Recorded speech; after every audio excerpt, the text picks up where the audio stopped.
Yeah, he is, and yeah, if Rob does get a little bit closer to him, it'd be interesting to see how Corey deals with this, and yeah, it could be still quite interesting. These race to sevens can be quite nervy. You just got to keep looking behind you. You just never know when the other player that's behind can get back to you.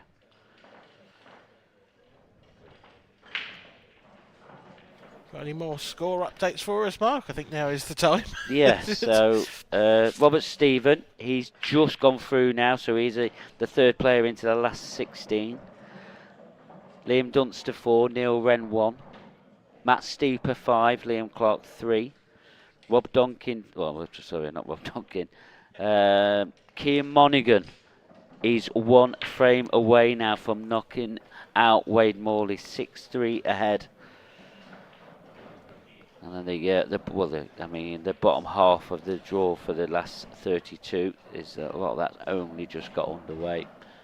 Bang on the schedule. That last third, so the remaining last 64 match between Jordan Everts and Kevin Kirkham, it's gone to 6 frames each. They're down into a decider, and whoever wins that will be playing Ben Davis, who has also come through a deciding frame against Morgan McInnes. Of course, Jordan Everts fighting on 2 fronts as well, still, because yes, he is still in the amateur, isn't he? In the amateur event. The first of the semi-finals has got underway in that one. Who was that? Gary Southern and Wayne Fryer, wasn't it? Yes. Yes. Yep, so we'll keep you updated with that. And the other ones, is it John Roberts and Jordan Everts, is it? It is, yeah. Yeah. Yep, so youth versus experience, you would imagine, in the final there. Yeah. With the greatest of respect to all 4 players. But Wayne Fryer currently leads Gary Southern by 2 frames to 1 out on table 6.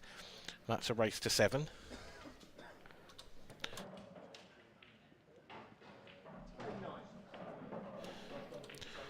So those 2 are battling it out for the chance, I would imagine, to play on this stream table in the amateur final later on, Mark. Yeah, we've got it scheduled. It's all depending on now how Jordan Everts does, I should say. It will depend on whether that amateur final is televised on this table. So we're going to have to keep ourselves alerted to see what's going off. Now, here is an interesting dilemma for Rob Duncan. He's just won that last frame. He's come back to the table. He's broke off, and it's a good break. But best of the match for him. How do you solve that yellow? And if you don't, how do you solve the 3 reds that are next to it? Well, we know Rob, he likes canning into balls. That we've already elaborated on. But it's a difficult one, this. I mean, does he try and just use that 1 red and take reds? But I think you want to be taking yellows here, really. But he's going with the reds. The reason I only said reds, Dan, is because the red that's over the middle pocket, that's a chance of opening up that cluster of 4 balls. Yep. But it can go wrong. It really can, and we've seen it going wrong for Rob Duncan.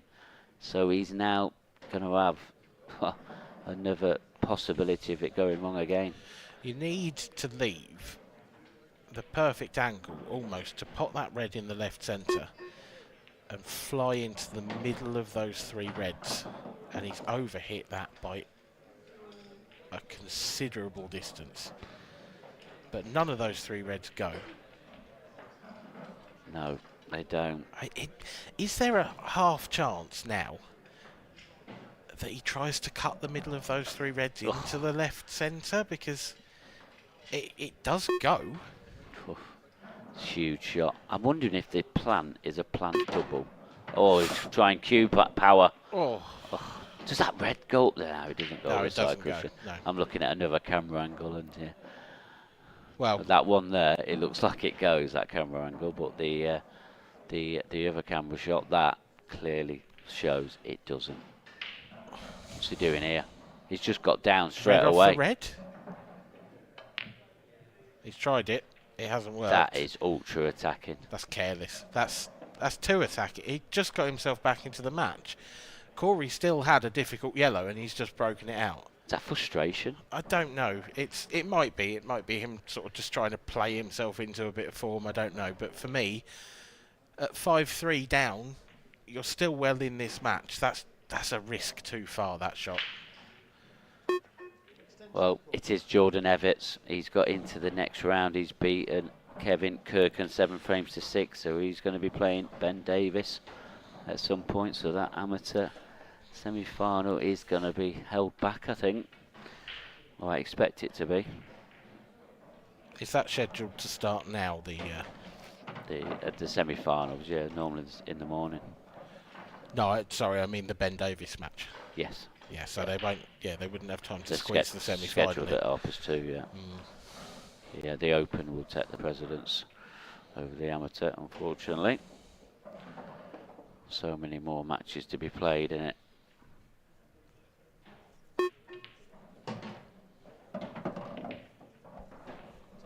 Remember, Jordan Evans, he's won an amateur title before, so he won't be no stranger to picking up another one if he did.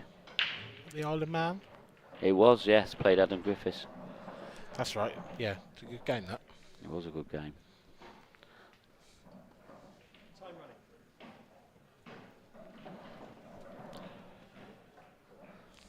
Talking about amateur players, Matt Steeper against Liam Clark in the last 32 of the Open. That's 6-3 now to Matt Steeper. 1 frame away from getting himself a date with Gareth Hibbert, the Godfather.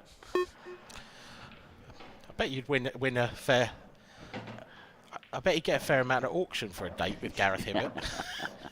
Silver Fox. Hopefully Viv's not listening to that Gareth's be going on a date pretty soon.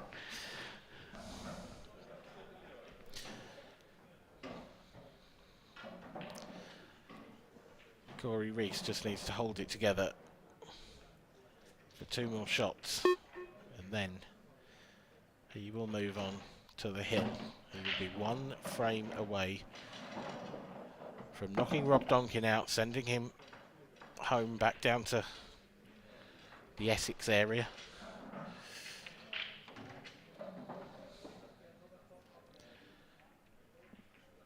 And extending his own stay in the northeast of England for 1 more match. Just slightly under hit that positional shot on the black.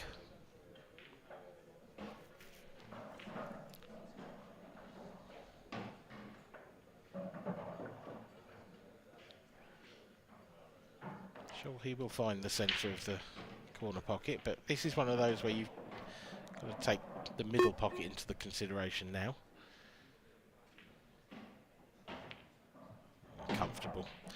Comfortable for Corey Reese, and it's been made comfortable by Rob Duncan. A wild effort handed him a glorious opportunity in that frame. And Rob, well, it's a long way back from here, and the form he's in, you just can't see it at all.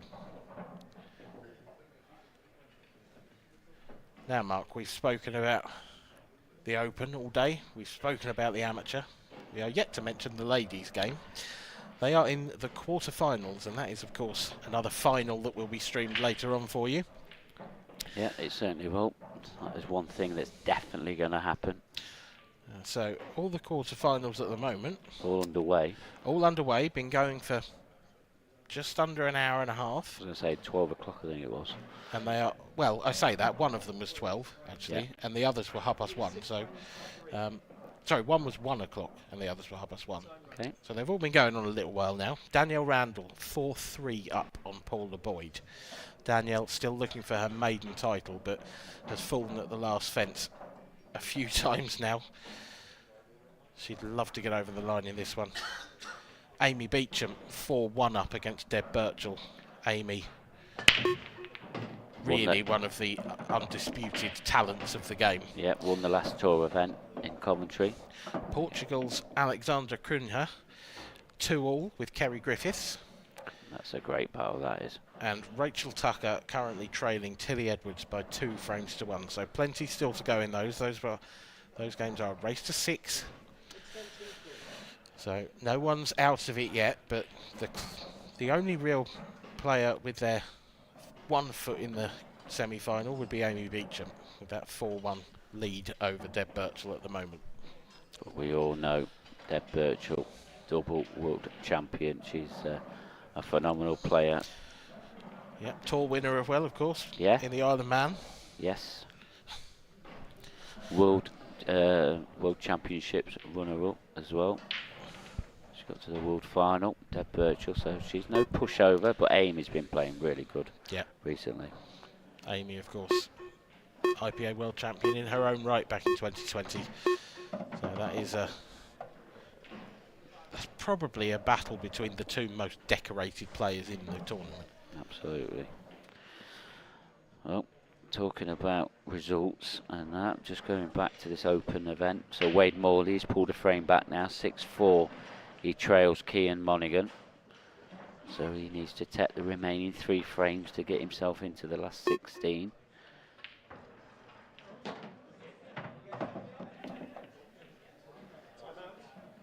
Corey Reese feels as though he's got a kick there, I think.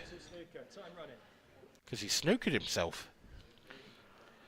And I was just about to say, Mark, I don't know if that red actually goes down towards the bottom right corner, but whether it goes or not now is immaterial, surely.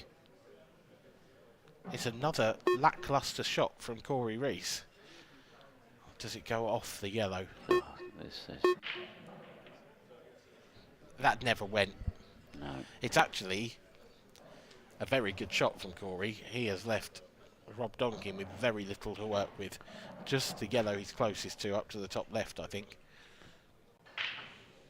That's a tough shot when you're not playing well. Yeah, he just needs to try and make sure this part, and he should be on one of the ones into left centre. I mean, I expect him to get this, and he has got it, but he's still got a problem. Yep. Yellow furthest down table, covered to the bottom left by the black, covered to the bottom right by the red, I think. The yellow in the bulk area is not so much of a problem as long as this shot goes well. He's going to move that red out of the way. Cushion first, lovely shot. Does that yellow sneak past the red to the bottom right? If not, does it go cushion first and off the red? I suspect it does. I don't like the way that he's got an angle on here, and I think that nod of the head tells its tail, or tells the tail, it's careless. And those two... He's tried to bounce on and off the cushion, he didn't need to.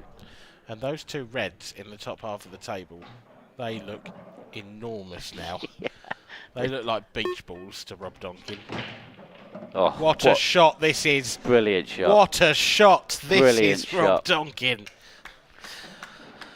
There's a round of applause from my co-commentator for that. That is a stunning shot from Rob.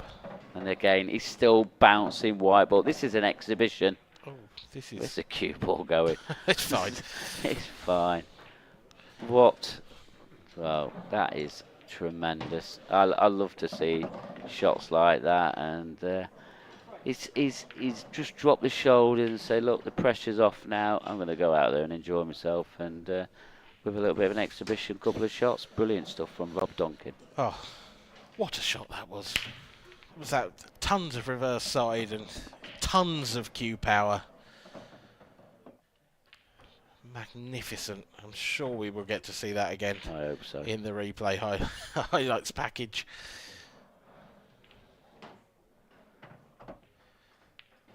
This is the next shot. Oh, we didn't see it. It's a shame.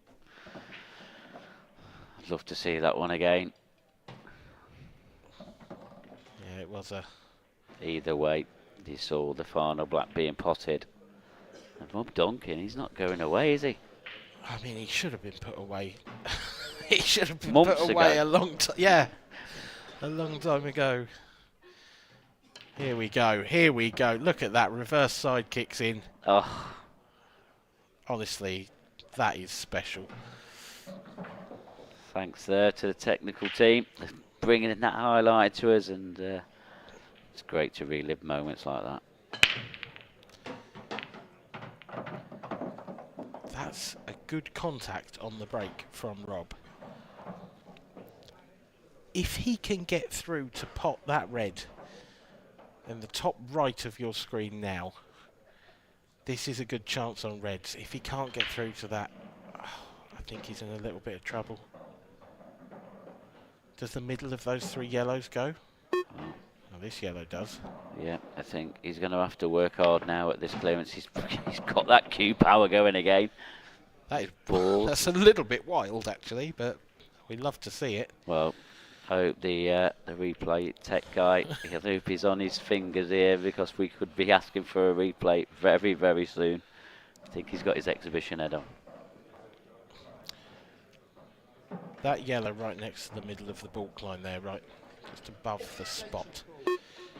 Does that go? I don't think it does. I think that needs developing.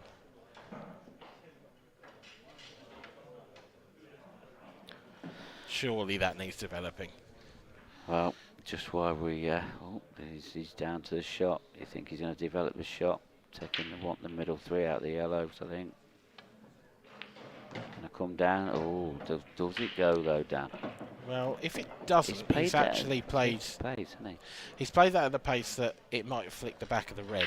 If it didn't, he's left himself an angle now. It must go. My eyes must be deceiving me. My word, that looks tight. You know it's going to go in clean, don't you? Yep. But it had to. He wouldn't have played on it otherwise. No, It was no, absolutely. and it not. was always it was the only question in taking yellows, really. But yeah, from the overhead, did not look like it had enough of the pocket. Oh, that needs to slow down. How is he going to get on this black now? An exhibition shot. Q power. It's going to be Q power. He's got to top this in a big way. Oh. He's got to avoid the top right pocket and Get come your round. hard hats on. Get your wicket keeper gloves out. Oh, he's bounced out. He'd have been absolutely nowhere anyway. No. But that did bounce out of the pocket. That was pace that kept that out. It wasn't really a miss as such.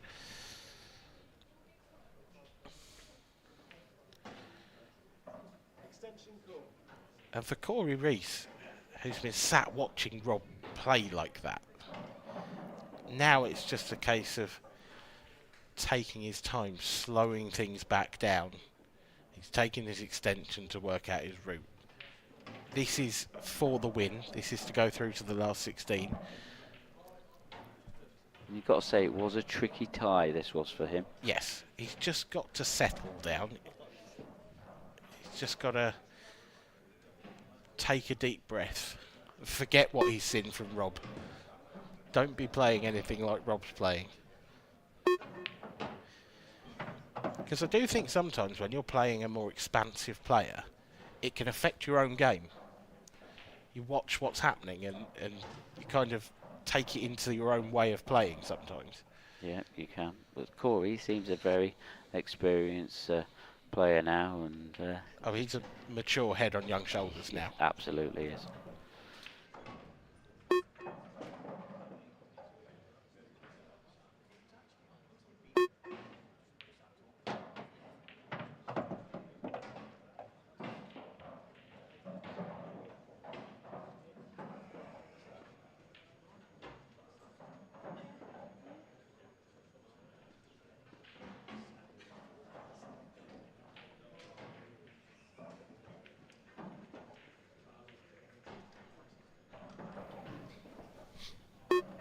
Just as was bigging Corey Reese up there, he's left himself a little bit of work to do, but you can't see it being too much a problem. He needs that cue ball to slow down. What is going on? What's going off out there? This isn't getting any easier. I mean, Corey's going to have to play an exhibition shot of his own now. Yeah. He can only cut this red. to the top right. Really, he could play this into the centre, but the cue ball's going the wrong way. It's Risky. no, he's cutting it. So this cue ball's doing some miles. Good pot. Good result. Very good result. I'm not sure that's entirely what he was playing, but he will take that full ball contact on the black all day long.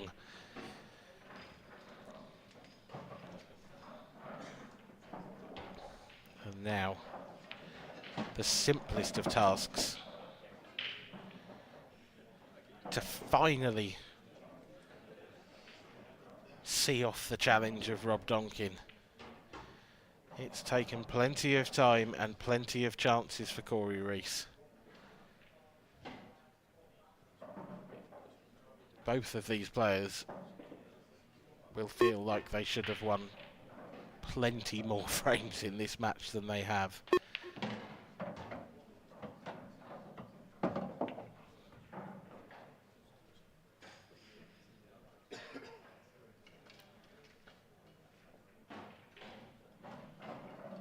One more solid strike of the cue will see Corey Reese through to the last 16. In it goes. Rob Duncan is defeated. He will slink back home to Essex. Very disappointed with that performance.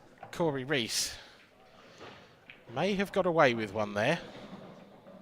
Cheeky look towards the camera, because if he is going to complete the double and win both of these tournaments available to him this weekend, he will surely need to play better than that. Final score in that one, Corey Reese 7, Rob Duncan 4.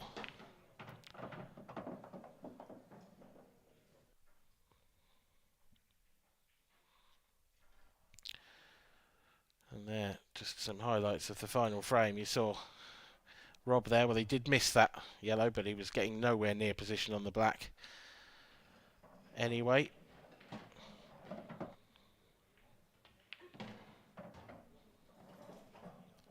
And Corey knocking in the final black for that 7-4 victory. And Corey Reese will now be talking to Mark Pickworth in the studio. Thanks, Dan, and I'm joined by last night's professional winner, and you just saw a few clips there as you sat down. Pleased to get over the line. It wasn't straightforward there for you, was it? Well, win's a win, it's the main thing, but yeah, we weren't great, was it? I think we just kept losing the white, both of us kept losing the white a lot and just made it harder for ourselves than it should have been, really. Yeah, I think both of you lost the white ball quite a bit, and you know, I was in comms there with Dan Fairway, and we did mention it a bit. Was it difficult playing against Rob? He seemed to be losing the cue ball, tried a few exhibition shots, etc.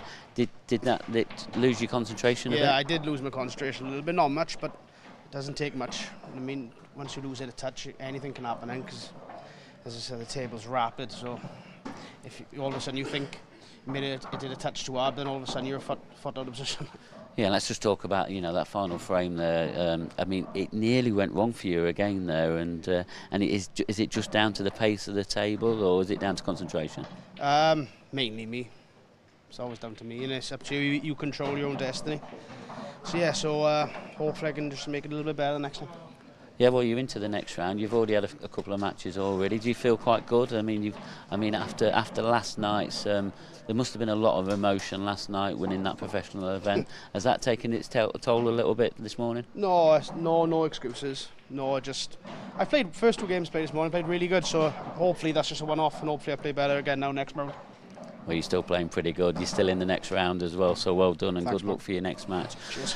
Well, there's Gibbsy, Corey Reese safely into the next round, and Rob Duncan wasn't really at the races there, Kevin, was he? And I don't know if we saw a bit of frustration the way that he was playing a few shots and that, but Corey Reese is in the next round as well. Yeah, it's a W for Corey. He does look a bit tired, doesn't he? Which is, you know, naturally so. No, he's not going to give any excuses or anything. But yeah, fatigue is definitely going to play a part with Corey today. So it'll be interesting to see how far he gets, and whether he gets that second wind and can re-energise himself. Yeah, Rob will be disappointed with that performance. Never quite got into his stride. We all know what a fantastic player Rob is, but sometimes it can happen. It just doesn't happen, and it's hard to explain. And Corey, there, you mentioned about the table. It's playing really, really fast. If surely Corey, he's been on there more than anybody. Surely he'd have more idea about how the table's playing. Yeah, I think that's just again a little bit of fatigue, a little bit of tiredness, and maybe just catching him out. Not quite as sharp as he was yesterday. But yeah, I mean the table is exactly the same. We haven't done anything with it since last night. So yeah, I think that's all I can put that down to. Yeah, I mean we've already mentioned about trying to do the double. Is that on Corey's mind? Would he'd love to do it? He really would, wouldn't he? That would be some bragging rights, wouldn't it? Yeah, he wouldn't be human if it's not in the back of his mind. I mean, he's obviously never going to admit it to us or to anybody else. But he's going to be trying his socks off. It's just how much has he got in the tank. And a little bit about the tournament now, the Open event. There has been another upset. I don't know if you've been keeping a close eye on it. Wade Morley, he's left the competition. He's been beaten by Cian Monaghan, who's had a couple of good scalps already. Yeah, yes, Cian, very good amateur player, very good, and he's beaten John McAllister and now Wade. So will we be seeing him later on? Who knows? But the pro slaying just continues. And when's it going to end? Well, if the pro slaying doesn't happen at the top of the draw, Mark Boyle's already safely in there in the last 16. There is a potential clash there of playing Liam Dunster. I mean, Liam Dunster is still playing against Neil Wren. It was 4-2. Is that going to be possibly on this TV table? Well, I think it could be, couldn't it? We can't really comment at the moment because we don't want to be disrespectful to Neil. But if Liam does win, then that's a marquee match, and that will definitely be on the stream. And this next match, that is on the stream. This Dean Shields against Andrew McKee. We don't see Andrew McKee too much on the stream table. We have seen quite a bit of Dean on this year's tour on this table, and this is an interesting matchup. Yeah, well, looking at the images there, they don't look very happy, do they? They don't look very happy to be in the arena. Maybe we can get a smile out of them at some point. But one of them will be smiling at the end of this match because they'll be in the last 16.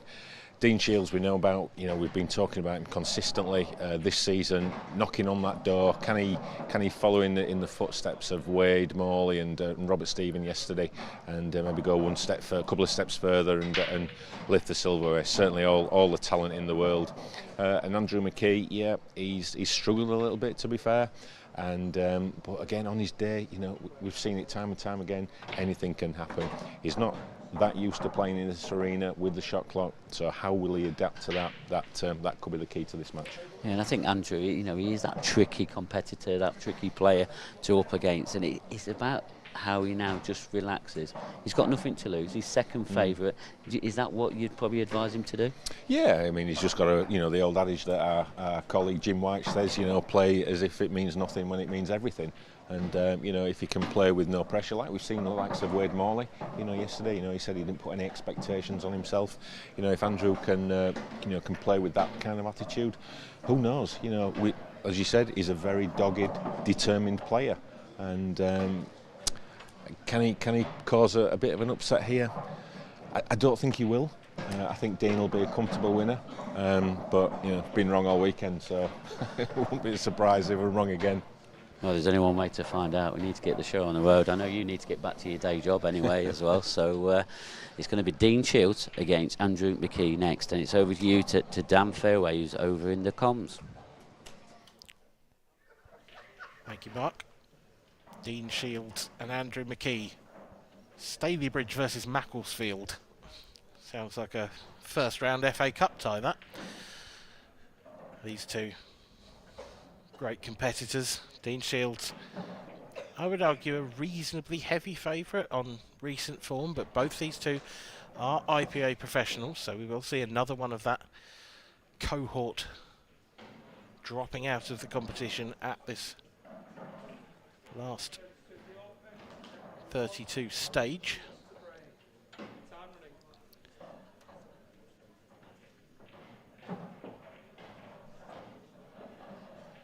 It'll be shootout to get us underway. Dean Shields, nicknamed, of course, for his final penalty shootout win back in 2016 in the World Doubles Championship with Gareth Hibbert.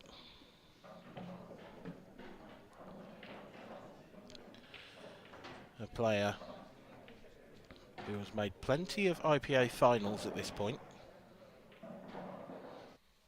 Just waiting for that one great opportunity to get over the line.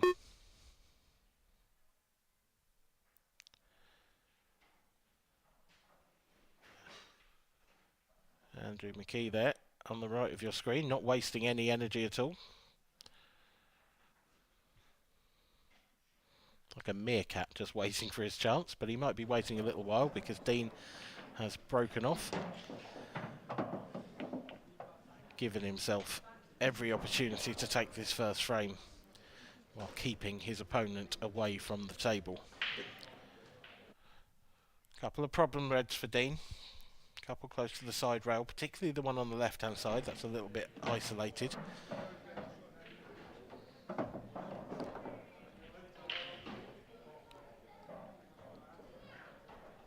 It's slightly less obvious how he's going to get on that particular ball.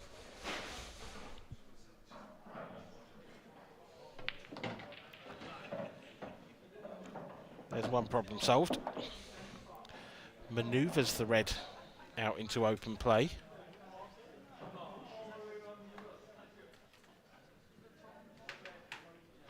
And Rick Lloyd, our referee, watches over the table as Dean Shields continues to work his plan. He hasn't quite got this frame at his mercy just yet.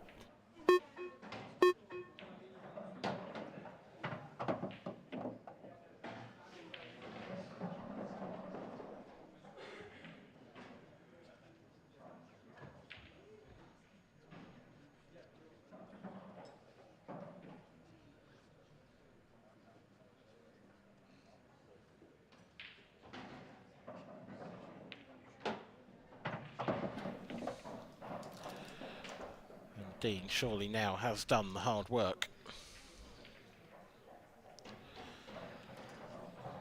Doesn't have to do anything with the cue ball in potting this penultimate red.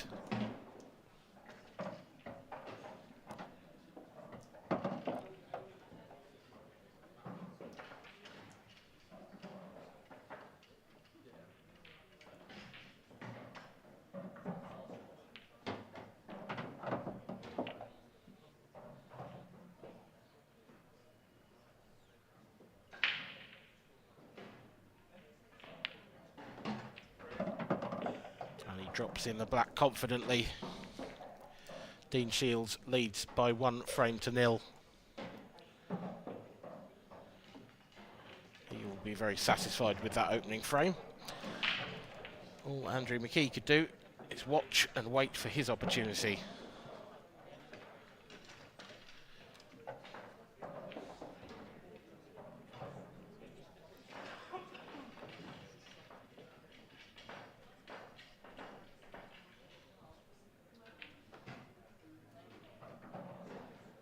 Dean hasn't had the best time of it so far, was dumped out reasonably early in the professional competition, certainly by his recent high standards.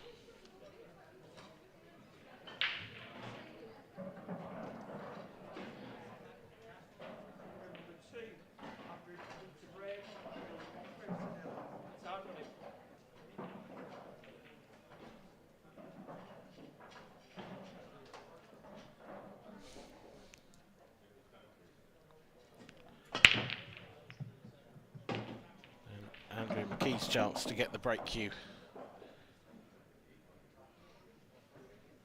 out of its holster.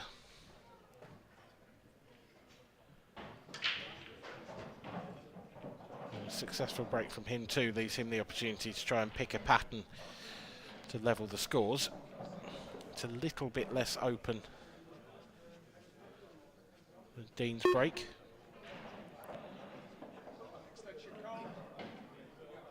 Yellows have problems, so do reds. But reds have less. And that is a good opener. So in choosing the reds, Andrew really only has one ball to worry about too much, and that is the red that's on the balk line. That doesn't pass up to the top left. So we'll need a good positional shot to get nicely on that. He's also left himself now. The red on the bottom rail, he's a little bit out of shape here in this clearance. I would have thought that surely the plan would have been to have taken that one next, but he's going to have to throw this one in. Lots of right-hand side. And that was always a danger.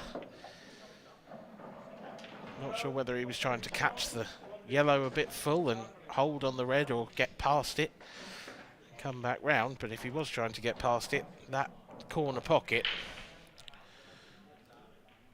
was always the problem for Andrew McKee, and his foul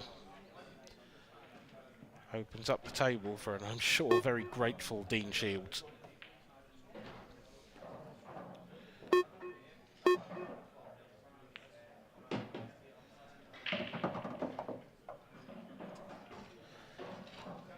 It's a decent shot from Dean, but he's left himself almost no angle on this next yellow. Cued that one sweetly enough though. And now needs one more good positional shot.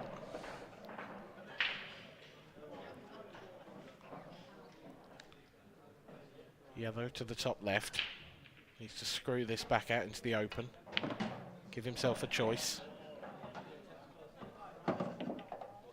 That will do. It's a little short of pace. You can leave that yellow in the top half of the table for last. The question here is, can he hold the cue ball? Can he just drop this yellow into the right centre? Or does he have to come on and off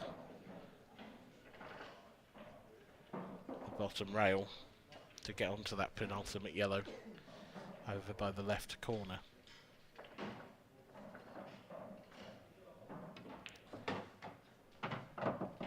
He could hold, really dug into the cue ball there, killed the white.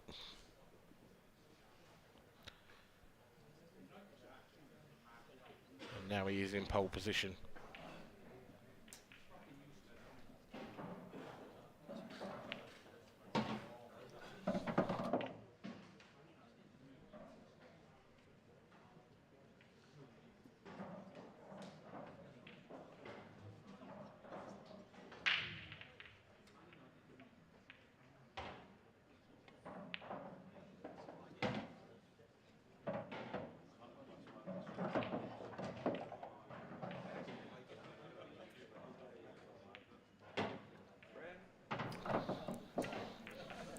Another opportunity taken by Dean Shields.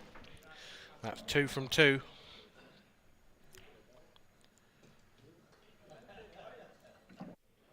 It wasn't the easiest of finishes for Andrew McKee from his break, but for me, his poor shot wasn't necessarily the in-off, it was the shot before. Left himself very thin. Ended up having to take that risk of the in-off. And the risk came back to bite him. Dean Shields leading 2-0 has the next break. Will be looking to continue his perfect start to this match.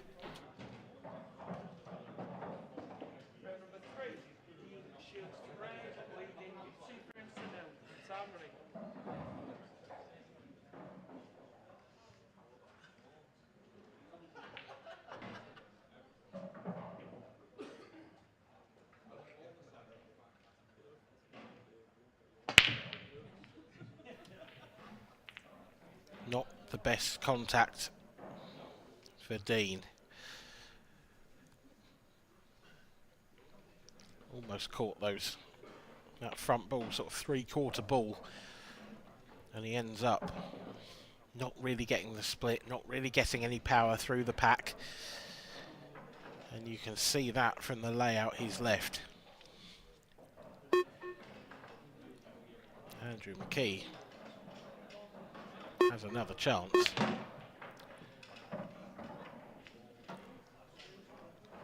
He was a little fortunate to have been left that gap between those 4 reds to take that first yellow.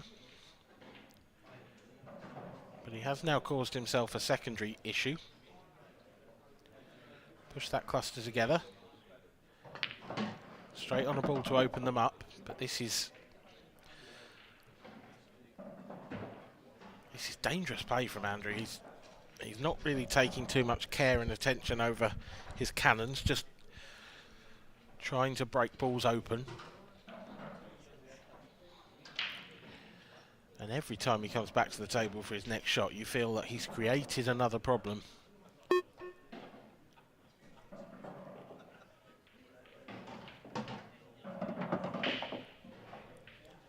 to be relying on a little bit of luck this time as well.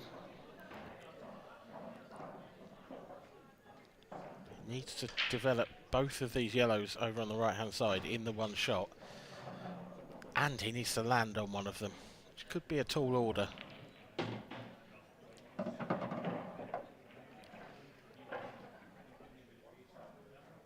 He's only really done one half of the job. The yellows now go, but he doesn't have an easy pot on. He does have a back double,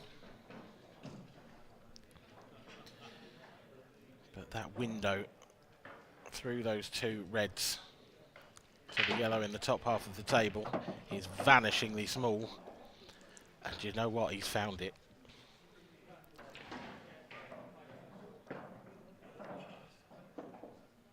His cue ball is on a bit of elastic here, but he's finding a way. And now just needs one more good positional shot, and the frame should be his. And that little flick is not helpful either. He's got no angle here to get the cue ball off the cushion.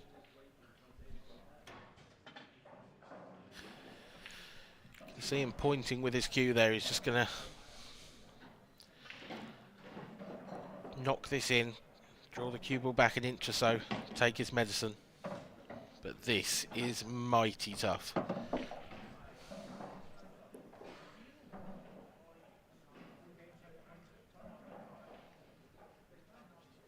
He is cueing right off the cushion. He can only see the very top edge of that cue ball. Raises the butt of the cue ever so slightly, pushes through and fires the black home. Sweetly struck in the end, that shot from Andrew McKee, and he gets himself on the scoreboard. He still trails by 2 frames to 1, but it's his break next. He diced with death throughout this frame, Andrew McKee.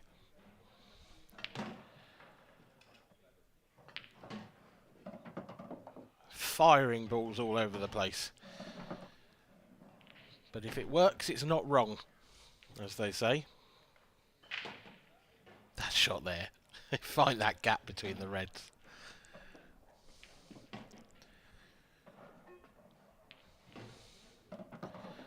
But that black was a very, very well struck shot. And in the end, he deserved the frame.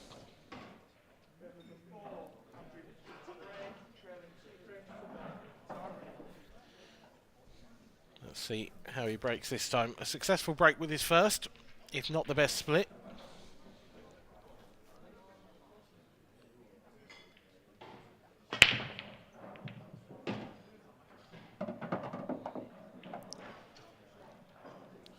And pretty much the same result second time round, but that one is a little nicer. This is actually a very good opportunity on yellows. No real problems at all on the table. So So this is his first real chance to get round the table on his cue ball control. There's no cannons required here.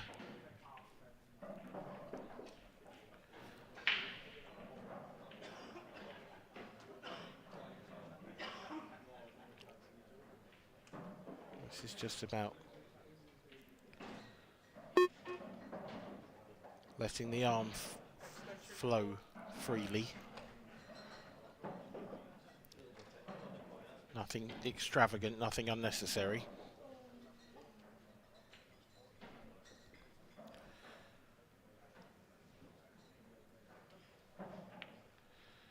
Just keep that cue ball on your side.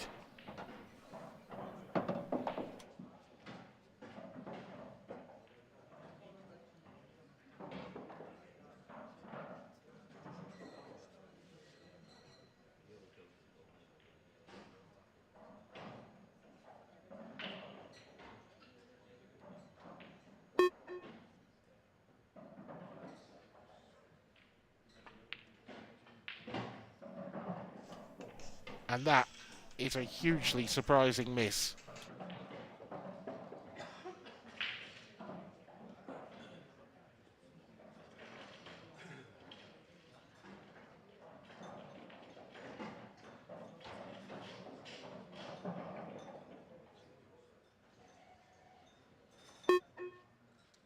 Extension call.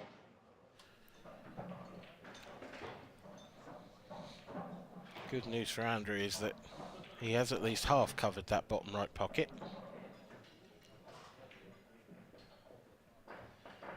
But Dean does have that one red closest to it that could be used to open it up again.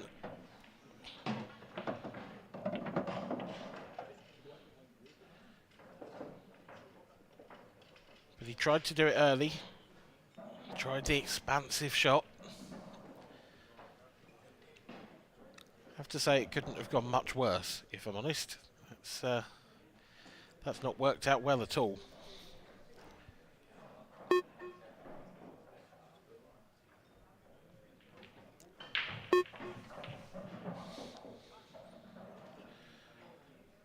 Now, Dean Shields just trying to find a safe area of the table, hasn't managed it. He will bring Andrew McKee back to the fold here. But there is a problem, and it is that yellow that Andrew missed a couple of shots ago. Because I don't think he can see the potting angle for that. I think he needs to get the red out of the way. And the way that this is going, he's only going to have one chance to do so.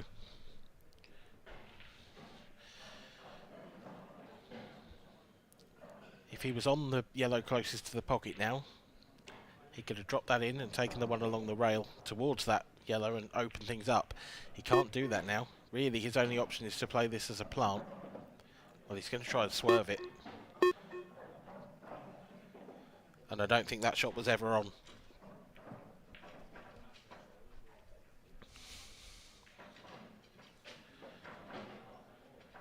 And Dean only really needs one good shot here. Once he drops this red in the centre,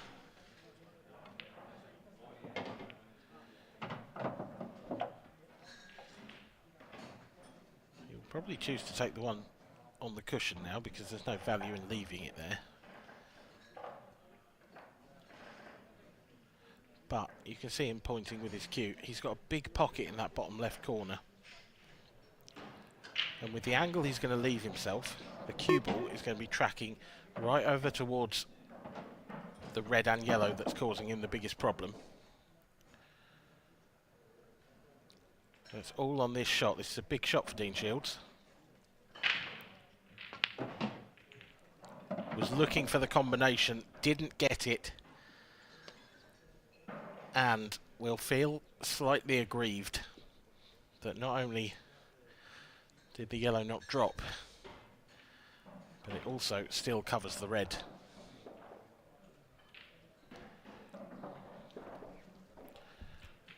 He's now having a look to see if he can get some sort of cover on that pocket, but I don't think so.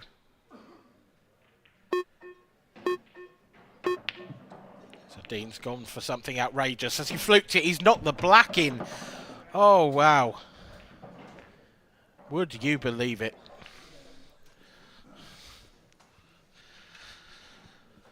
Well, I don't know whether that's bad luck or bad play, but probably somewhere in between the two.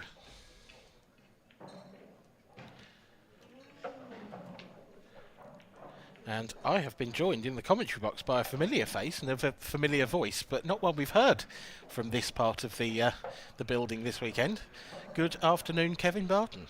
Afternoon, Dan. Afternoon, everyone. Yeah, I just thought I'd come and see where you've been hiding all weekend, Dan. Not been down this neck of the woods this weekend. It's quite nice and plush in here, isn't it? This is a nice one, isn't it? Yeah, nice and it's plush. Better than the back of a transit van or cubicle of a toilet that we've been in before. I can see why you've been all nice and comfy in here. Absolutely, yeah. Rick Lloyd racking up the balls for frame number 5. This has been an interesting match so far. I don't know if you've caught any of it, but it's been a bit wild from both players. Yeah, I just saw the frame that Andy McKee did that nice clearance. I think it was to make it 2-1. I thought that might settle him because he put a couple good black, a couple of good pots in it. The black was excellent. He was a little bit fortunate with his positional play. Yeah, and I think it's going to be difficult for Andy McKee. He's not used to playing on this table in this arena with the shot clock, with all this kind of pressure. So it is going to be a challenge for him. But he's in the match, and he's just got to try and keep his focus and believe in himself, and just try and take his opportunities. Yeah, he's not completely alien to the surroundings, though. He has played in the arena before, certainly in the televised events, Champions Cup, etc. He will have had his time under the 30-second shot clock, so it's not like he's an amateur coming into this arena for the first time. But his experience is pretty limited. Yeah. And compared to someone like Dean, who certainly this season has been much more frequent on the centre stage. So he's going to be a favourite anyway, just based on the seeding. But with that additional experience, just probably gives him a little bit more of an advantage. But as we know, crazy things happen in this game, and the pool gods will, if they're not taking too kindly to you, then Dean might get accustomed to his chair. Best break of the match so far for Dean Shields. Leaves him a tricky looking table. The red and yellow over on the right hand side causing a problem either way.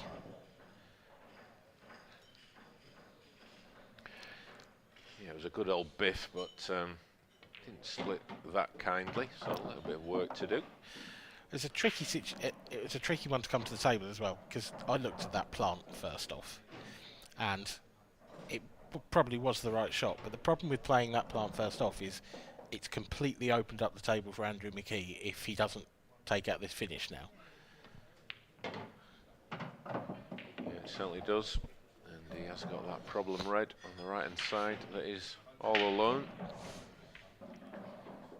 Can he fathom a way out? The problem is if he plays onto it and tries to move it, he's not guaranteed to leave himself on a red. So would he fancy the double now? Take the bull by the horns?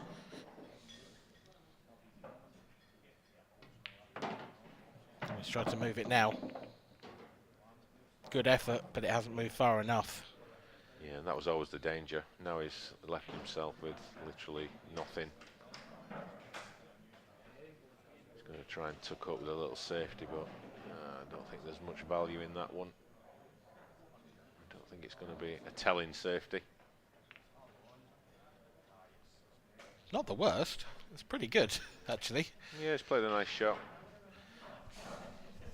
I think yellow's probably slight favourites in this frame. It would be helpful for Dean here if he hasn't left a total snooker, and I don't think he has. I think all I can see is if Andrew can just clip this yellow down into this bottom left-hand corner, try and make it a little bit messy for this red. Leave the white at the bottom end of the table.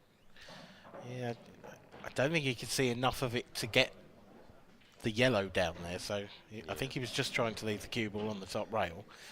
Yeah, just basically said over to you, Dean. Do your best with that lot. So Yeah, it's not great, is it? It's not ideal. No, but I guess, you know, these top players, you know, that they're almost, you know, if it's a big shot, he's going to go for it. And, you know, he's going for the big shot first, bull by the horns, run the white through. Oh, super pot. Bad contact with the white. Didn't seem to go anywhere, did it? Yep, the white just stopped. He was hoping for that to run through another foot, I would have thought, but even if it'd run through, he's still not on anything straightforward. I think he's still only got a double. It's difficult to tell on the camera angles on those clips into the centre pocket, so that red that's just nearest the middle. I think it does go, but from that angle, that is a 1 in 10. And again, you're not going to have any position because you can't play it at the pace to get the cue ball back across. Looks like he's having a go at it. No, this is just a safety. Pretty reasonable safety. Got the cue ball tight on the top cushion. Hasn't left an easy pot. Couple of long range efforts, but... Yeah, but if I'm Andrew, I'm thinking really positive here. You know, he's getting shots in this frame off Dean Shields' break, and now he's just got to make some telling shots. He doesn't want to leave a big bag. No, that's not the best. If Dean can get to this red on the right hand side. Yeah, I don't think he can get to the potting angle of that, so I think he's going to have to go up table first and take this one on the cushion. Awkward cueing. Yeah, just got to focus on this pot. Yeah, played it well. Super shot that. And now, like you say, Andrew left him the advantage of the big pocket. So a huge target for Dean Shields to hit. Doesn't need to do anything with the cue ball. Let's miss that. It's not that big. Yeah, big pocket, not enormous pocket. I could be disappointed with that effort. He wanted it to be thicker rather than thin. If it was thick, the red would have gone in off the yellow, but thin was a bit of a crime there, and now he's given Andrew the chance of a skill shot.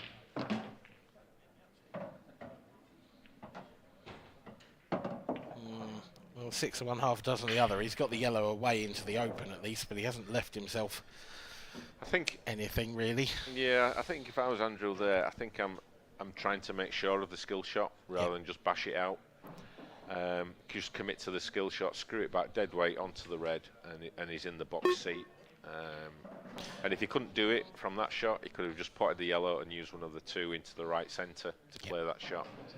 So now he's left himself in a whole world of trouble here, and with those two reds sitting right over the corner pockets, he needs to pull out something spectacular. Well, I think he's looking just to cut this yellow in front of the red. Oh, he potted it. Wow. Wow. Did not think that went. Had to hit it at pace to make sure, because he knew the white was a natural enough into the centre pocket, so hit it at pace to try and throw the white ball, and he did that just enough, so that was a fantastic shot there from Andrew McKee. Yeah, it's kept him in the hunt, but there's so much to be done still. I don't entirely understand that shot. I don't think he tried to pot it. No, I think you're probably right. I think he's tried to play safety. Yeah, because actually wouldn't have been a bad one. What now? Cross double, try and get the yellow in front of the red. That's what he's lining up. Well, he certainly guarantees excitement, Andrew McKee. Doesn't shy away from anything. This is a good attempt. It's a very good attempt. What a fantastic shot there from Andrew. Tremendous shot. Tap of the table from Dean Shields, showing his appreciation because he knows he's going to struggle to get into that from the red over the pocket. Is there another way out? Well, he could try and come off the left-hand side cushion, just glance the red and maybe try and pot the red in the right corner. A bit like that. Oh, that's a great attempt. It was a great attempt. It was all his eggs in one basket, and I'm afraid he's dropped them all. Because he's left Andrew McKee tappings for a 3-2 lead. He could have left this a little bit easier. But, I don't expect him to miss this.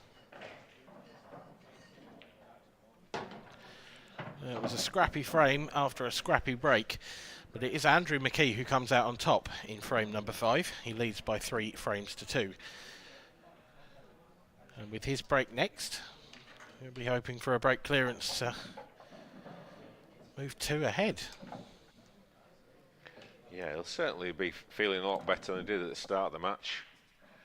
He was 2-0 down, and now he's 3-2 up, so he's turned this completely on its head, this match. And that was the shot that Dean felt he had a kick, but that was the shot that that let him down. But you know, Andrew played a couple of fantastic shots there. That pot there was extraordinary. That's an exceptional pot. So thin. Held his hand up as well, I just noticed. Yeah, and to be fair, I don't really think he should have done, because he played that. He played it with pace for the reason, yep. You know, to keep the white out, and he managed to do it. And you know, that was a great shot. Finished the job off, 3-2 ahead. And Dean Shields will be just scratching his head a little bit, just wondering how he's 3-2 down.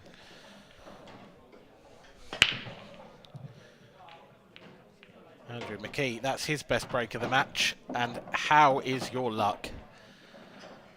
That cue ball somehow finds a way all the way up and all the way back down again. And just drops in to the bottom right corner. That's unlucky. That's very unlucky. It's very unlucky. It was a good hit. But the table is turned, and this is now a great attempt for Dean.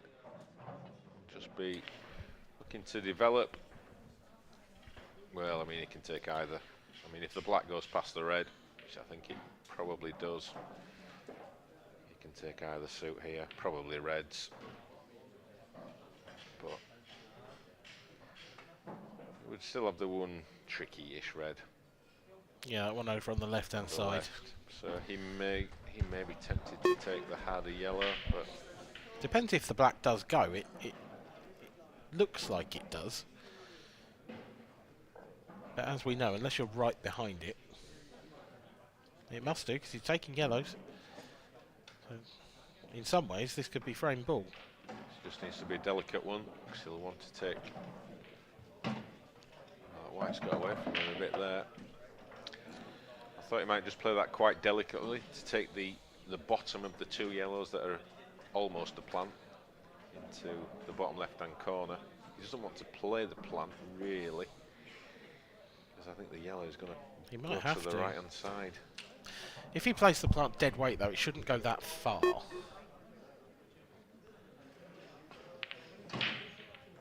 he's punched it. I'm a bit surprised. Yeah, and he's not got a great angle on the one into the centre now.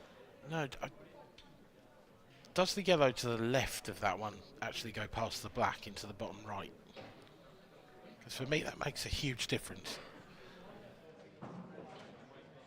Going to run the white through here.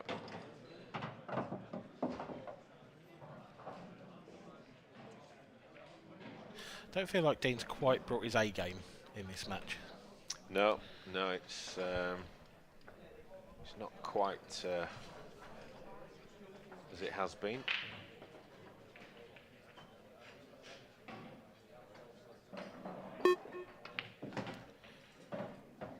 That's a good recovery shot there. Wants that white to slow down. Let's cue that well. I mean, he's got the white going up and down the table, which, you know, normally these top players wouldn't be doing, but sometimes needs must. That was hit with a lot more authority. Probably wanted that one to slow down a little bit as well, though. Yeah, just a little tap of the tail there, a little bit of frustration at himself that he's not quite achieving that perfection that he's searching for. Yeah, because those 2 reds in the middle of the table, they are like a wall at the moment. Yeah. For the cue ball to get past. Yeah, he's got to take this one into the bottom left first and just screw the white gently off the side cushion. And that caused him to miss the pot because he tried to hit it too thick to hold the white ball. And Dean Shields is a bit of frustration there. Yeah, and you can understand why. That's a pretty devastating miss because you know as a professional player, surely, that if your opponent goes in off on the break, you've got to take that frame. Yeah, with the way those balls were split. Just his timing just looks a little bit off at the moment. He didn't time that one as well as he normally does. Just ended up, it looked like a bit of a jab. It wasn't a smooth stroke.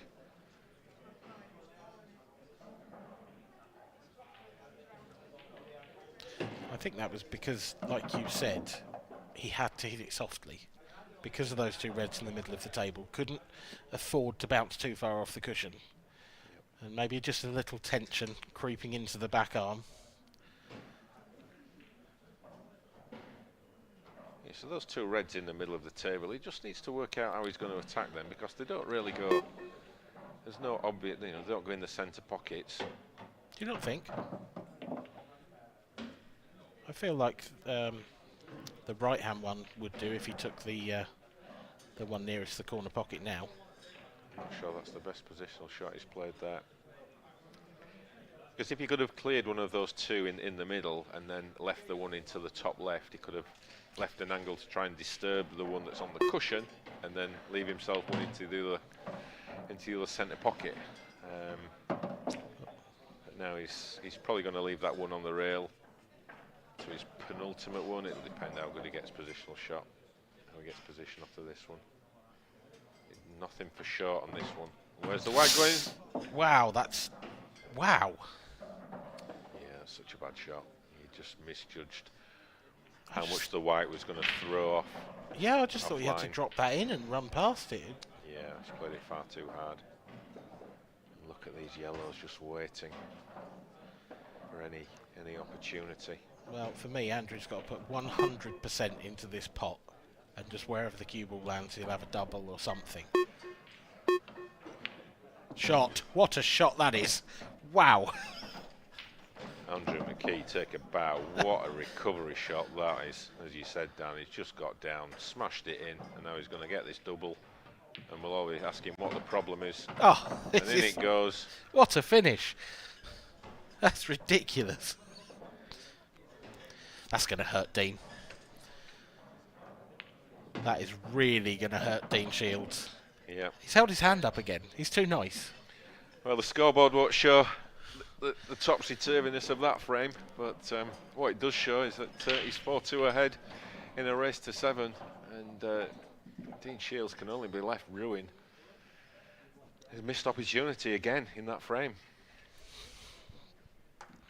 Fabulous finish. Yeah, I think the long pot that Andrew played there, it's one of those, they either go absolutely sweet as a nut in the middle or you miss them by a foot. Yeah.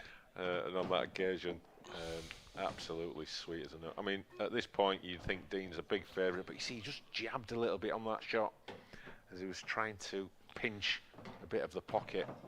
And that was when it looked like disaster had struck, but no problem. Just bash that in, smash a double. Easy black. Absolutely. I don't know what the problem is. Absolutely clean as a whistle, that long red. Such a tough shot. Yeah, well, where the white was in the jaws of the pocket, I mean, the pots don't come much harder than that on a pool table. Particularly on the shot clock, with it ticking down. But like I said, you know, he did the right thing. He didn't even think about the cue ball with that. He just put 100% into the pot. He knew he'd have some kind of shot afterwards. And it worked for him. And Dean Shields is staring down the barrel here at 4-2 down. Yeah, this is a big frame. Big frame for Dean.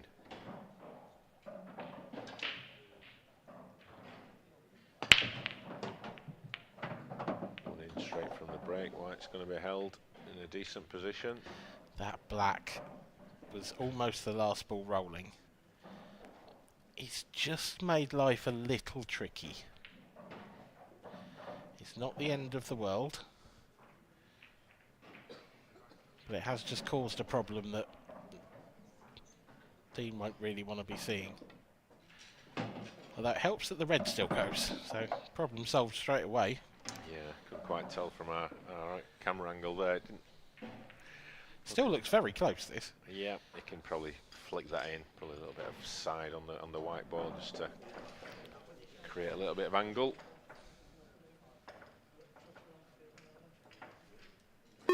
Really needs to get that focus back. It's easy in the end.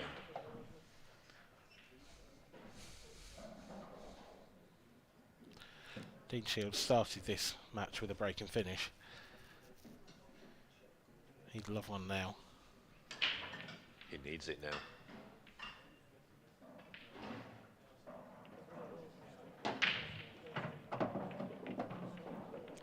That's nicely played, nice and delicate. Those are the kind of shots that if you just hit them a little bit too thin, the white can run away and just end up on that bottom cushion. So judge that really well. He wouldn't have minded that travelling a couple more inches. Does now have to play on and off the cushion. Himself a bit hampered here, bit of pressure on this one. We saw what happened in the last frame when he had a bit of a pressure pot.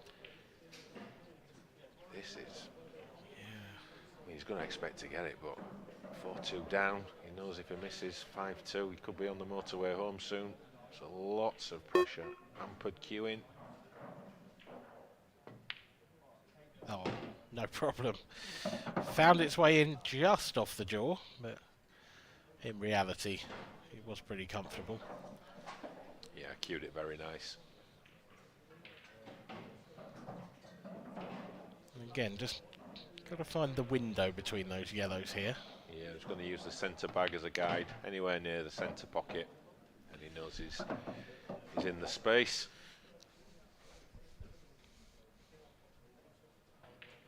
Andrew McKee has already picked up his break cue. He knew Dean Shield wasn't missing that black.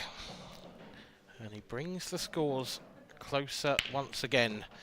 Dean still trails by 4 frames to 3, but he'll feel a lot happier after that.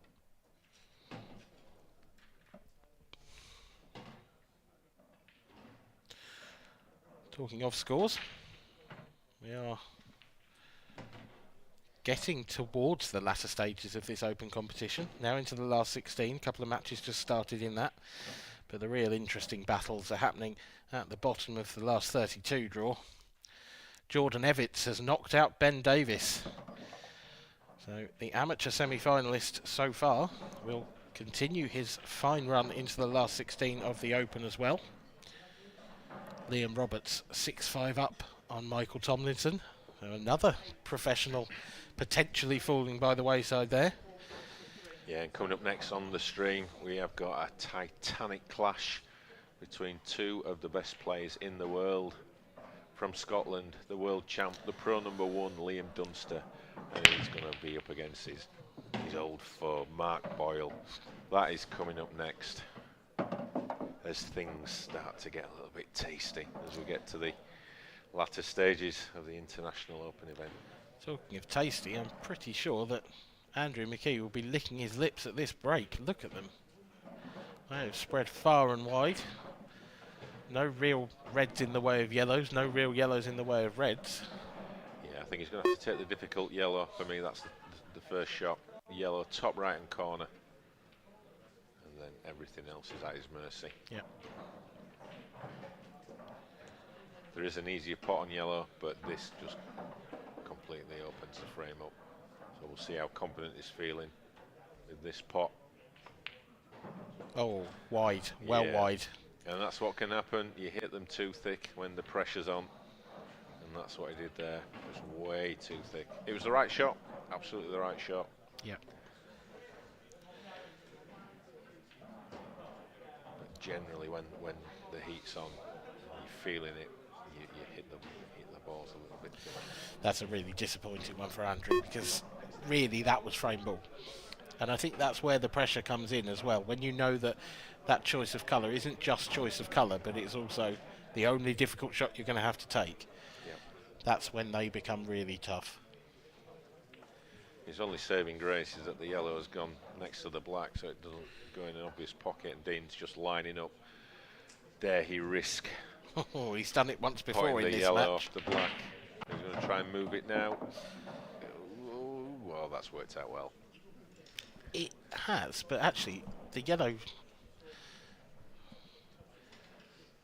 I think that yellow that he moved, I'm pretty certain he can just drop that into the middle pocket. It's a tight one, though. It's not an easy shot, that. Better if you're right behind it. I wonder if you'll try and get right behind it off the one on the top rail.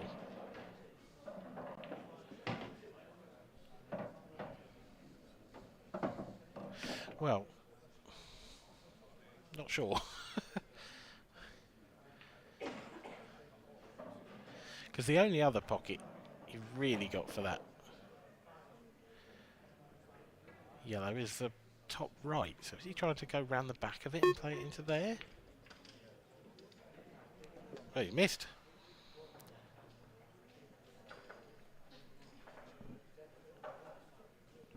This has been a strange performance so far from Dean. The radar is certainly misfiring at the moment.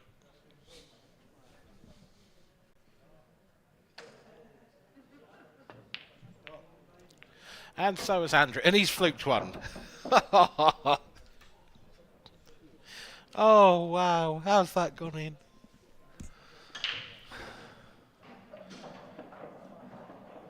Nothing like trying to entertain the crowd. I mean, he's certainly entertaining me. But I'm going to stop trying to tell people what's going to happen next, because I'm losing all sense of time and space at the moment. This is extraordinary stuff. So Andrew has actually left himself a nice little cut here on the red closest to the left centre, which will bring out the other one into slightly more open play.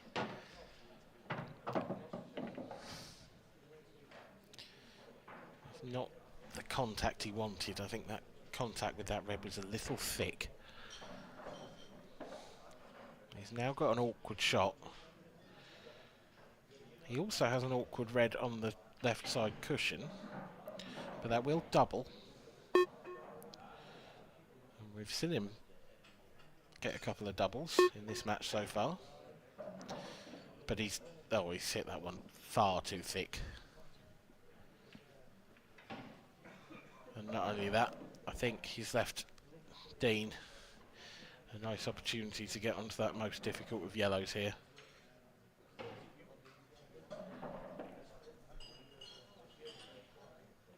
Just drop this yellow in the middle thin, run the cue ball into the red. He doesn't like it, he's used his extension, he's down to 5 seconds. And that has gone horribly wrong. Yet more frustration for shootout. You can see it on his face. He was out of ideas. He's just not got his focus at all in this match. Not only that, he's brought that red out into open play. So, if he does leave Andrew McKee a shot here, he'll expect to lose the frame. But that is a pretty nice recovery. What he doesn't want to have left is a touching ball.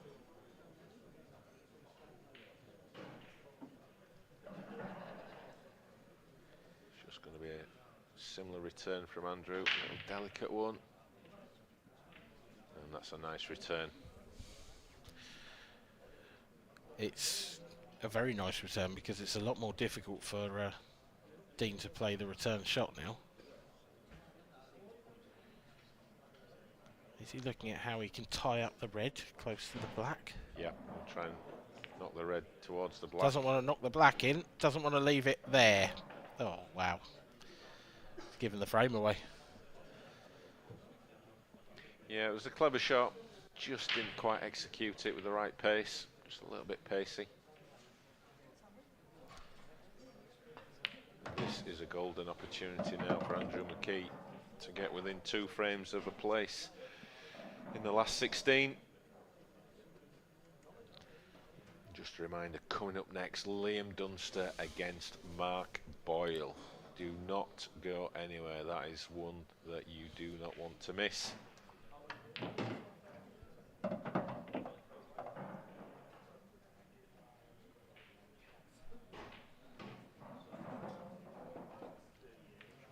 just drop this in. Yeah, played it confidently.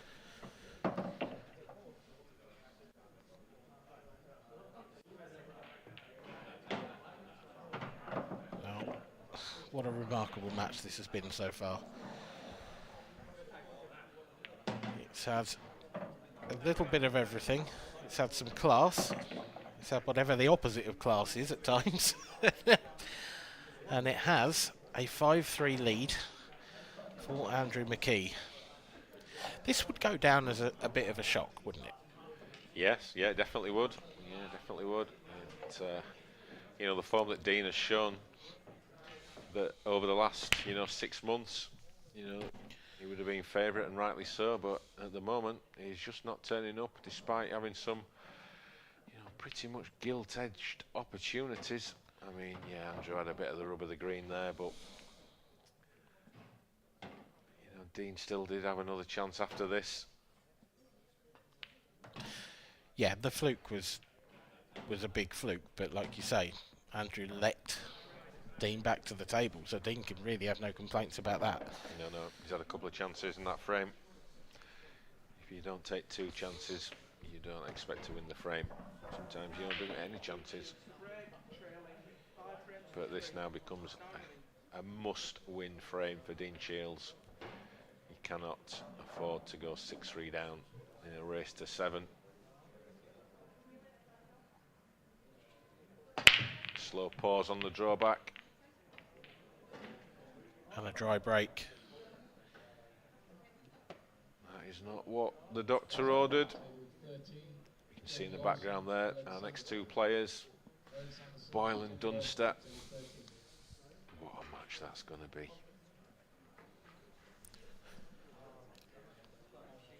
This is the last as well of the last 32 matches. The last 16 draw is complete now, apart from whichever one of these 2 will be taking on Clint Ianson in the next round. Will it be Dean Shields or will it be Andrew McKee? If Andrew can hold his nerve here, he goes a very heavy favourite.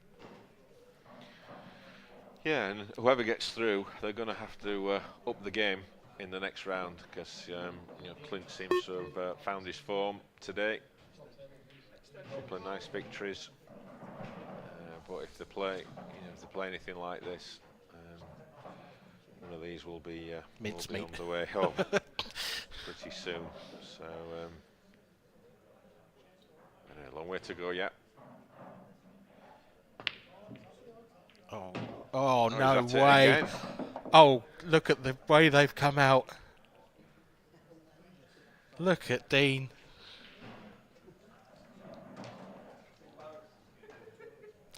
You have to say, you can understand his reaction.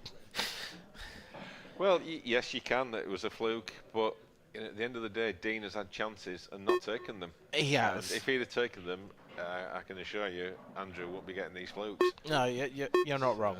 But that's just okay, I think. I think he's still on the yellow to the centre. Yeah, it's fine there. Delicate screw back. Might screw back onto the red, depending what the angle is. Yeah. Yeah, there's a nice shot, so. I think the shot after the next one is going to be the key shot in this frame. How adventurous is he going to get with his positional play? He may just stun the white and leave it there, just take his medicine, and take the one on the right hand side, because I think he needs to take that first. Yeah, me too. I think this is a bad option. Yeah, the problem with this now, he cannot get the white out for position, so he's going to have to force to leave a double. And he's not guaranteed to be on that, because he's going to be canning into these reds. He almost needs to finish dead straight on the double as well, because if he leaves too much angle, the cue ball's going to be running round, and that red's going to be in the way of the black. Just had a nice little natural angle there. So this double is all about the pace. So if you just played that plain ball, the yellow would hit below the centre pocket. So it's all about the pace to try and straighten this yellow up. He doesn't want to screw back, he's going to have to stun the white so they can leave the black into the bottom left corner. So, using his extension. Oh no. He's already used his extensions. Shot! Is he on the black? He's screwed across. I think he can pot it to the bottom right. He's got an edge, yeah. He really needed to try and stun that, but keep the pace. Very difficult shot. He's down quickly. He's got an edge, and what the edge you can see might be the natural angle to pot it. Where's this? Where's the white? It's fine. So he got a fluke, but he took advantage of it, and he's 6-3 ahead. He's one frame from a place in the last 16 and eliminating shootout Shields. That is going to hurt Dean Shields. That dry break will have hurt Dean Shields. But that one... It's okay, I was laughing, but those hurt. Oh, they really hurt. They hurt a lot. But at the end, he took these out pretty well, to be fair. Accepted his position, got the double and played this well. That was all about the pace. And I think the edge that he left was absolutely perfect for him to pot the ball. So everything going for Andrew McKee at the moment. Yeah, the balls are certainly running his way. He'll be hoping this is his last break in this match.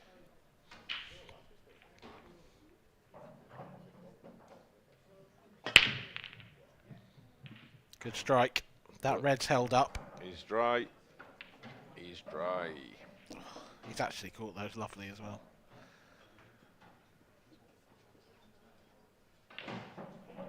Time for Dean to apply some pressure. Because, make no mistake, it'll be a big deal for Andrew to win this game. It will. It will be a good win for him. He's struggled recently. And he's not been getting the results that he's been wanting. And he's having a bit of a run now.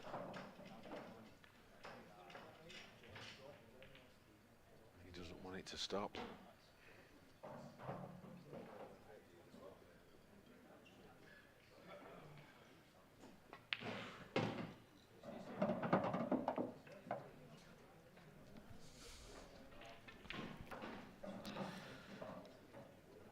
Now all these reds look reasonably simple, apart from that one furthest off the cushion in the balk area. Just wants a bit of work. Yes, as usual, there's always one key positional shot in a clearance, and it'll be coming up after his next shot. Ideally, he'd like to leave an angle on the one that's on the top cushion, just so that he can play the plan and just develop that yellow and red. It's quite a tight little area, that though. You haven't got a huge amount of area to land in to leave that angle. Yeah, it's a small window you can see, so the line, the balk line is his guide. That's where he's looking to get it. Can he judge the pace?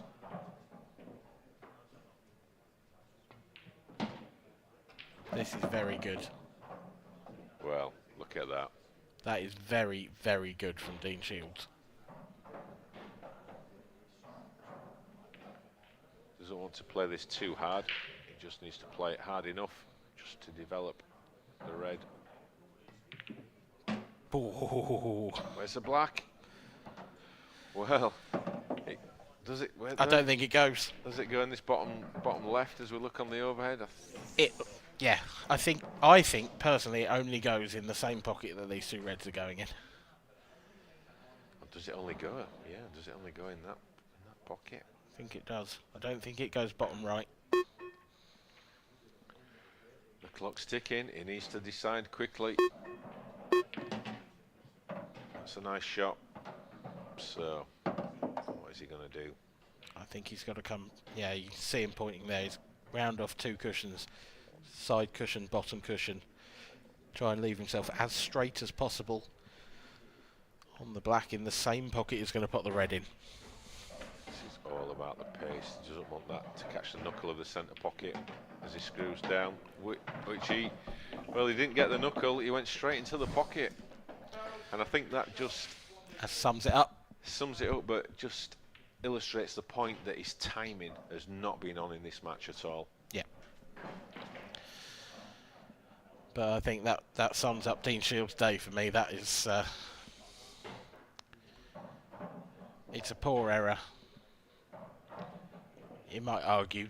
You could argue he's unlucky to go in off, but he shouldn't really be anywhere near the jaws.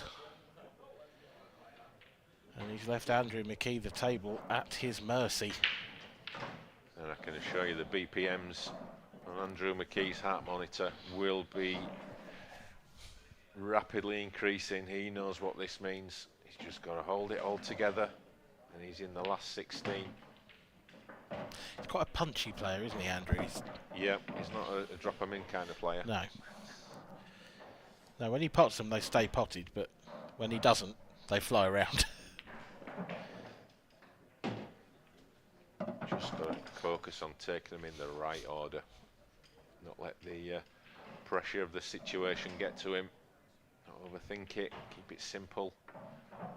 Surely one in the left centre now and up for this one in the top right corner. Get rid of those. And then the one that's nearest the right centre surely is his last ball. That's what he's got to be working to. Why is he running into this? Try not to ask questions, Kev. It doesn't... You'll go mad. That was... I didn't agree with that shot. Now he's putting himself under pressure to get a good position. Oh, has he moved this one as well? He's tried to move it. He's left himself awkward queuing. I don't get it. That dropped in comfortably. This is just about pressure. This is all about pressure. It's about this next shot. I think he's got to take this clip into the left middle. No, I think he can. I think he can stun this one. Down the rail. Draw the cue ball back. Yeah, he's played that well. Yep. He's still not out of the woods yet. He can't just drop this in, which is what you want to be doing at this stage. He's going to have to probably screw between the yellow and the centre pocket. It's either that or lots and lots of right-hand side to try and sneak the cue ball past. Or is he putting it into the bottom left and screwing up and down? Can't quite tell. Ooh, well, he's... Oh, this is horrible. He's running into the black. If he gets this, the black could go anywhere. This is all about... This is what pressure does to you, folks. It makes you play the wrong shots. But if you get them, they're not the wrong shots. And if he takes these out, he won't care how he got there. He needs a little bit of luck. He's missed the pot, but he's got the pot. black He's safe. got the luck. Oh, there's still time to run in this game yet. Sooner or later, if you keep playing the wrong shots, it catches up with you. And that was... Wow. Dean at the double. Missed it. He's missed the double.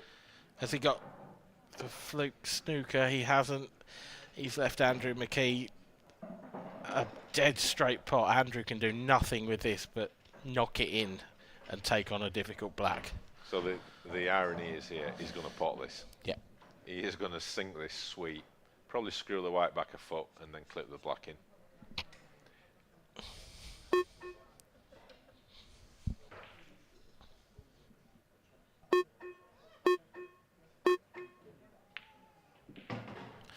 That is a man with very little confidence.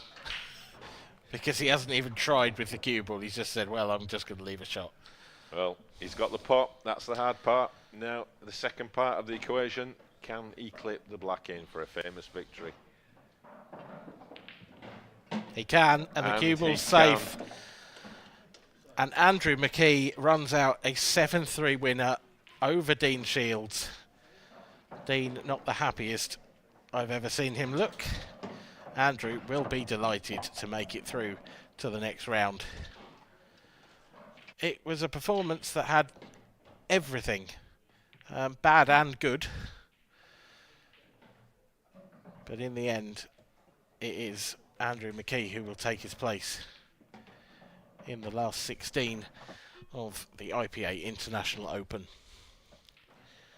He is, as I mentioned earlier, the last of the last 16 competitors to go through to the next round. So the last 16 draw is complete with Andrew McKee versus Clint Ianson. Liam Dunster and Mark Boyle is next on the stream table, and that is a clash that we cannot wait for. Here in the commentary box, Liam Clark currently 4-2 up on Gareth Hibbert. Robert Stephen currently 2-1 up on Corey Reese, and we will bring you some more of the latest scores later on, after Andrew McKee has had a word with Mark Pickworth. Thanks, Dan, and that concludes our last 16 now, and I'm joined by the winner of that last match, Andrew McKee. How does that feel to get that win? Embarrassing. I mean, I really rode my luck in that game, and I feel sorry for Dean in a way, you know, but you take it when you get it, you know, and someone was shining down on me today, you know. And I said in the studio earlier to Kevin, just before your match started, I said that you were a tricky player to play against, and don't be surprised if there was a bit of an upset. And do you think it was a bit of an upset? Have you been putting in a bit of time? Well, a little bit, yeah. And yeah, I do cause the odd, you know. I like to throw a spanner in the works, as they say, but yeah, I mean, I'm happy with the win. Like I say, I had a lot of the run in the game, so you know. Well, we're both at that level now. You sometimes you do need that run of the game. You really do. Is it just like now, just one match at a time now? See how far you get, because you are in a bit of unknown territory here. Not unknown territory being on the TV table in the studio, because you have been in that situation before. But you're in the last 16 now of the Open event, and that doesn't normally happen from tour to tour for you. No. And people who know me, I lost my brother in 2020, and so my head was in a different place, and obviously with COVID, and you know, and I never really, you know, the passion had gone for it, you know. There was things going on elsewhere in my head, you know, but I feel in a good place at the moment, and I've recently fallen in love again, so. Well, it's great to see you back. I'm not sure if you've looked at the draw too much. You're going to have not much of an easier task, but you're going to have Clint Ianson next. He's been waiting in the wings for you, and how do you feel about playing against Clint? Well, twice I should have beaten him. I had him against the ropes in a couple of matches, and he pulled out the stops in the final frame, so. You know, I've just seen it there on the screen. Well, yeah, I mean, Clint's a class player, and you know, I need some more of that luck again. Well, I'm sure, you know, if that continues, then who knows what could happen at the end of it. Yeah. So, but well played, anyway, Andrew. I'm going to let you go and obviously text all the loved ones, etc., and hopefully we might even see you a bit later on this TV table. Cheers, thank you. Well, there's Andrew McKee. He's he loves it. He's a bit of an unknown territory, really, for him being in the last 16. But it's good to see a new face in there. Andrew's been about on the IPA tour for a good few years now. He's played in a lot of the TV events. Been a very good support of the IPA, and it's good to see a good man like him doing well. Yeah, he's as he sort of alluded to then, you know, he's had a few issues off the table, and he is a great guy, you know, great guy off the table, and yeah, it is good. It's good to see him, you know, having a good run. He's won 4 matches, which isn't, you know, not done for, you know, some time. He's in the last 16, and who knows, you know, he's the pool gods are obviously shining on him in that match. I mean, I was doing a bit of commentating on it with Dan, and you know, there was everything in that match. There was some absolutely class stuff, and there was some absolute dross, to be honest. But yeah, I think Dean Shields is going to be scratching his head thinking, what have I just done there? I know Andrew got some flukes, but he wouldn't have got those flukes if Dean had taken his chances. And you know, Dean just never looked focused in that match from what I could see. And it was not the Dean Shields that we've seen over the last 6 months. No, absolutely not. And we've seen on this TV tale, if you don't take your chances, you will get punished. And whether that other player has a little bit of luck or anything, there's always the same outcome, isn't it? Yeah, and Andrew did have some cracking pieces of fortune. I mean, he was in hysterics at some of those shots. But it happens. It's pool. If the pool gods are smiling your way, crazy things happen. And but there was some good stuff from Andrew in there. The clearance he did when he was 2-0 down to get back to 2-1. The black he potted, was obviously giving him a lot of confidence. And he always played the right shots most of the time. Sometimes the execution wasn't that good, but there was some good stuff in there as well, and he's just got to try and build on that and take that into the next match with Clint. Well, he's in the last 16 now, and I tell you, we're going to have a little chat about the last 16 now. So once again, the amateur players have been causing a bit of a stir. This pro slaying that you've alluded to. There's 7 amateur players in the last 16. There's been 8 on the past 2 tours, but this time there's 7, and there's guaranteed to be 2 of them in the quarterfinals. Yeah, I mean, it's not really a surprise anymore. It happens every tournament. There's always at least 2 or 3, come through. We've got a few more now, but it's all about the strength in depth, and some of those names on there, will be new names to a lot of people watching. But we've seen some of these players, on the outer tables, and there's a lot of talent out there, and great to see them coming through and challenging the top players. Yeah, and you saw just on that caption there, Liam Clark 4-3 ahead against Gareth Hibbett, and Liam Clark came through a mammoth struggle against Matt Steeper, another great amateur player, 7 frames to 6, but he's got now a chance of getting in the quarterfinals. Yeah, he's probably doing better than his brother, who's a recognised professional. So all well in the Clark family this weekend. Absolutely. Right, up for this next game then. What a game we've been waiting for here. Liam Dunster against Mark Boyle. How's this one going to go down? The Battle of the Scots. Yeah, well, we had the All Welsh final last night, and this match is worthy of another final. But it's the last 16 match, and Liam Dunster, pro #1 world champ, against Mark Boyle, who's won virtually everything in the game, and. Well, what a tussle this is going to be. We've not seen much of Liam this weekend. We saw him on the stream, but yesterday. But Corey defeated him on this occasion. Mark's been he had an early exit in the professional event, Craig Brown, but he's been quietly doing his business on the outer tables. Some real comfortable wins, 7-0. I think it's a couple of 7-0s or 7-0 or 7-1. So he's obviously striking the ball well, and he's going to have to do to beat Liam, who's the favourite every tournament he goes in. Yeah, he is. I mean, Liam, he's probably not been his normal elegant self over the past few months. A lot to do with taking on new business, etc. And he struggled to find a little bit of form. Definitely this weekend, he's had quite a few tussles himself. How much do you reckon that's going to play a part in the outcome of this match? Because he's played a lot of frames already.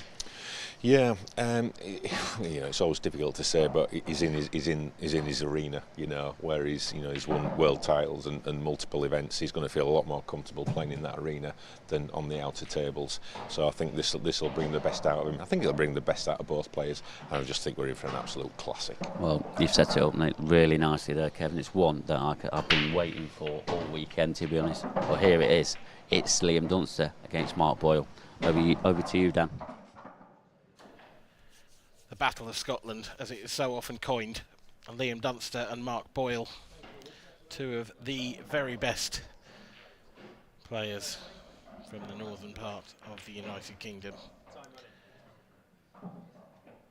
These 2 have gone head to head on many occasions, not just here on the IPA, but throughout their pool careers. Liam comes in as the IPA #1. But not with the best recent record.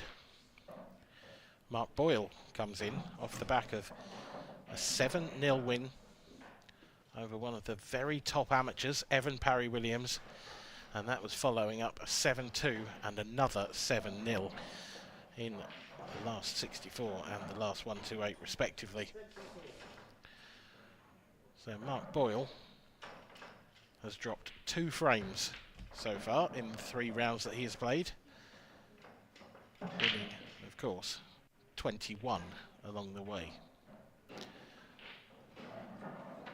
But Liam Dunster is a different kettle of fish, a different class of opponent, and this will surely be a much sterner test for Mr. Magic to try and force his way through. Joining me once again in the commentary box, and I feel like I might say this a fair few times more throughout the day. Welcome back, Mark Pickworth. Well then, Dan, yeah, I'm back once again, and this is one I've been waiting for. I saw it as a possibility it could come to a light, and here it is. It has, the Battle of the Scots. Definitely not a lot in it between these two players. They've played each other quite a few times over this season, just down to their rankings. Now, this dry break from Liam Dunster has given Mark the early opportunity in this match, but there's a lot of work on here. Breaking the black out is a good start, and that has also opened up a pocket for the red in balk. That will now go up to the top left, but does that black pass the yellow to the top right? I don't think it does, Mark. No, but the way that he played that, he played it in such a manner that he knew where the black was going to end up. So has he left it there for that purpose? There's only time going to tell. Does he think that that will squeeze past the yellow? Does he think that this red will squeeze past the yellow? Looking at that overhead, I just can't see it. No, it's but it could also be quite deceiving. I mean, he's obviously made his mind up. He's going about this in a way that he knows how to go about it. Well, if he can leave a thin edge on this red here, and that is a superb shot, he can track the cue ball down towards that area now. Can he get into the yellow and knock the yellow in this shot? I think he's got a bit too much angle to do that. I mean, he could probably hold on it for the red into the centre, or even in the corner. It looks like it's going to travel for the centre. Is that what he wanted? I'm not sure. Well, if he's playing on the assumption that that black does go, then he's absolutely fine here. If it doesn't, well, your guess is as good as mine.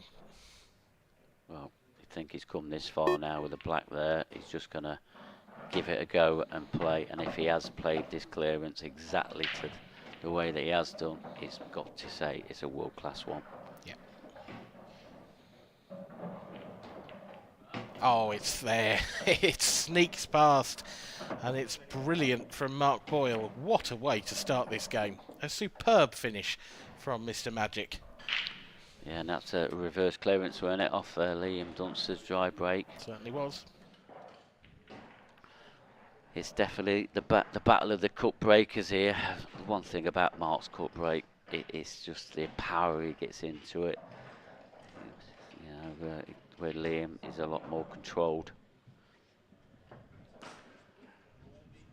These two have played each other thousands of times. It's quite an early call, but I did watch Liam's match on the stream table yesterday as well.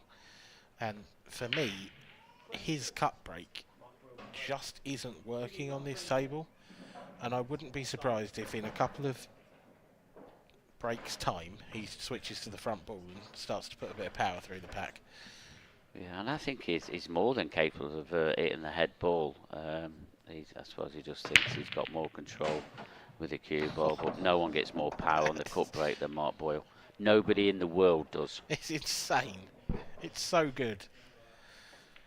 And that is a perfect example of it. And I was just saying, Mark, before you arrived back in the commentary box, that Mark Boyle today in the Open has won 22 frames, and he has lost 2. So he's in good form. I mean, we looked at this statistic, didn't we, last time when Mark Farnsworth won the Open, Yeah, and I can't remember now. It will come back to me soon about how many frames he lost it when he actually won it, and it was an incredible standard. Yeah, he was unplayable that day. And the only way, in my opinion, someone's going to stop Mark Boyle in this form is to be as unplayable as Mark Farnsworth was that day in Coventry. Yeah, and at the moment, Mark Boyle's looking like he's unplayable. He's got used to this table straight away. The thing is, now that he's got that opening break of serve, if you like, is there any stopping him? I mean, if he continues to break like that, you can't see it. No, you really can't, Dan. And the way he's going back, his Ooh, business. cue Where's ball, the cue cue ball, ball? cue ball. He's just got away with it. Is that a bit of good fortune? I think it is. Any thinner on that red, it's behind it. Yeah, he's got to take the plant on now, I think. I don't think that will go. Oh, can he get through to the one over the centre? He can. Well, even better. It's simple. Yep, it is. Yeah, I was like you, Dan. I didn't think he could get through to that one. I thought he only had the plant as an option. But wow, that's a bit of good run of fortune there. But you've got to say he's deserved this, though. You know, he's played a great clearance in the first frame, and then he's got a brilliant break. And wow, what a standard! Yeah, the clearance in the first frame was genuinely world class, and he's followed it up there with another break and dish. And the warning signs will be flashing clear for Liam Dunster. We may only be in this, well, now the third frame of the match, but Liam has got more than a game on his hands here if he's going to come away with anything. And in some ways, I wouldn't be surprised to see Liam playing his sort of tap break next up, and maybe just trying to fudge Mark a little bit, to slow Mark's momentum. Well, we saw what he created in the first frame. I don't think that'll be a good tactic personally. I think Liam's just got to concentrate in his game and go out and try and get these finishes and put Mark under pressure.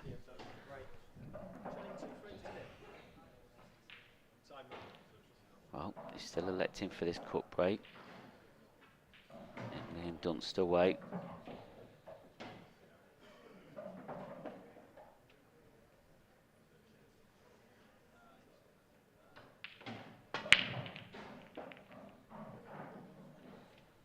And it's the same outcome. It is. It's a more difficult table this time for Mark Boyle. But it's Mark Boyle with the first opportunity. And I think you've just spotted a plant as a potential first shot, have you, Mark? Not a plant, but the yellow that's next to the red. If that clearly goes into the bottom right-hand corner, then this frame just opens up. Because if that's the ball, that he'd be able to get the other one above it. So there's three reds on the right hand, three yellows on the right hand side. The one in the middle clearly doesn't go, but the one below that one, if that goes past that red into the bottom right corner, if he can get on that at some point, then he could open up that cluster. Yeah, he's got quite a narrow angle of attack to get on that, but if he can do it early doors, which he hasn't yet, but he's left himself the perfect opportunity to do so next time. He's fairly straight on the yellow closest to the middle of the table, so he really just needs to stun this in, draw it back maybe an inch or two tops. Yep, and then everything should open up, because then it could cannon into the red. That'll open up that yellow. Don't have to do too much with the cue ball. Okay, I don't mind that shot. He's still got this yellow in the opposite corner. This is what he's playing. Well, I guess, and you said it earlier on, the question was, does that yellow actually pass that red? It looks comfortable from this angle, but from the overhead it looks a little tighter. Yeah, I think you're right, Dan, and this might be the reason. But look how close-knit these yellows are.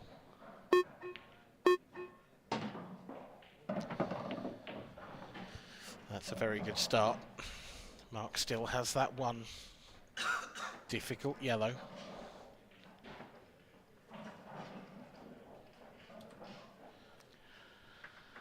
Yeah, and with all the yellows very closely near it, he's going to have to be very careful with his cue ball control. And I mean very careful.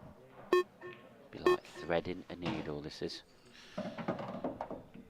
This yellow, I think this yellow that's tight on this red, I do think it could go. Up to the top left. Yeah, possibly, I don't know. He just that he hasn't tried anything too aggressive yet. He's now working it out, but he's going to have one chance at either getting it out or doing something with it.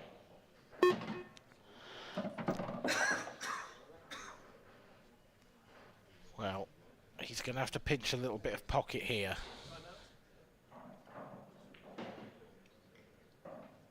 He's going to have to screw into these, for me.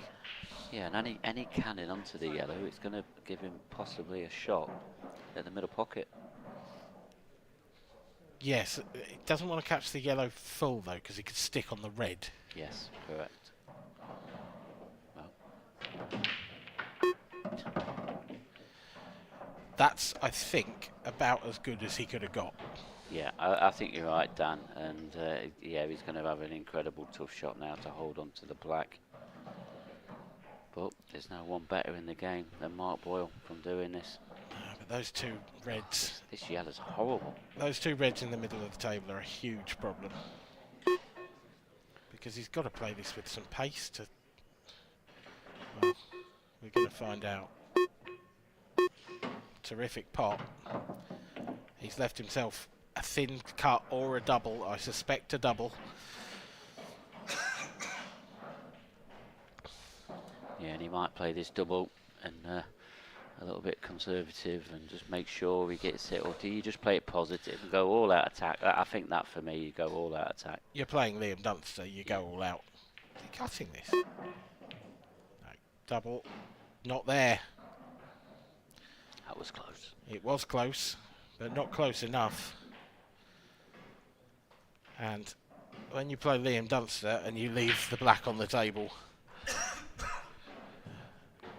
I suspect Mark Boyle might come back to the table because he hasn't really left Liam. Well, I don't think he's left him a great opening pot. He might be on the one to the left centre. No, Mark will come back to the table. Yeah, he's obviously going to be in a little bit of trouble. Liam, yeah, and he's got a guard against getting snookered back here.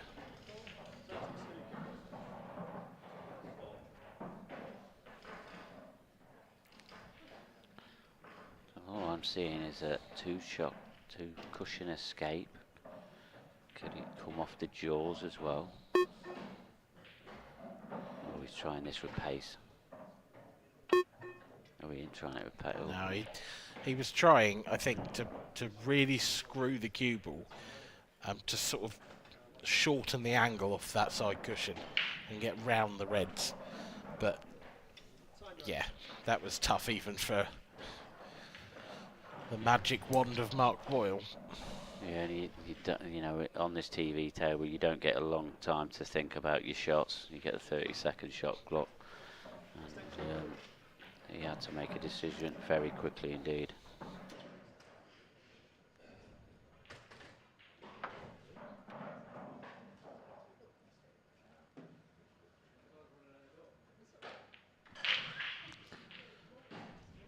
Well, now, Liam Dunster, a great chance now of getting his first frame on the board.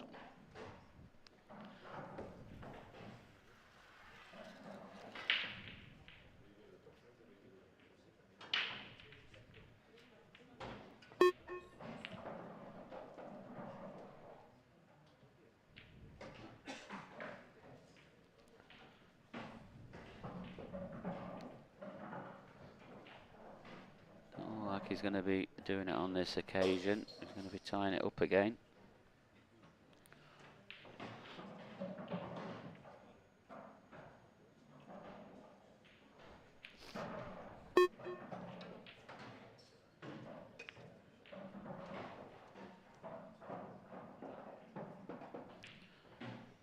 this one. Oh, has he got a chance of coming off 2 cushions? Total snooker. Time runner. I mean, it's probably virtually impossible not to leave Liam a shot at a red.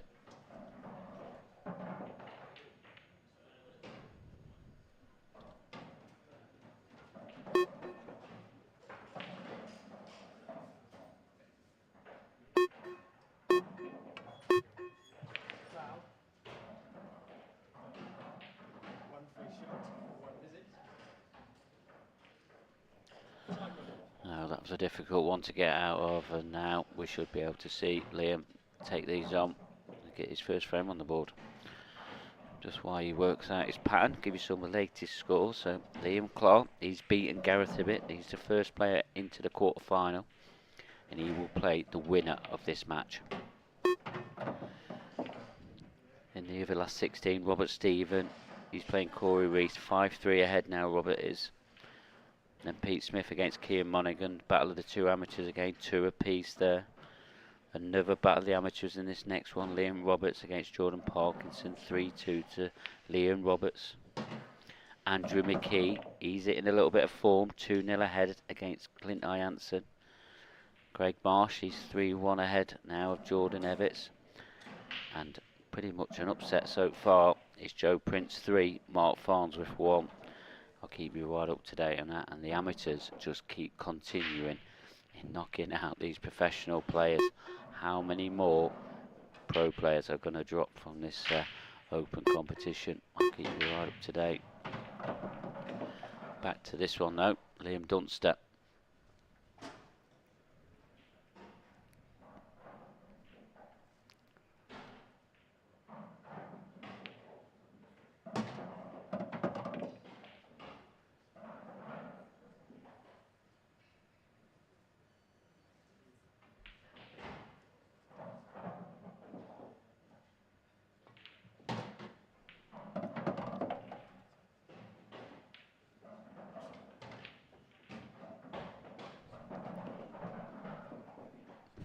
Now this is going to be very straightforward here for Liam.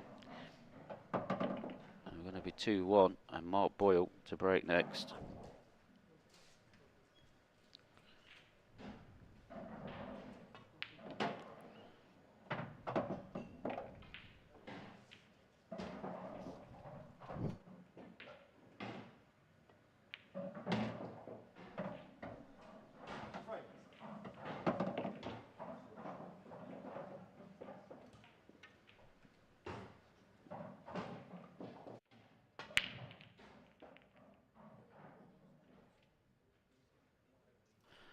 Yeah, that was another dry break there from Liam.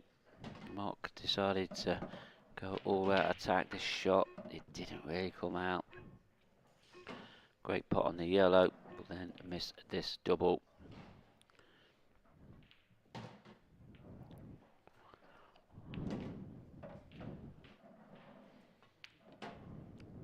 And the rest is pretty much history.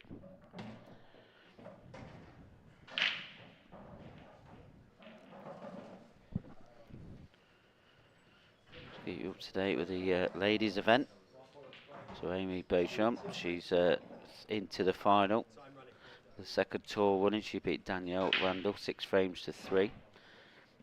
Kerry Griffiths and Rachel Tucker, that's not long been underway. That's just currently locked at 0-0. They're in the first frame there.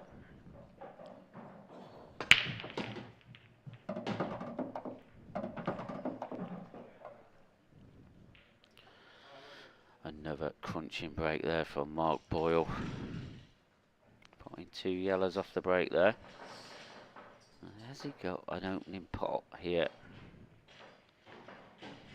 Can he get to a potting angle of any of these? The red near the black possibly. But the reds are horrible.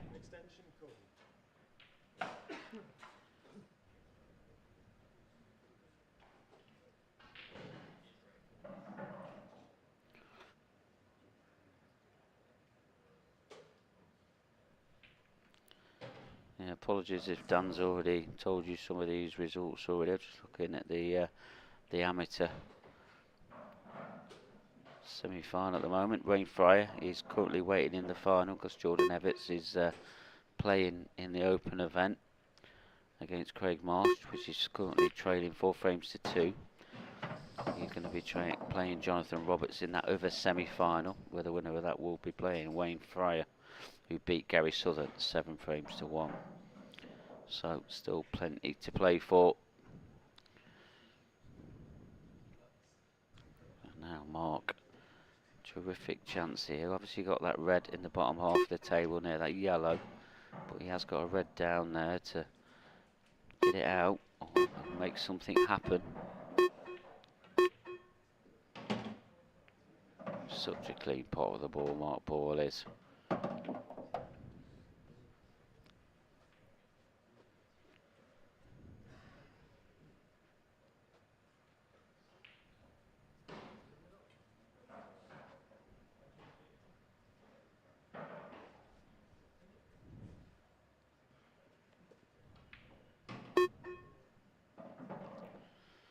So electing to take the toughest one of his reds, apart from the one that's tied up. Another clean pot there from Mark Boyle. He looks in blistering form here. Now, has he got an angle to get it out now? Is this the time he thinks he should be doing it?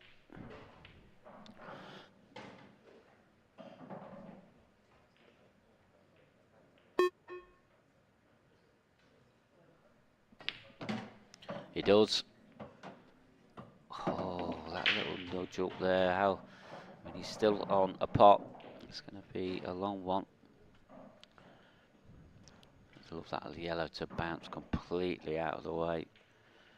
So I'm not sure how much of an angle he's got on this one into the top right hand pocket. He needs to drift to the left hand side if he can.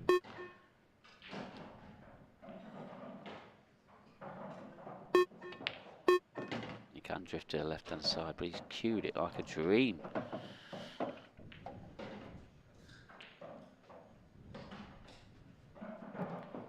So he's going to be looking at just dropping this one in on the cushion to the bottom right hand corner and playing a cannon to develop that red.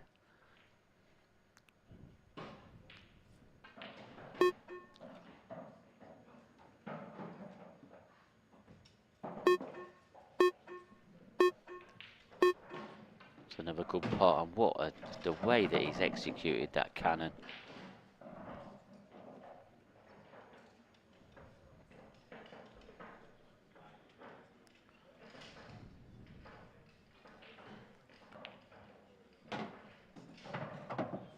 And yet again, it's looking like another break and clearance off the Mark Boyle break. As Dan said, if Mark continues to break like this, it's hard to only see anybody else but winning this is Mark Boyle. Great break, great clearance from Mark Boyle. 3-1 now.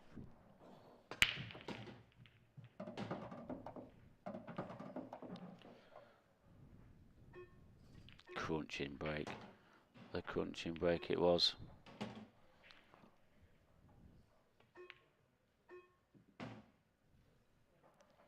Everything is striking. He's going into the heart of the pocket.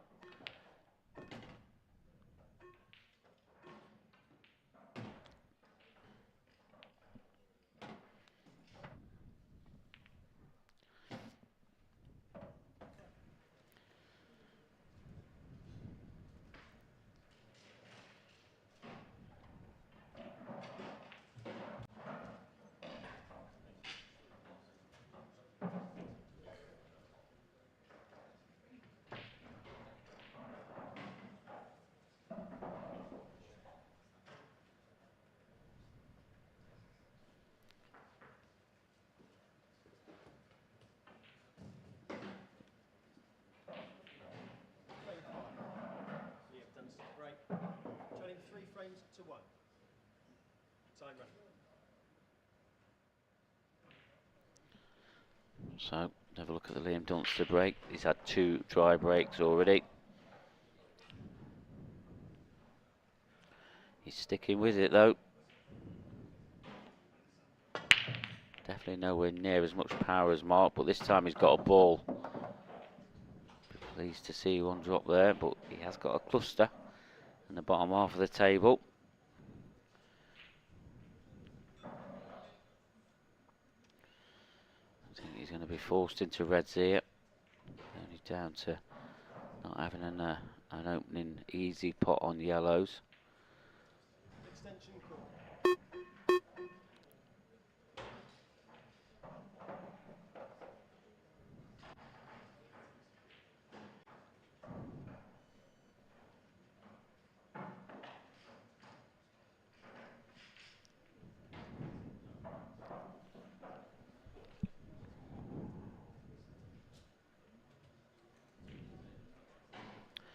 I suppose one of the yellows on the bottom half of the table, he can clip that in to the bottom left hand corner if he wished.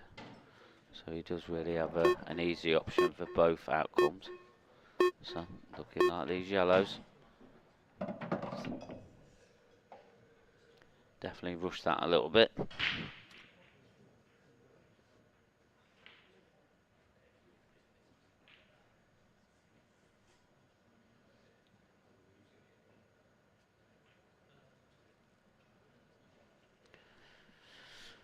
Yeah, so these yellows, they are tricky. Yeah, those two particularly down in the bottom right corner that are together. They're definitely the biggest issue. And definitely Liam, he doesn't seem to have got to grips to this table yet. I can only really see, I don't think he's on that yellow that he wanted to be on. The only thing I can see him doing here potentially is flicking off the first of those yellows on the baulk line and into the other one. And if it goes in, it goes in. If it doesn't, he gets the pocket. Well, he's not going to have a lot of time to think about anything. Playing the plant direct. Well, it's a decent effort. It's got a bit of control up at the top right hand corner of the table, but it has knocked another yellow safe for Liam. And I have to say, looking at the situation the balls are in, I put Mark in pole position here because Well, you would have done if they'd covered that pocket. yeah, I mean, absolutely 100% he was well in control if he did. He's still, for me, just a slight favourite. I just think he's got a few more tactical options than Liam at the moment. Liam's played a clever little shot there just to develop actually both of those yellows. But Mark's going to try and cover that pocket again. He's not made it happen. He's tying up his own balls, but he has tied up Liam's as well. Yeah, we're probably going to see a little bit of cat and mouse here. There's difficulties at both ends of the table.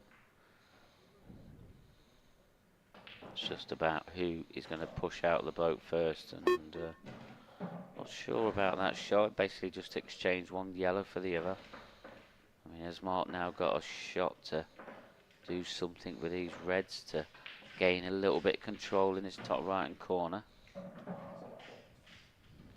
Yeah, I think he has. Red onto red. Should cover the pocket.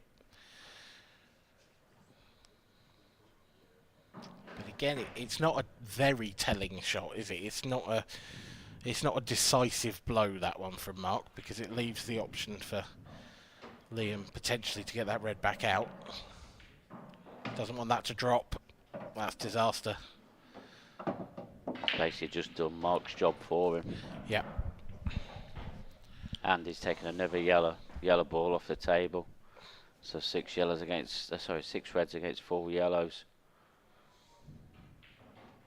And that, what you're saying, Mark was a slight favourite. He probably is a favourite now. Can Liam do something to change that? Well, that's a start. I think Mark may have to take one of his reds out of the equation here. No, he's just going to leave that yellow alone. Saving his extension, and I think think that's a clever move as well, because there's going to be a sticky situation sooner or later. Well, Liam, he's already used his at the from the break, as he normally does.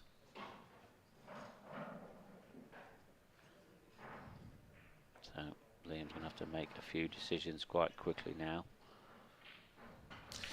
Oh, that's not worked. Because now Mark can cover that pocket too. I think he just tried to rest on the bottom of that red, because if he did, he was a long way away from protecting him, even getting anywhere close to putting this red in the corner. Clever little shot, that. I like that. Yeah.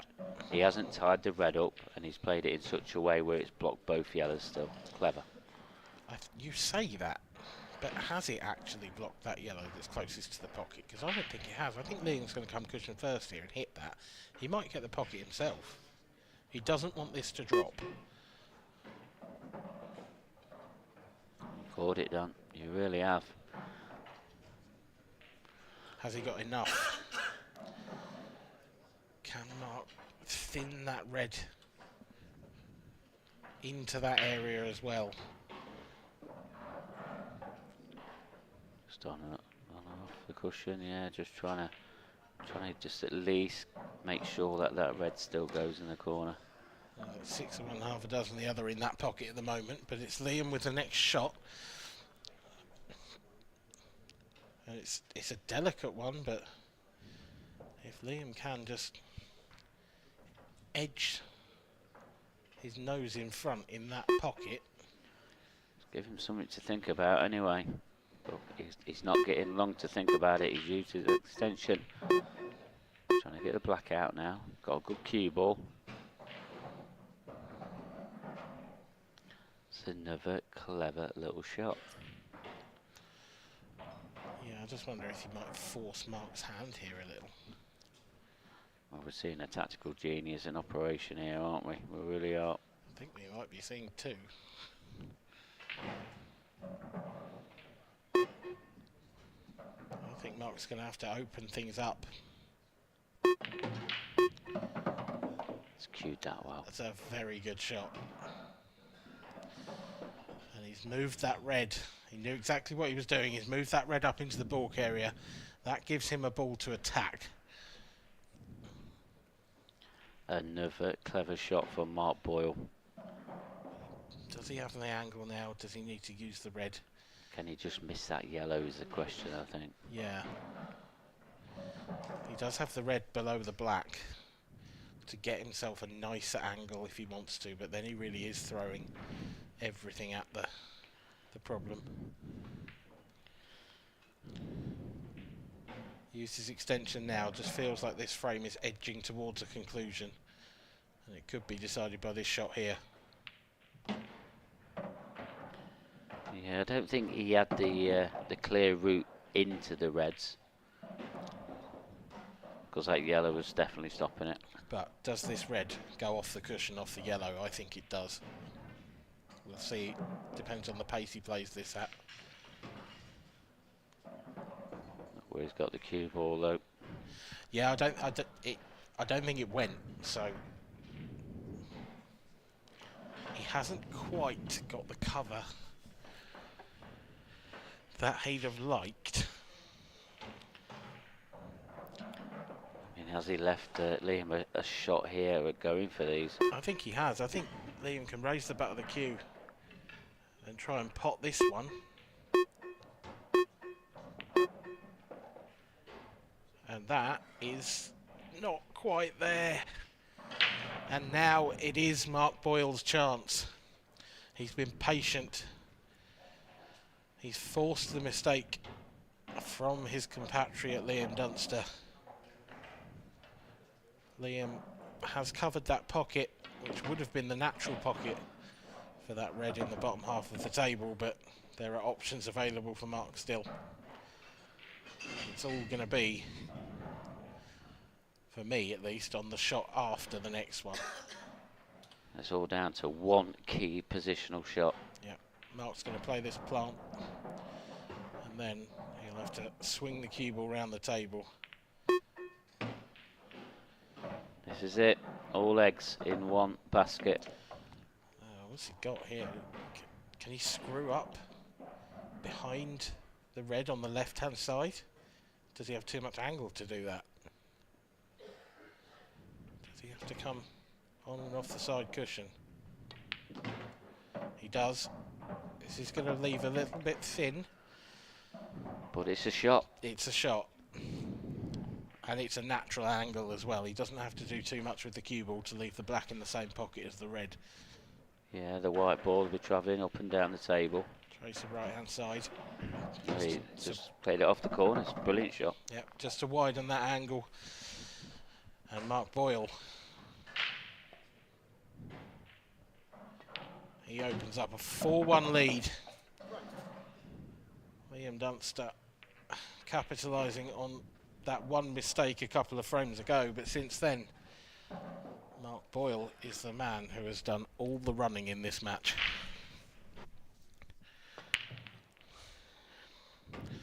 Liam finally getting a ball off the break.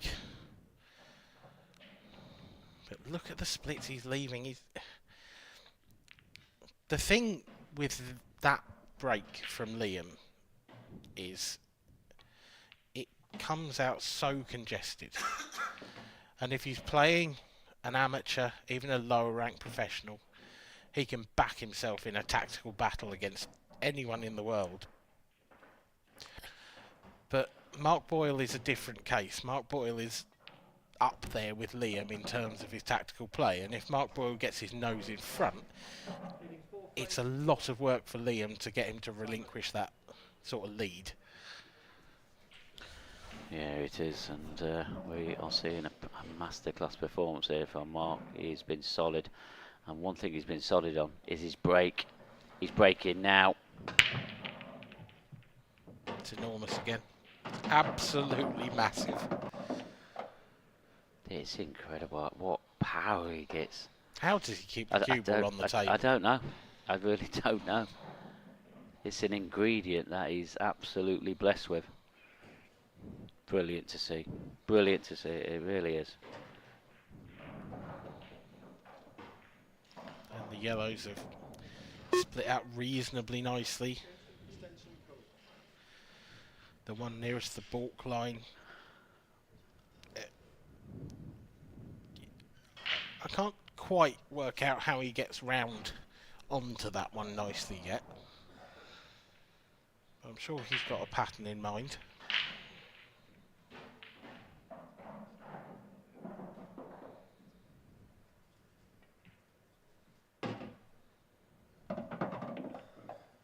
He has got this cue ball on a bit of string at the moment. He's putting it in every place that he needs it. I mean, this is still a tricky finish. Very tricky. It's protected, these the two yellows in the top half of the table. They seem to be protected. Yeah, it's getting between the last two yellows that's going to be the difficult part. Whichever way, really. He's got to take this one closest to him now into the right centre. And he can get across the table far enough, probably somewhere near the left centre pocket for the next one. But then he's really going to be threading the needle for position on the last yellow. If anyone can do it, it is Mark Boyle. Just perfect here.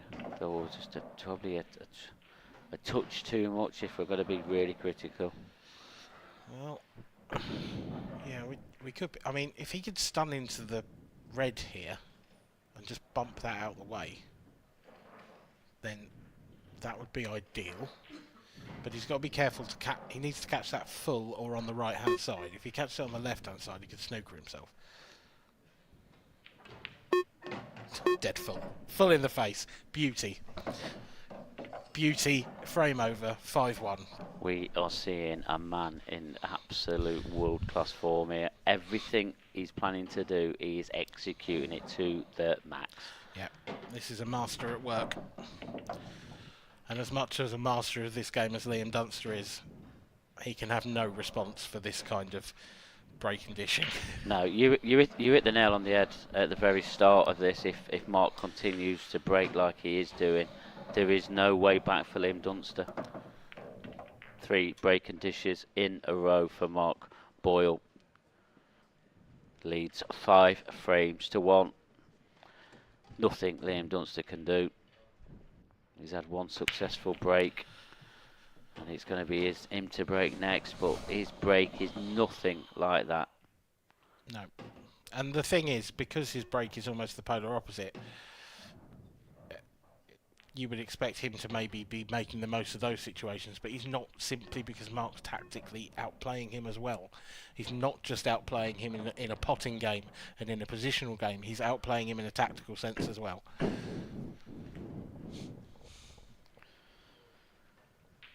Well, while you did just nip out for your comfort break, there has been a bit more pro slaying going off.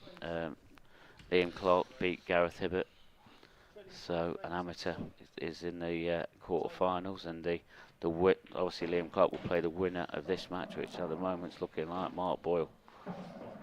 He's going to have to be on the top of his game.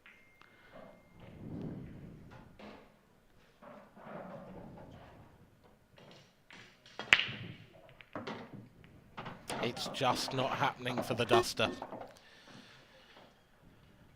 He's, in my opinion, almost gone for the Boyle break there. He's sort of switched sides, but also he's put a lot more pace into that break than he had his previous ones. He's tried to generate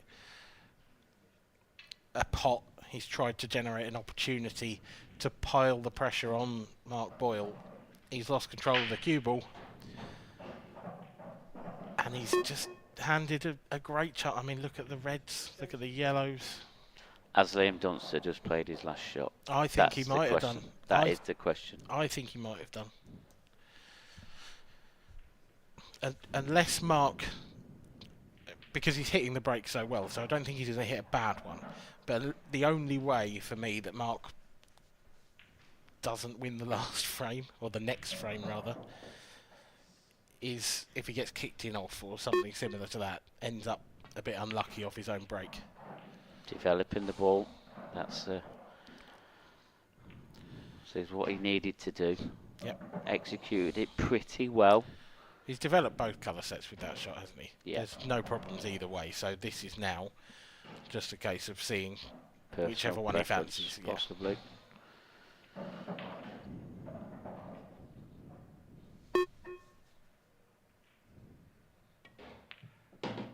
Ooh. That is the first loose shot I've probably seen Mark Boyle play. It is a loose one, but it hasn't actually cost him. That yellow still goes. He can still land on it quite comfortably. He's still got a nice option available to the right centre now. So, yeah. That's just me being critical again about, noticing that it's a loose shot for Mark Boyle. Yeah, you're right though. That wasn't how he intended that shot to go. But when you're playing this well, those little things run for you as well. They do. So he just needs to make sure he takes these out in the right order. This is key now. He'll just be working that out now. Now he's had to reroute a little bit. Well, we've talked about players moving balls unnecessarily, but I think there's an option here for Mark to clip this one in the left centre and move that one off the rail. I don't think Mark Boyle has any intention of doing that. I really don't.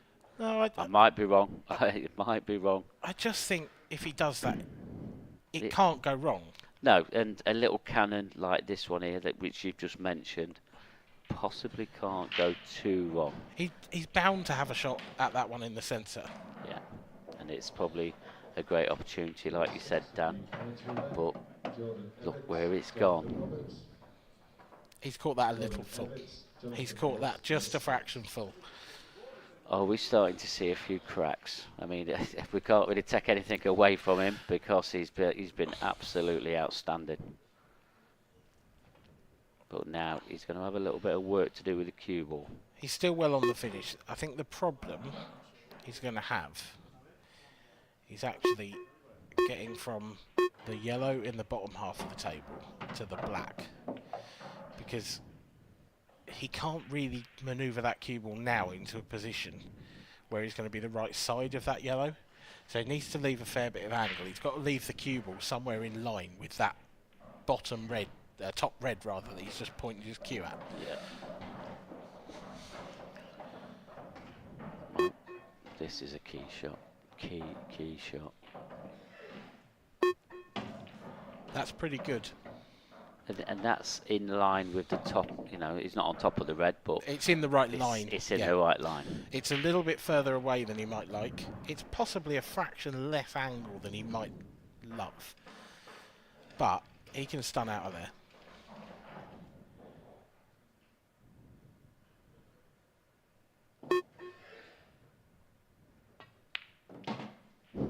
Spot on. Absolutely spot on. This is just wonderful to watch from Mark Boyle. Yeah. It is breathtaking. It really is. It's world class. World class. When you're sat in that seat like Liam Dunster has, there is nothing you can do, and he's going to have to sit in that seat for a bit longer. And if Mark gets a ball off the break, we've already seen Liam Dunster's last shot, which is that one there.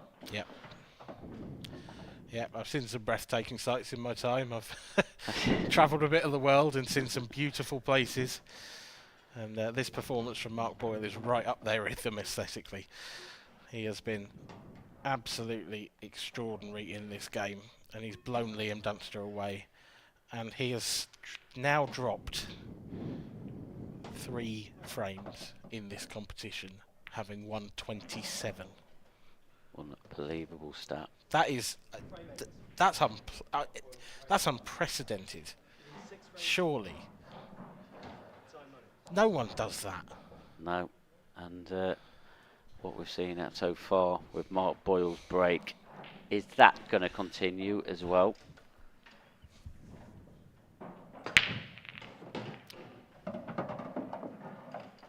You know what? He hasn't caught those as well as he's caught the others. That's the worst break he's had. He has, and look at them. It's a great chance. It is another great chance. He'd love to have an opening red. Yeah, absolutely. I mean, he probably has got one into the top right-hand corner, but it could be tight. It is tight from that camera angle. Yeah, no, he's only got the thinner of the two, and that's probably a risk not worth taking because the cue ball's travelling round. There's no guarantee you're on anything. No. He's looking for something, though. Yeah, well, he's looking at playing the red off the yellow in the middle. No. He's looking at playing this second yellow off the red. Then it opens up all the yellows as well. Yeah, that's exactly what he was doing. Job done. Surely, surely this is job done. Well, just while we're waiting for Mark to get the job done, Craig Marsh, he's the next player into the quarterfinals. He's beaten Jordan Everts 7 frames to 4, so Jordan Everts can now get that semi-final played now. Corey Reese against Robert Stephen, the repeat of last night's professional semi-final. Corey Reese just taking the lead now. Was 5-3 down, 6-5 ahead now. Mark's playing exhibition shots out here now. That's a bit cheeky. Beautiful cue ball control. After the way he's played, we'll allow it. Beautiful cue ball control there. Sorry, carry on. Andrew McKee was 2-0 up against Clint Ianson. He's now 5-2 down against Clint. Mark Farnsworth 5-3 up against Joe Prince. Now remember, he was 3-1 down in that match.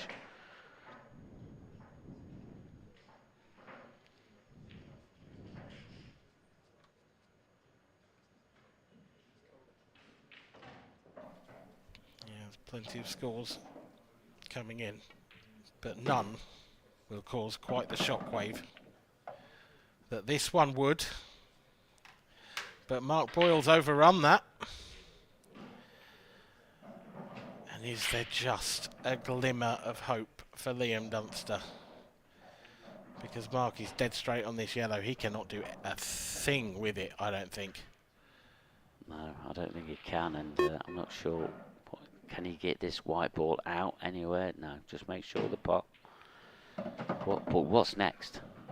A cross double? Cushion first. Try and pot the yellow in the centre. I mean, that yellow doesn't go past the black. There's no way.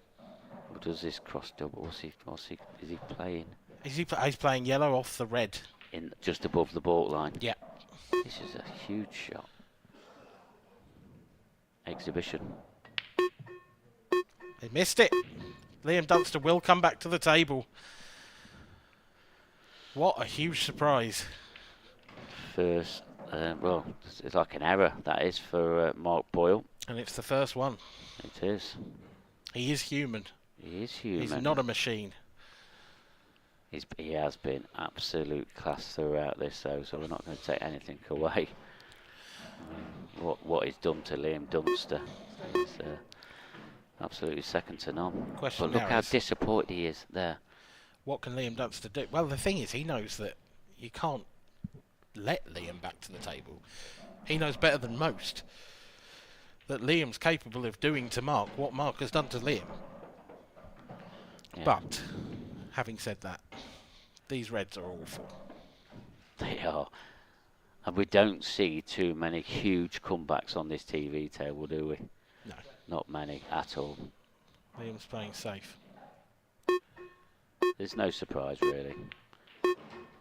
That's a poor shot. That's a really bad shot. I don't understand that at all, because he's left Mark. He's left Mark on this yellow. Yeah, I mean, there is some danger in the cutback on this yellow. There is, but I think Just the misses cue it. ball's. I think the cue ball's travelling into the Reds. Depends how thin this is now. But he ain't got much time to think about it. No, just gotta pray you get on that.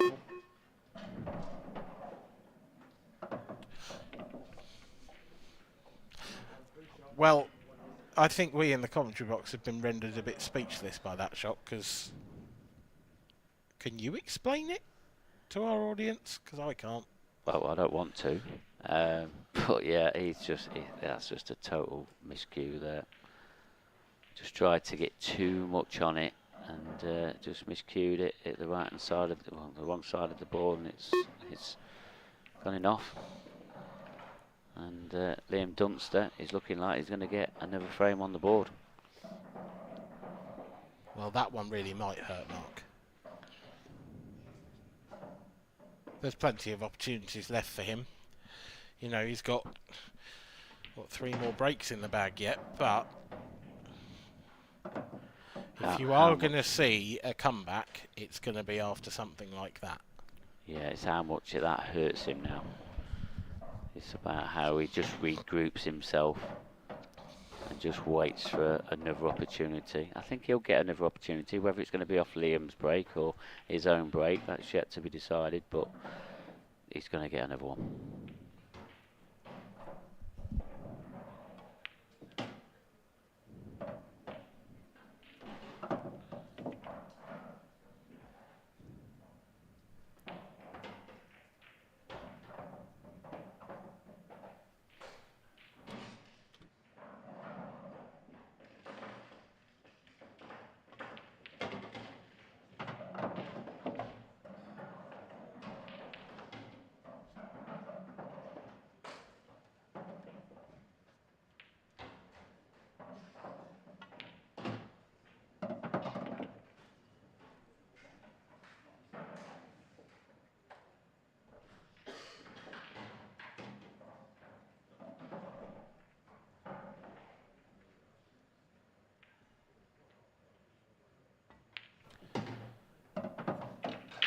Well, Liam Dunster is going to get his second frame on the board. It looked as though Mark Boyle was running away with this match, but a couple of bad errors from Mark have let Liam back in. Are the nerves jangling in the Boyle camp? Well, we've seen Liam Dunster come back to the table, and we did write him off after he went off on his previous break, and yeah, a little bit of a surprise, because I mean it was another crunching break, probably the worst one he's hit, and played gotta say, a poor positional shot, and then delivered that miscue. Liam Dunster, though, hanging in there like he normally does. He won't give up yet, Liam. He's a really gritty competitor.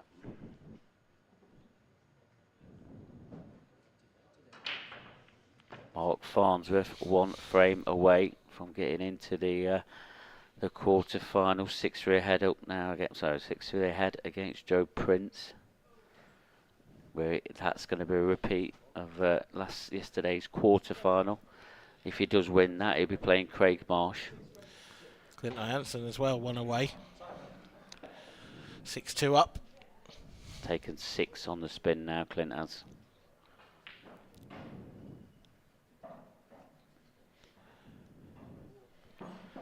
Back to the action here. Back to the Liam Dunster break. How long is Mark Boyle going to be? Cue ball, straight in. Mark Boyle gets his opportunity immediately. Second frame running for Liam Dunster there. How's he going across there and going into that middle pocket? Yeah, I think that's to unlucky. miss them all. I think that's unlucky. To miss every ball that's gone into the top half of the table. Yeah. It's berserk. And Mark's surely not going to turn down this one. I mean, it's a great split actually from Liam as well. Well, we're really going to free shot. find out how much that previous frame affected Mark. Mark can't get these wrong. All he's got to do is move this red near the near the left centre pocket, and then the yellows are absolutely at his mercy. They all go. Even that one on the balk line goes top right. It goes past that red. Well, you've called the first shot there, Dan. Wants that to slow down a bit, that's fine. If he is on this one into the one that's closest to the centre pocket, yeah, he needs to get out of the way sooner rather than later. Don't think he's on that yet. No, well, there's still time. Yeah, well, yeah, that's the thing. He can go up to the top left now, and then he can leave an angle. He is actually on it by the looks of it. Yep, absolutely flew through there. So the last half problem for Mark Boyle has disappeared from the table. The only thing that can go wrong now is if he creates a problem for himself, as he did in the previous frame.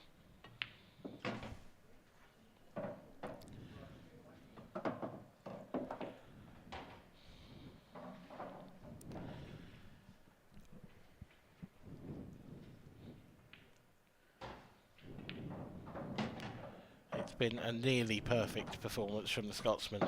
It would have been perfect, but for that positional error in the previous frame. But in the end, it was always going to be a long way back from Liam Dunster, even when he got back to the second.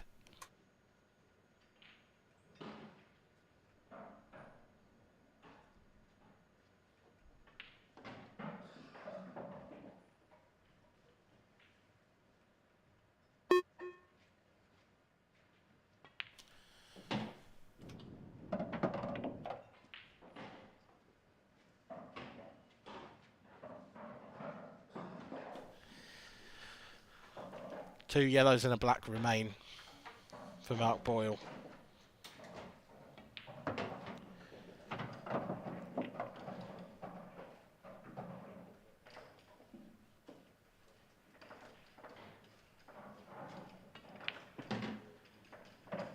And this is a performance to be proud of.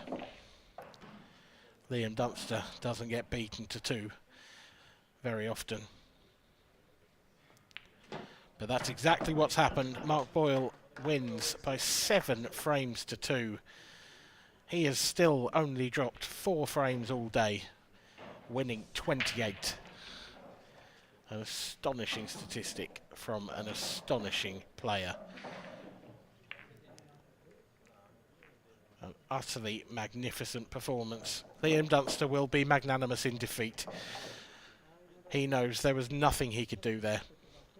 The 2 foul breaks cost him towards the end, but even before that, Mark Boyle had been absolutely dominant.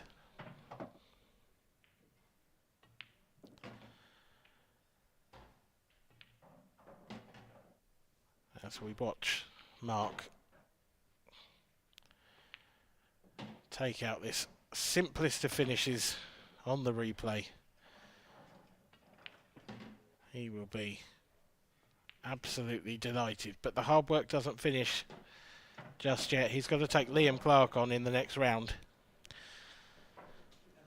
as the last 16 draws towards a conclusion. For now though, Mark Boyle will have a quick chat first with Mark Pickworth. Thanks, Dan. And Mark Boyle, does it get any easier playing a really good friend in Liam Dunster? I'm sick of playing him, to be honest. But it seems like every tournament I always come up against him, so you know what you're going to get. When you play Liam, you've got to play your best game to have a chance, and luckily the breaks went my way that game, so over the moon. And how close was that to your best game? Because when I did the commentary on that, and that was very, very close to a masterclass display. Apart from the 8th frame, we can talk about that after. Yeah. But let's just talk about the performance you did, apart from that 8th frame. Yeah, it felt good. Felt good all day. Last night, even the game I got beaten Friday night, I still felt good. But when you get on the telly table and you're breaking well, 9 times out of 10 the run-outs are there. It feels a bit easier out there because the table plays so beautiful, so you know how the table's going to react. Different if you're on one of the outer tables, you're second guessing yourself a lot because the tables all play different. But when you're out there, you feel comfortable because you know what the cue ball's going to do most of the time. Yeah, and you've played Liam thousands and thousands of times, and like you said, you've probably pretty much Sick fed up of like playing him. But what do you normally have to do? I mean, what I've watched you do is that you've put Liam under a lot of pressure, and is that all you have to do normally? That's what you've got to do. It's the same as Liam. Liam does that to you, so you've just got to try and do it back, and just hope that the balls break. And Liam's break never worked there at all, and he had a couple of offs, but it helped me as well. So the score line basically, the breaks kind of decide the games these days, so that's how you've got to make sure you break the balls well and then not miss anything easy. Let's just talk about the break. I mean, both of you have got a cut break, but your cut break is seriously more powerful than Liam's. Was that pretty much the difference in this match? Yeah, it's because I've been going to the gym quite a lot and working out, as you can tell. You can tell. That's just down to timing, so the side break you've got to be spot on, because the minute if you're not timing it well, the balls end up back in clumps, and then or your weight can even be off the table, and it's quite a high risk factor to break the pace that I do, but you get the high rewards if you hit them well. And a little bit about this open event. The amateurs have been causing a bit of a stir in this, pretty much in most tours throughout this season. Is that going to sort of continue this week on? I mean, you had a tough game with Avery Parry-Williams earlier on, and you dispatched him 7-0. It was close. Yeah. No, I got told. I've not really seen him play. I got told he was a good player, and I've heard good things about him. So you'd rather play against a good player because you've got to play well. So I just went into the game thinking I was playing somebody like Dunster or Farnsworth. I was just thinking which he should really do anyway. But I kind of went in and he made two mistakes he made, but I've been playing great since I had a weight at the bottom of my queue because I started playing a wee bit more snooker when I played Ronnie last month, and then so I've kept the weight in my queue. But it's because you get more reaction out of the cue ball, so I've took it out now because I was getting too much reaction out of the cue ball, and I feel like I've got more my cue ball's more consistent now, so I'm glad I've done that because I feel good now. I feel a lot better. Well, a little bit more on the draw. You probably haven't seen it, but there has been another upset. Gareth Hibbett's been eliminated. Right. Liam Clark's beating him, so now you're going to be playing Liam Clark in the quarter-final. I'm not sure on what table or what time that will be, but what's your thoughts on that match coming up? It's a quarter-final. It shows you he's beat Gareth, so it shows you he's a good player, because I know how good Gareth is, and Gareth doesn't. You've got to scrape him off the table, so just need to go in with the same mindset and just hope the breaks go my way, and then because at the end of the day, at this level, the breaks decide matches these days, so you've just got to go with the flow. And you've already won an open event this season. What would it mean to win another one for this season? Because the standard's pretty high, not just for the professionals, but for the amateurs as well. Yeah, well, we all know what's happened. So this was the last event that Laura was at last year, so it kind of means a wee bit to do it again this time, So we'll just, it'll mean everything to win it today, So we'll just go keep thinking the way I'm thinking now and just go for it. Well, one match at a time, Yeah, Mark. yeah, And ball at a time. you played superb, and Yeah. it was really good to watch on there. And good luck for the next Cheers, round. Mark. And Thank you. hopefully we'll see you again on this TV table. Well played today. Cheers, thank you.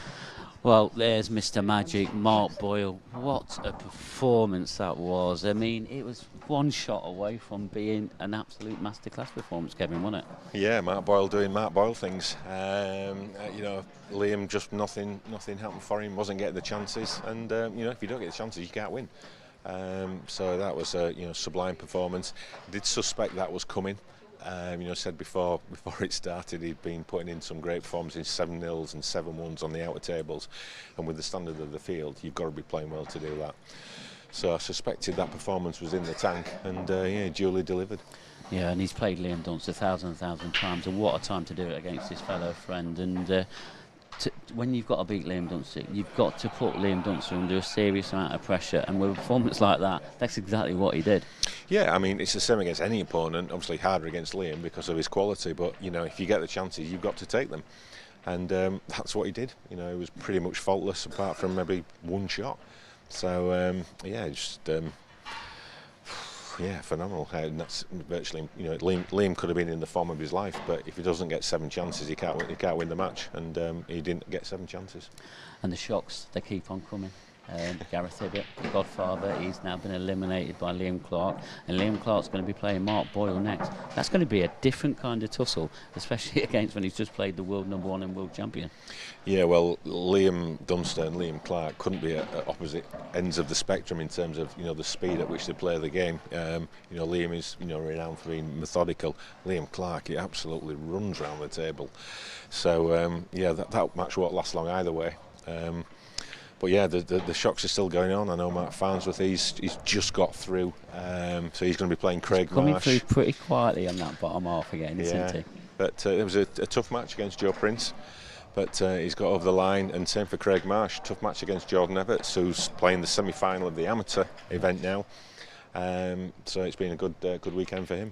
And just on this table on the right-hand side of us, we just see Corey Reese, the winner of the professional event last night. It's a repeat of yesterday's semi-final against Robert Stephen. That was 6-5. It looks like Corey's possibly going on a finish now to get through. I mean, he's still in it. Is there a chance of him doing the double? Well, there's every chance, and you know, if he can get over the match with Robert Stephen, who we know is in great form, you know, it just shows that maybe he has got that second wind, he's feeling a bit more refreshed, and maybe just delivering more of what he did yesterday. And we've got 3 amateur players that's already in the quarter-finals. Is there going to be an amateur player in the final? Is there going to be any surprises? We had a few surprises in the professional event yesterday. Is there going to be some more? Well, it's going to be difficult, you know, so you've still got the likes of Mark Boyle, you've got Clint Jansen, who's back to form, and you've got Mark Farnsworth, so they have got to beat the cream of the crop. And you know, one may cause a shock and get to the final, but can they beat, you know, probably 2 of these top players, you know, and you've got Corey as well. So you know, the amateur players, if they're going to win this title, they're probably going to have to beat 2 of the best players in the world, and that's a tall ask. Well, it sounds like we're in for some more incredible matches and that. As your tournament director this weekend, what have we got coming up next then? Well, we're going to have a 30-minute break after this interview, so we'll be back at 5:30, just after. And then we're going to have the amateur final, the ladies final, and then the conclusion of the open event. So yeah, 3 finals to look forward to tonight. Well, there you have it. I'm not going to ask him again. We've got a tea break, and everybody else is waiting for it. That last match was superb. Hopefully, there's definitely going to be some more. That's a fact. So make sure you join us in the next 30 minutes.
and a very warm welcome back to the final stages here at the Grand Hotel in Gosforth for the International Championships. I'm delighted to be joined by former world champion Gaz Hibbert.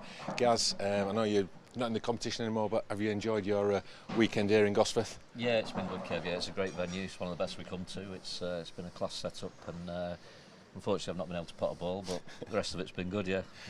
You've been almost human then this weekend, you're normally robotic self.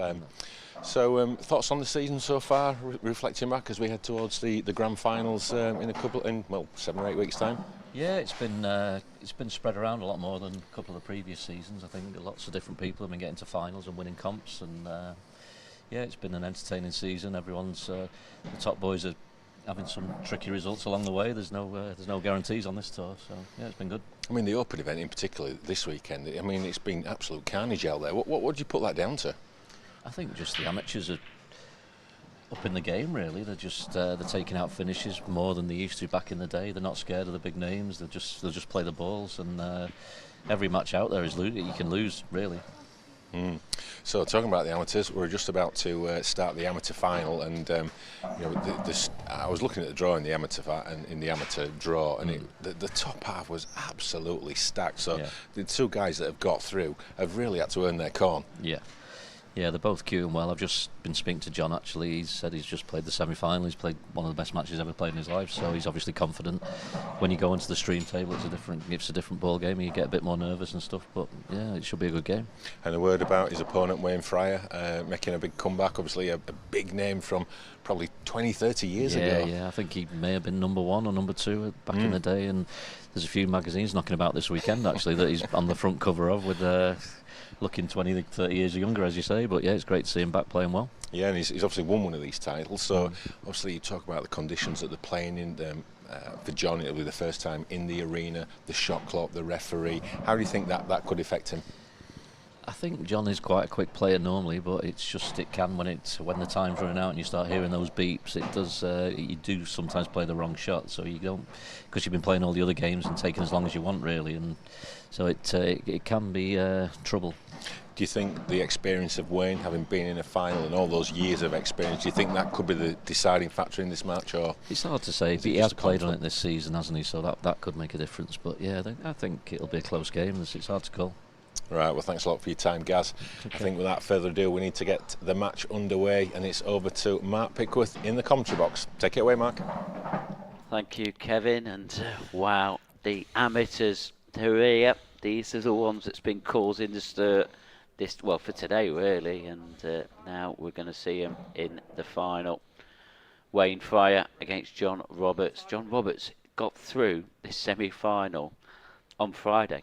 And now, here he is in the final, and it's going to be an absolute blockbuster. I'm joined in the comms box by my resident sidekick, Dan Fairway. Dan, we've been looking for you most of the day. Have you wow, there's no need. There is no need. Well, we're not going to look any further. We know where you are now, and we're glad that you're in here to watch the amateur final. We're blessed with amateurs, aren't we? Yes. It's got stronger and stronger. I mean, you're an amateur player yourself, Dan. How strong is it and how difficult is it to play on the amateur tour? It's so tough to get.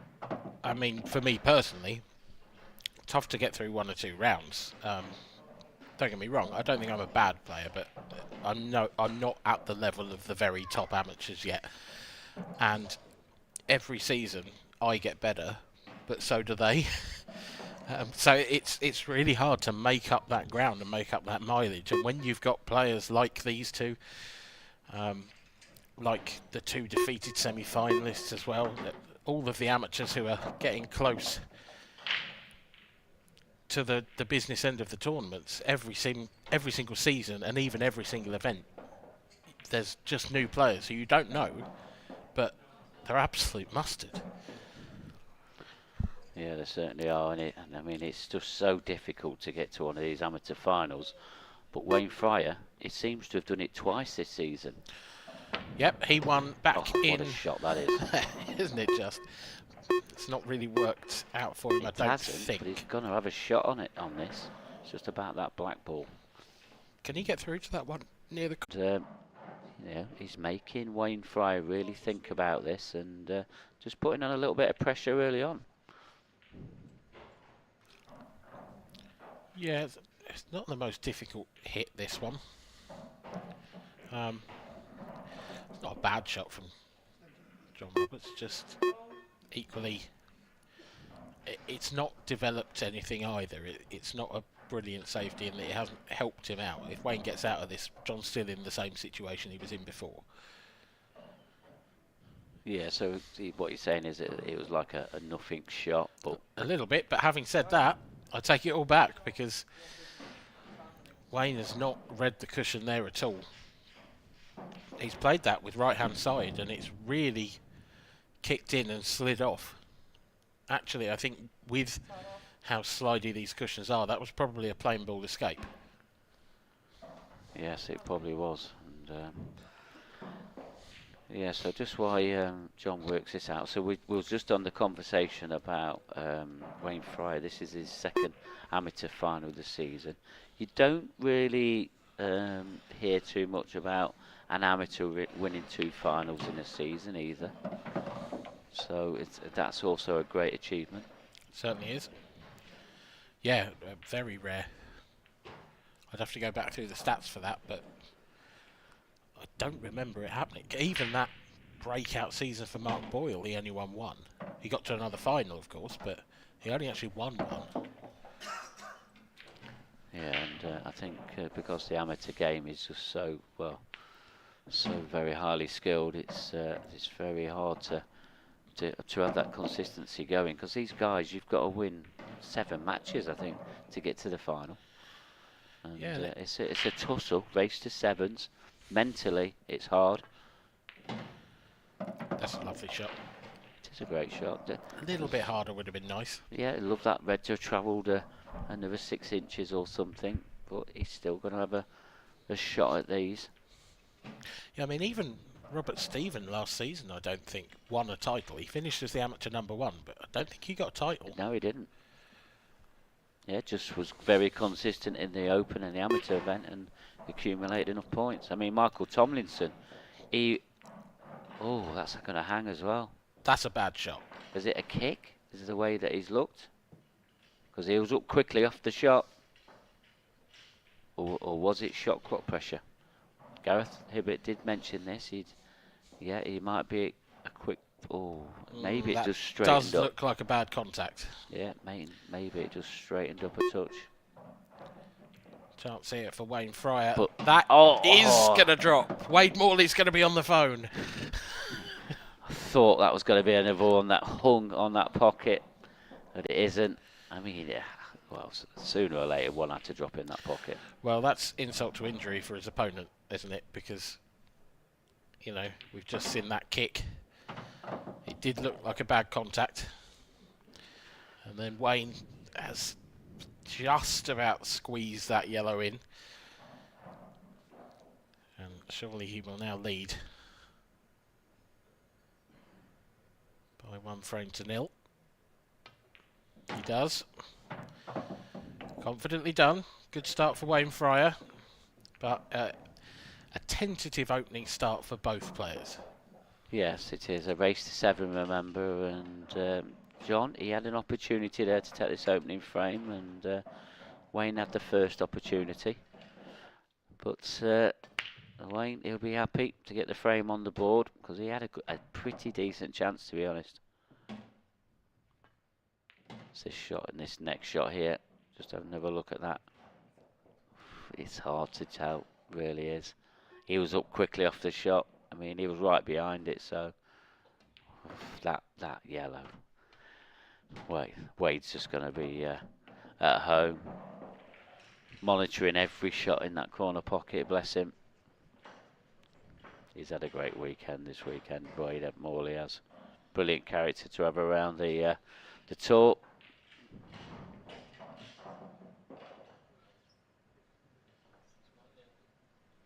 It's 1-0 to Wayne Fryer.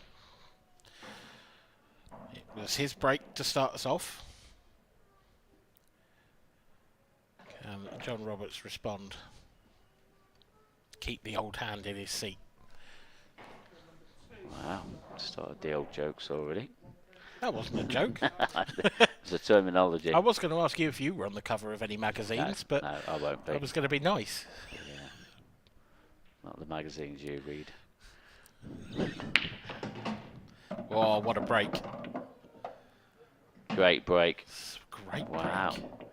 Bit of Mark Boyle finesse here, isn't there? Was, a little bit. I was going to say that, but then there's not a huge amount of movement in the pack. He just seems to have found every pocket going. Yeah. And he's probably on his hardest ball first. Yep. Not going to take it.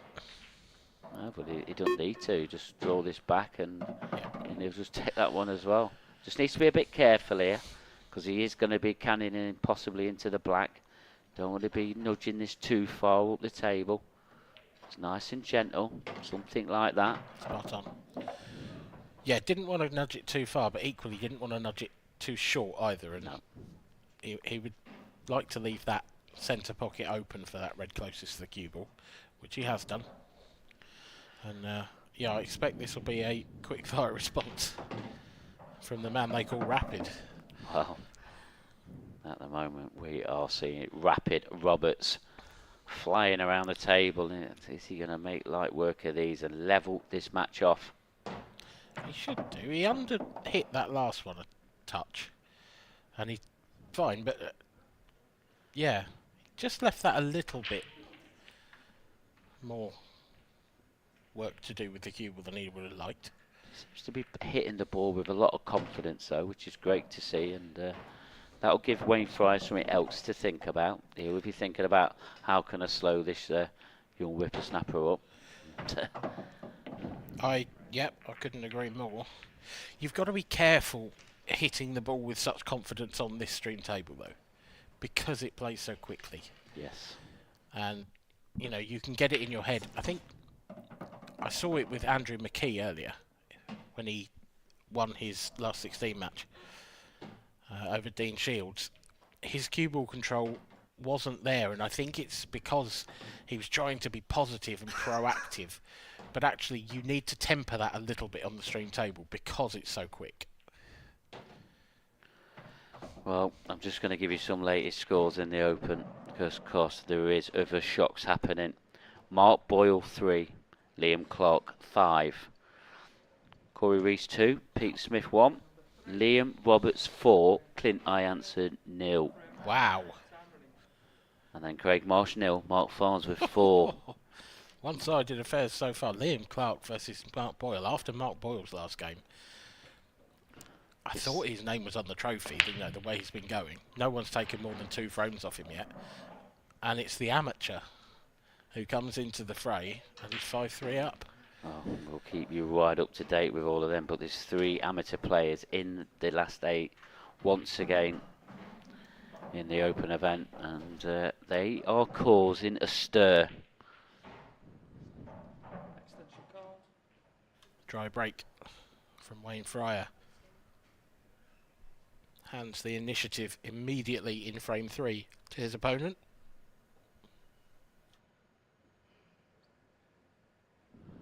Yeah, the way this table's broke out a little bit, it's everything seems to have gone to that left-hand side, which looks peculiar on the screen.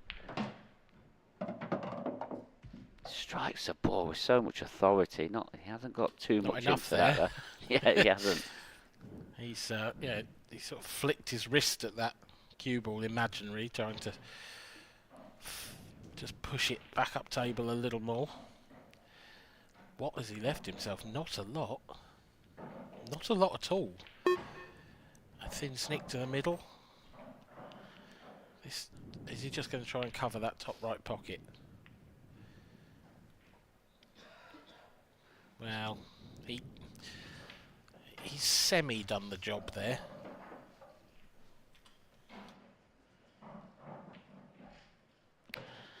So just while we're looking at latest scores, in the ladies event, the semi-final was still waiting to finish. That is locked now at 5 frames each between Kerry Griffiths and Rachel Tucker.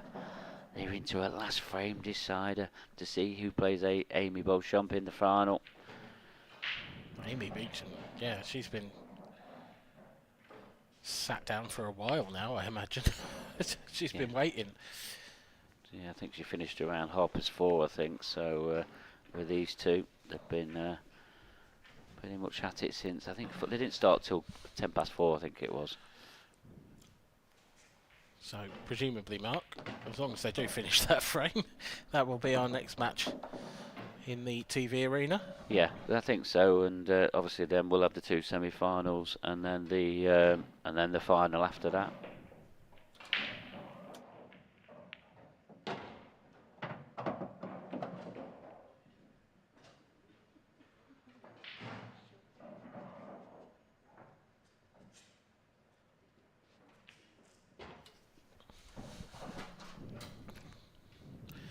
John Roberts. I was going to say, I thought he'd run slightly out of position again, but that yellow clearly flies past the red. Yeah, it's just about this. I think the black does go into the top right. One of the camera angles, the overhead, that I can see. It looks like it does on that one. This needs to slow or bounce. He's not on this, is he? No, I don't think he can see enough of this yellow to drop it in. He might have to swerve this or go cushion first. If he swerves it, the thing is, the red is so much closer to the yellow than the cue ball that you've got to get like a late swerve. So it's cushion first. Big shot here, big moment in the match. That's wide, that's in.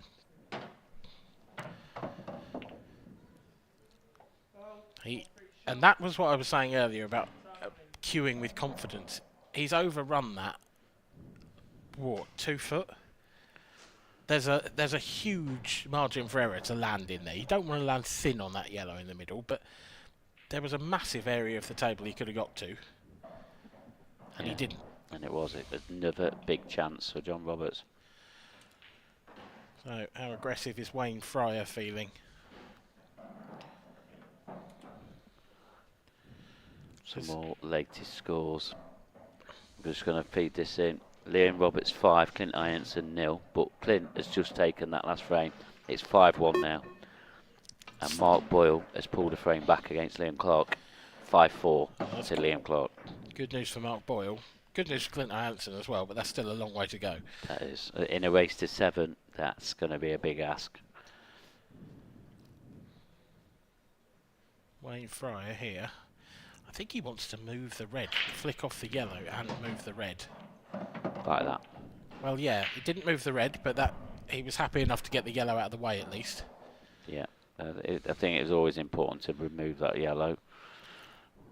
And he's got pretty good position here.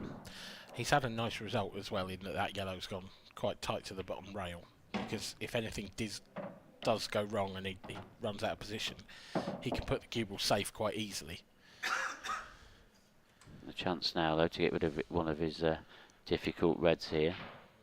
I feel he probably needs to do it now. Yeah, you've got to.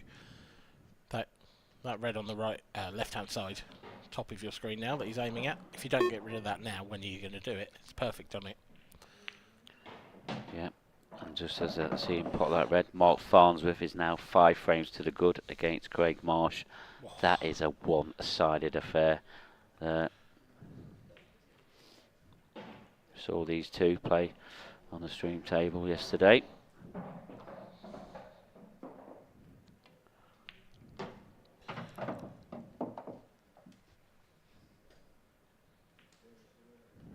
Mark Farnsworth would love to do it, wouldn't he? Home tournament, near enough at least.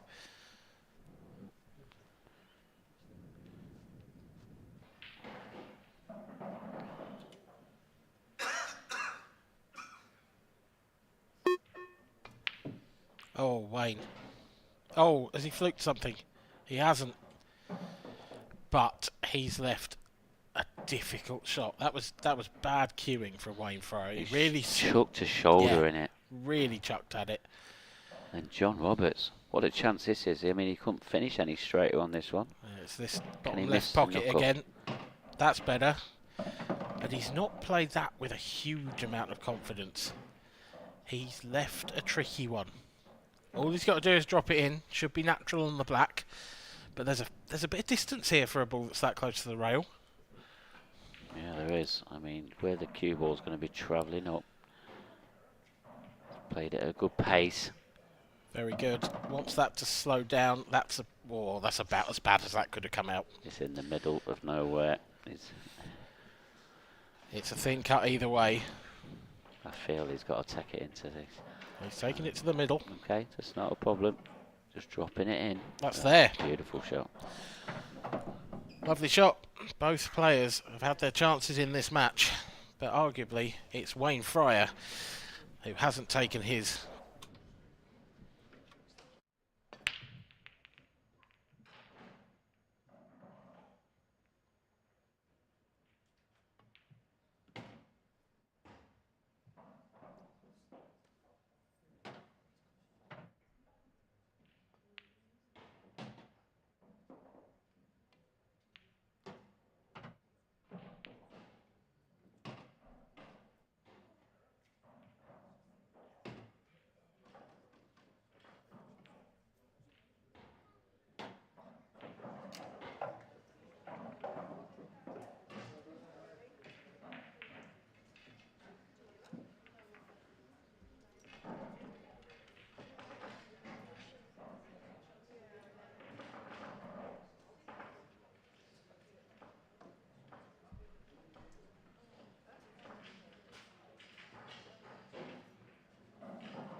That's John Roberts.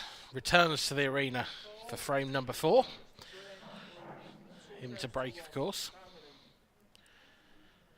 He leads by the odd frame in 3. He's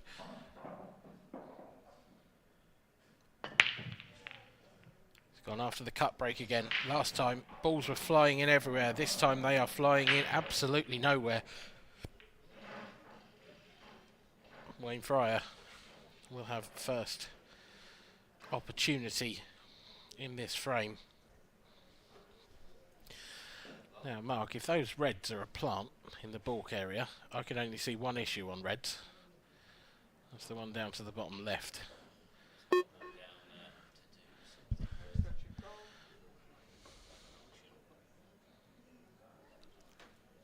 Yeah, I mean that red down there, Dan.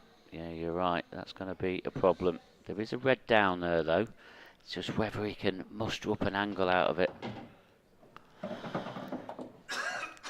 Oh, that's just come too far.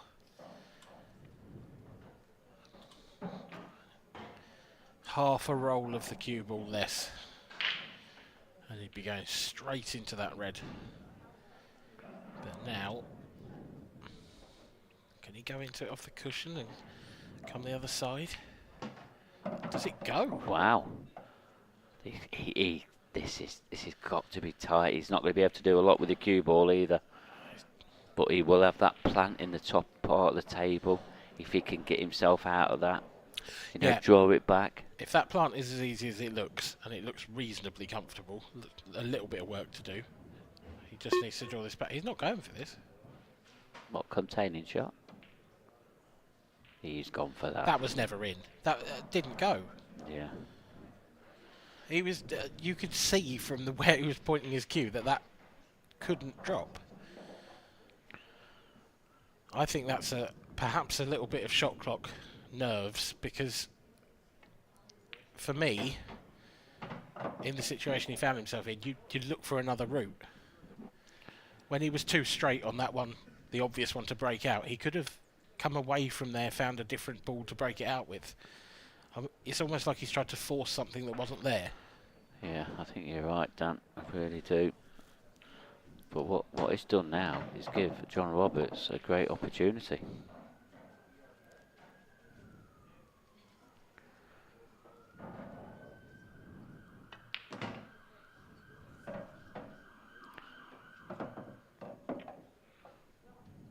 He's hitting everything with authority here, Johnny Roberts is.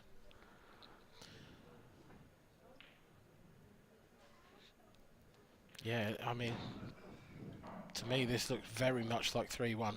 Yeah, he's taking the more difficult one into the centre, but it just opens it right up now, and this boy is playing with a lot of confidence, and it's really good to see, really good.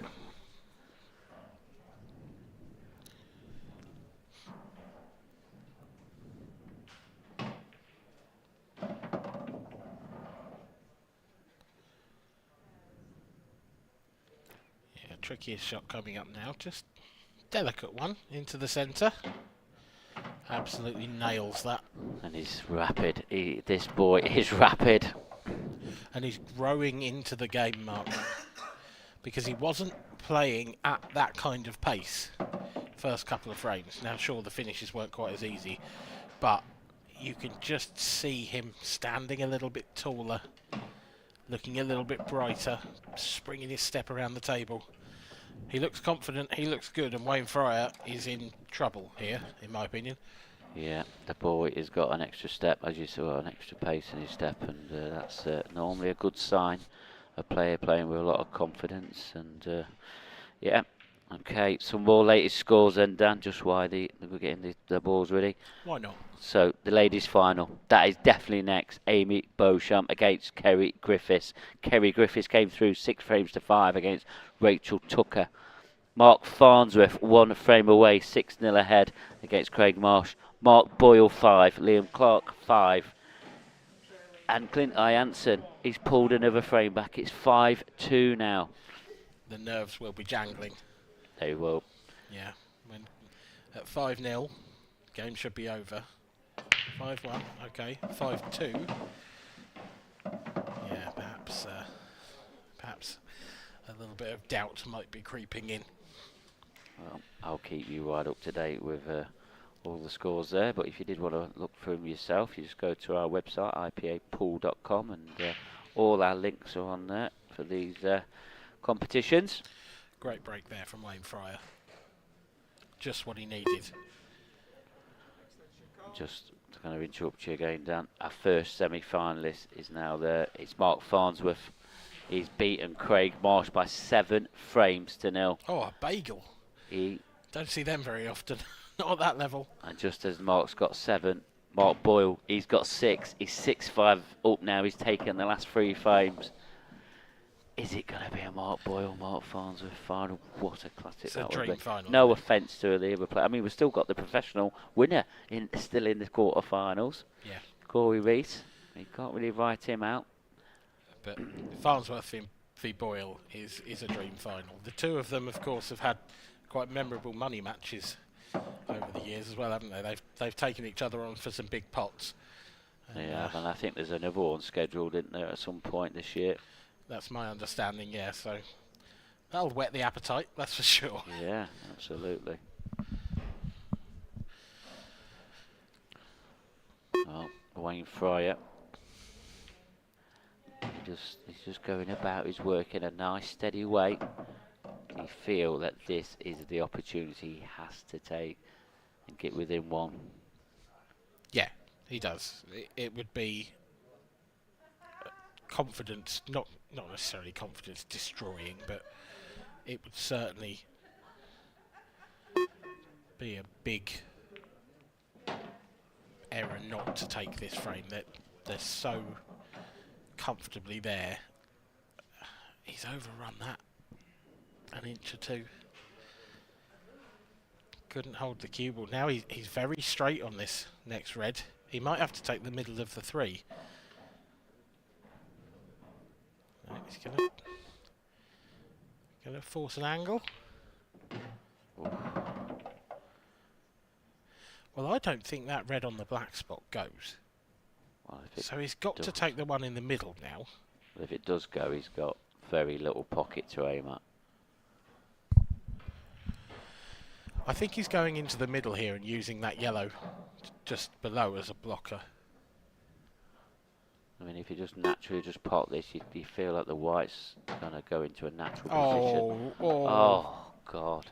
Just as I said that. Has it or hasn't it? I can't tell. It's very close. I think it might have covered the potting angle. Yeah. I don't think it's covered the entire ball, but it's covered the potting angle for me. Yeah, and I think a little bit of the body reaction there, it probably tells a tale. I don't think he can. Yeah, he's swerving, he's digging. Shot. Oh, brilliant shot there from Wayne Fryer.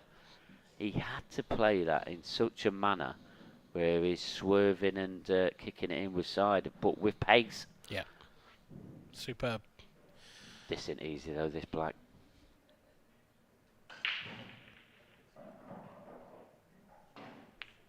Oh, he's missed it.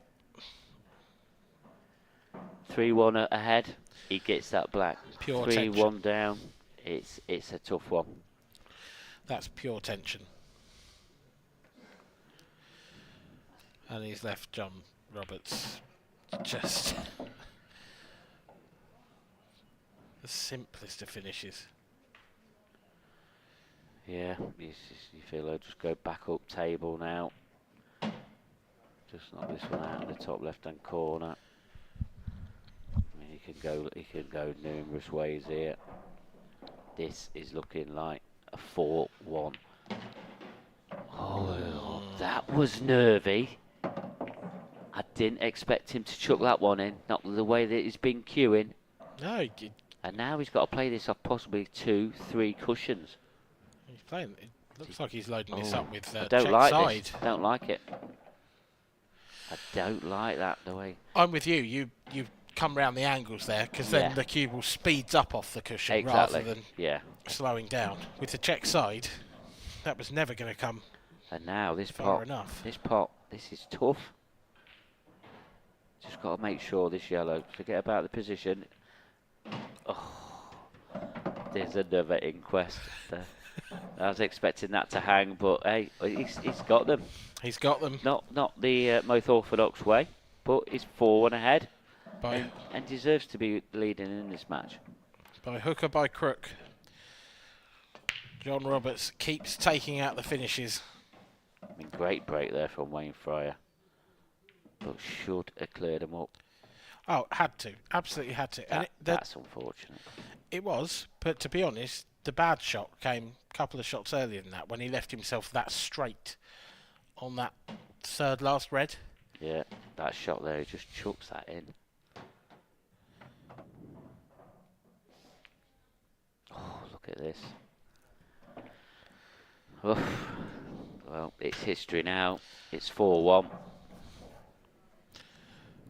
He certainly used all the pocket. Definitely the happier the two players as well. So, let's have a quick look at my latest scores just while we're waiting for the referee to rack up the balls. Not much change at the moment, apart from Clint Jansen. It's now 6 frames to 3. They're both taking a frame each. Clint's got to take the remaining 4 frames.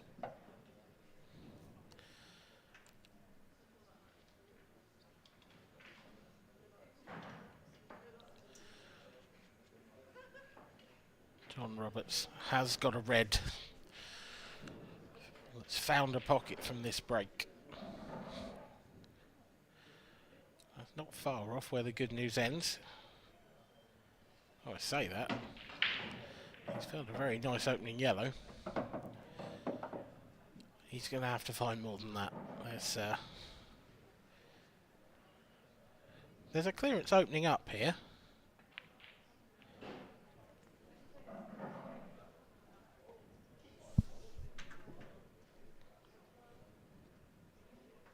But it's going to take a fair bit of work.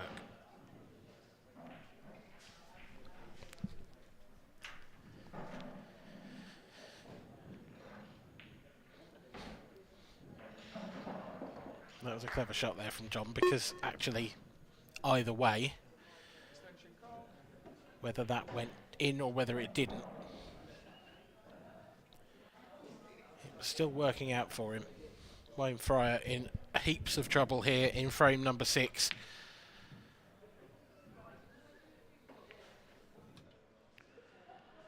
Yeah, and that's there's a bit of a nothing shot really, and as you said, Dan, he's in heaps of trouble. John's just got so much control because there's so many places you can leave him where he's not even going to leave Wayne a shot at all. It's very congested down in that top left, but with that yellow over the pocket, John holds all the aces in this frame.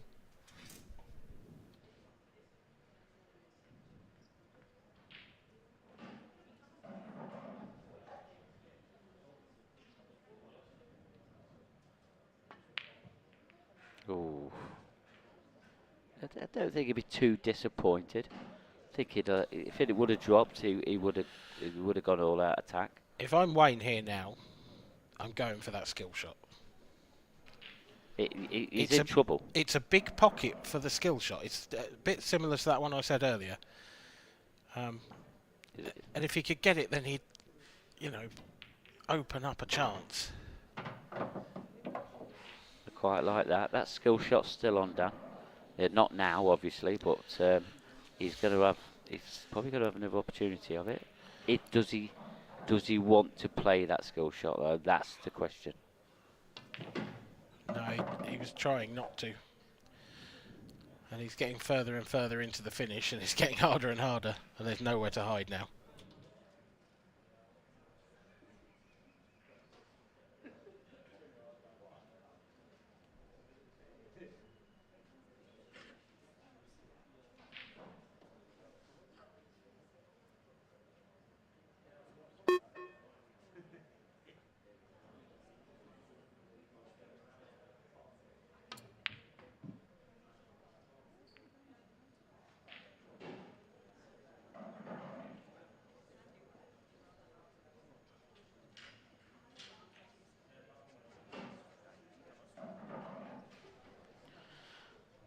So this frame is at John Roberts' mercy here, is it? Yes. There's no other way to describe it now, is there? He's just almost toying with his opponent here.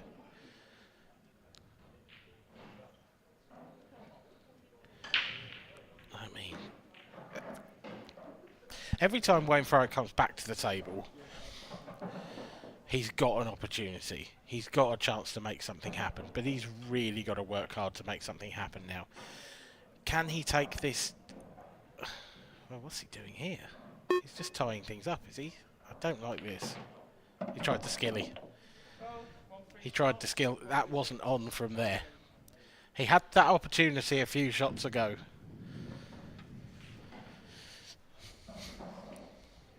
But now, Jonathan Roberts. Oh. That's careless. He's thrown his arms up as if something's gone wrong for him there, but that was really careless. He just seemed to rush it a little bit as well. Didn't get the care and the attention that it needed. Still on the yellow, he's still okay.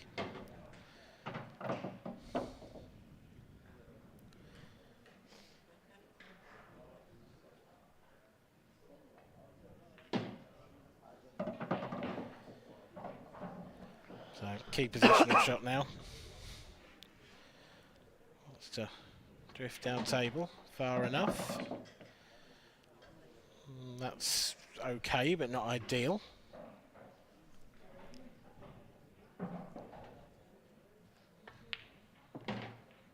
That's not ideal either. This is getting very tense and getting very difficult now.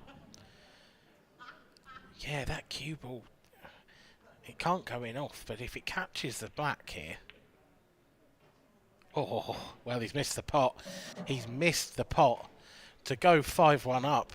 That he was in a situation there, Mark, where it almost couldn't go wrong.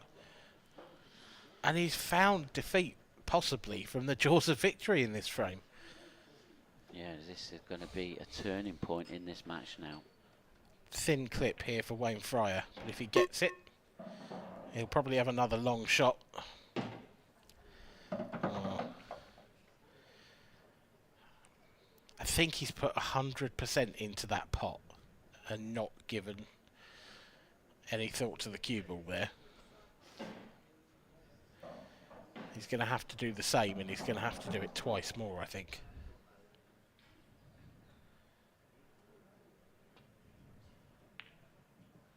There's one. That's pretty good. He's caught it on the thick side, which has slowed the cue ball down, and actually, given the distance, this is about as easy as this pot could come. Just one piece of straight cueing.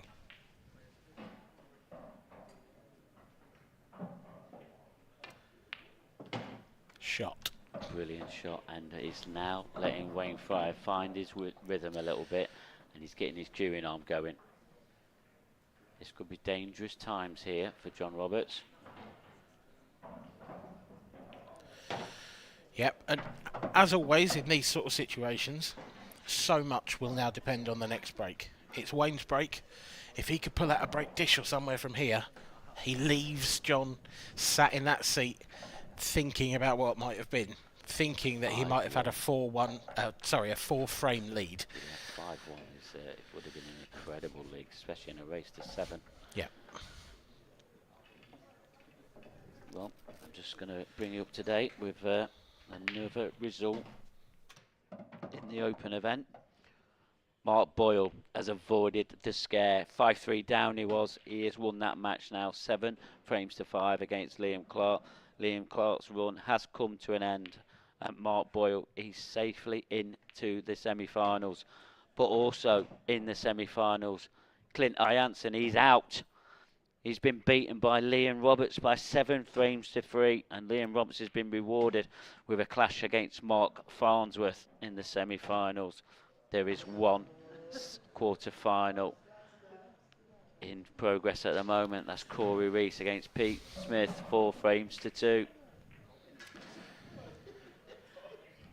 Well, Corey Reese looking to do the double. Looking to win both professional and open titles. Been a long, long time since anyone has done that. Well, straight up after this amateur final, we'll be doing the presentation, and then we'll be doing the ladies' final.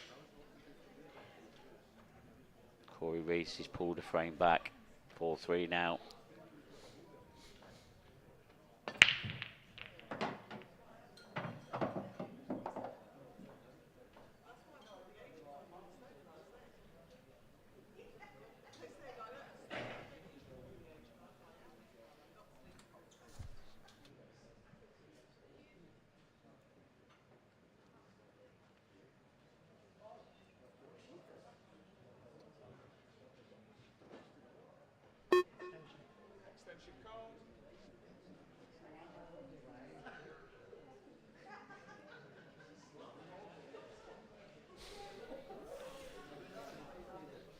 Is this the chance for Wayne Fryer to really punish that error from the previous frame for John Roberts? These yellows are wide open.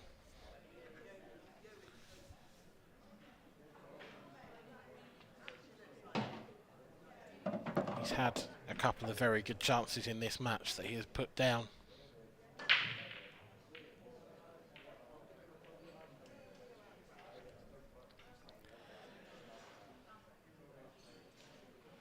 That this would hurt the Welshman, who must have felt he was on the brink of glory when he was taking out what looked like a simple finish in that 6th frame.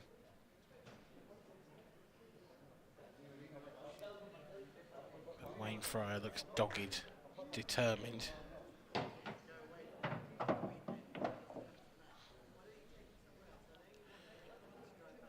At the moment, he's just keeping it simple. A succession of little stun, screw, follow shots. Nothing too difficult. But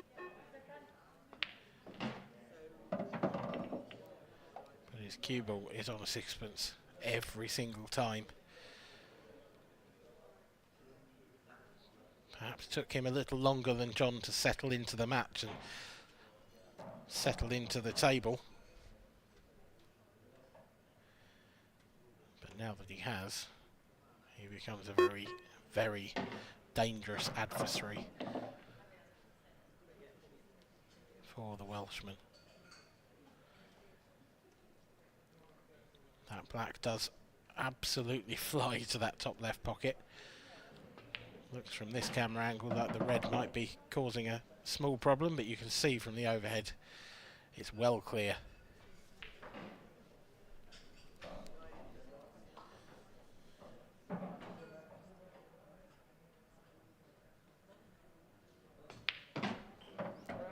Punched in with authority.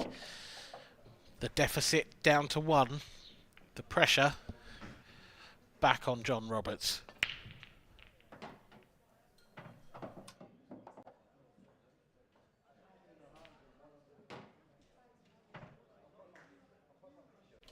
Beautiful split from the break there. But you still have to do the work. You still have to take them out. And he certainly did that.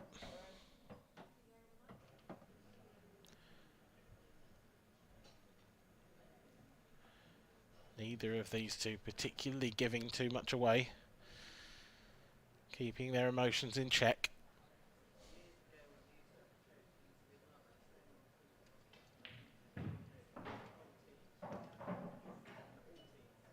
Number 8, John Roberts to break, leading 4 frames to 3. Time running.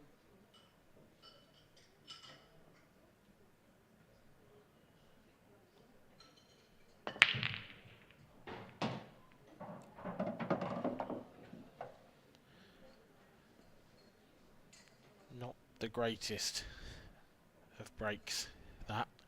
He's made a ball. But they're all a bit clustered in this bottom half of the table. Didn't get too much movement through the rack.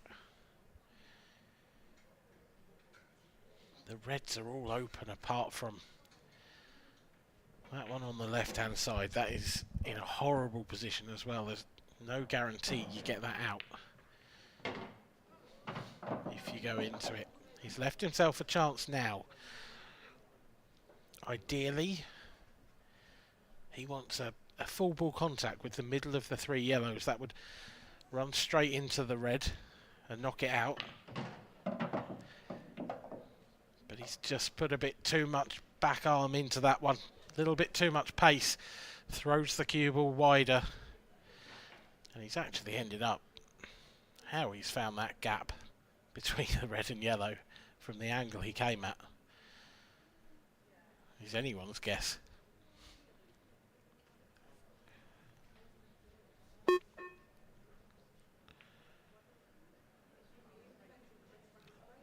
Just a containing safety for John. Didn't want that one in. Hasn't left Wayne anything nice to go at.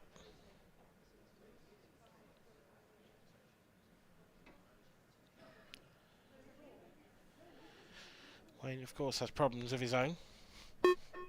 Those 3 yellows on the left-hand side, none of those go particularly, so he's going to open that area up for himself. He's gone for the plant.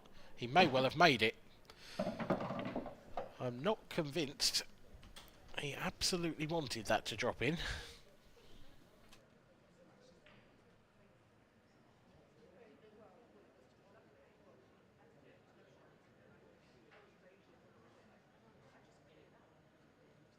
Extension call.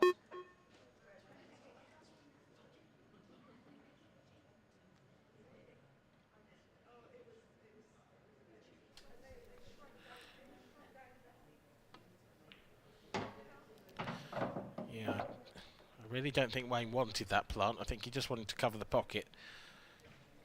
He is now starting to run out of options. If you could pick up the cue ball and put it 3 inches to the right, he'd have the perfect angle to knock off that yellow from the side cushion, but he doesn't. He's dead straight on this yellow. And that is the tricky ball. That is the one that needs moving.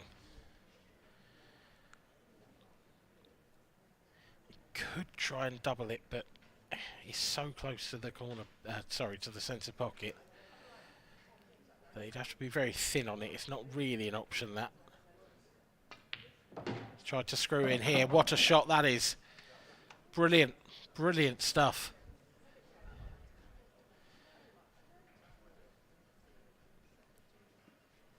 He just finished a touch thin on it. This is a delicate little shot. Wants to hold the cue ball in the centre of the table. That'll do nicely.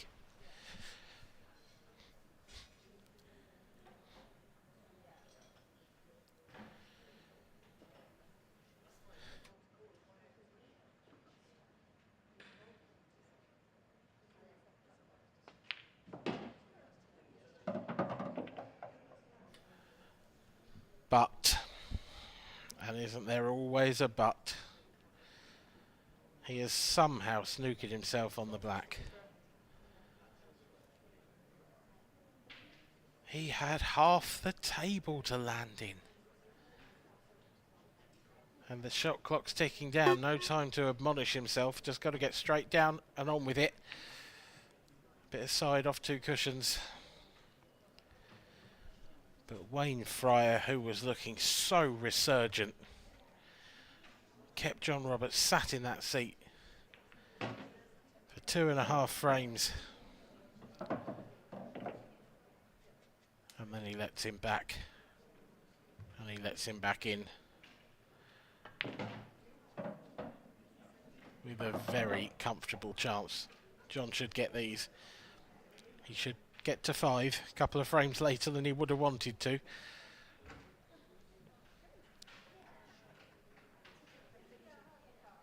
But that will be a real blow to Wayne Fryer's ambitions of lifting a 2nd amateur title.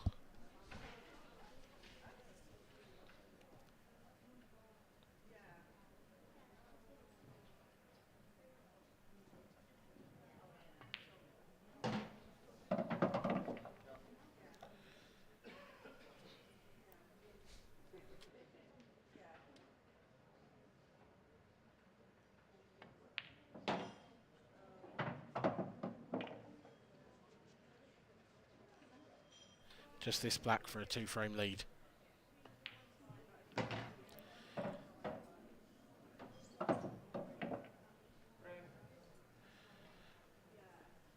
Well, the worm has turned once again in this match. Just when it looked, this frame looked all over.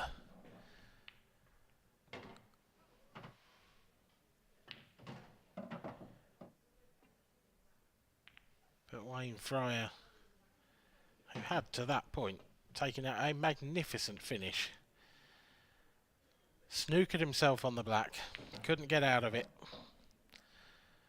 and left just those 5 reds for John Roberts to mop up. Good finish from the Welshman, set against the backdrop of missing that easy one a couple of frames earlier. He has arrested the momentum of Wayne Fryer. And now this break.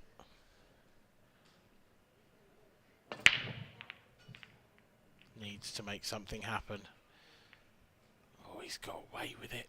He's really got away with it. That cube will look for all the world like it might drop. In actual fact, it's made life pretty difficult for John here. Gone for the thin cut first off. Just about makes it. Thought he had the angle to bring that yellow close to that right centre pocket into play, but it missed the flick on that. Going to move it now. I think this is just a containing. Try and cover the pocket. Not the best, not the worst.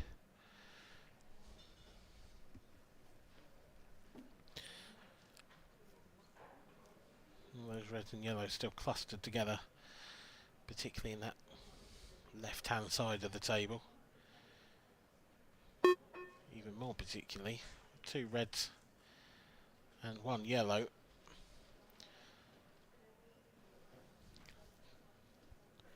Just below the baulk line on the left-hand side. I think Wayne Fryer intentionally covered that pocket there. Don't think he wanted that in. There was no way he was going for the finish. But it does leave John the opportunity to just get the yellow out of that area. He doesn't need that pocket anymore.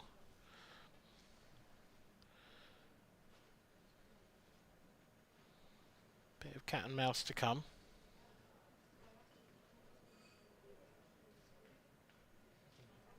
Extension called.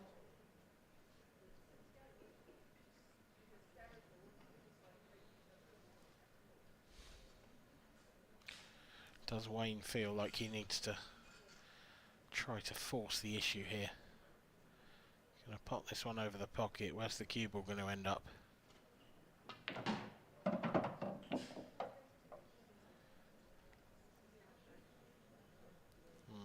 Not where I wanted it to, I suspect. I think he was trying to draw that back a little bit further and be nicely on the red closest to the cue ball. Possibly with a view of trying to screw into that cluster near the baulk line.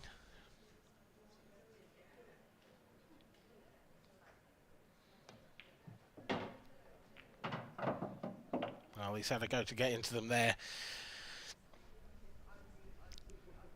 It's a good attempt. It's not necessarily done him any favours.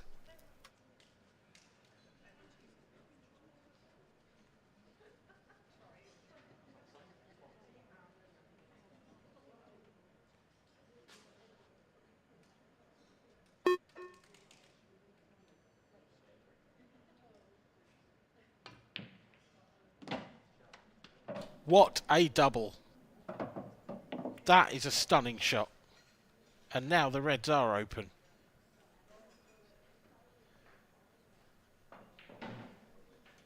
Brilliant from Wayne Fryer.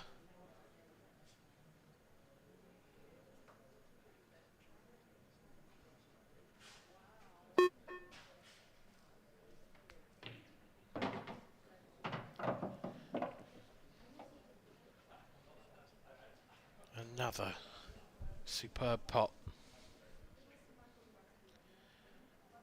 He'll need a couple more. His most open red doesn't go to either of the pockets he would want it to. Doesn't go to the right middle, doesn't go to the right corner. And that could be bad news because he's very straight on this next one. I think he's on it. I think he's brought the cue ball out far enough. But he's just going to have to run this through, surely, and take that red up to the top right.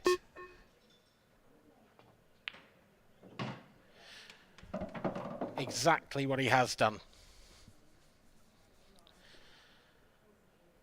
Well, 2 balls remain, but this would be a finish of the highest class from Wayne Fryer.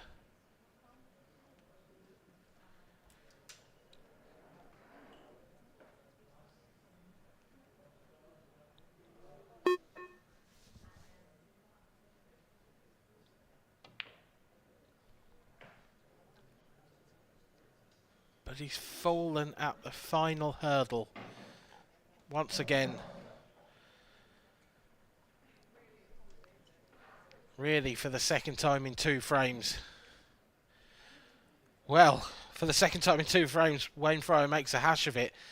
But John Roberts lets him straight back in with an absolute shocker. That was so careless.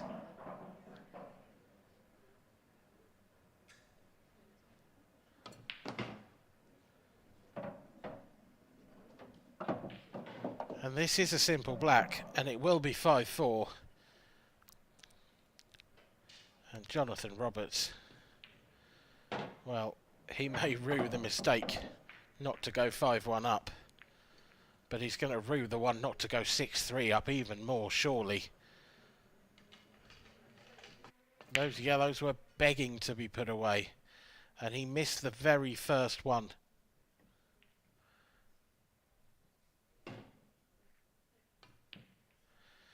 There's the story of the frame.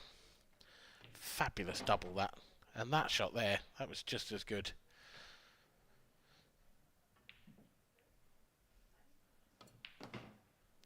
But that miss yellow from John Roberts. If he doesn't go on to win this final, that one will give him some very sleepless nights.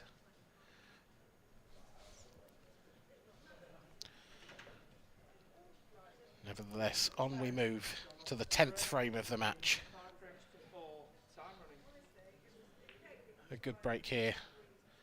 Could immediately put that previous frame out of his mind.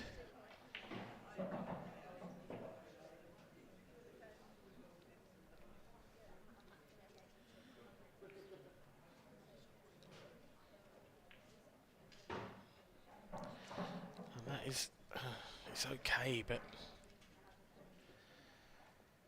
as with most of the breaks in this match, problems are apparent all over the place.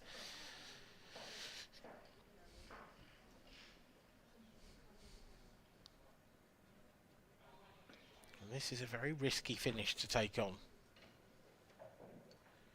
Is he just going to cover the pocket here?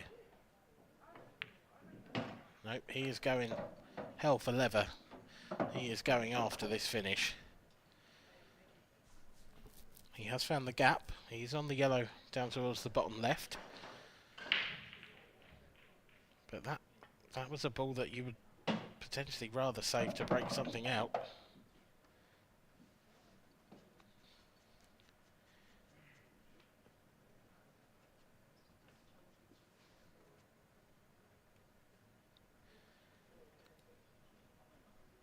The three yellows furthest up table all have their own problems.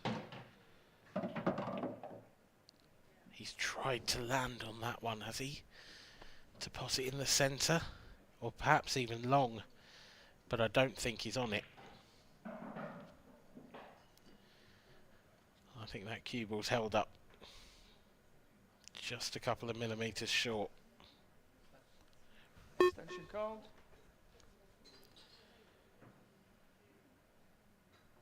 He's trying to find a double. He's trying to double into the centre. The yellow next to the black. This is really pushing the boat out. Oh, two cushions. Two cushions into the middle. Don't think he's hit it hard enough. And by playing that yellow as well, he's made Wayne's job a lot easier getting into that difficult red on the cushion.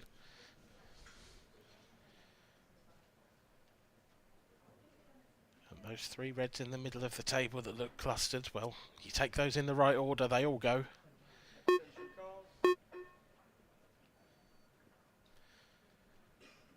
Cue will control the order of the day now.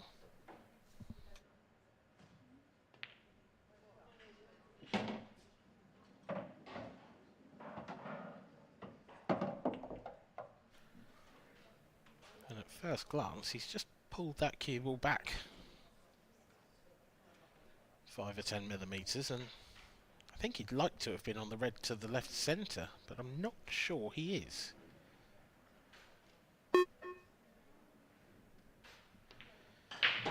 Nope, he was.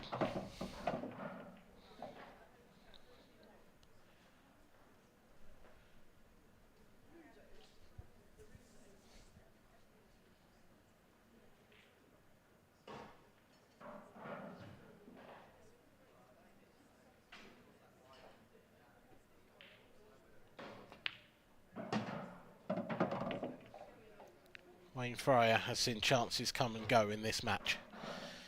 Jonathan Roberts has done the same. If Wayne can hold his nerve here, we go down to a best of 3.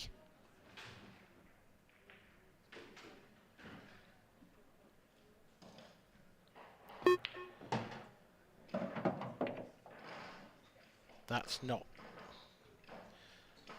what Wayne wanted, I don't think. I think he wanted to take the one on the cushion first. But he has left himself an angle, so I could be wrong.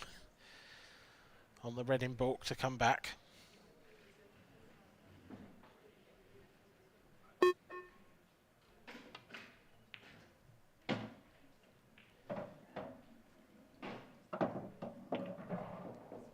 This is very straight, I can only assume. He feels the black goes up to the top right corner.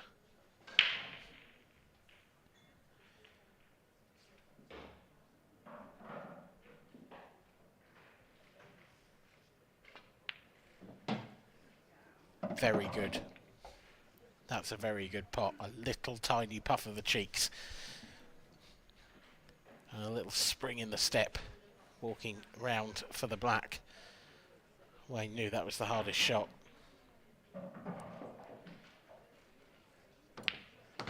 He knew that it was the frame winner.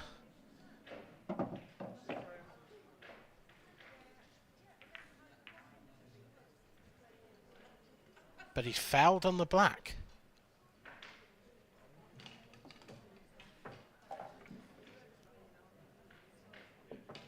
Unbelievably, I did think it was tight. But what a let-off that is for John Roberts. And he now leads by 6 frames to 4.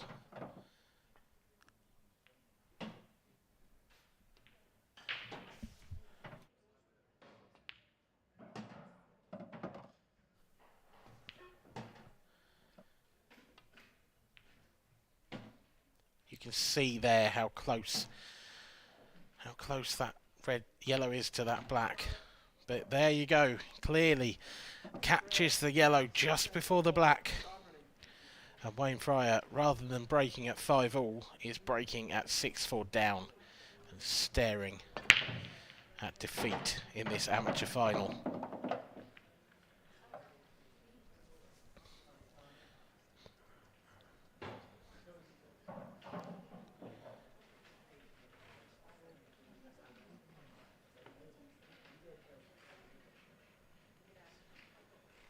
Well, that's the break he needs.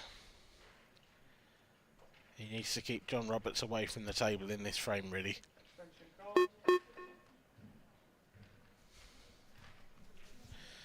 Been a good game between these two, but littered with nervous-looking mistakes.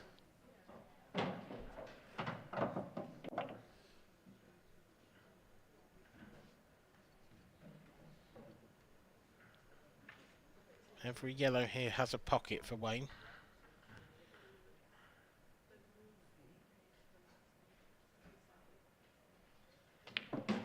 It's just that dreaded cue ball control that could be his undoing.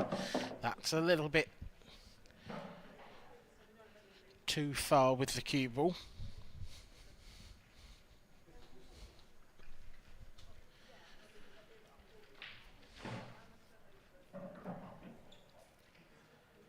Still a good chance, but move the cue ball so it's straight on this yellow and you would have said it was game over. And that is not a nice little kiss.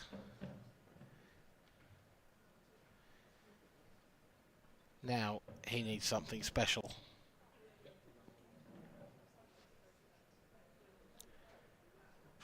He's looking at a plant. This is an incredibly tough shot. And it's wide. And Jonathan Roberts comes to the table with his first opportunity to secure the title of International Amateur Champion on the IPA in 2022. The first red wipes its feet, but it gets there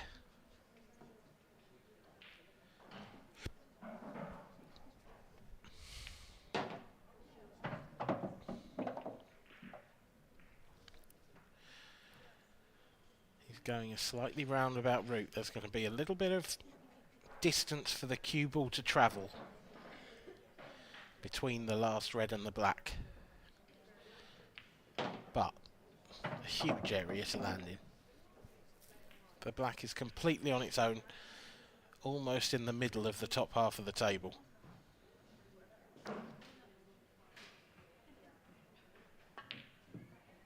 But he's missed that one as well. He's had a touch of fortune, perhaps, because the easiest pot for Wayne is now hampered by that red.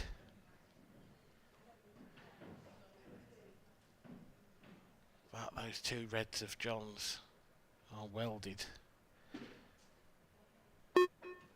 to that bottom cushion. There is perhaps some mileage left in this frame, although there might be a bit less now, because that is a great shot.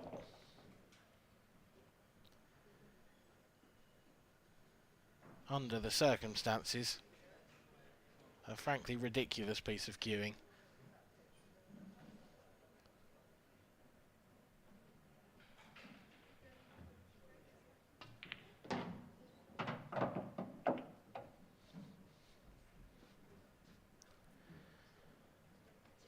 Wayne again. How does he get back down for the black? He's left himself an awkward angle. Can he avoid the reds on the bottom cushion and come nicely back up table? He can. He'd love this to run. It's a bit thin, but it's okay. 2 inches less, I think he'd have had a real problem.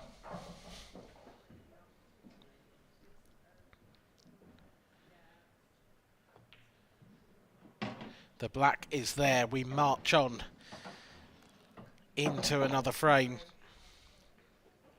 Jonathan Roberts has seen one chance to win this title. Come and go. How many more will he get?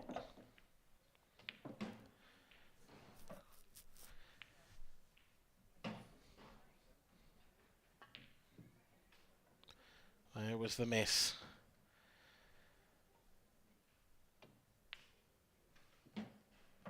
And there was the great pot from Wayne Fryer that has kept him in the hunt for his second amateur title of the season.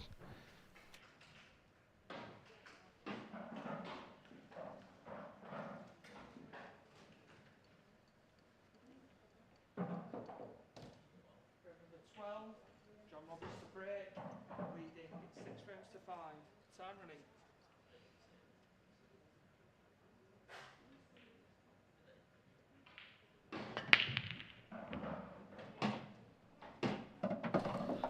Six, 5, and John Roberts needed a crucial break. It's a great one. It's opened everything up.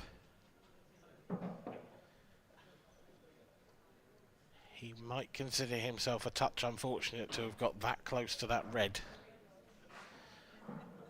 But all the yellows are there.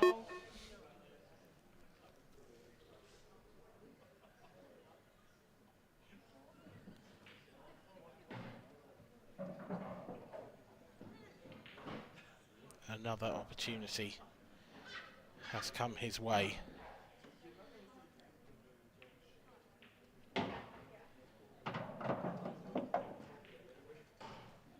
He's certainly testing the nerves of his supporters with that one. It did flick off the yellow, but it still just about finds that middle pocket.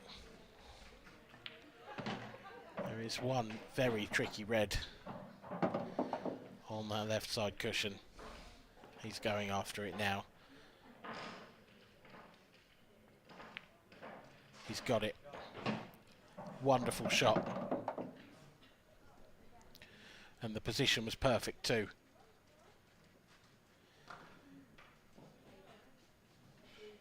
He's kept Wayne Fryer on the hook throughout this match. He's thrown in 2 or 3 careless errors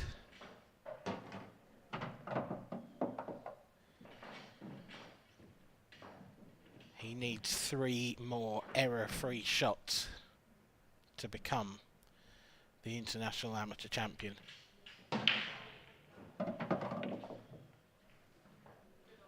He's lining up the line he wants the cue ball to take here.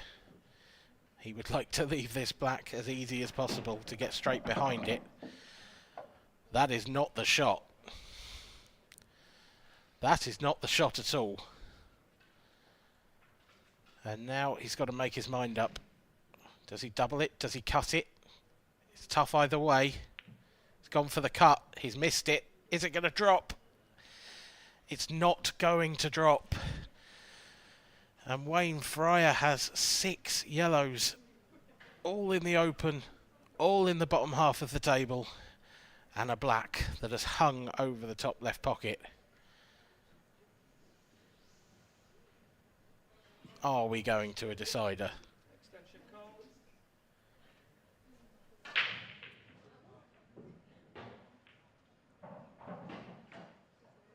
Another rush of blood to the head, that positional shot from John Roberts.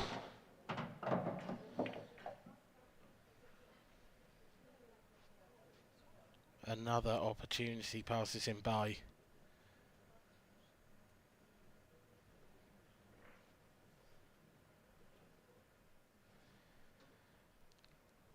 This match has gripped us all the way through.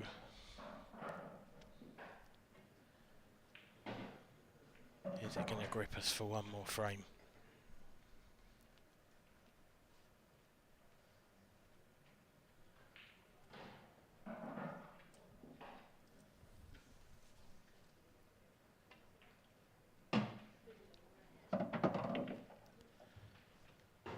Wayne has that one yellow on the left-hand side. That he will want to land nicely on.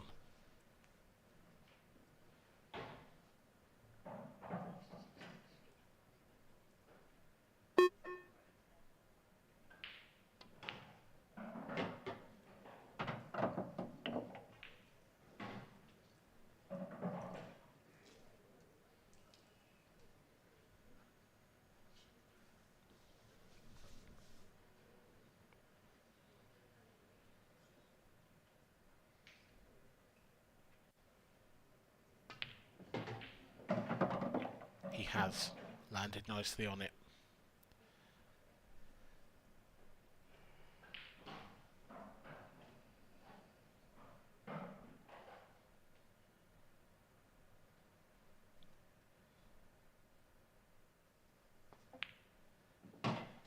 We're going all the way. We're going to a final frame decider. I don't think either of these players will believe they're going to a final frame decider. But for different reasons, Wayne Fryer will be delighted to still be in this match. Jonathan Roberts will be desperately hoping for another chance. He's let 2 go and pass him by.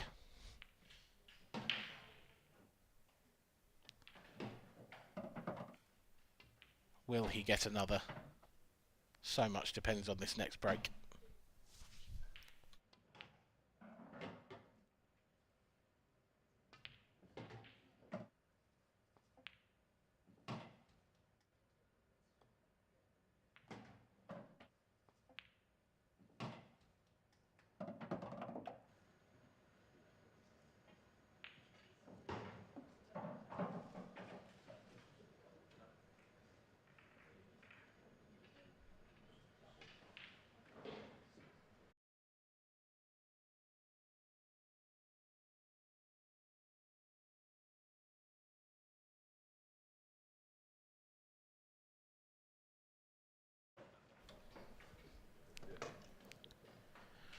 Well, John Roberts has taken a minute to go and compose himself, as well he might. The question remains as to whether he will get a shot in this final frame. It's Wayne's break.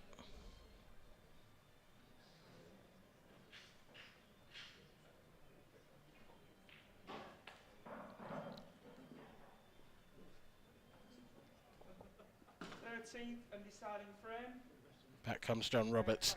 A shake of the hand between these two competitors. They have given us a great match to watch.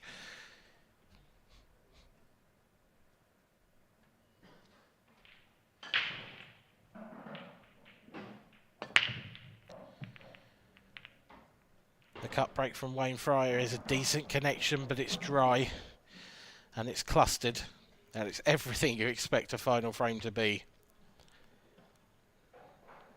This one's going to be tense. First visit goes to John Roberts, but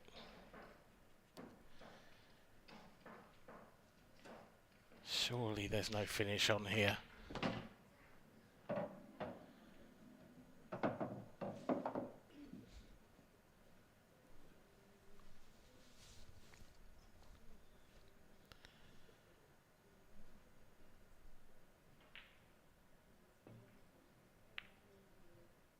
Cushion first on the yellow, gets the pocket. That might be a better result than the pot.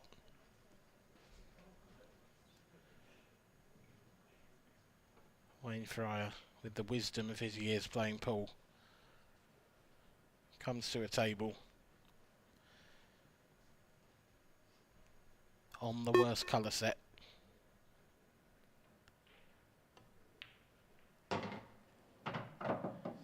Certainly no finish on for him.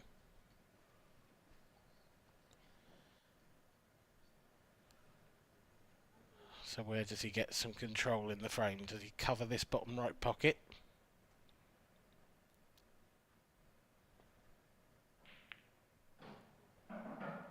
That's what he wants, and that's what he's got.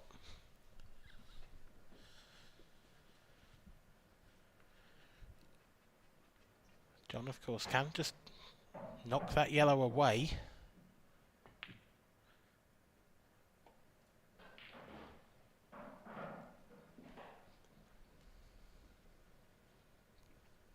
That's a good shot, because Wayne doesn't really want to move that red next to the cue ball, because that's causing John a problem.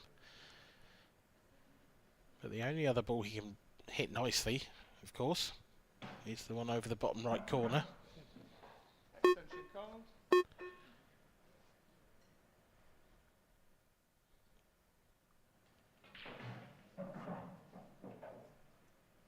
He could opt to go cushion first and nudge into the two reds near the side pocket, perhaps open them out. Well, he's gone aggressive. He's gone very aggressive. He's tried to make something happen. It hasn't really worked, but it's not fatal either. The red that's gone flying around the table has covered another one of John's balls.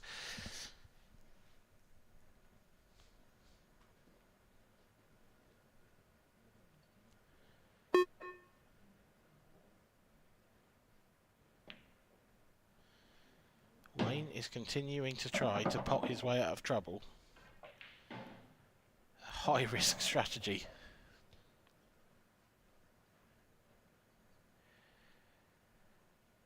Does he think this red passes the yellow down to the bottom left? There is barely a ball width there. And that yellow is right on the cushion, so the double kiss chance is huge. But it's worked for him. Well, he got it in there. It opened everything up, and then the black went safe. But he's committed now.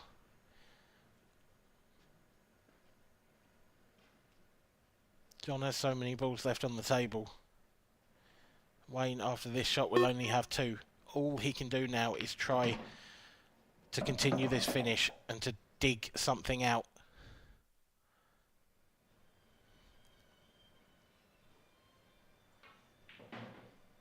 And he's finished straight. He's finished absolutely dead straight.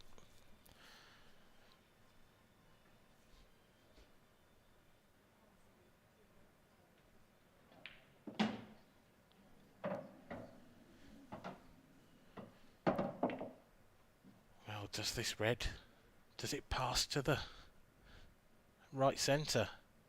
It must do. And the natural angle will take him into the yellow and black.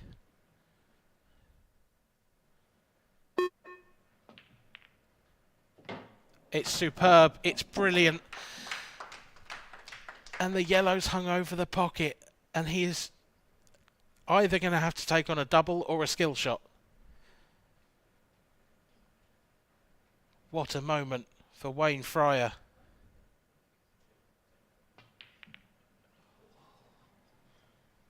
He tried to squeeze it past, and I just don't think the room was there. And now Jonathan Roberts gets his third chance to take the title.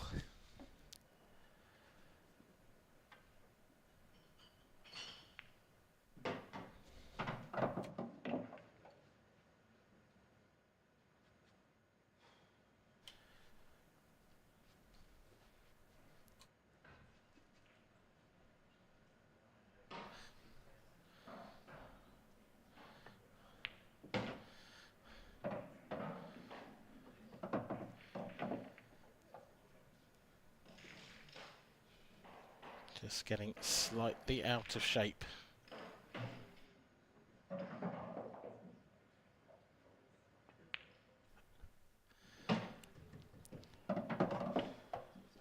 That yellow in the middle of the table, that does not pass the black into the centre pocket, I'm almost certain.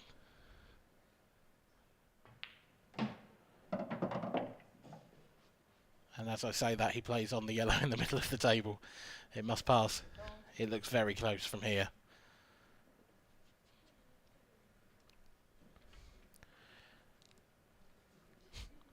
The last thing he wants to do here is flick the black.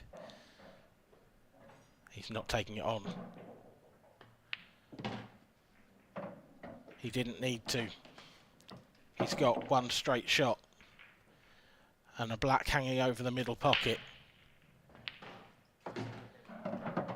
A fist pump from John Roberts. He wins the IPA International Amateur Final.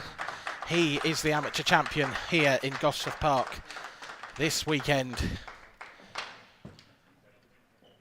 A very good performance. He might feel like he's made hard work of it and probably feels like he should have been picking up that trophy about 10 minutes ago, but it doesn't matter. He is the amateur champion. Commiserations to Wayne Fryer. He came so close, but in the end missed the final ball. So Mark Pickworth, you can see him there. He's ready in the arena for the trophy presentation. Wow, what an incredible final that was, and that's surely got to go into the IPA history books, and it had absolutely everything, every thrill, every spill, the lot. Unfortunately, there is a runner-up, Wayne Fryer. Round of applause, please, for Wayne. Wayne, it's getting a little bit of a habit, you getting into a final. Were you pleased with your performance this weekend? Obviously a little bit disappointed in the final there, but surely you've got to be happy getting to another final. Yeah, I'm playing pretty solid. Like every tournament I'm entering, I'm going quite deep. So yeah, I'm pleased with my performance, yeah.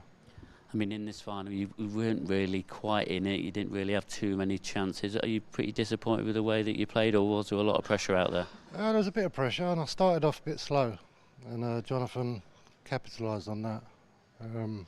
But I came back strong, and just a shame I missed that black. Is it pressure like you've never felt before? Or? Yeah, because I've been out the game so long. Like this is a bit of pressure.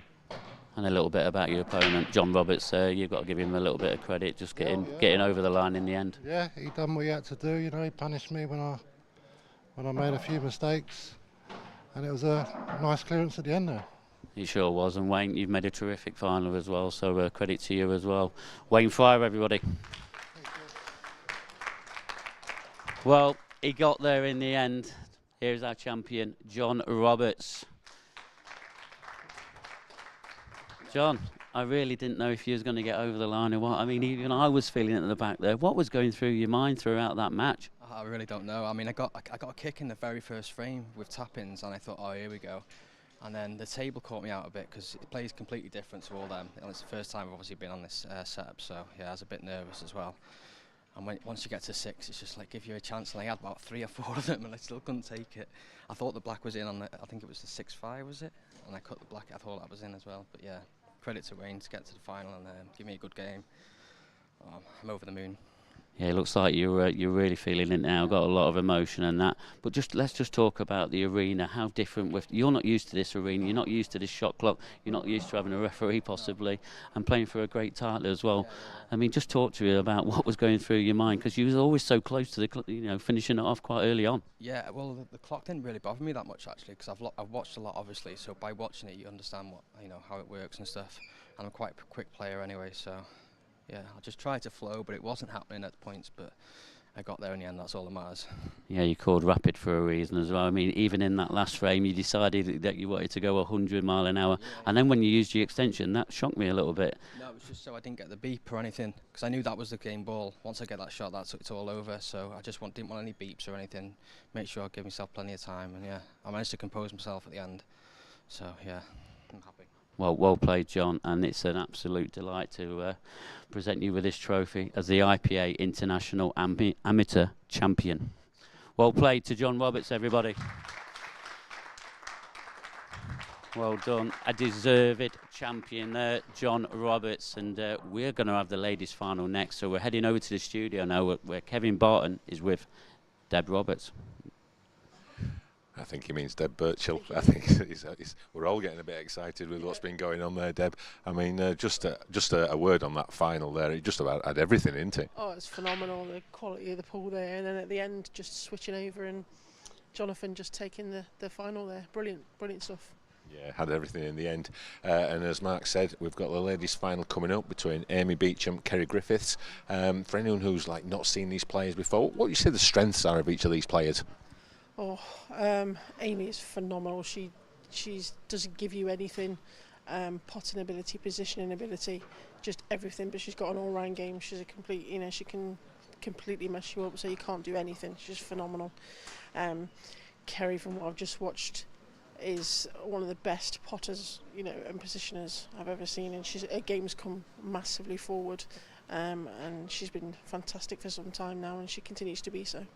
And in terms of the current form, who would you say is probably the strongest at the moment? I mean, I know Amy was your conqueror and Kerry beat your partner Rachel in the semi, so if you can give an unbiased opinion, who do you think's probably the slight favourite going into it? I think from watching the 2 semi-finals, sorry Kerry, Amy, just from how I've seen her play, when she played me, she reverse dished me 3 times and broke dished me. And the clinical game she's got at the moment, I think she might just be a little bit too strong for Kerry, but you never know.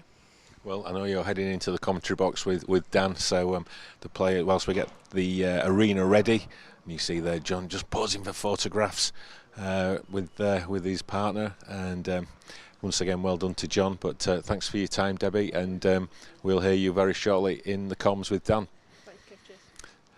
So thanks a lot, Deb. So the players are just getting the arena ready. So we'll be back in a couple of minutes with the ladies' final, and then after that we'll have one of the semi-finals from the Open, which will feature Mark Boyle, who has made his way into the semis, and he's going to be up against the winner of Corey Reese and Pete Fisher. So that's just coming to a conclusion. In the other semi-final, Mark Farnsworth, he is playing Liam Roberts, conqueror of Clint Jansen in the quarter-finals, and a fantastic feat. And we're just seeing these amateur players come through to cause real carnage and chaos in the Open event. So Mark's currently locked in a battle with Liam, and we'll see the winner of that against the winner of the Mark Boyle semi-final, and that will be our last match tonight to bring the 3 days of action to a conclusion. I think we're all a bit orangey around here, don't we? We're all have to get some new colours for the next event.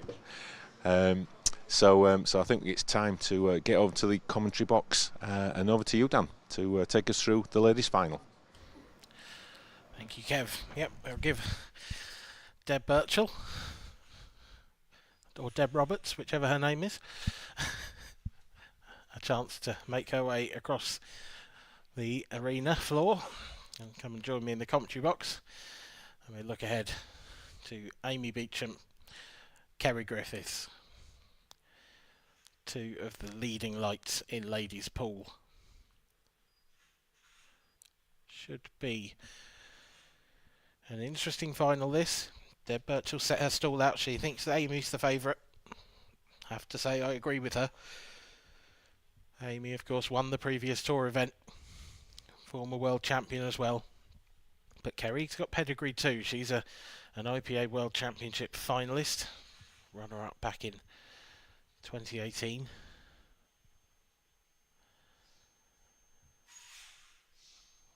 These two players battling it out to win that trophy front and centre of your screen.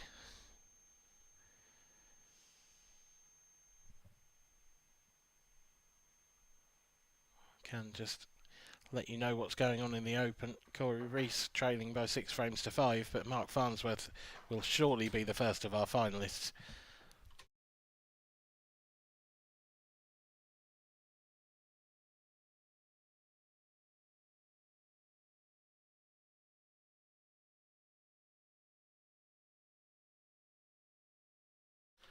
Apologies, I got cut off there because I have been joined by a co-commentator, and we all know who it is, and we all know her surname. Sure. It is Deb Birchall. Hello. It is not Deb Roberts. It is not. No, I've never had that surname. I don't know what Mark was saying.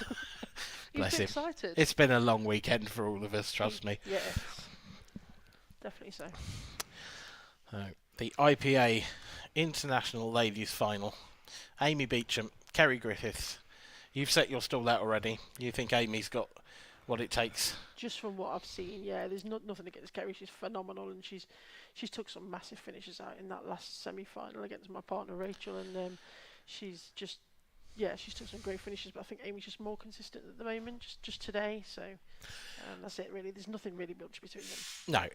No, yeah, it's one of those things that's easy to say, but Amy has been so consistent over the past few seasons that it is tough to look past her in almost any event she enters. She's one of those very, very elite players that you just feel like almost has her name on the title when she enters a tournament. That said, Kerry has a lot of pedigree herself. Well, Kerry should have beat her in the rounds, in my opinion. She had a straight yellow to the middle to beat her, to go straight through to the quarterfinals, I think, and she missed it, and that was only a 5-4 loss.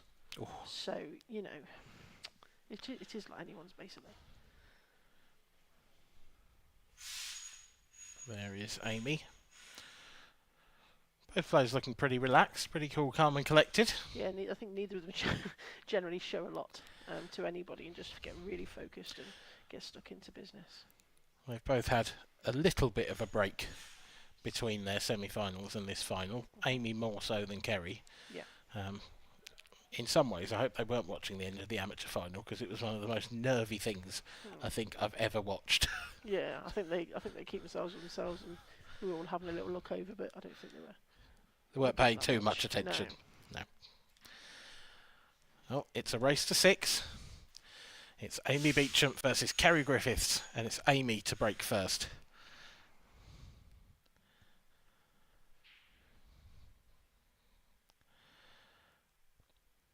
Nice hit, and one of the last balls rolling drops into the centre pocket. The cue ball's gone a little bit wild and hasn't finished in a particularly nice place. Kev was asking me about Amy's strengths, and I didn't actually mention her break. Wow, that is an omission from you, Deb. I was all excited. Yeah, no, she's got a phenomenal break. It's one of the big strengths.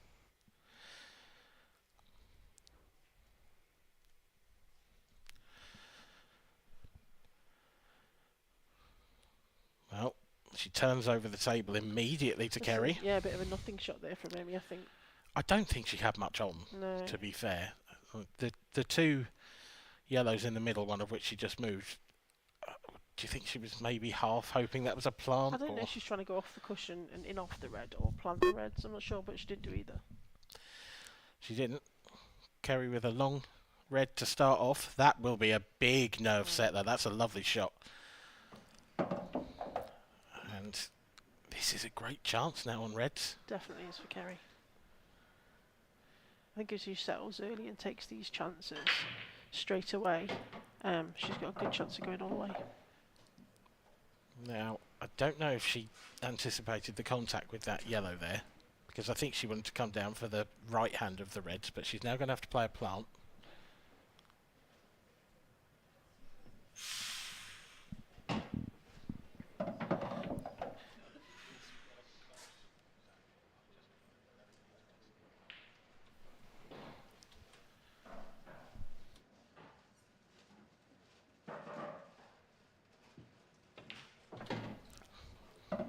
This is excellent stuff from Kerry.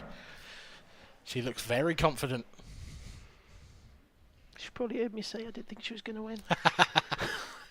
In fairness to you, you didn't quite say that. Well, yeah. You were put on the spot. You were only answering a question you were asked. True. Oh, you see. Yeah, those are the kind of little shots she's been just missing slightly. And it was very lucky to go in that one. Yeah, that pocket's been a bone of contention for a couple of players, particularly Wade Morley, who felt like, well, he was in the pro semi-final and he felt like one should have dropped when it didn't. And it was a similar shot to that. That's a nice shot. It is. She's perhaps a milligram too much adrenaline pressing through the veins, but she's made sure she gets nicely on this black.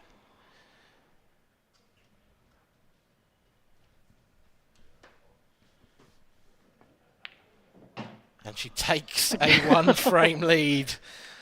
Again, off 2 jaws. And Deb beside me looks like she's hitting every ball with her. And yeah. Well, like you say, came off both jaws, but it dropped in the pocket. That's all that matters. Kerry Griffiths leads by 1 frame to 0. I mean, Amy won't be worried about that. She will just be trying to then focus on the next frame. I think Amy will feel a little hard done by to have come out quite that badly from her break. It's rare that you make a ball and get a split that nice and don't land on anything. Yeah. I think Amy just takes it in a stride. Yeah. Yeah, well, she's been there and done it so many times. Yeah. Kerry, on the other hand, looking for her first IPA Tour win. Is it? It would be her first title, as far as I'm aware, yeah. That blows my mind. It feels like she's won everything in my mind as well, really. You know, she's that good. I get it, but there's been so many dominant players over the years, you know, yourself included. Well, yeah. Certainly with the first couple of World Championships. I'm shocked that she's literally hasn't won one. I can't even remember. I may have to double check that stat because you're so shocked. But oh, it's just normal. Oh, that cube was flying around and has somehow stayed out. Lots of side on that. Not a bad opportunity on reds, this, though. She's just eyeing up whether that yellow and red on the right-hand side are a plant, because if they are, then this is a great chance. Ooh. It's hung. It's not... Oh, I thought that was going to drop.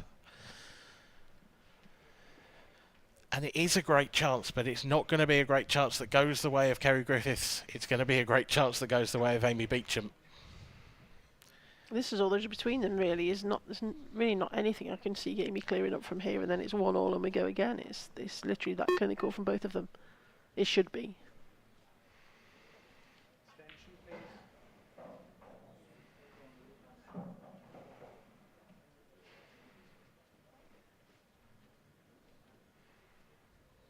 Amy just mapping her route.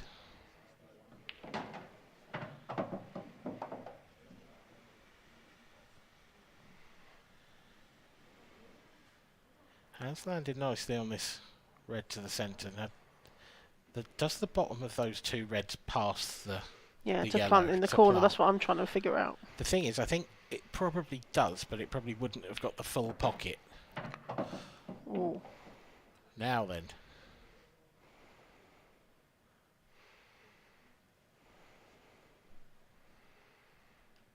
It might not have done. That's possibly why she tried to move it. But yeah. I mean, it is deep in the jaws of the pocket, so it's not like there was a huge amount of there probably wasn't much red to hit with that. So she's tried to move something, hasn't worked. Hasn't left Kerry the nicest of tables. I think she might be looking at the yellow into the middle and then knocking into the other yellow, but it's risky, but yeah, I think the only problem with that, I think, is that the cue ball comes off the second yellow and probably goes down towards the cushion rather than into that area. Yeah. But she does potentially have a chance with one of those two now to try and make something happen.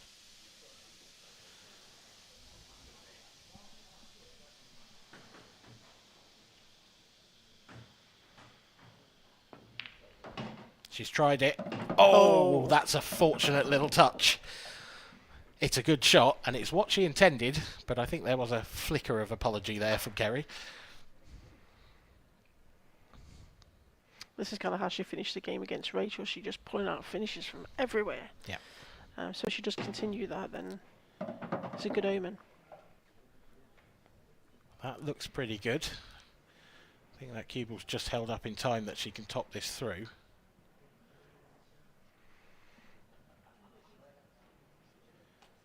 If not, she can come back for the one up table.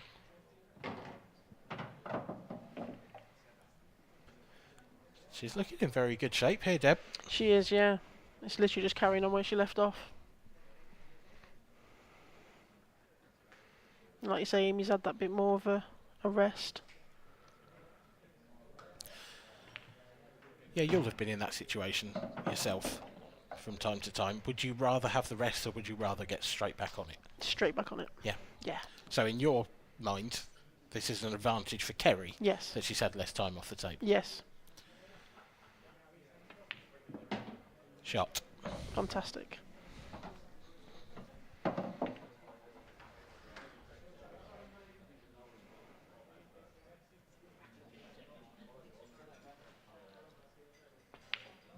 Kerry Griffiths has been presented with 2 chances by Amy Beecham, and she has made the most of both of them. She leads by 2 frames to 0.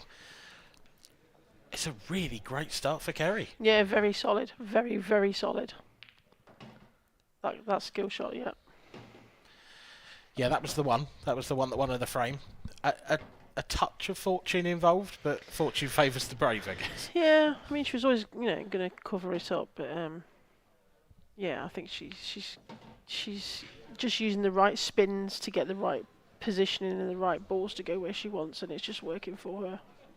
Yeah, cue ball's on a string at the moment, which is impressive because we've seen so many players come onto this TV table for the first time and struggle with that. Struggle with the speed of the table and the pace that you get off the cushions. I think Amy was saying earlier when I played her that she felt the tables on the outer circuit were a bit slow, so she might actually like this. Yeah. This just a little bit faster. Amy's just about kept the cue ball out, and what a break. And it's another unfortunate result. Yeah, Black's just gone a little bit safe there. The Black's gone safe, and she doesn't really have a starter on red, so I sort of feel like she's forced into taking either the yellow closest to her or the long yellow. But once you take that, either of them, you've only got 3 yellows left to get the Black out.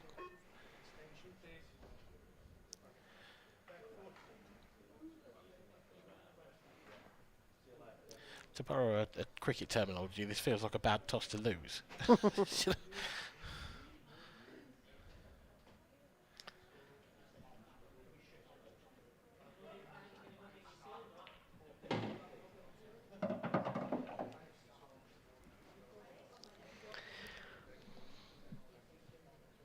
Well, she's nicely on a choice of yellows. There's not one obvious shot to get the Black out. No. Sort of 2 or 3 half chances.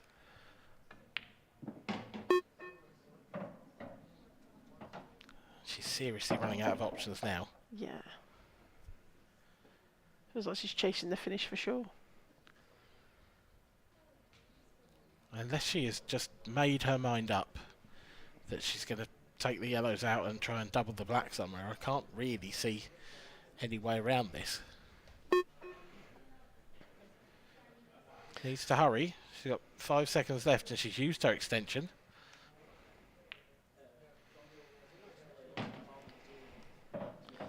She's potting her way into trouble. Yeah, she has to back cut this and then come down the table. Then the double's really difficult as well. But there's a treble to the same middle as the side the black is on. But is there a chance the bottom right hand side that she bumps out the black? Oh, she tried to play it off the red. That was a bold move and it hasn't worked. And Kerry Griffiths has been left another golden opportunity. And for me, these are gone, in my mind. You would expect to take these if you came to this table. Yeah.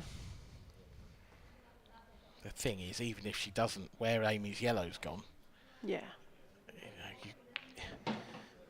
Kerry can play each of these shots in such a way that she can guarantee safety pretty much. Yeah. She's going to know she's not leaving anything for Amy at all. And that takes the pressure off the clearance as well, doesn't it? Massively. If you know you're not going to leave your opponent a shot, you know, you don't get quite so tense. No.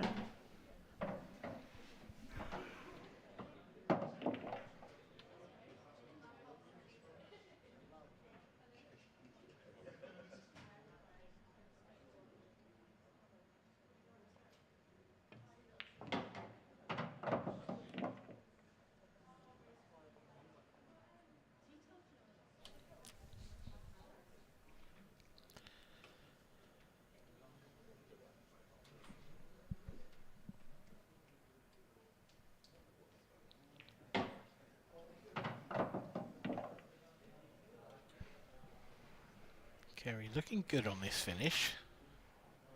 Has to be a little careful with the red next to the black. She doesn't want to push that through into the black. That's perfect, pretty much.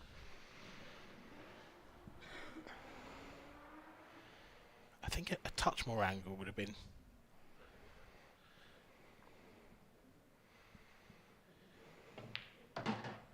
Yeah, nice shot.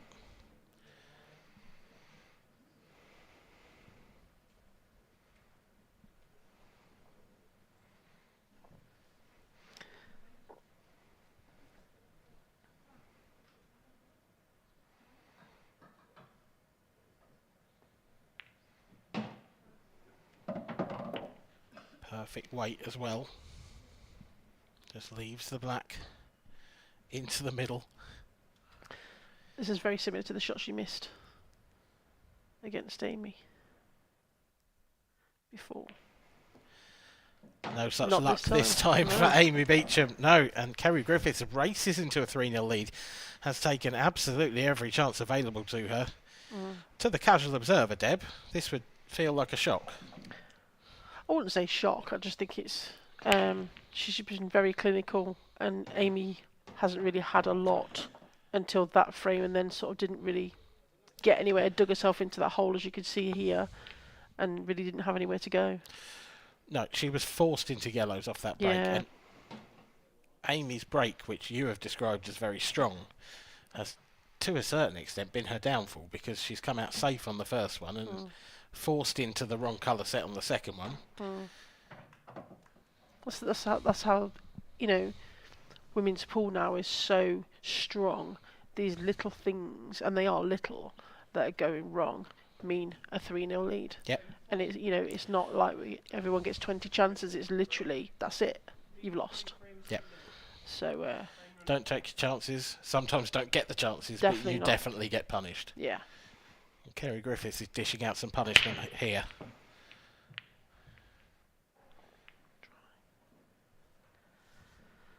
But it is the first dry break of the match.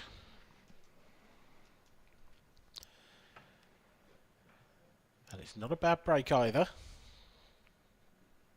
Leaves quite an open looking table on reds. Definitely.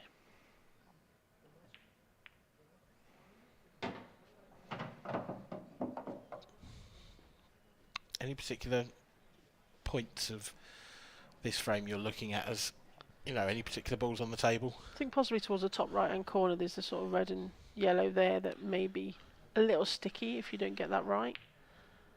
The one on the balk line. Yes, that's right.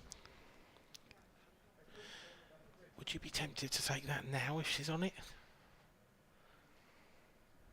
Or perhaps the next shot? Because ideally you want to be taking that shot from... It's going to be quite a thin cut either way. That's a nice confident pot.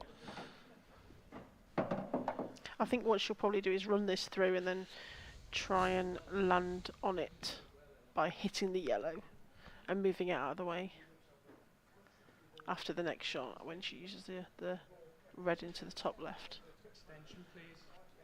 I mean, she may even take the one on the top cushion now. Yep. And play into the yellow and red, because she's then got the the two reds into the left middle from there that she's just looking at. Yeah, any sort of full contact would do, wouldn't it?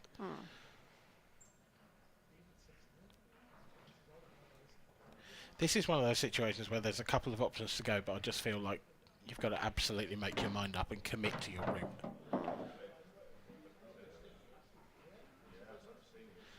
I don't think she wants to be leaving the one on the top rail to last, though, because getting onto that from that one on the balk line is going to be really tricky. But she's going to have to. Don't think she gave herself the angle she wanted with that previous shot. No, she was totally straight on that red. I think she's looking.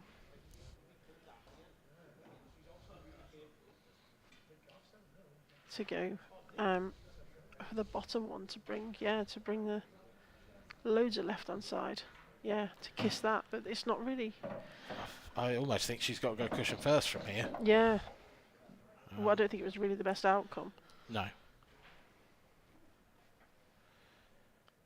I guess second prize here would be taking the pocket. That would at least give Kerry something to think about. She has done that, but she has let Kerry Griffith back to the table.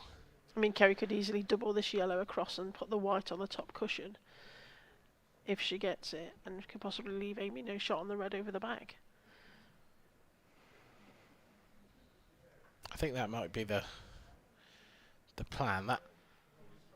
That yellow next to the cue ball is quite isolated, so I do feel like buying herself a free shot would be a good tactic from Kerry here. She's missed the red. The yellow, rather. That's a miss, that. Yeah. That's a big miss. And she could have played a lot of shots there, and that wouldn't have been one of them. It would have been either that yellow or a snooker down the bottom end of the table to the right. So she couldn't see the red. There was huge, I mean, especially with that yellow near the centre pocket, there was a massive area on the table to get that safe. Huge. So now Amy Beecham, can she hold her nerve in this fourth frame?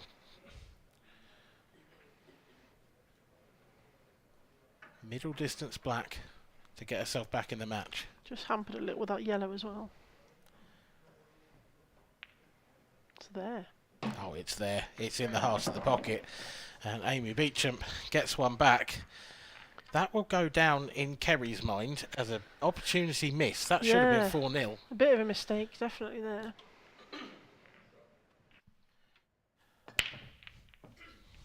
I always think when you miss your last ball, if you win the frame, you've been very lucky.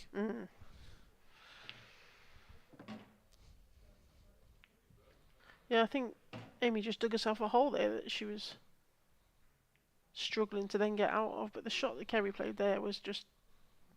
Maybe she got a kick, I don't know. It's very unusual. It was just a bit of a nothing shot as well, wasn't it? It wasn't just the fact that she missed, it was the shot selection as well. Yeah, maybe she was concentrating on something else after that yellow. Yeah. And that was in her mind, or something happened like a kick, but it was very uncharacteristic, should we say.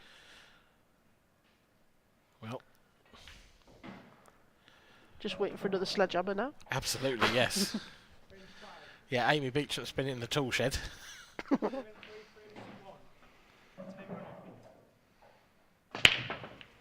Cue right through the centre of that white ball. And a ball drops in. And that's a mint split. I think she might be a bit happier with this one. That is take your pick territory.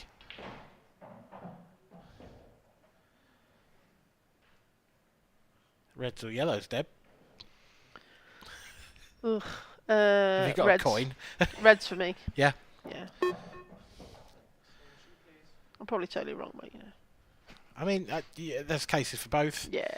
I think the only thing that makes me worry with reds would be the yellow over the bottom corner, Yeah, which isn't necessarily a problem, but just limits your options I slightly. think the first ball for me bothers me, the yellows. Yeah, that's fair. That was it. I think she takes this one in the right-hand centre and then rolls the right-hand red down. Then the bottom red, at the bottom of the table, can go past the yellow in the corner, just to be technical. Would you be playing that in such a way to try and clear the pocket as well, so you've got another option for the black later on, or would you just drop it in and I don't think you need land to. in the middle? Yeah, I don't think you need to. I mean, she could land on these two reds now, actually. She just plays down off this. Well, that's a bit middle of nowhere. Yeah. So she might put a bit more left-hand side on that to come down further. Yeah, a tricky pot now, and no guarantee of the right angle to go back up table. So she's now changing her route again, going middle. I think this is your original plan. Yeah. She's left a longer red. But like I say, she wouldn't need to completely clear that bag. She just needs to. She certainly wouldn't now, because she's only got that one red left next to the black, assuming she gets the next two. Yeah. Bit of a tricky one. Yeah, this one's missable. Oh, that's a good shot. Yeah, we saw plenty more difficult miss than that over this weekend. Definitely.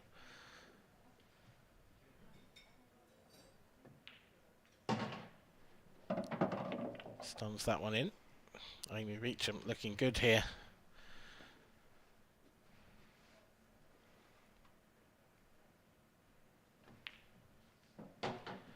Looking very good here with the assistance of the far jaw.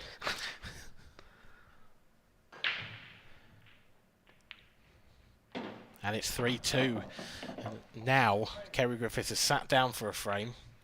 After a miss. Yeah. Yeah. Does it start to bother her a little bit? Might do.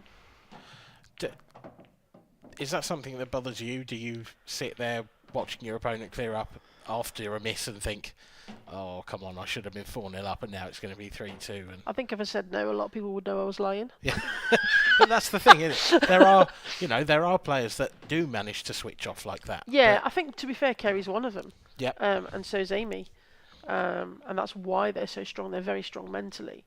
I think you've just got to focus on your next ball that you got to pot and not worry about what's been. You can't do anything about it. It's gone. And focus on what you're going to do next. They're both very nonchalant looking as well. They're not too worried about the look of them. Well, Kerry Griffiths will be moving on to her next shot, and that will be this break. I mean, the way they both are with their demeanour, I think even if one of them was 6-0 ahead, you wouldn't know. You really wouldn't know? No, they certainly don't give much away, do they?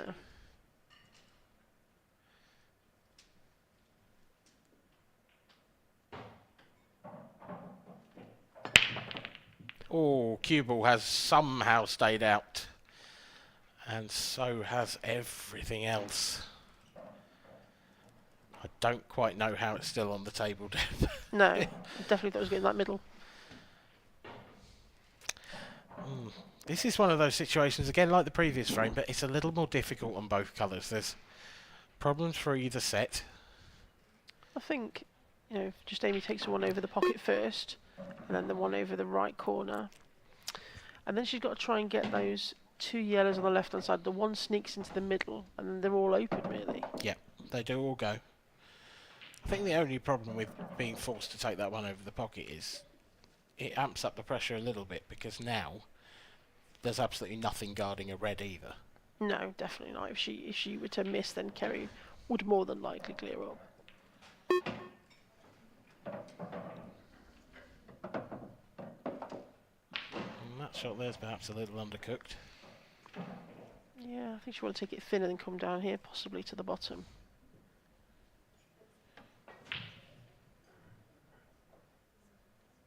You definitely want to get rid of the one she's nearest to first. Yeah, have to, yeah.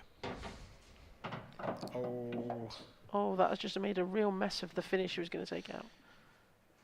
Yeah. I can see a plan B, though, which is pot the one on the bottom cushion and then go into them off the one towards the bottom left-hand corner. Yep. The only problem with that being, of course, that you are then relying on landing on a ball you're moving. I think she thought she'd missed that. I think so just too. by how she flicks her cue up, she does that. One of her little mannerisms. But this is not a bad angle. It's perhaps a touch thin. It's just knowing where the yellows are going to go after. It's really difficult to tell. Yeah, there's not really any way to. Oh, she's come out really well there. That has come out okay. Because she is on the yellow to the centre. She's going to have to leave a bit of distance afterwards. It's a really difficult pot. Yeah. Especially from the cushion. And you've got to play this with a bit of pace as well, because if you just drift this in, you might end up behind the red. Yeah.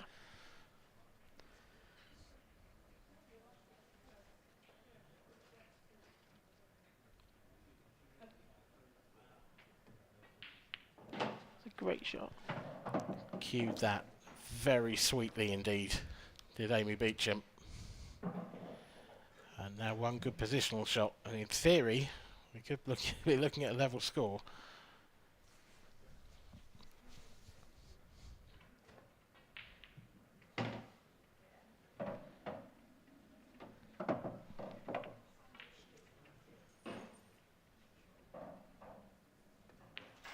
Black in the middle, 3 apiece.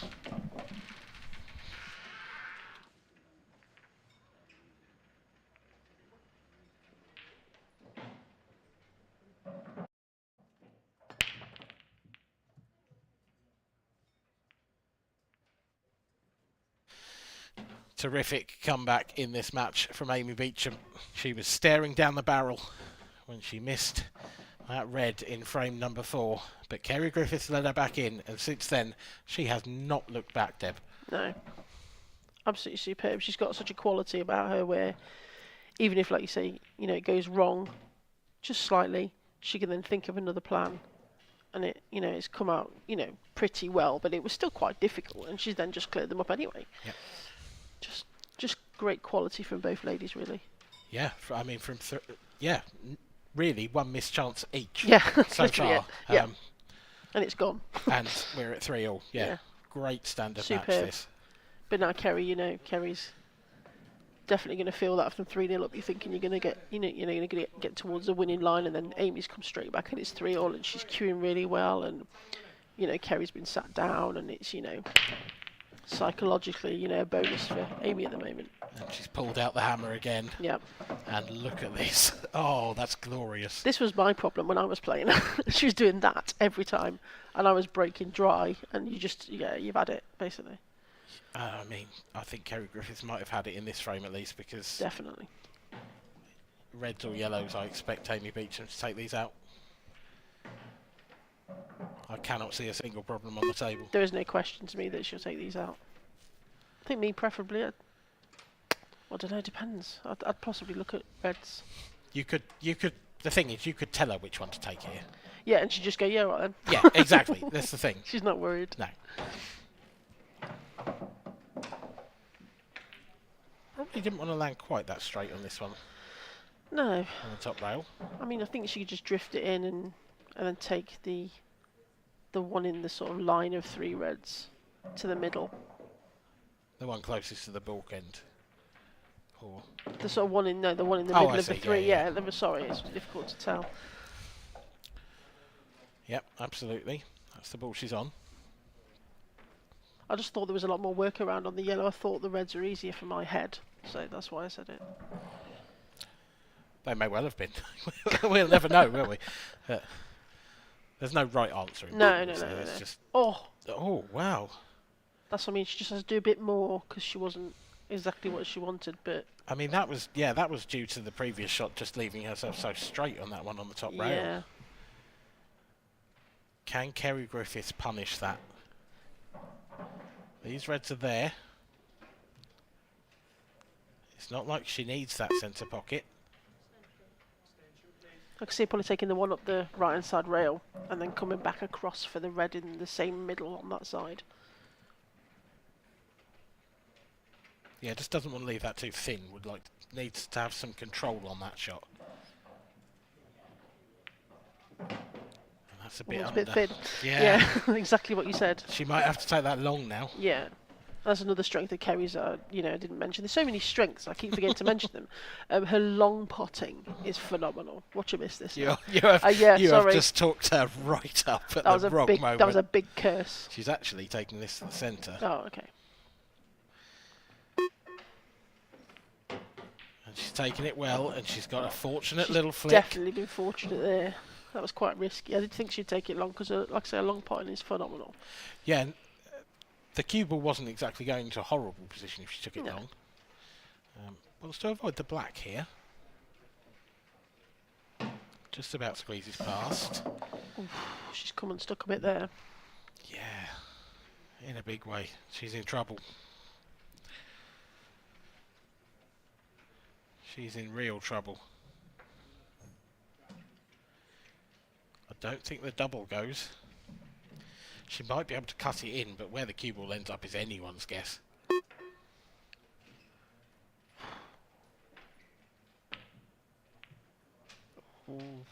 I think she's gone for the cocked hat there to the middle. Well, you'll have to ask her after the game. Not sure. I'm not going to. Not sure. Amy Beecham gets a second bite at the cherry. And again, now the yellows are all there. Yeah. I can understand why she might be thinking not to take this in the middle after the last shot she just played. You've got to, though. It's the right shot. Yeah, you have. Oh, she wasn't happy with that straight away, I think. She wasn't. It was only the pace that dropped that in, I think. I think because the yellow had slowed down so much by the time it got to the pocket, gravity took over. Oh. Yeah, I think if she punched that was coming back off the far jaw. Definitely.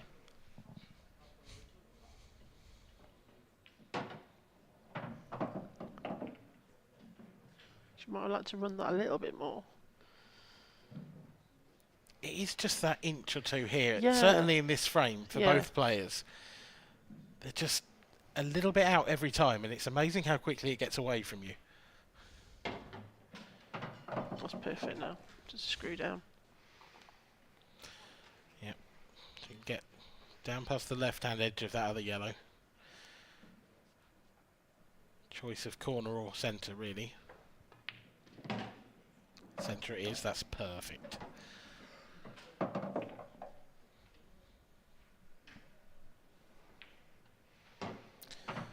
And Amy Beecham is going to overturn a 3-frame deficit. She leads by 4 frames to 3, and Kerry Griffiths now has 2 chances to look back on and wonder what might have been. It's kind of what I was saying earlier about the consistency. I think just this weekend, I think, Amy's got that consistency. Yeah, there's still a fair way to go in this match. There It's not just, it's not over just yet. But from 3-0 up, I mean, Kerry's going to be a little disheartened by that, I think. Especially that shot. I do think she was trying to get it in the middle, but I mean, it was a decent attempt. It wasn't that far away. She didn't have a lot else on, but it was down to a poor positional shot that she had to take that.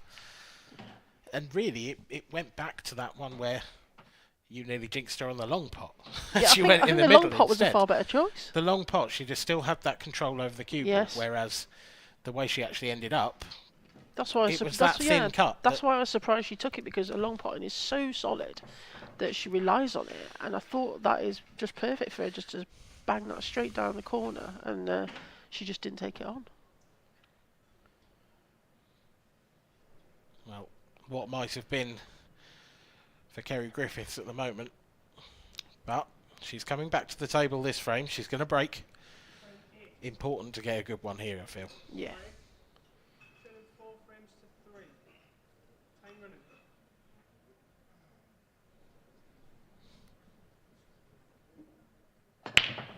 Oh, that is absolutely... The worst possible result. Yeah, I can't even... Yeah, she's going to be absolutely gutted with that. Just going in off straight from the break is, criminal. And there's one red on the cushion that needs developing, and then Amy's going to knock this over the middle pocket and get on with the clearance, isn't she? Yeah, away you go. Yeah.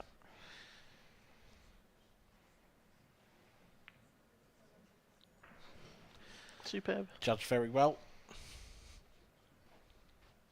I can't see a problem at all here. The only question mark I have is whether she takes the red closest to the left centre in the left centre, or whether she plays it as a plant, because the plant that is close to the cushion, it is missable. That other red. It depends on how she gets on that one in that middle, really. I'd say to the middle, because of how near the cushion the other one is. Yeah. But it depends how she feels and where she gets to.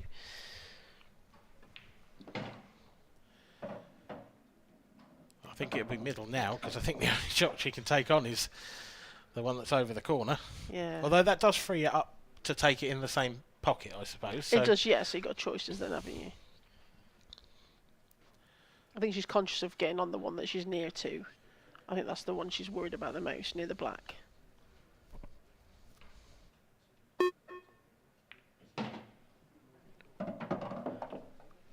I think she could have played that a little bit better.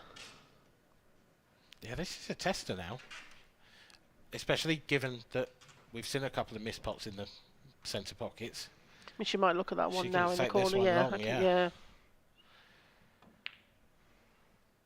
Oh, that's wide. That's quite a way away for Amy.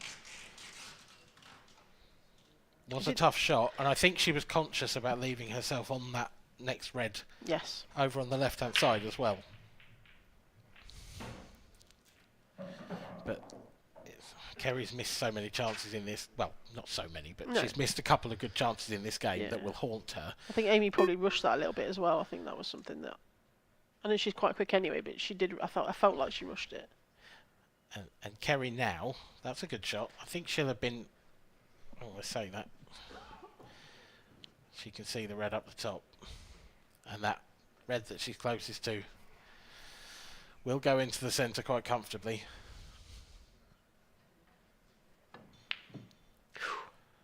Fluked Oh it. dear. Fluked it, but left herself nothing. A hand up from Amy Beecham, but... I can see it going off the left side cushion and taking the one in the middle. The problem for me, even if she does that, is she's going to have to leave this red that she's looking at now till last. She's moving it. She's going for this double. That's a little bit fortunate as well. 'Cause I Yeah. think that red's still covering that yellow. Is this a big pocket in the middle for Kerry? She goes cushion first, off the red.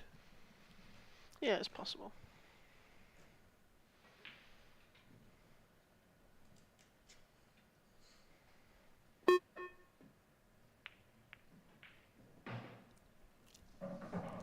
I don't know how that's still there.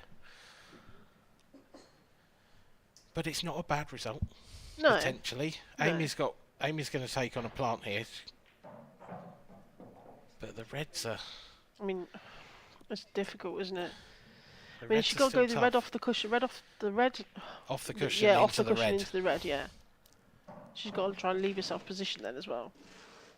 Oh, it was a great shot as well. She got the position and everything, just didn't drop.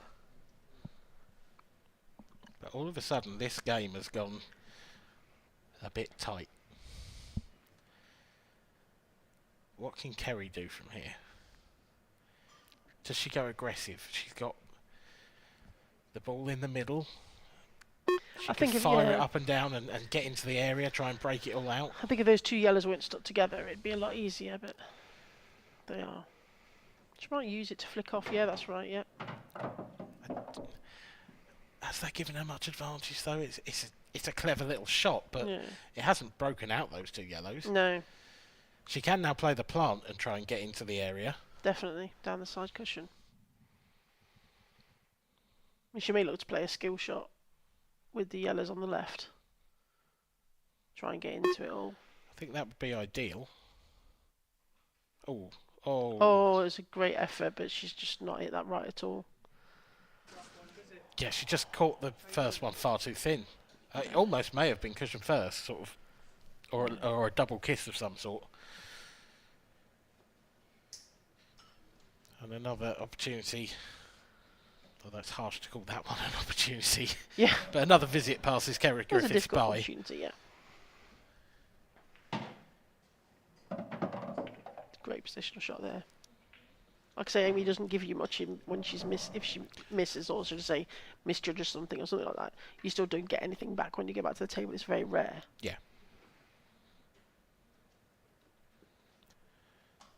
This long red. And that is the hard work over in this frame, you would imagine. Yeah, I should just thin clip this. Take the white over to the left hand side of the table and take the black in the middle. Or the right hand side. Spot on once again. And Amy Beecham, staring at defeat at 3-0 down, has roared back, and she now leads by 5 frames to 3. She's one away. Kerry Griffiths needs 3 out of 3 to lift the title. Yeah, it's a again, long way back. It's a heck of a long way back, especially now.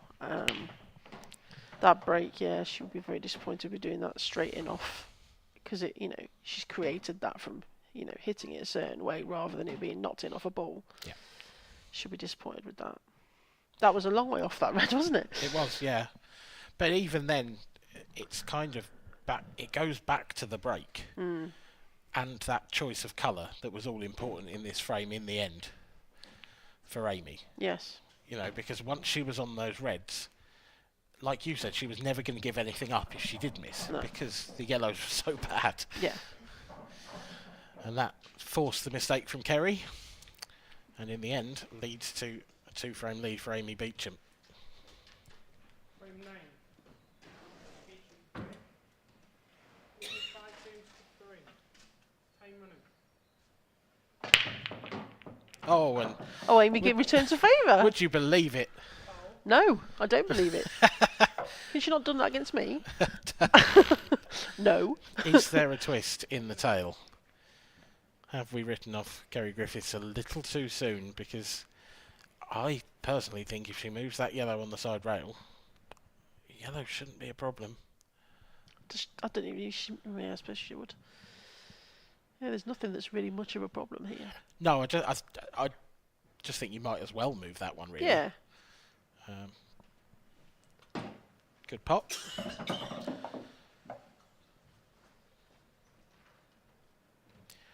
It's comfortably on this one to the left centre.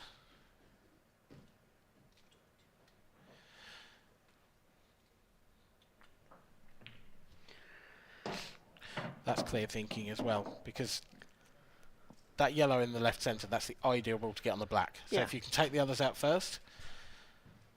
So she's left herself a slightly longer, slightly harder pot here. But if she gets it... That's a very good hit. You have to feel that is the match-winning, or the frame-winning shot. Yeah.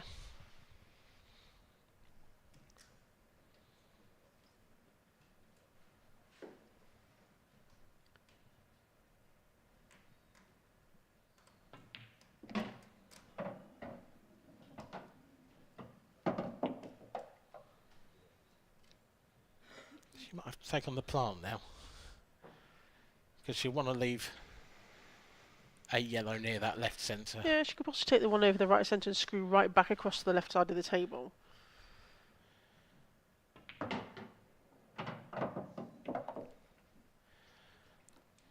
Well, that's probably a bit closer to that than she'd like, but she can reroute. That yellow will go in the right centre as well. There's plenty of room for it, so... Yeah, she'll just play this and come above it slightly and then drop it in the middle for the black in the right corner, I should think. I would say that's pretty much spot on.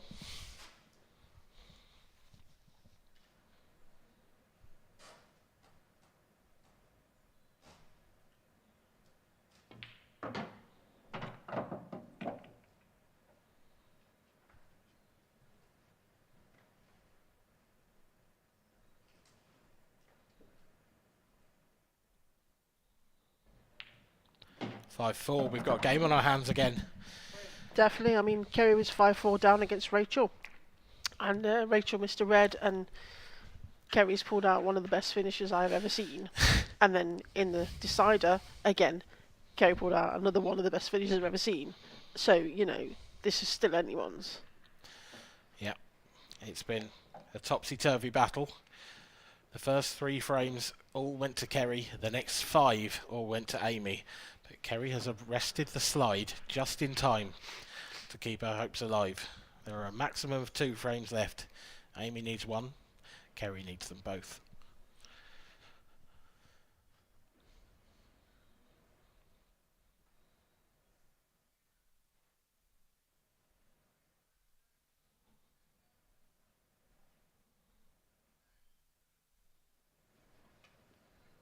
Amy will have been disappointed with that enough from the break. Yeah.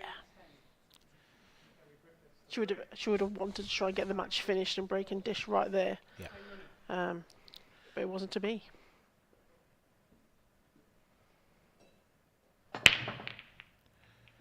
Kerry keeps it on the table this time.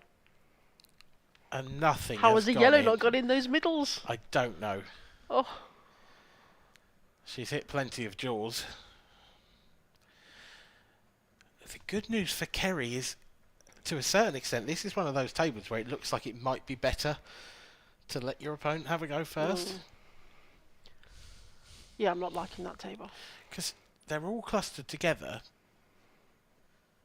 But Oh, equally, they're all away from the side. There's nothing... Yeah, I didn't think that snuck in. I wasn't sure. It's a little bit more open now, and these are the kind of finishes that, you know, Kerry's been taking out. Yeah, just... It's only a little bit more open, but literally she's been taking the most phenomenal finishes out, and this is the kind of thing I've seen her do, so, you know. I think she'd love to have a starter on. I think she'd love to be able to clear that yellow closest to the cue ball, but I don't think yellows are there. She's going to ask for the spider, I think. You know, as we know, Kerry's not the tallest person. It's difficult to get. I mean, I don't think even I could reach that, to be fair. I'm 5'8". I think I might struggle. Yeah. It's uncomfortable. It's very awkward queuing from there. Yeah.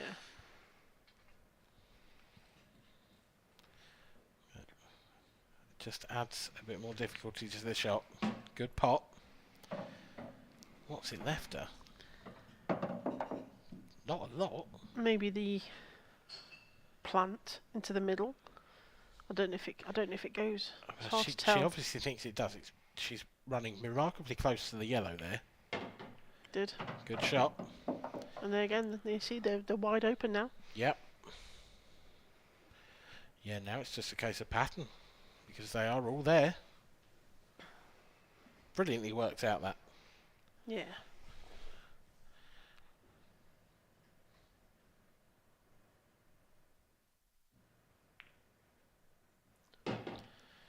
She's just playing everything kind of pocket weight, so it just rolls in, you know. It's just lovely to watch. Really, the question mark just remains about that red on the left-hand cushion.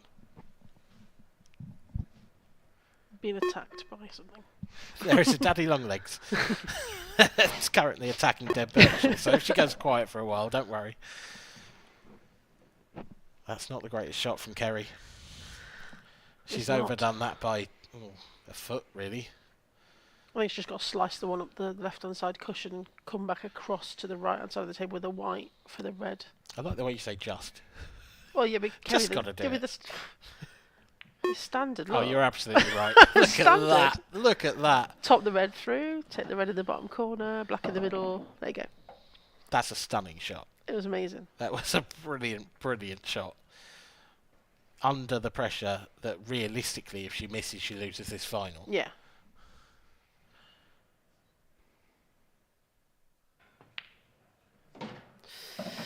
Is it? It's fine. It's perfect. I was worried for a minute it was going behind the yellow. Why are you worrying? I'm born that way. I'm nervous. It's really exciting. This has been a great final. We'd love one more frame.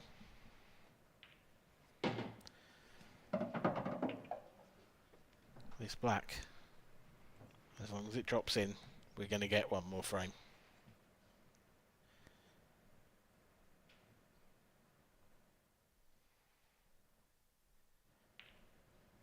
Brilliant. It's brilliant from Kerry Griffiths. That is a great clearance. I told you I called that. I said she's going.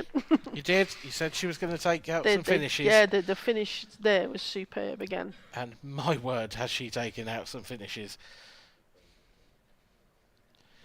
One more frame will decide who wins the 2022 IPA International Ladies title. Who you backing? Oh, whose break is it? It would be Amy's. Does that make a difference? Yes. Okay. It does. I'd say Amy from the break dish to kill it off. Oh, I don't know. I don't guarantee it, but that's what the aim is here. I just think Griff's got the momentum now.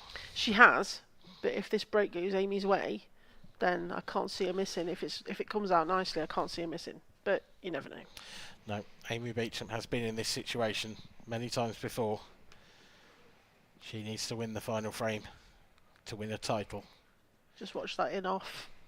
I'm sure her trophy cabinet at home is bulging, but she'd love to have one more to put on it. Cabinets. Room. Yeah, room, yeah. House. That cue ball is close, but it stays out. And she's made a ball. And it's still not that pretty, is it? That's not pretty at all. I mean, what's she got as an opener apart from dropping that red closest to her in the middle? Yeah, the red in the bottom right-hand corner, possibly.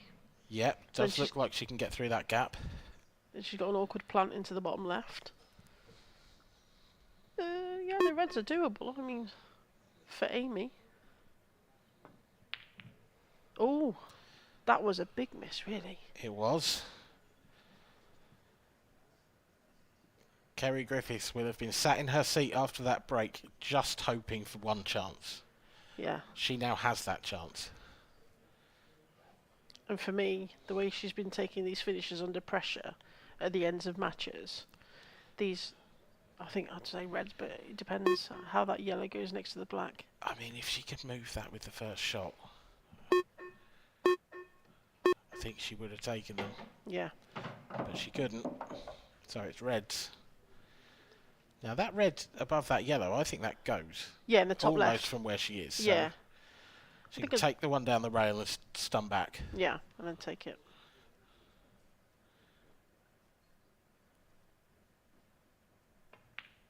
A question mark remains over where the black goes. If it it goes goes in the right centre, I think she's very happy. No, I think it just goes bottom left. Yeah. Possibly.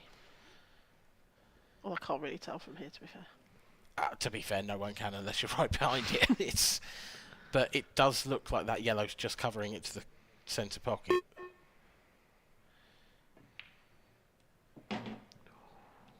That's just slid through enough, hasn't it? Yeah.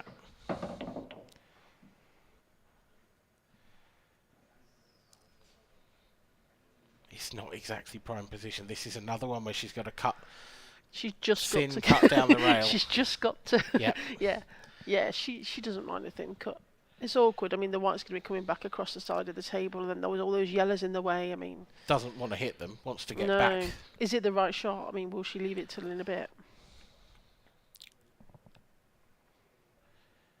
Yep, she's coming down table first. That's a good shot. It is a good shot. She's got to take this on as a plant, hasn't she?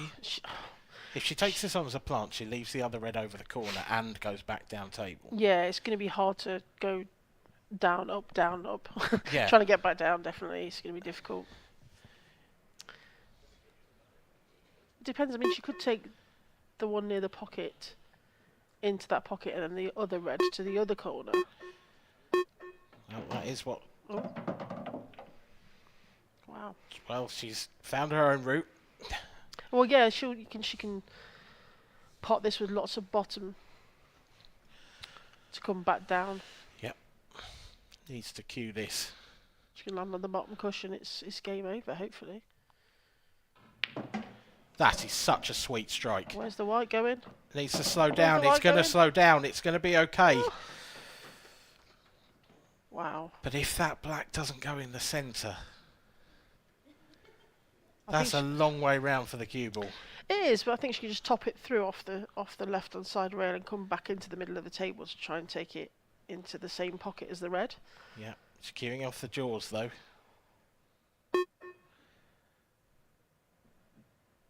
Oh, she's not. Has she hit it? She hasn't hit it. As soon as she struck that, you just knew it wasn't going where she wanted. Obviously, the black went to the middle. Obviously, it did. And that was just pure pressure. And the yellow goes to the middle. We think. And there's 6 of them left. Just composing herself with that extension now for a massive finish here. Well, yeah, this is not dissimilar to the one she missed in the centre pocket earlier on. And she's done it again. And Kerry Griffiths surely is going to be the champion. Yeah. Oh, she hit that massively hard. And both of them right when they could see the winning line. Kerry's underhit hers. Amy overhit hers. I'm stunned by that. Deb's tearing her hair out in the commentary box. And Kerry Griffiths has this black to be the IPA International Ladies Champion.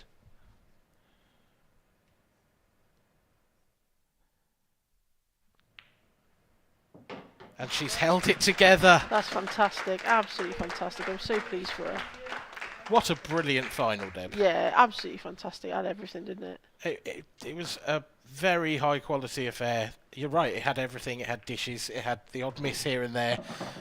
It was a great game. I'm still a bit jittery after that. It was really good. I really thoroughly enjoyed watching that one. And I've thoroughly enjoyed having you alongside me in the commentary box. Soppy. I love commentating with you, mate, to be fair. Oh. It was a really good match. I'm really pleased that, they both brought some really high quality pool to the table in the final. Both brought their A game. And now Mark Pickworth is in the arena and he is going to do the trophy presentation. Thanks, Dan, and wow, what an incredible ladies' final that was, and definitely that one has to go in the history books. Superb performance from both players, and can we have a round of applause for both players, please? Unfortunately, there is always a runner-up. Amy, well played there. Just wasn't quite your day, but you've got to be happy. 2 finals in a row. I know you'd like to go one further, but can't be happy missing straight balls, but I just never fancied it. So no, Griff played really well and did a good run again this weekend. So. And once again, the standard in this ladies' final just keeps raising, and the bar just keeps raising. And is it good to be part of it? Yeah. I mean, the standards improving all the time, and the depth of the standards improving all the time. And I think you see in a few better performances out on a stream table now that some different players get out here more often. I know it wasn't quite your day today, but just talk a little bit about your opponent, Kerry. She's played superb throughout there. She has, yeah, and she took out a couple of ridiculous finishes, and I've played a couple of loose shots in frames, and she's punished me both times, and at least I won't have to walk home now. Well, I'm not, even we won't let you walk home anyway. I think it's raining out there as well anyway, but you played your part in an incredible final, and well played. Amy, well shown play, everybody. Well, it's been a long time, Kerry, and I'm going to have to announce you as like the champion, and I bet you're really pleased with yourself there, and it's been a long while since you've been in the winner's circle. Yeah, I mean, to be honest, I don't even know where that came from based on the rest of this weekend leading up to it, but I'll take it. It looks like you've dug really deep, and I can really see the emotion, and I can see you're really shaking, and how much this title means to you. Just tell the audience at home how much it means to you. No, it does mean a lot, to be fair. I mean, I won one last year, but like you say, it was the start of last year, so it seems like forever since I did win something. So, and you always come away to these weekends wanting to win something, and it's disappointing when you don't. So I'm over the moon to get over the line. Well, it doesn't seem forever for us, because you seem to be always thereabouts, and I'd like to present you with the trophy and the IPA International Ladies Champion. Kerry Griffiths, everybody. Well played, Kerry. Brilliant. Well, that's brilliant stuff there from Kerry. It's glad to see her back in the winner's circle, and what an incredible ladies' final that was. And we've still got more action to come. We've got a semi-final coming up, and I'm going to hand over now to Kevin Barton, who's in the studio. Thanks a lot, Mark. And once again, just to reiterate those words, what a fantastic women's final. It just shows that the standard is just getting ever better and better. That was a high quality final. So well done, Kerry. Good to see with a smile on her face. And unlucky Amy, I've no doubt we'll see both of these featuring in the grand finals that are coming up in November. And we hope you'll join us then for the season finale.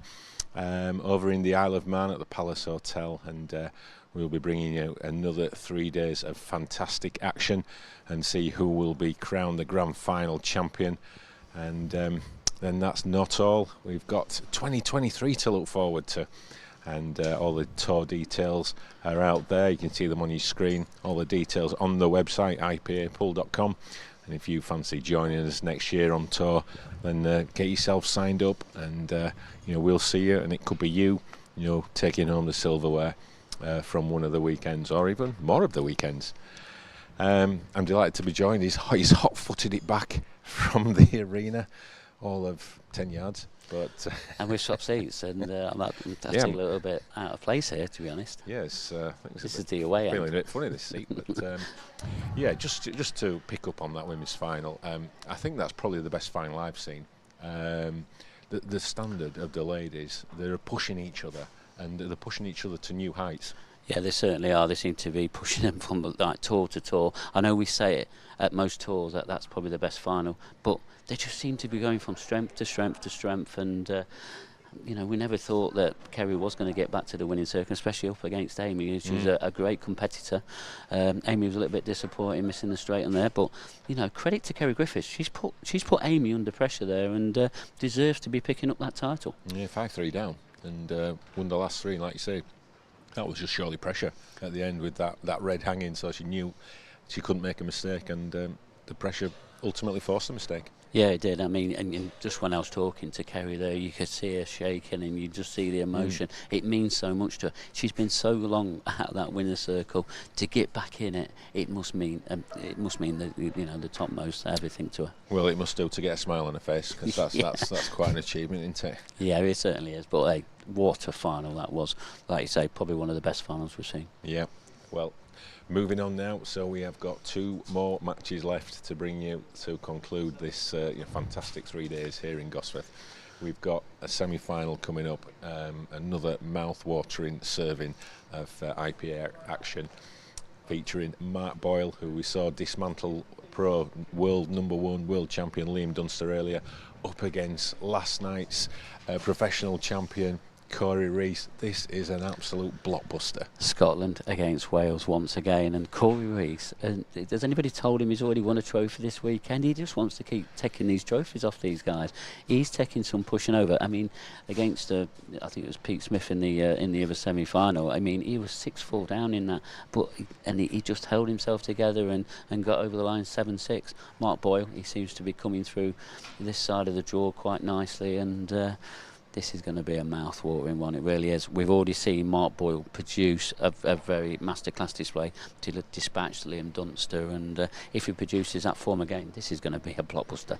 And the winner will play the #2 ranked player and former world champ Mark Farnsworth, who has had 2 7-0 victories in the quarters and the semis to take his place in the final. He's just bubbling up nicely. Yeah, he is. I mean, we spoke about it earlier, Kev, didn't we? He's sneaking up through there, and he's sat there now waiting just to see who he does play in the final. But Mark won the last event in Coventry. He did it on the Sunday night before. Is he going to do it again? But one of these 2 players, they're going to have a lot to say about that. Yeah, I mean, Mark Farnsworth over the last sort of 12 months, I mean, he's completely re-energised, hasn't he, since COVID, and I think by his own admission, the break has done him the world of good. He's come back, and he's a completely different animal. I mean, he's taking home trophies nearly every event.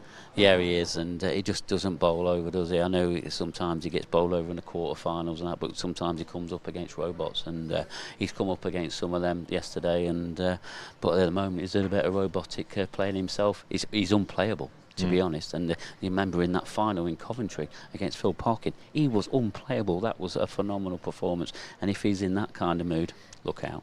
Absolutely. Well, I think we're just about ready to go. The players are ready. I think I can just see them out of the corner of my eye having their fist pump. So the referee's ready. So it's over to you in comms, Dan. Thank you, Kev. Yep, Mark Boyle versus Corey Reese. But before that, I have to give an on-air apology. And Deb Birch was still in the commentary box waiting for me to give it, because I said that would have been Kerry Griffith's first title. Yeah, I swore she'd won one. And I was wrong, and she was right. Yeah. So I exchange. I hold my hands up. I am sorry. Thank you. And also, I mentioned Kelly Egan, who won the Ladies' Cup event here as That's well this right, weekend. yeah, she's done great. She's managed to win the cup again. It's second time in a row, so I'm sure she preferred to be in the sort of main section, but you know, it's a great achievement for Kelly. Nonetheless, good work, Kelly. So before you pop off and have your dinner, don't ask me who's going to win this. I'm going to ask idea. you who's going to win this. Well, considering Mark's just taken out Liam Dunster. I mean 7-2 as well. Yeah, that's phenomenal, isn't it? I mean, Corey's already won one. He needs to be not greedy, really. But you know, he's a great I'm lad. sure plenty of ladies said that to you after 2016. Just a bit. I think, blimey, it's a toss of a coin again, isn't it? I mean, I think if Mark's playing as clinical as he is, obviously to beat Liam Dunster, I think, you know, he should win. But Corey's been playing so well, and to win the other event, I mean, it's his toss of a coin. Literally, I can't pick a winner. Toss of a coin. Well, we will find out soon enough. I will let you pop off and have your well-earned dinner. Thank you very much. You're Thank very you. welcome. Take care, guys. Thank you. Bye. And I will settle in back into my seat for Mark Boyle versus Corey Reese. Two titans of the game, two of the form players of the IPA in recent times. Corey bidding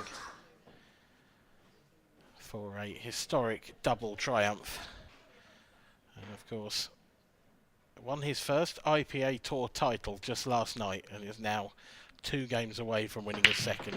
Mark Pickworth joins me in commentary for this one. It would be one hell of a story, Mark. Yeah, it really would. I mean, we've been talking about it most of the day, whether we can do it. He's still in the batting away, and it's more than possible. He's been playing some very solid stuff. I mean, even when his back's been against the wall in some of the matches he's been playing, he's come back and come up with the goods at the right time. And it's going to be a very tough match here for Mark Boyle. And we've already seen Mark Boyle oust the world #1 player, the world champion, Liam Dunster, in fine fashion. And if that is half of the game this is going to be, then it's going to be a tremendous one.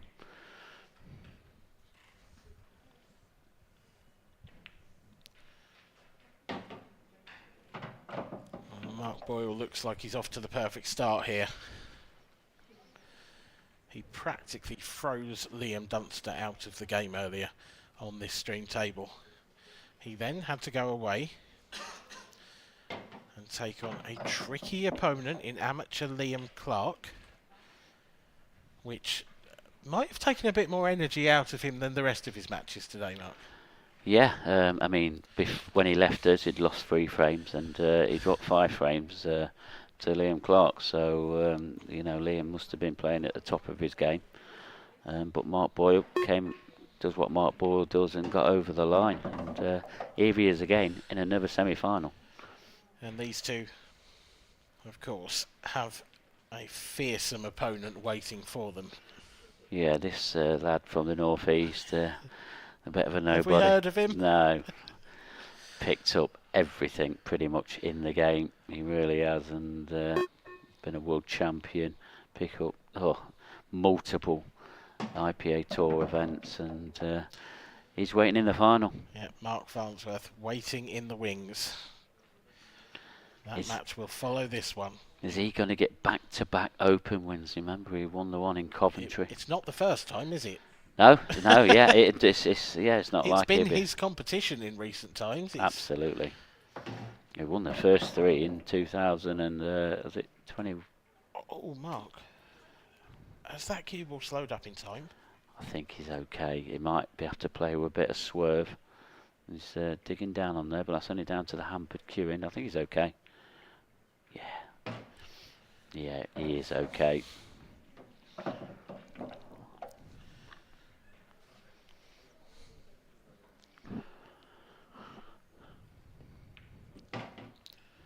And in goes the black. Mark Boyle leads by 1 frame to 0. The perfect start for the Scotsman. And of course, it was to a certain extent handed to him on a platter by his own break once again.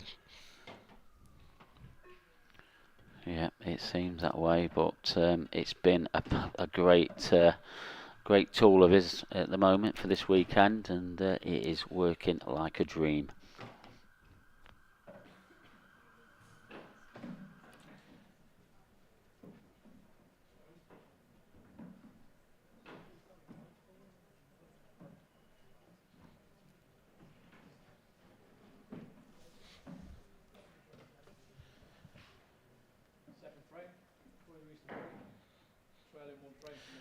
I have to say, Mark, the Open final has a lot to live up to, because the standard in all 3 finals we've had so far, they've been incredible games. Yeah, they certainly have. They've had absolutely everything possible. They've had all the twists, the turns, and the high standard, and they've been very memorable. Corey Reese willing something to drop, but nothing is doing his bidding at the moment. And Mark Boyle comes to the table for the 2nd time in a row with a great chance. It just makes you wonder if that could be the difference between these 2 players, the break. Those 2, he hasn't really got a starter on reds, so he's got the yellow over the pocket, he's got the yellow closest to the middle. I do wonder if that's a big pocket for the plant, with the 2 yellows that he's just pointing his cue at. It's a bit of a risk-reward one, but if you get that plant, then you can pretty much chalk it up to 2-0. Yeah, you could. It's just where that yellow that he'll have to make contact with first goes. It'll be possibly covered by the black, depending on how pacey it's and depending on how much angle he's going to be able to, he needs to make the potting angle. Well, I'm assuming he's got another plan, because if he was going to go after that, I think that was the moment to do it, because he wouldn't have had to play that much pace, and the other yellow wouldn't have stuck behind the black. Well, I think he might get another shot at it, so I'm wondering whether he's going to travel down now. He just made sure he got on yellows. Yeah, he's looking at it. And that's the thing, if he takes the plant on clean, then the yellow could travel in behind the black. But if he takes the plant on as a big pocket, that yellow's not actually going anywhere. If he got straight behind it, he could almost take them both out one after the other. Oh, that one's wobbled in. He pinched the pocket to hold it. He did, and for me, he's in perfect position here. If he can flick that yellow off the red, then he can just draw the cue ball back 6 inches and take the next one straight away. Yeah, and if he plays the direct plant, then that yellow is tracking towards the black. He's played it absolute to perfection. He really has. It's a great shot. It certainly was. And he just looks in a mesmerising form. He's just, when he's in this that type of form, he is brilliant to watch. Corey is doing a little bit of watching of his own, sat in that chair. Remember Not this? what else he can do. No, this is off the Corey Reese break. I mean, how did that yellow that hang over that top right pocket there? I mean, it looks about in now. Yeah. Mark's not quite over the line yet. Still got this dead eye straight ball down this cushion here, but the way he's been cueing.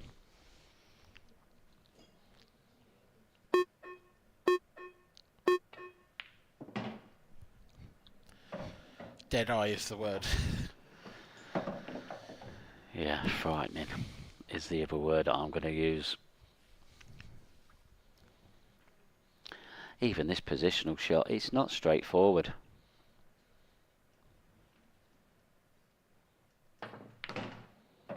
Oh, it's not. And he's just got past that red.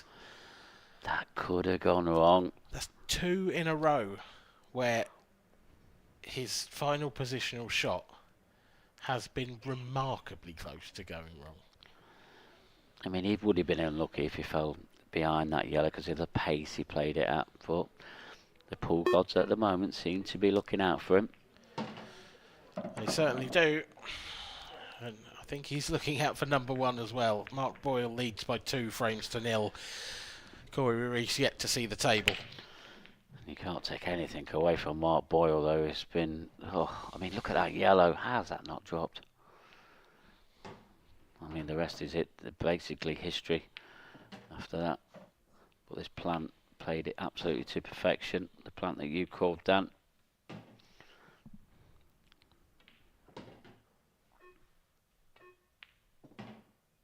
Very, very good indeed from Mark Boyle.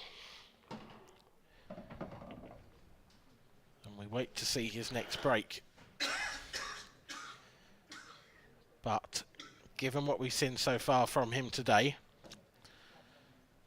there is a feeling of inevitability about the Mark Boyle break at the moment.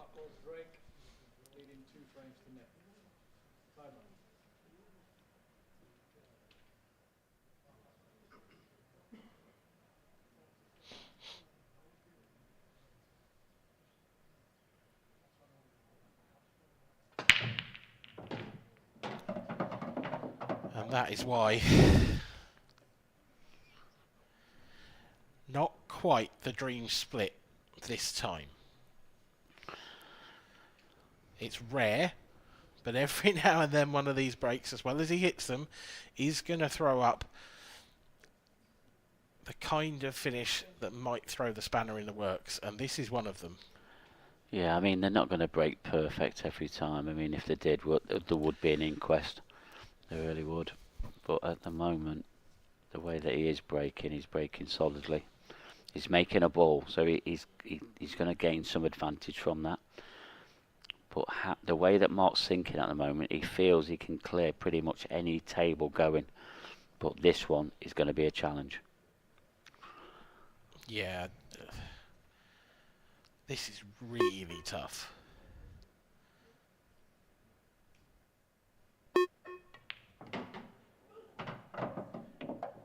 So immediately your eye is drawn to that one yellow down towards the bottom corner.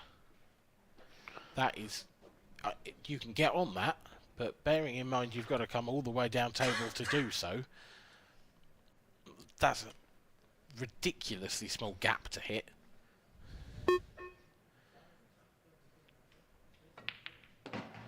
But he's certainly showing no signs of slowing, and it's certainly not getting any easier because, yeah, he's opened up the 3 reds, but he's just tied up the black as well. Surely now Mark has got to take a step back and take his foot off the gas here. Yeah, he needs to, but sometimes when you come this far, you just seem to keep going. But as you said, Dan, he had to take his foot off the gas at some point. He felt like this was the time. I mean, it would have been some worldie if he'd have got that clearance. He can't get every clearance. I know he wants to. It's not the nicest of table to come to when you're 2-0 down and this is your first visit of the match. Apart from a break that he's had, and that is it. Yeah.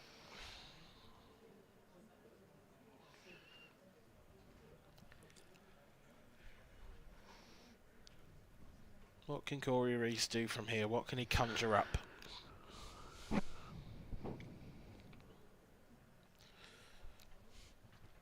He's a player capable of playing with plenty of patience, so he's not going to hand Mark the frame here. He's not going to go all out for something silly.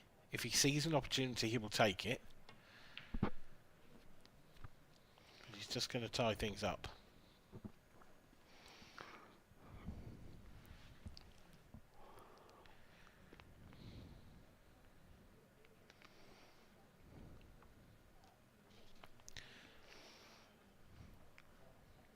left Mark a little bit of a view at that yellow down in the bottom right.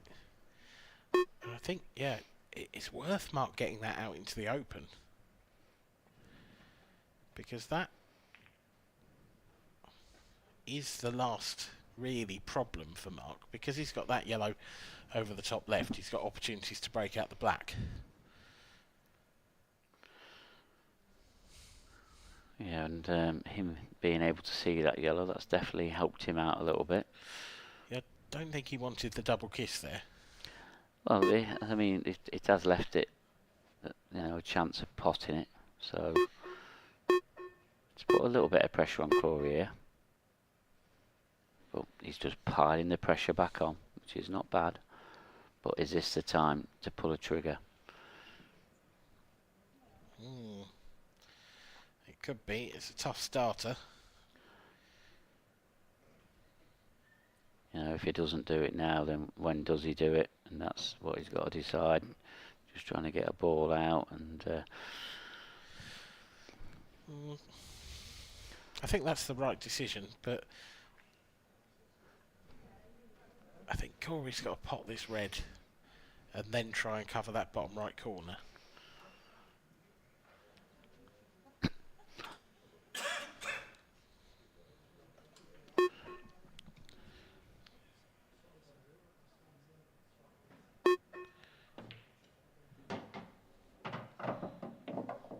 So there's part one of the job complete. I think if Corey covers that right corner pocket, I think he goes favourite for me. you just know, though, these black ball rules, when you've got the option of the skill shot, a lot of things can happen. They can, but that other red is so close to that yellow that there's absolutely zero chance of a skill shot. There's even less chance of it now. I'm wondering if he can get underneath this red that's just off the cushion. It's not a bad shot, and this red might come away from the pocket. Oh, he Shot. He has. Do. Yeah. The red coming away from the pocket would have been nice. Yeah, it just caught the jaw, so it's probably it just weren't enough. It just probably wasn't possible. But the thing is, he's forcing Corey now into moving that other red away. And he's missed both of them. Well, he clearly tried to go cushion first. He didn't want to move that red in front of the yellow. Wow. But that is a big surprise. It is a big surprise, a huge surprise.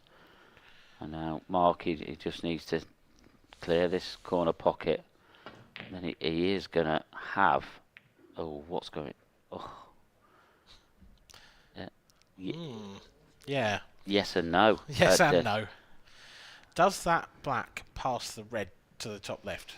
Because if it does, actually, still quite a good chance. Yeah, but it's just about how he gets up table now.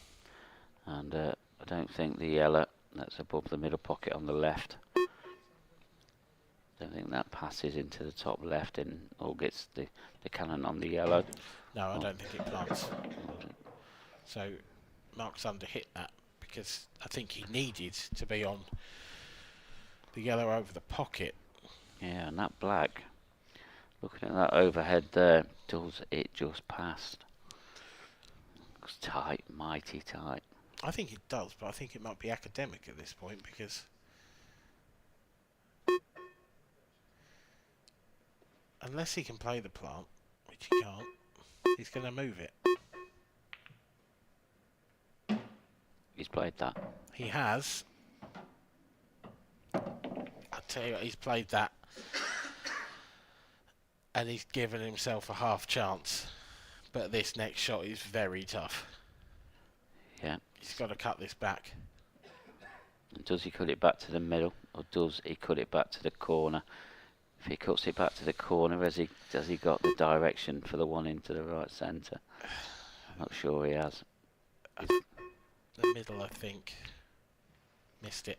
Yeah, it was a big shot. Clock was ticking down as well. The middle was the easier pot, and he missed that anyway, but the longer one was a bit more of a controlled cue ball. Either way, it's handed Corey Reese his first real chance of the match. And it's a let-off. It is.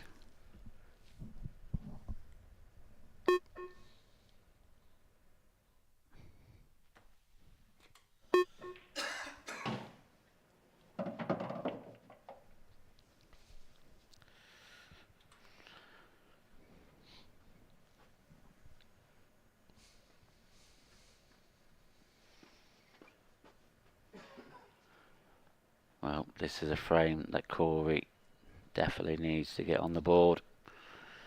Has to take these remaining reds out and the black. It's a must. It's a must, and equally, it's on the Mark Boyle break. It's,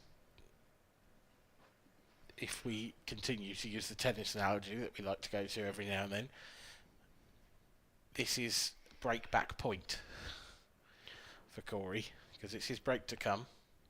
Back on serve is what they use.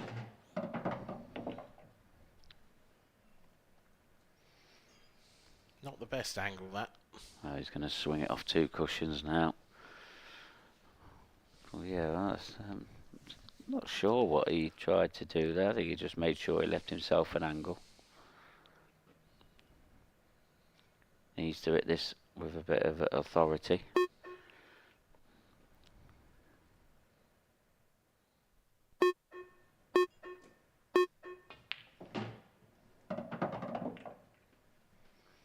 That will do very nicely indeed. Yeah, he played that with a good level of confidence. Perfect angle to screw past the black as well.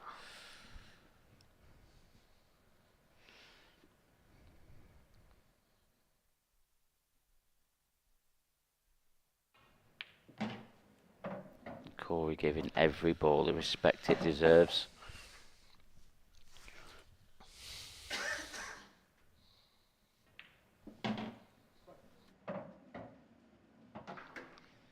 And there you see it, 2-1. That's exactly what Corey Reese needed. Another huge break there from Mark Boyle. We did mention, fell a little bit awkward.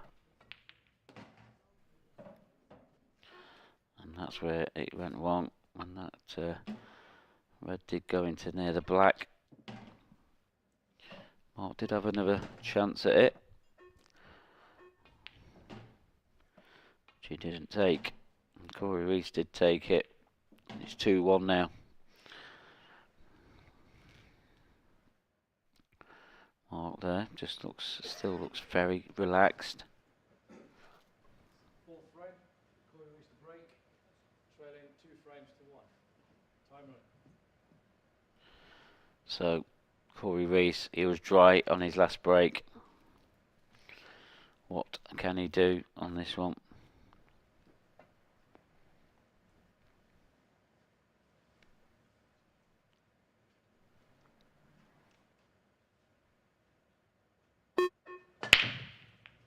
Good strike. Has he got a ball? He hasn't. He's dry again. The momentum shift is happening. Just when he's got a frame on the board, he really would have loved to see a ball drop there.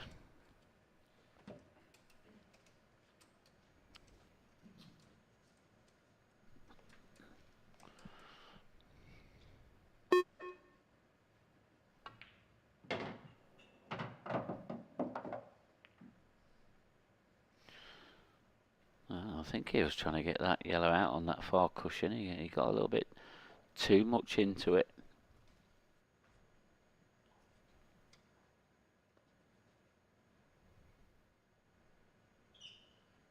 Trying again. Got the red out. That was the key. So all these yellows now have a pocket, and can Mark Boyle clear off the Corey Reese break again? that will hurt Corey.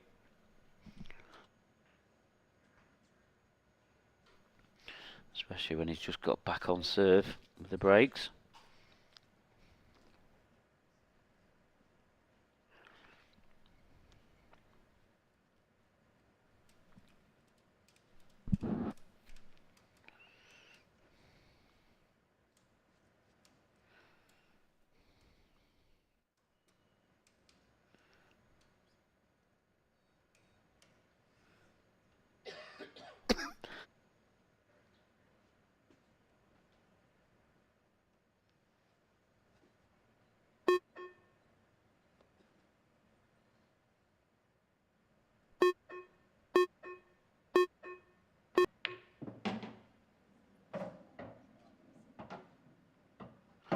That's a great shot there from Mark.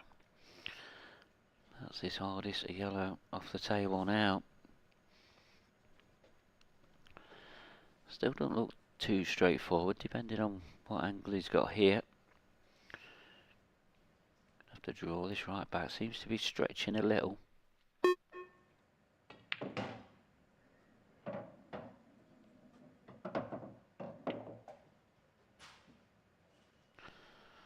Another lovely pot, but he's on the cushion. There'll be a bit more tricky cueing ahead.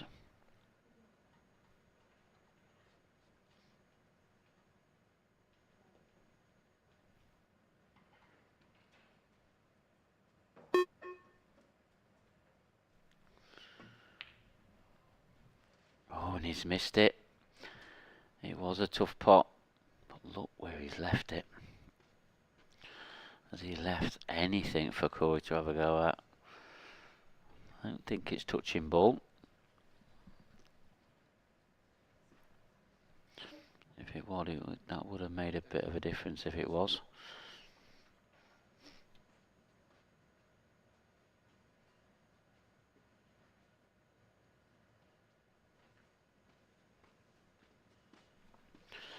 Needs to try and hide this cue ball somewhere. There's not many places on the table. This is an important shot now, Corey. He has to get this right. If he doesn't, he could find himself 2 frames behind. Is he taking? I don't think he's taking the bottom. I don't think it's on. No, just tapping it across the table. Keeping it very simple.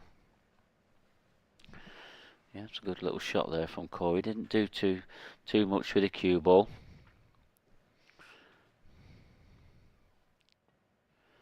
Mark playing a containing shot of his own.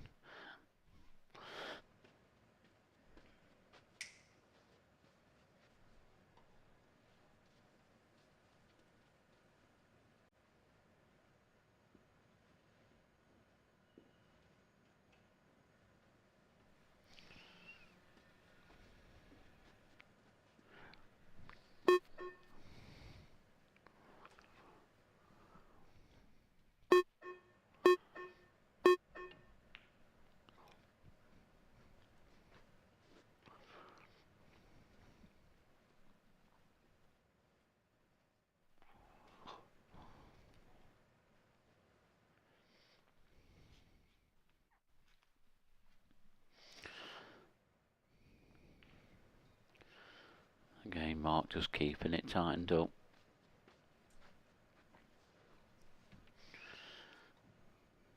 Just biding his time. Corey needs to make sure he doesn't leave Mark the right angle for him to have a go at this, because he is in control of this frame.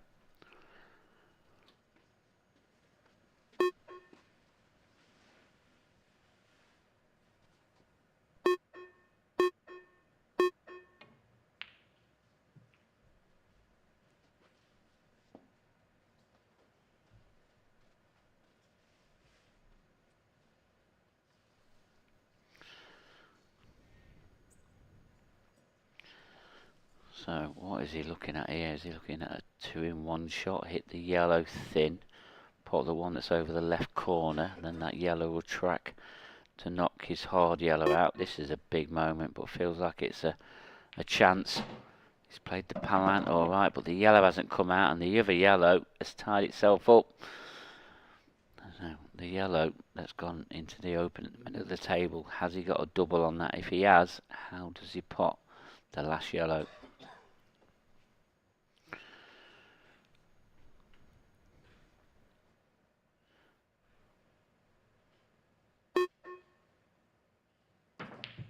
He has gone for the double and he's got it, but he's snookered himself behind the black.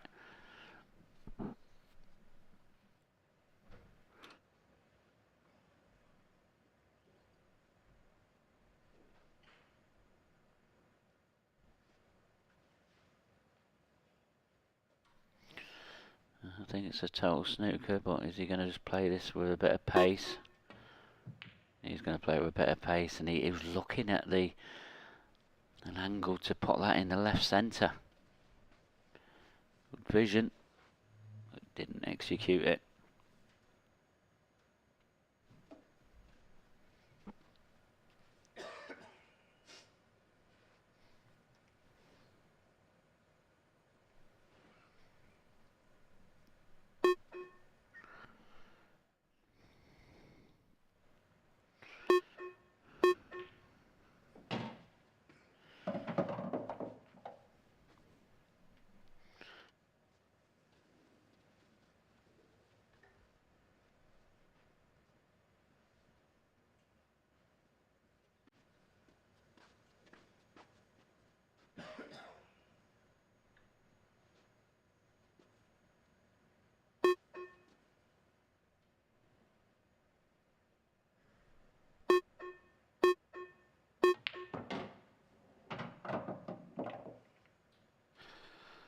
There's a little bit short of pace there. He'd love to have got on the red he's closest to now.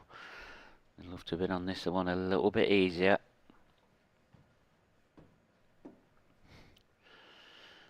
Just looking now at how we can get back onto that red. Leaving themselves the best possible angle. Isn't an easy clearance.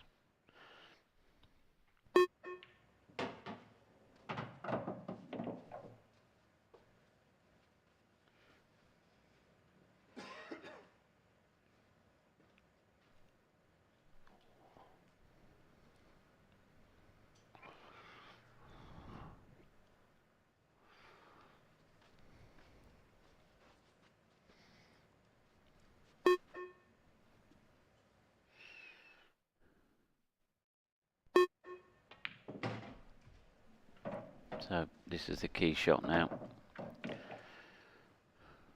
So the key positional shot followed by the key pot. See where he's pointing his cue. That's the angle he wants to leave on that red on the left hand cushion. The pot in the centre won't be any problem. It'll be the pot afterwards.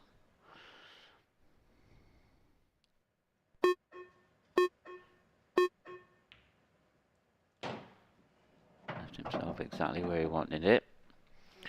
Now this pot, just got to fully commit to these. You know, if you do miss it, you know the frame's over.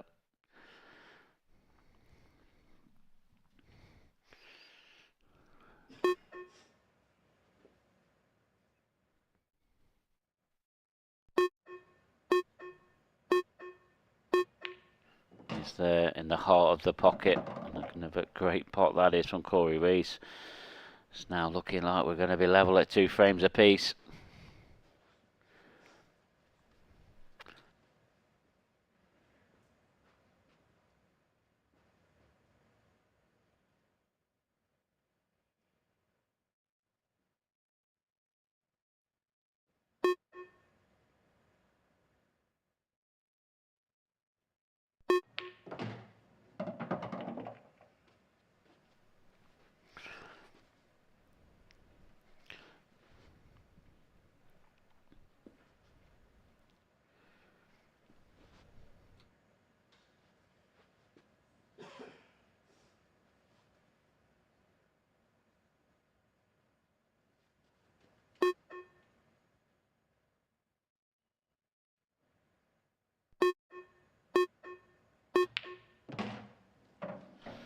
Took every second on that black, and there you see it, 2 frames each. Shared the first 4 frames. Is this one also going to be a tight battle? Seeing the break off here from Corey. Unfortunately, it was another dry one.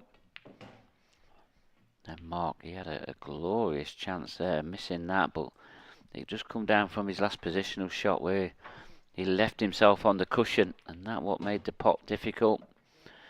And then he just seemed to be chasing the frame from there on in.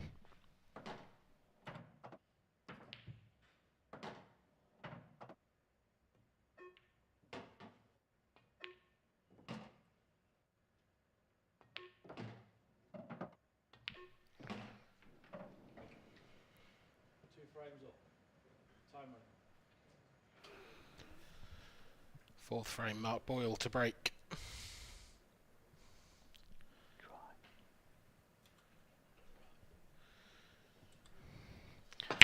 Big break now from Mark. He just seems to be getting a ball every time.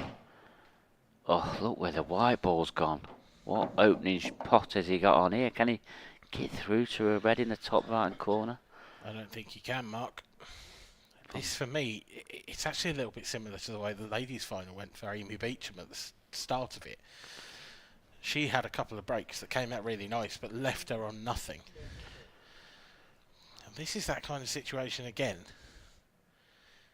If Mark Boyle is going to find a way out from here, he needs to use all his ingenuity with this first shot.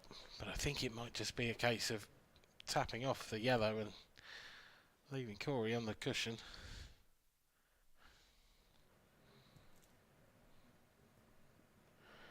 Well, what he's doing here is clearing that yellow out of the way, so he is opening up these reds without giving him a shot at a red.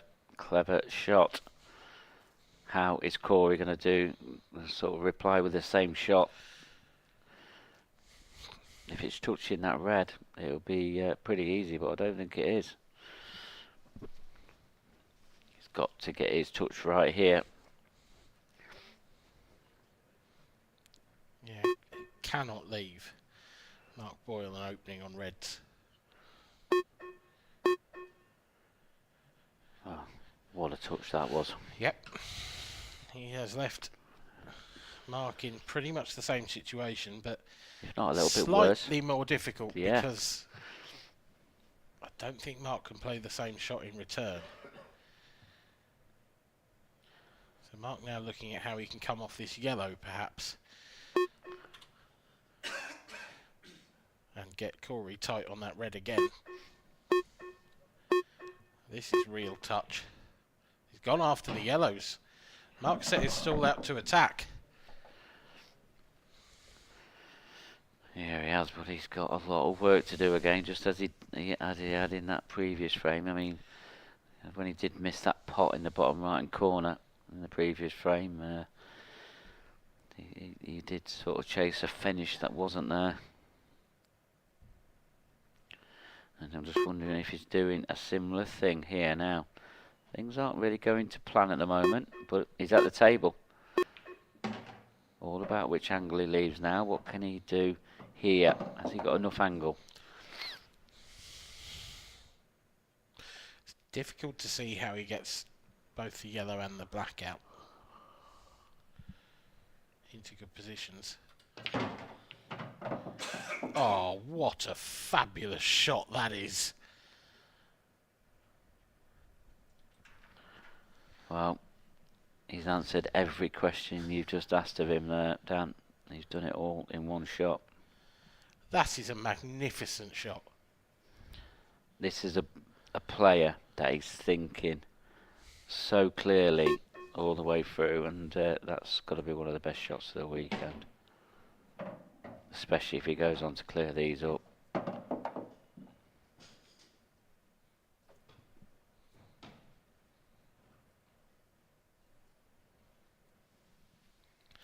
And he's odds on to do that now.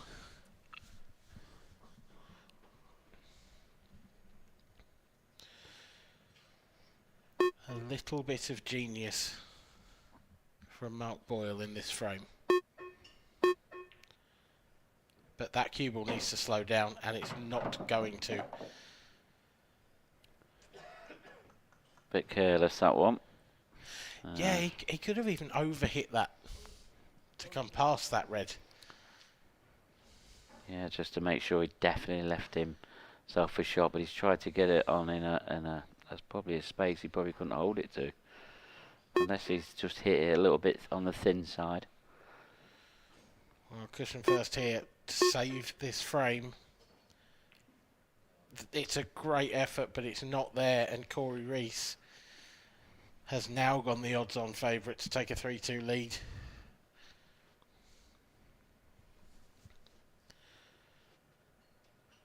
Those two in the top right, they are makeable as a plant. They're not absolutely set.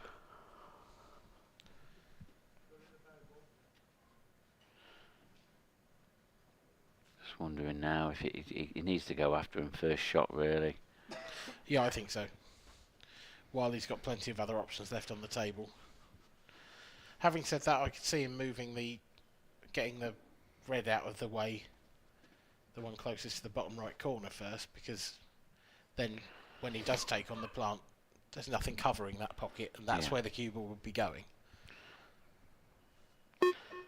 Well, he also thinks he's on this at the right time. He has got to make this.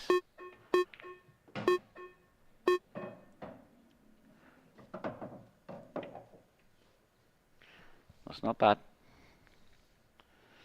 He's got a choice of reds, I think.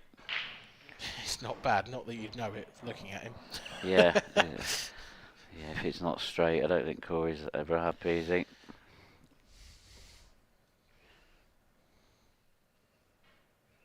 Needs to hurry up. Yeah, he's used his extension just as Mark has. I'm not going to get too long to think about it.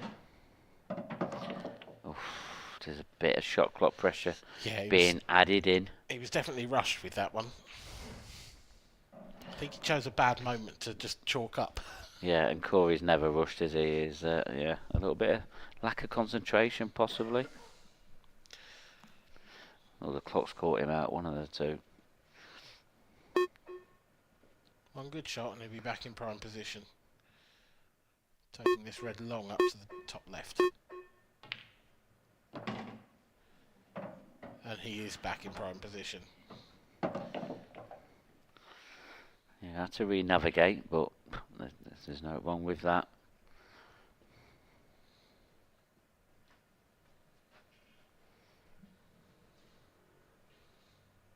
He's still just not quite happy. Just off straight on both of these reds.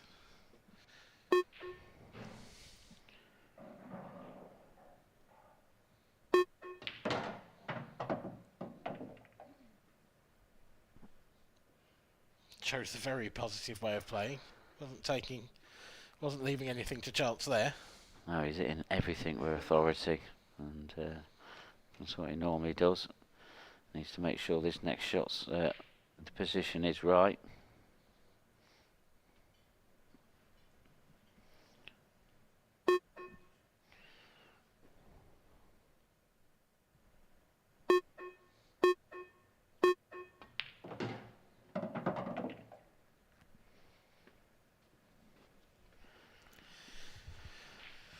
Said it a couple of times, I'll say it again, it's okay. Yeah. Not perfect, but just okay. I mean, he should be okay, swing this in off two cushions.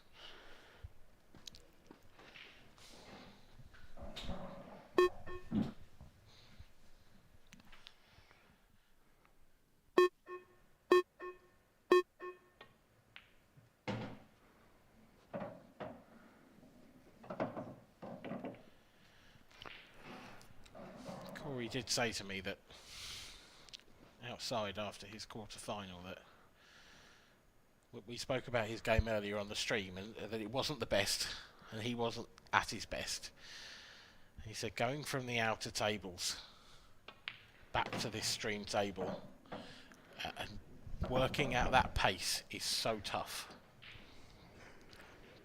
He leads by 3 frames to 2, but you can see that he just hasn't quite dialed that one in just yet. No, he doesn't look settled fully yet on the table.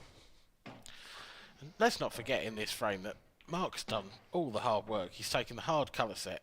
I mean, watch this. That is some shot. And then just a lapse of concentration or hit a ball too thin and found himself in that trouble. Great effort there though, by the way, but you don't get out for great efforts. You certainly don't.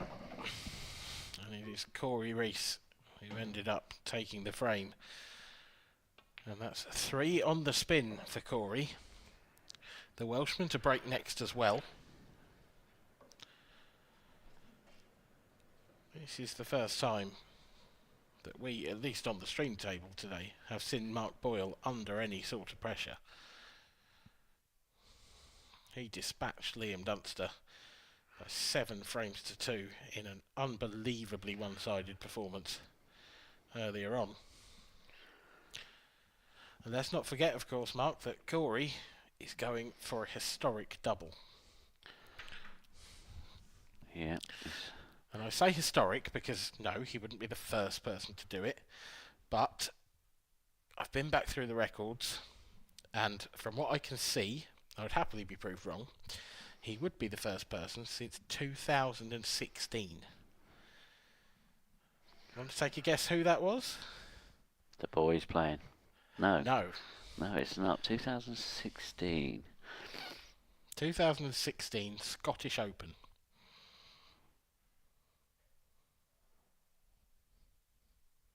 Marshall Hibbert. I'm not sure. You are wrong. Both wrong, okay. It is the man who awaits the winner Is of it this. really? Mark Farnsworth. Wow.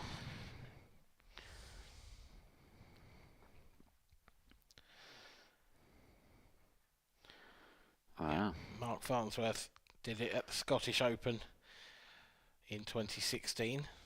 Someone else did it in the Scottish Open in 2014. And that man was Gareth Hibbert. Yeah, that's what I thought. It was Hibbert. Yeah. Okay. And one more person has done it.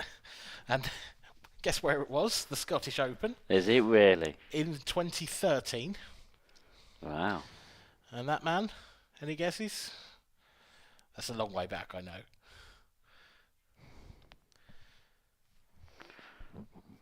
I'm not sure. Well, answers on a postcard. Viewers at home. Give you a clue, he's Welsh. Oh, God. So is it Marshy this time then? Nope. No. It's Ben or Simon Ward. Correct. Simon Ward. Simon Ward. Yep. Those are the 3 players that Corey Reese is looking to emulate in becoming a double champion. And of course, Mark Boyle is the only other person who's been a double champion, but his was much more unique, an amateur and an open. Well, there you go. So, Corey looking to make history. Mark Boyle and Mark Farnsworth potentially looking to stop him. But yeah, hasn't been done since 2016. That's a lifetime in this game. And never been done in England. Never been done anywhere except Scotland. Yeah. Amazing stuff. How bizarre. So, well, one thing, if Corey does want to do that, he's got to get his break working.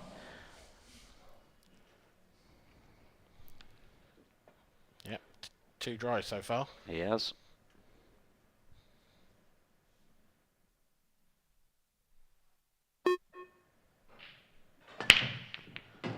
That's better. That's much better.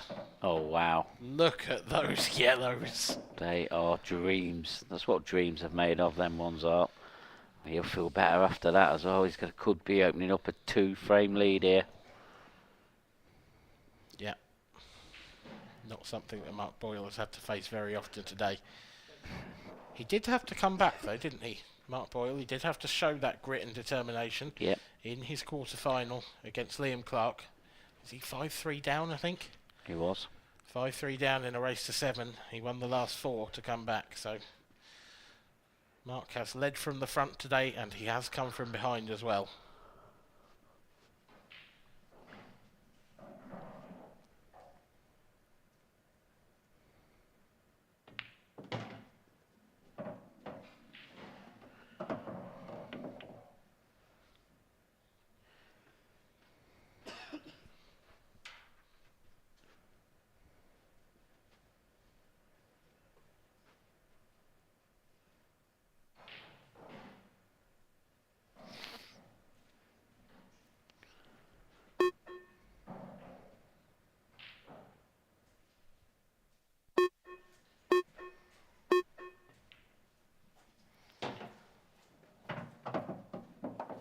Yeah, looks like he's going to make pretty light work of these yellows.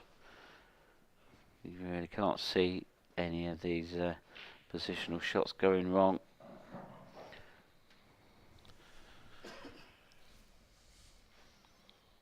No, it's very much all there for him.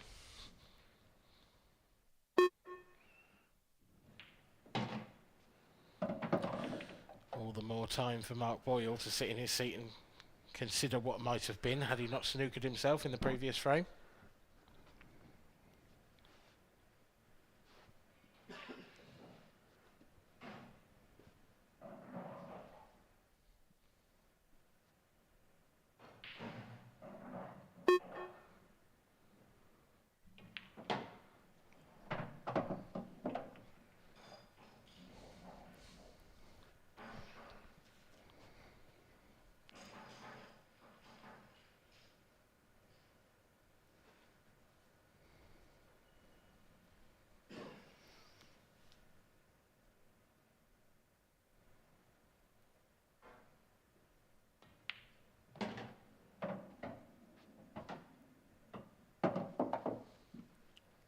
He's left a nice angle there just to come back down table.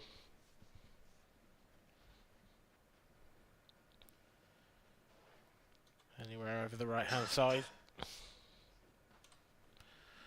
Somewhere nearish the middle pocket will do.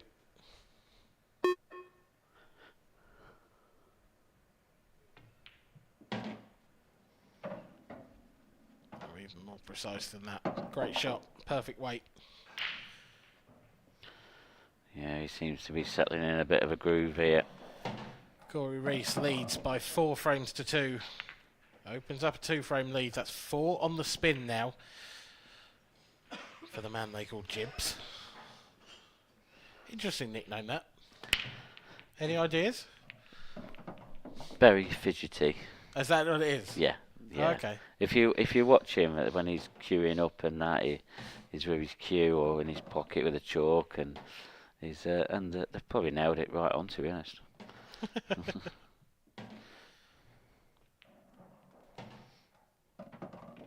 Oh, we're not going to see it in the next one because Mark Boyle to break. This break has been working tremendous. He needs it more than ever now, though. Yeah, it has been working well, but it's let him down a couple of... the second break of the match for him came out nasty. The third break he came out on nothing.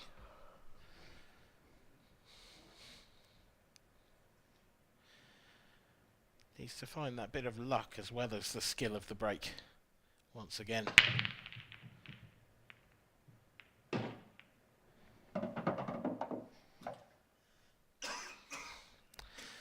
That is much more like it.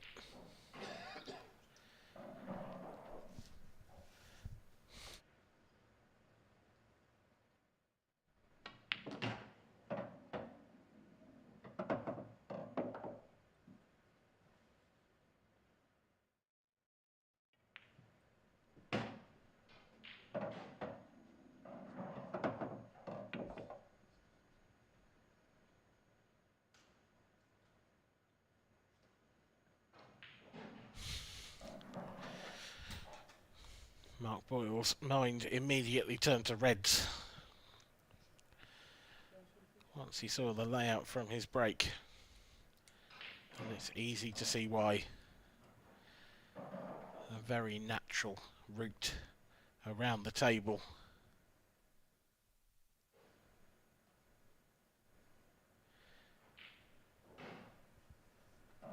Saving those 2 reds in the bottom half for last. He will take the top one of those 2 into the bottom right, the bottom one of those 2 into the bottom left, and that should leave him very nicely on the black.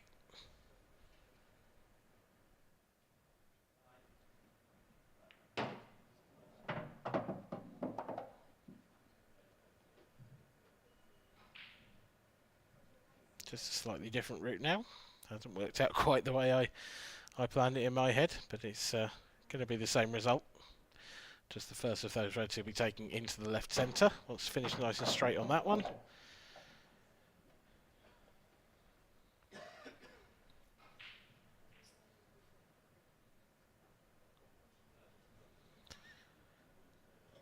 And there, just the one piece of complacency he's got to guard against. Has to finish low on this last red, low or straight. If he finishes high, he's running away and could have ended up behind the yellow. Now that he's dead straight, just needs to draw the cue ball back about halfway between where it is now and the red. And then you can see the potting angle of the black to put it away and get back within one frame of Corey Reese. 4-3 now, still to the Welshman. 2 break dishes in a row, 1 each.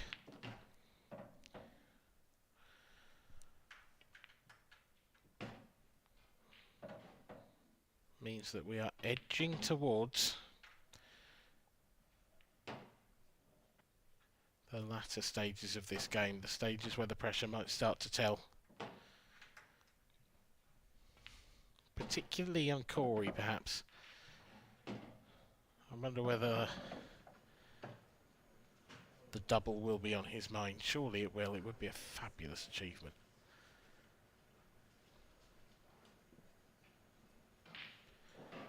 Can he join that elite club?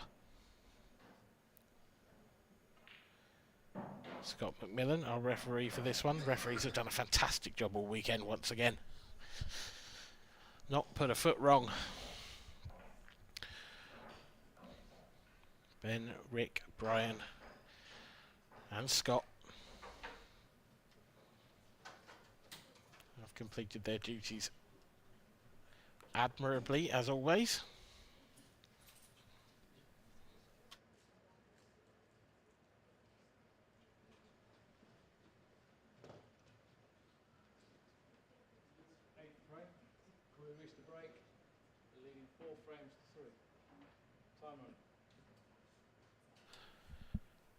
Another man who has performed admirably all weekend is Corey Reese. He is breaking in frame number 8.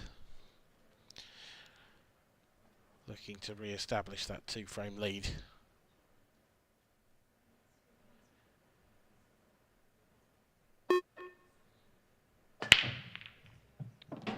Perfect. Cue ball comes right back down the middle of the table. A sign of a very good hit.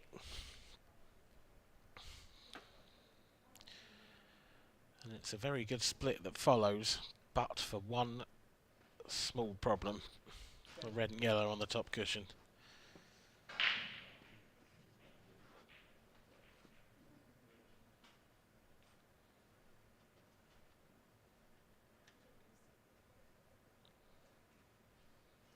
The obvious colour set here is reds, but that's why Corey's just having a good look at the black. Because that is potentially a problem with those 2 yellows around it. He's looking to see if it goes without disturbing it. I'm not sure it goes anywhere nicely without disturbing it. He does have the perfect red to attack the difficult one, the right hand of the 2 in the balk area. And he doesn't have to worry about the black anymore. So 1 problem solved, 1 to go. Is he going to try and solve both his problems with his first 2 shots? He can cut this into the top right and possibly get into that red and black, but he's not necessarily going to be travelling there with any pace, and there's every chance that that yellow sticks over the corner pocket. But there's no chance of that playing it like that. That's another good shot. And the cue ball has come out far enough that he's on the red next to the black.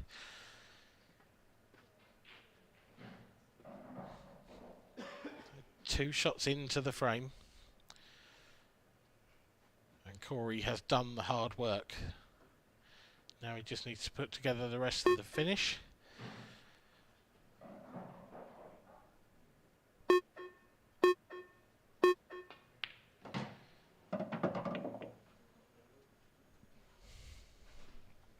And he will find himself one step closer to the winning line and his second final of this weekend.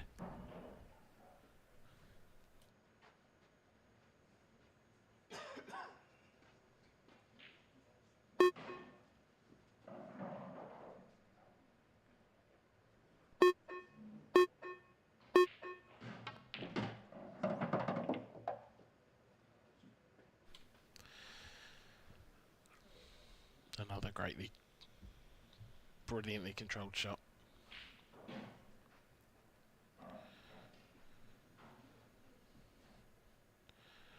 Played down there for a choice of the two. Could have taken the red to the left centre or the red to the left corner. The way it's panned out, the left to the corner is ideal.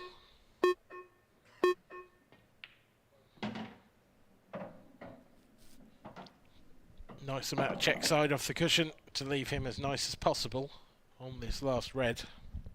He's going away from the black slightly, so he'll just drop this in, leave it long. See him there pointing with his cue exactly where he wants the cue ball.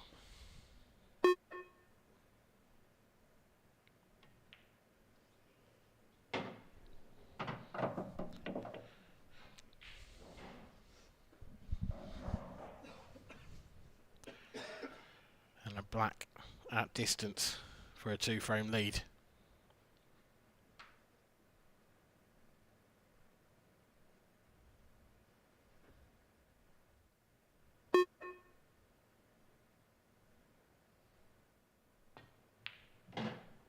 Five, 3. And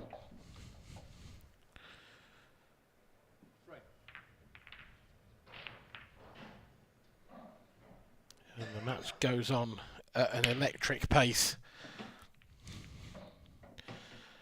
The third break dish in a row. Mark Boyle will be desperate to make that 4.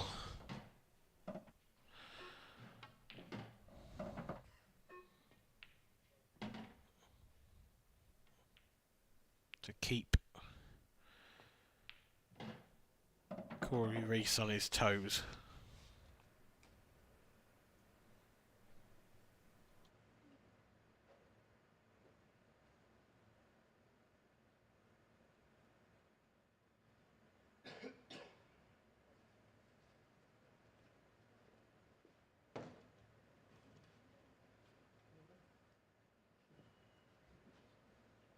Frame 9, Mark Boyle to break, trailing 5 frames to 3.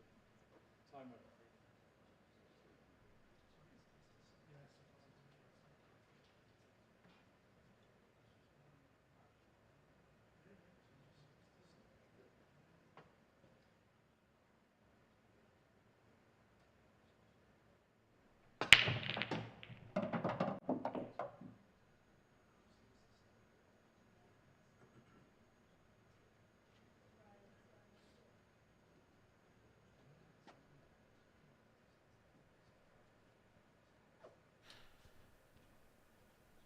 It's just what Mark wanted.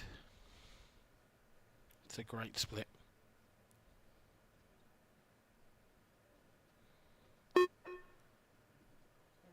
But it isn't without its problems. The black is nestled right up on that yellow, and that yellow doesn't really go anywhere, so that will require developing.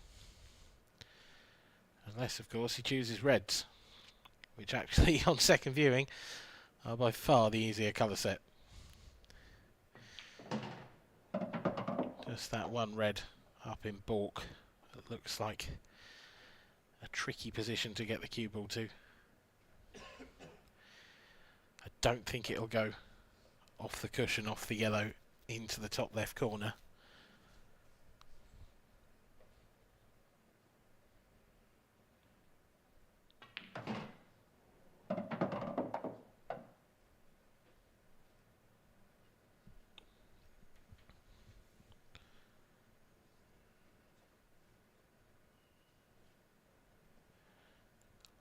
This whole frame rests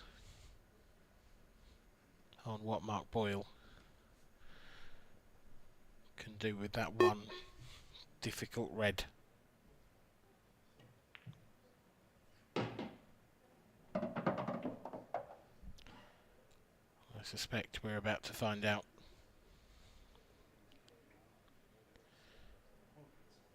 He's on the red to the top right. Does he screw across behind it? Does he try to move it? That would be a big risk. He's not going to move that far away from that pocket. Well, he feels it goes. He feels like cushion first. There's enough gap between the yellow and that side cushion that the yellow will be out of the way before the red gets past.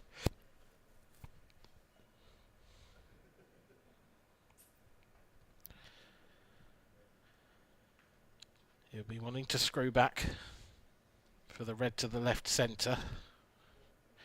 He's also got a little bit to worry about with where the yellow ends up if this does work. Oh, it's brilliant.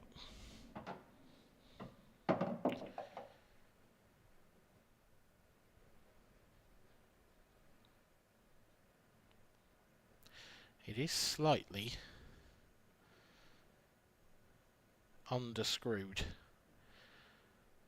And that's why he's going long now.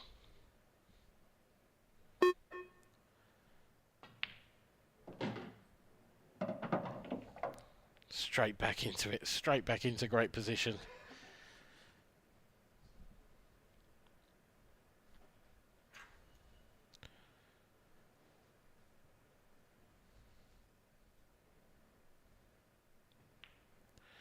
A brilliant standard from these two players.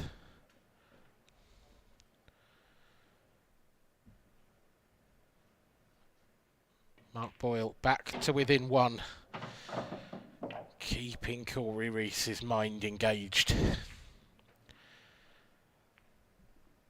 And Corey will break next up off the back of two break dishes of his own.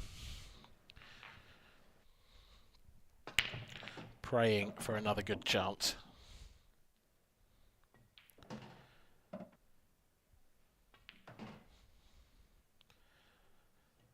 Expertly taken out by Mark Boyle, that finish, all about the order in which he took those balls out.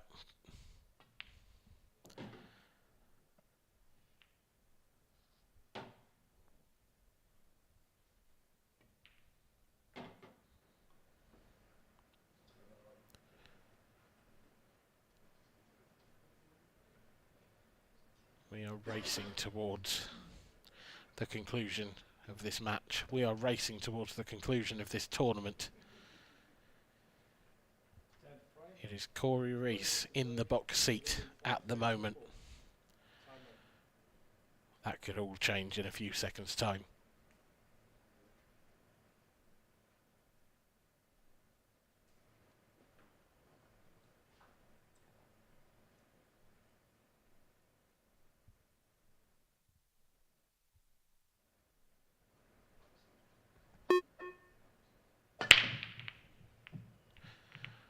Another excellent contact. The cue ball came racing back straight up the middle of the table, but this time nothing has gone in. And Mark Boyle will be looking to add insult to injury.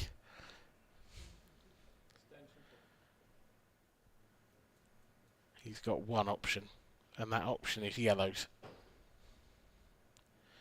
Cannot see a red to pot. There is a red over the bottom left corner pocket that is going to cause him problems.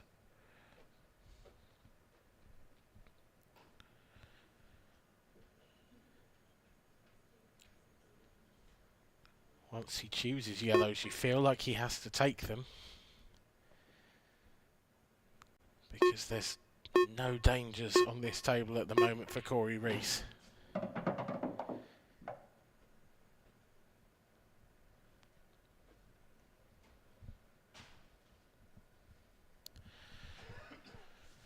Mark's got a good chance now to do some development work. The left hand of the 2 yellows just underneath the middle pocket.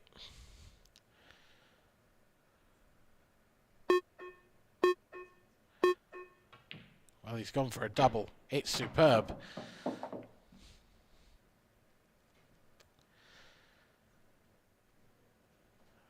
And there only remains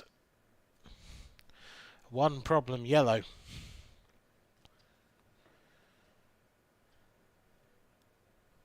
Good vision from Mark to see the double.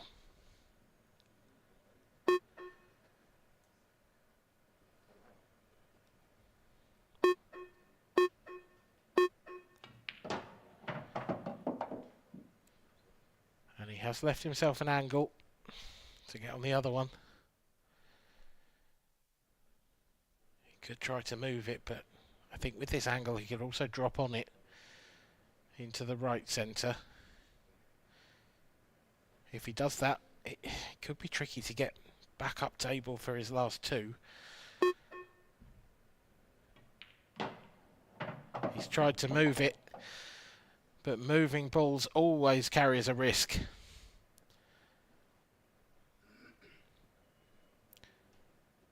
Is it a risk that will cost him this frame? And potentially this match?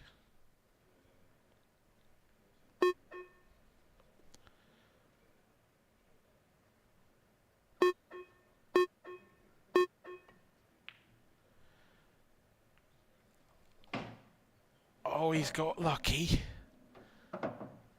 He was not playing that yellow off the red. It was a good attempt at the pot, but it definitely wasn't on its way in until that happy little flick.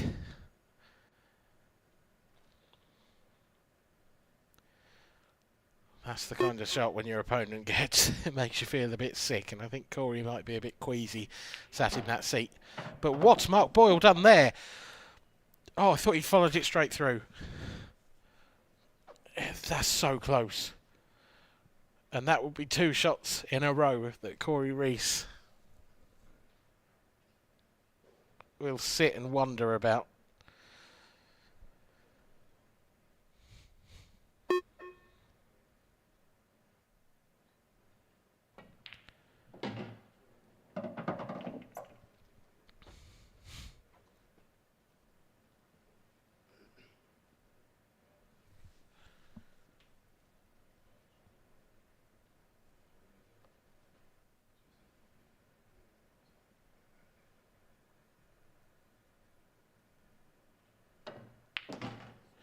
Five all.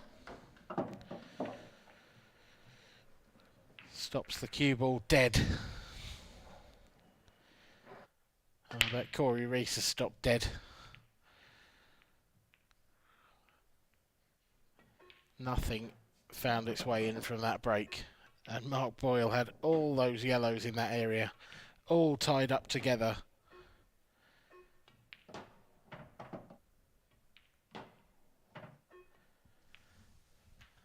But it was that shot there, that fortunate little flick for Mark Boyle that saved the day. And we're into a best of 3.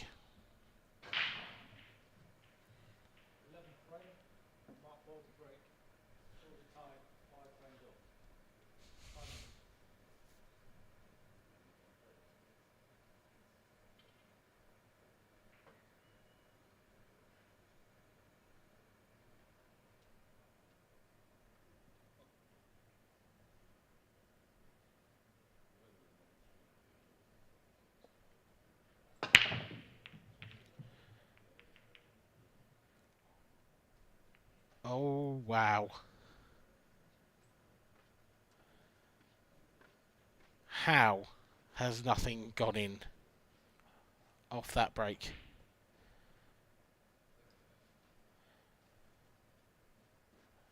Just as Mark Boyle must have been thinking that he was coming right back into this match, he hands over a magnificent opportunity to Corey Reese. A couple of those balls off the break look destined to go in.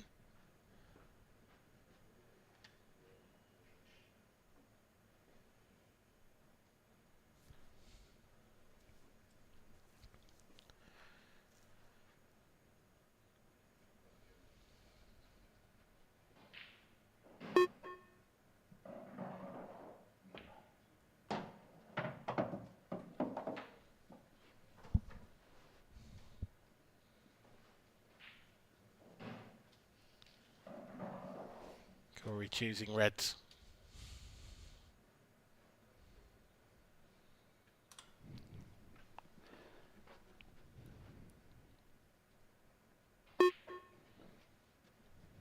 Every one of these shots now. The importance grows.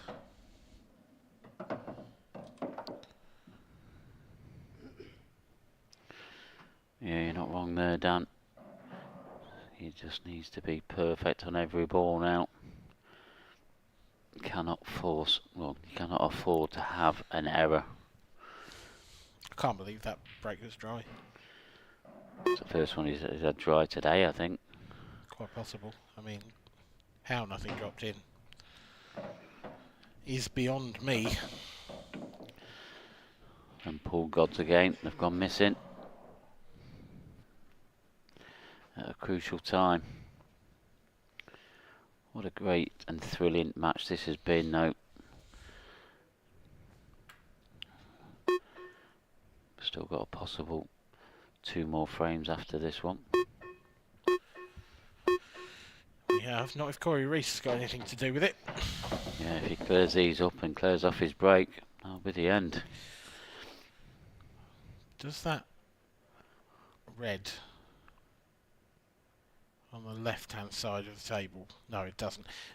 I was going to say, does it go to the bottom left? Because that would have made life a lot easier. But I don't think it passes that yellow below the black spot. That's what he's looking at. He needs to make sure he leaves an angle here to get back out.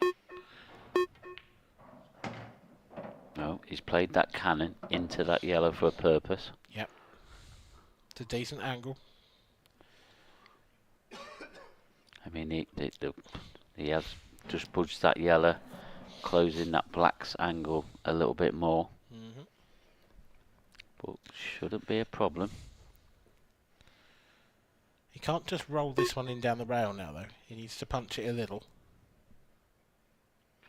Shot that he's been playing very well all weekend, and a ball just as I called it. Just as you called it, Mark. Wow. It didn't have him written down there to be missing that one. Thing is, he's actually overhit it a little bit. Yeah. Cue ball's almost gone far enough that he was getting towards being behind that yellow on his last red. I just think that was a shot of adrenaline. Seeing a bit of the winning line, possibly. Getting to 6, it's very tough. Just get into that one frame. That's coming off the knuckle. Oh, he's put his hand up for apology, but I'm not sure that's entirely necessary.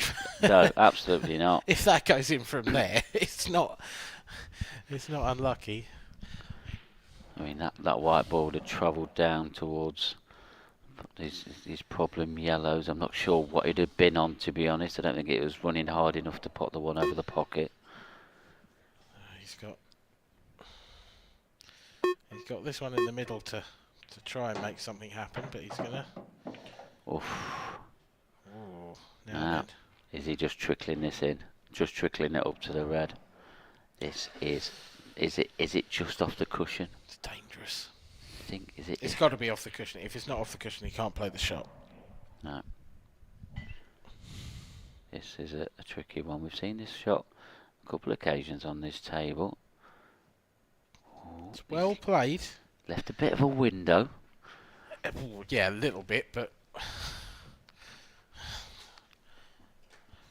I mean, it's an easy out, but it's like, what is he going to be leaving?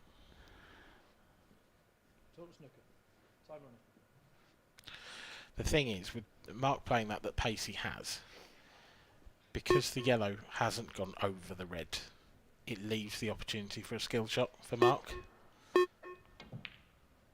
Oh, hello, he's made it. Hello. Oh, look, with the white ball's finished up. Yeah. I didn't see that one coming off. This is a much easier hit than it was. Yeah, and all he's got to do is hit it, and he's going to have a shot at the black.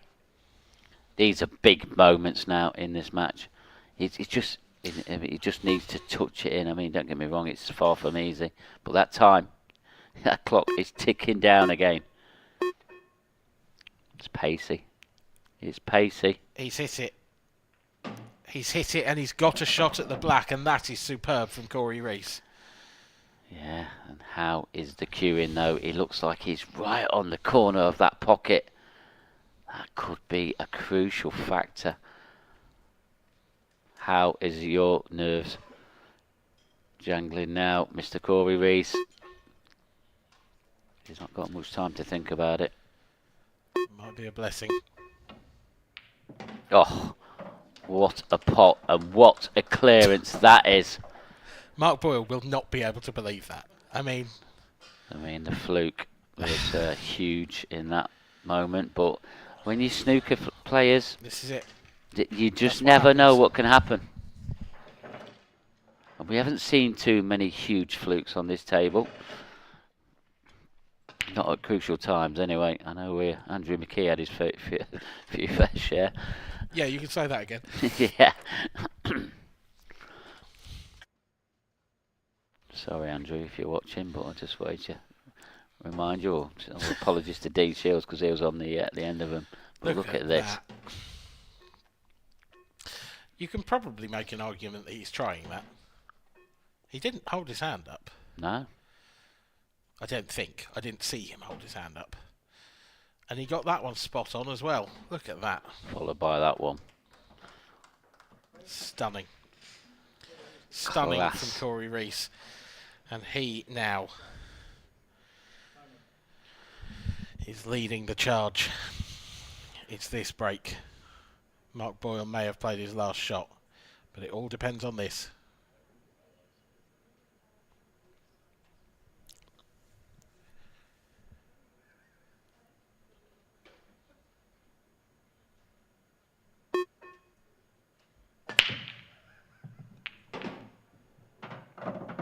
It's a good start.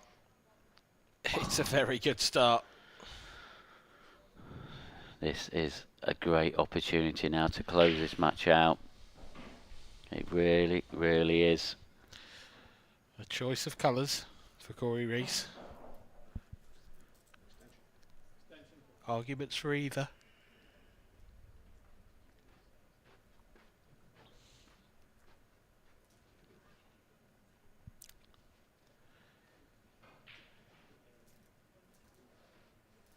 The two yellows that are tight together in the bottom right corner, Mark. Do either of those go? If not, I think it's probably reds is the better option. Yeah, he is. It's just the obviously getting onto the black. Is he going to leave the one on this right-hand cushion till the last ball? Bearing in mind, of course, that's the shot that he missed in the previous frame. Yeah. Hopefully he's not heard yet. But I'm sure the nerves are jangling. They've got to be. It wouldn't be human if they're not.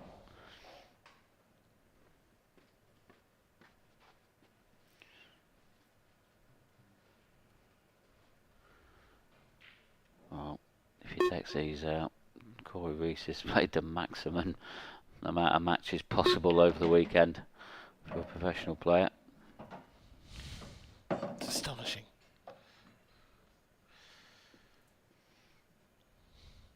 For me, he's got to take that red in the bottom left first. To leave himself a shot. I mean, he doesn't have to go that way. I mean, but that is a small window, and how long? It's got to be a nervy one, I think. This is...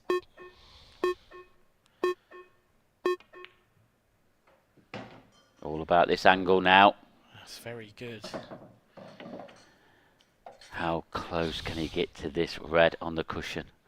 He'd love to be going across there where he's bought his cue. Anywhere below this middle pocket will be absolutely fantastic, but that runs a lot of risk. Yeah, huge amount. He's got to stay away from those yellows, and he's got to stay away from the middle pocket. That's quite a small window. And he's found it, but that's a lot of angle on this. He can't just drop it in. He can't just run it up the cushion. He's got to play this with a bit of running side, doesn't he? And come past the black. At this stage of the match. But what else does he do? Well, he's got too much angle to hold. Can he just drop it in any shape or form to leave himself a difficult cut? He knows he's made his decision.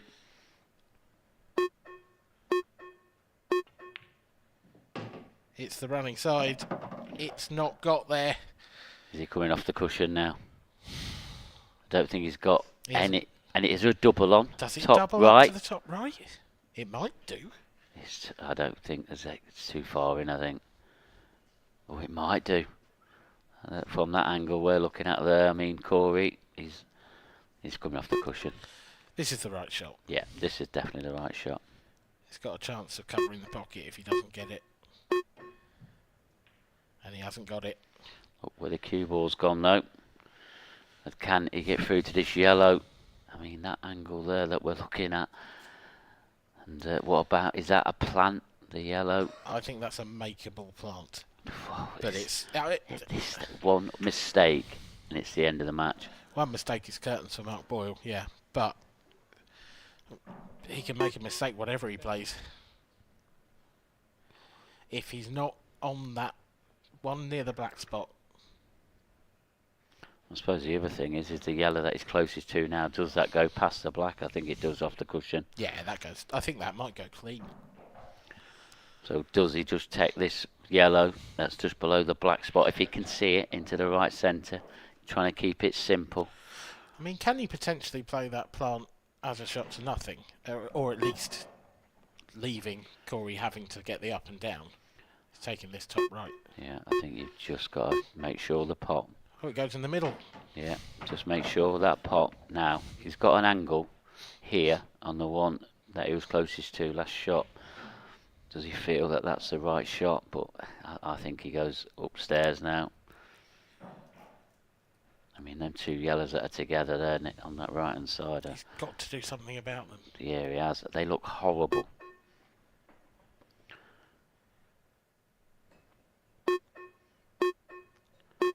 So he has gone upstairs, just dropping it in, keeping it simple. That's the important thing. These are huge moments. Can he hold himself together? Can you?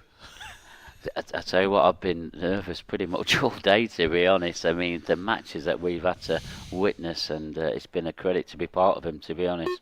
They've been magnificent. And this one is not even short of that. Now then, big moments. These are the key. This is the key shot.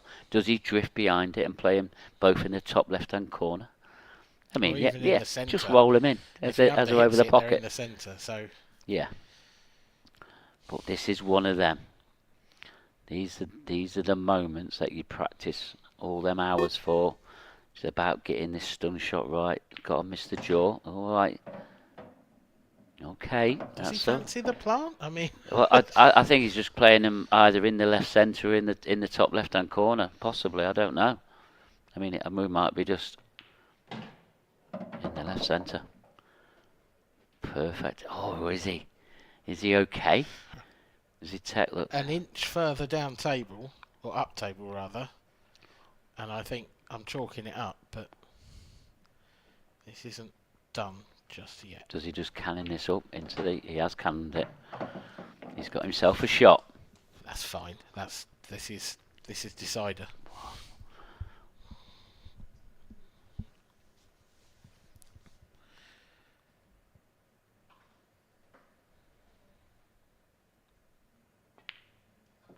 What are these boys made of, Dan Fairway? Please tell me. Something something that I'm not. This, Something that very few people are. This is just magnificent, Paul. It really is. Anybody watching this at home, you've been in, you've had a right treat this afternoon and this evening. Nerves of titanium. I mean, and we're into, guess what? Another decider. We've certainly seen some. I mean, how many is that today now? I'm genuinely losing count. On the bounce. Well, 4. Amateur final, ladies final. Yeah. Now this one. Prior to that, it was the dumpster boil match, which was anything but. So, yeah, 3 on the bounce. 3 on the bounce, is it? I hope your prediction of 4 doesn't come true in some ways. Yeah, we've had a magnificent long day, but I mean, if the standard continues to this level, then well, it's going to be some final. It really is. Just hope the boys haven't burnt themselves out. Well, the Mark Boyle break, dry on the last one. Probably not been dry pretty much all day. He needs a ball. He's been striking this like a dream. Can that continue?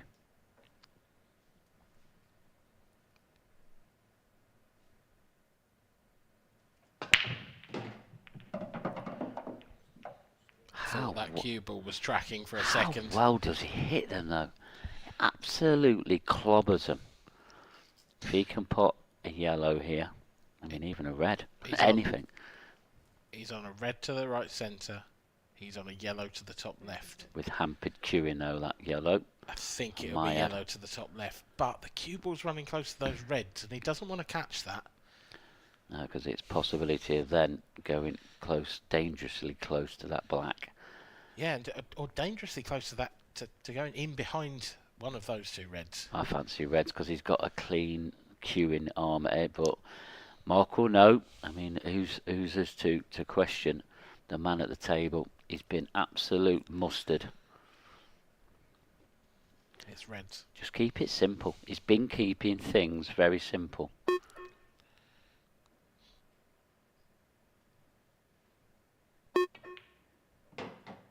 He just knocks it in like it's over the pocket. Now, is he on that red? Does that over red pass? I don't think so. That's not. I don't think that's come far enough. I think there's just a bit more. He's going to have another tension in this game to come. Yeah. He'll have another crack at the whip. I know, but it's going to be another red ball off the table. Can he get a... Can he see it? Oh, he can see it. Had to play it with a little bit of trace of run inside. Wow, this has been magnificent, hasn't it? Scary. Scary form from both of these 2. Scary level. Is Corey Reese going to come up 1 match short? 2 match wins. What an effort from him. Oh.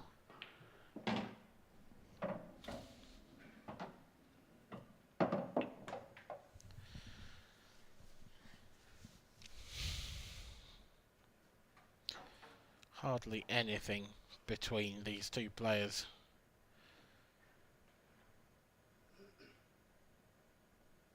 Absolute warriors on the pool table.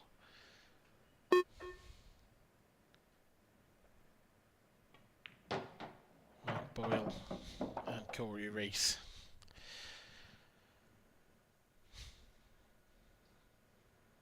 Corey will be sat there thinking that his race is run. But Mark has still got to give these last 3 reds and the black every ounce of care and attention that they deserve.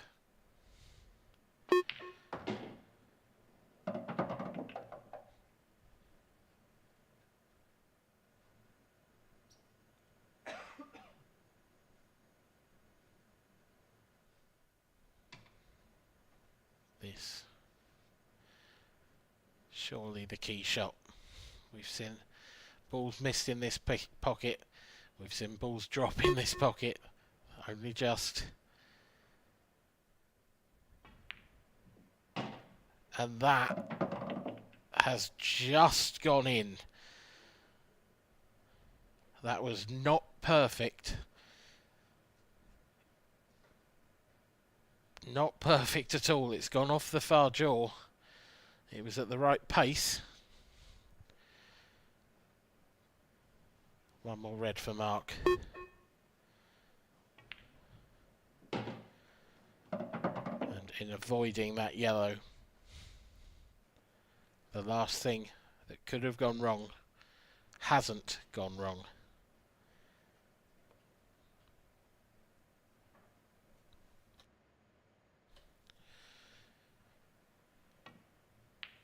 Mark Boyle will take his place against Mark Farnsworth in the International Open final. Corey Reese has been a Trojan this weekend. Fabulous performance from him, particularly of course in winning the professional event in yesterday, but doing that and then making a semi-final as well, only to lose in the final frame. What an achievement for the Welshman. Let's take a look at this final clearance from Mark Boyle. Corey fought like a lion in this match, but ultimately he has come up just short in the end. And it will be one of those dream finals between two of the biggest names in the pool world. It will be Mark Boyle versus Mark Farnsworth.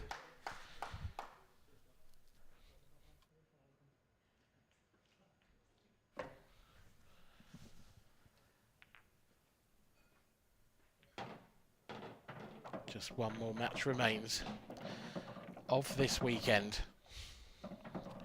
It is the Open final. It will be well worth a watch. I strongly suggest staying up for this one. It might cause you to be a little bit tired tomorrow, but I guarantee it will be worth it.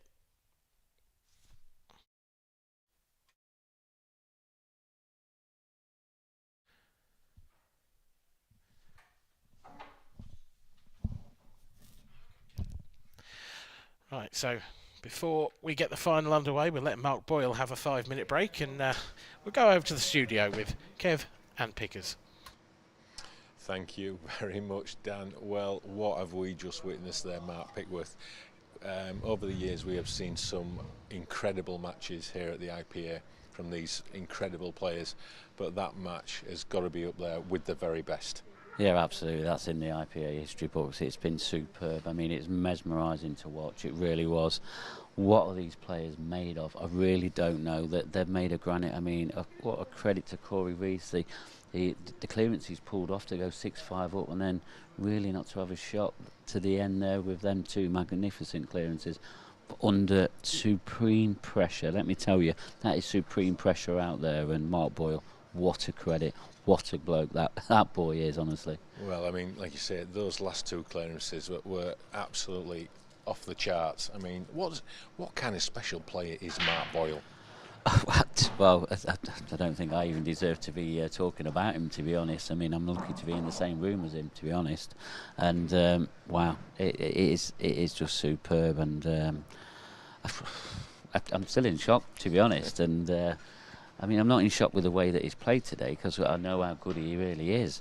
But to do it under that pressure, I mean, he's also witnessed like Corey Reese pick up the professional trophy yesterday, playing some superb stuff, and he's just playing like he's playing down the local club, and brilliant. And it took that kind of performance to beat Corey, who somehow has dragged himself from the emotions and elation of last night and winning the title to get through to the semi-final and within a whisker of getting to the final. I mean, that is a phenomenal achievement in itself. Yeah, absolutely. I mean, Corey's back has been pretty much firmly back to the wall pretty much all day. There's been everybody gunning for him.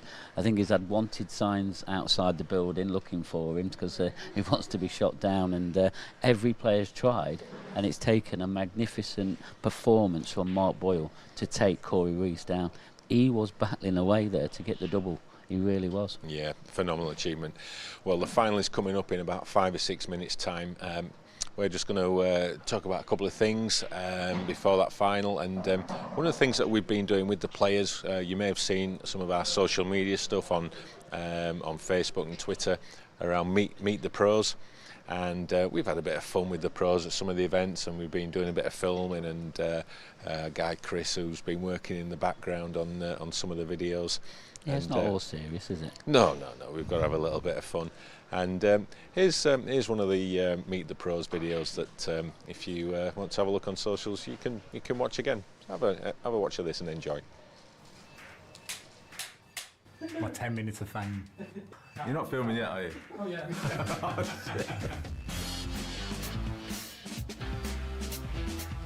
What is the strongest area of your game? Of my game? Probably not playing, to be honest. Strongest area, long potted. If a game goes tactical, I think I'm quite strong. I'd like to think attacking. I'd say probably potting with like a snooker background.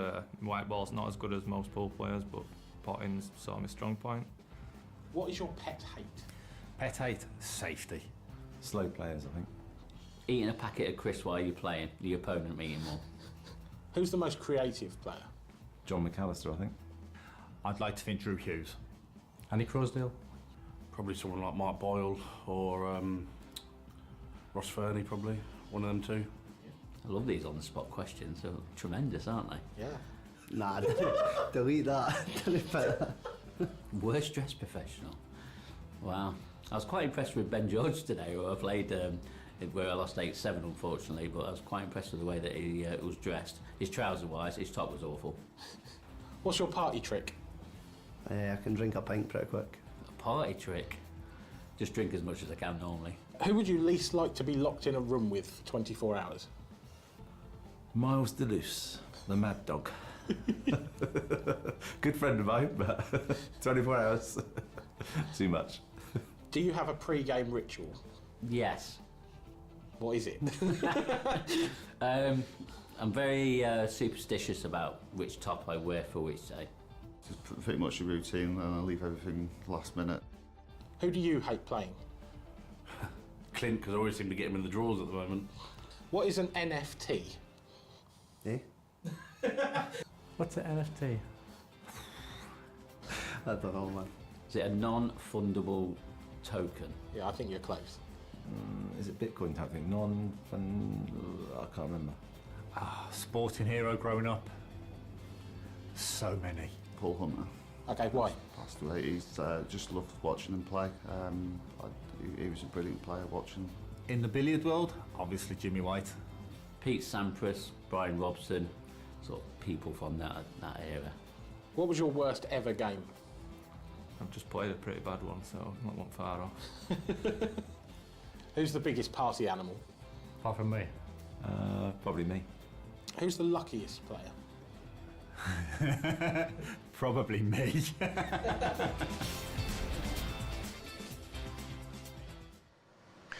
Well, we hope you enjoyed that, and there's lots more of them, as we said, on social media. So give them a check out. They're good fun. We had some great times. I noticed you were in there a fair bit there, Mark. Had we given you a special permit for to do that? I'm going to kill the director in a minute. So I'm not sure why he's put me on the screen again. I'm sure the audience at home's had enough of me this weekend, to be honest. I've been on it quite a lot. And as we've said previously, it's building up very nicely to the grand finals in the Isle of Man in 7-8 weeks' time, and we'll be at the Palace Hotel in the capital, Douglas, right in the seafront. Fantastic venue for what promises to be a superb end to what has been an incredible season. Yeah, it certainly has, and what a way to cap it all off at the Isle of Man. I mean, it's a superb venue, and it's really great to be playing our final event there, and there's a lot at stake. There's a lot of money to be won, and there's also a lot of ranking points, and it's going to be very interesting to see which amateur players are going to get these final ranking points, and it's going to be interesting after this weekend's results are all collated together and see who's thereabouts. I'm sure there'll be a few of the same old names, etc., but there could be also some new ones but there's more and more points up for grabs in the Isle of Man. Yeah, I think there's going to be a lot of eyes on the rankings when they come out this week after this event.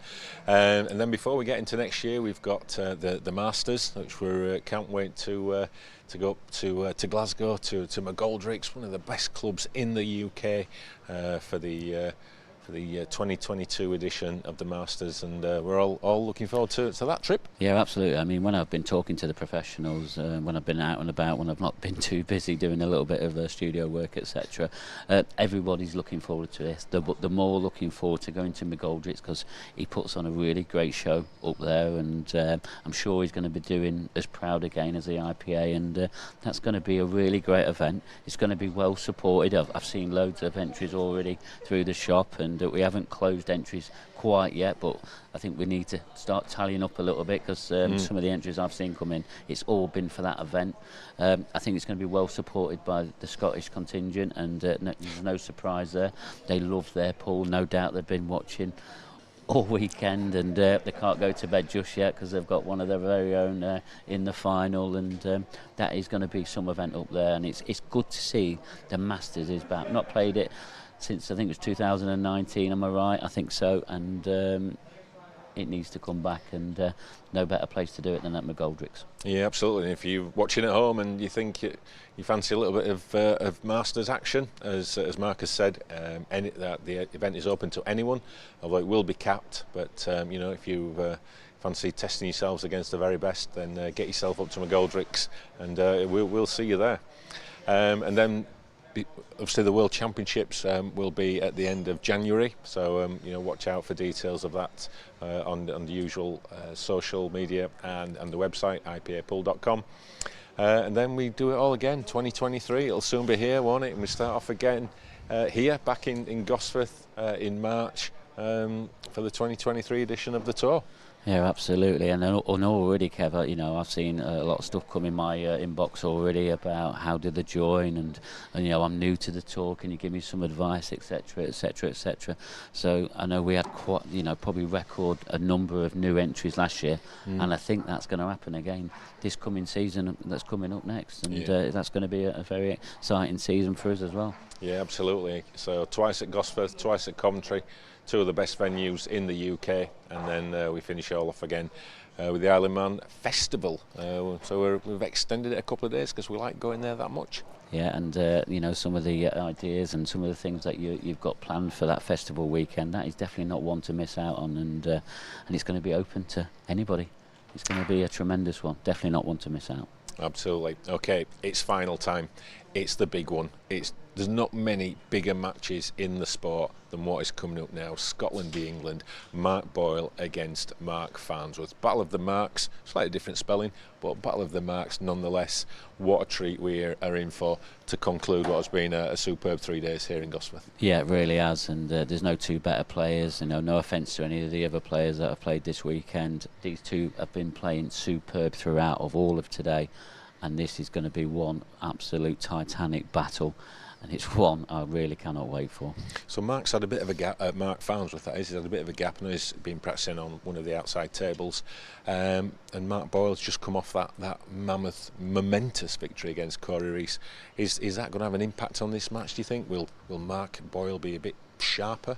Or is it, once they're in there, two gladiators and it's, all bets are off? I'm going to go with the latter here. I do think these guys are so well experienced, they're so well trained, and they've put in hours and hours of practice, and they are two gladiators of the game. They know what they've got to do. They know what they've got to do against each other, and this is just going to be punch after punch after punch. I think this is going to be a very high standard final. Thanks a lot, Mark. You have set the final up absolutely perfectly. It's for the last time. It's over to you, Dan. Boyle, Farnsworth, two of the titans of this sport, but only one of them can take home that trophy there on the right hand side of your screen. The IPA International Open Champion. Will he be from Scotland? Will he be from the northeast of England? We are about to find out. There they are, these two competitors. They have had so many scraps on the table.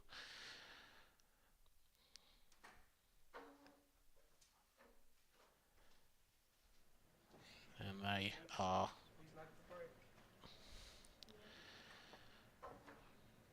two of the most well-regarded competitors in the sport. This is a final befitting of such an occasion. Mark Farnsworth, of course, in his home tour will be looking to take home yet another Open title. He has almost made this tournament his own in the past couple of seasons. But that man there on the left of your screen will be Mark Boyle, and he will be looking to upset the home favourite.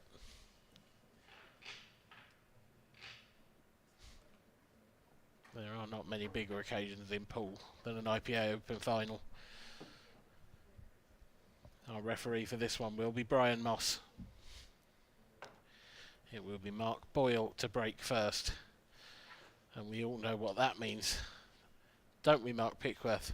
Surely it means a break dish. It also means put your earmuffs on. He absolutely clobbers these from the side. Surely he's going to get a ball. I've only seen him miss one ball off his break all day today.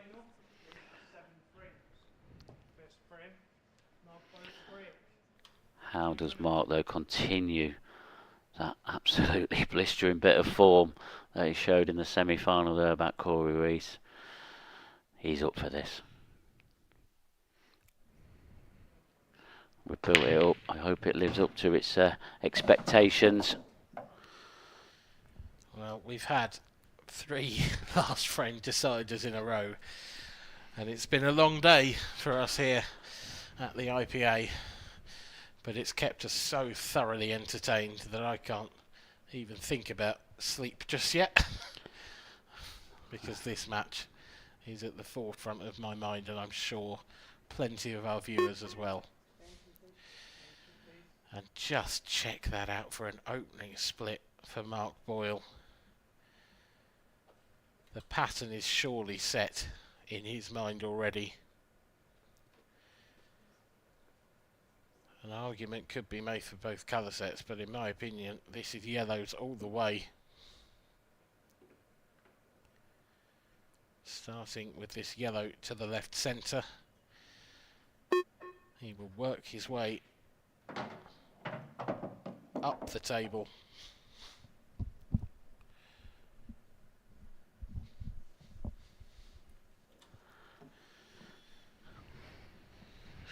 It's difficult to see past a 1-0 lead at the moment. Yeah, it is, but I mean, the concentration levels that Mark is showing at the moment is second to none. I mean, to keep this high level going, it is some feat, it really is. It is, but his break is so helpful in that regard, because he's actually not having to think that much. Yes, you've still got to keep your concentration.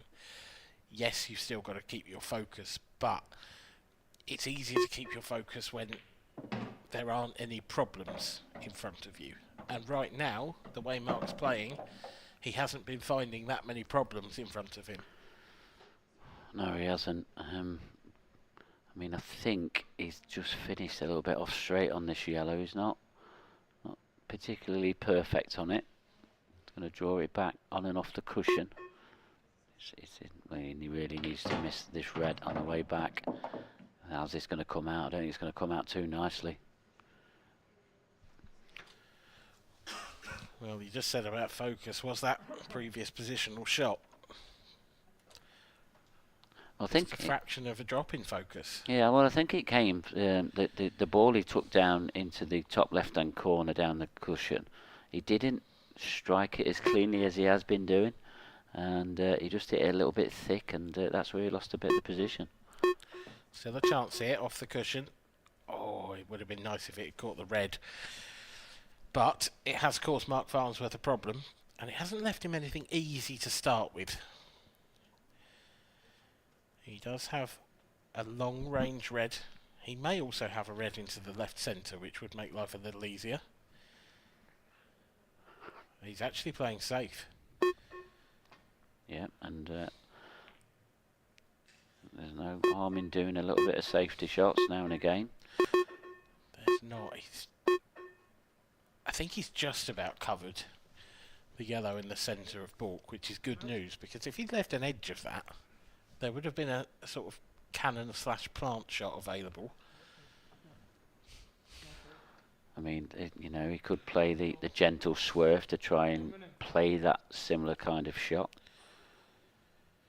But I think priority first, make sure you hit the yellow. Yep, don't hand your opponent the frame. Make him work for it. That will be Mark's intention. It's a good hit. Still leaves Mark Farnsworth the same problem.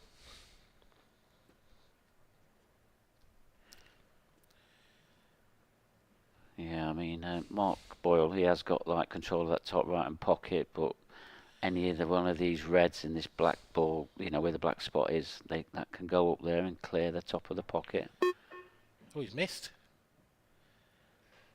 He's missed it in an area where he wasn't going to be leaving that white ball out in the open. No, it wasn't the greatest of shots, though. No, it was an uncharacteristic miss there from Mark, because you know, we always mention as a single ball potter, Mark's probably one of the best at it. What does Mark Boyle do here? He can't risk moving that yellow near the top right, so he's going to have to come cushion first. Is he trying to go into it? No. Just get the basics right first. Make sure you hit the yellow. Again, forcing Mark into, you know, if you are going to win this first frame, you're going to have to win it the hard way. You are right, though. That yellow is sticking out half a ball behind the red. If Mark can get on one of those reds on the right-hand side, he can use that as a big pocket, move the yellow out of the way. The only problem with his last shot is it pushed those two reds close together on the cushion. I wonder if it might just be worth breaking those out now and not leaving Mark another sniff. Yeah, it's, I mean, will he play a 2 in 1 shot? I don't think so. Are we going to see possibly another safety shot from Mark? That's also a possibility. Not really any danger if he just breaks those two apart. Yeah, that's the shot. Yeah, again, they both just keep piling the pressure on each other, saying, come on then, let's have a look at you. Mark, this is a must-hit yellow for him. But I think if Mark does hit this, you'll probably see Mark probably go out for the finish anyway on this next opportunity. Good hit. I think he was trying to get right in behind it. It was a tall order from there. Oh. Yeah, because he had to play it with one inside as well, and there's so much that he had to take into account. So Mark Farnsworth, now it's time to go for the finish. You can see there that yellow up towards the top right corner poking out behind the red. He can play any one of those three reds onto that. If he chooses the outside one of the three, he's got to be a little bit careful not to catch the red first. Oh, there's just that shot. Yeah, it's a little bit betwixt and between here. Or is he gonna just tie it up? I think sooner or later because he hasn't got many options. If he feels that he's on it now, he should take this on.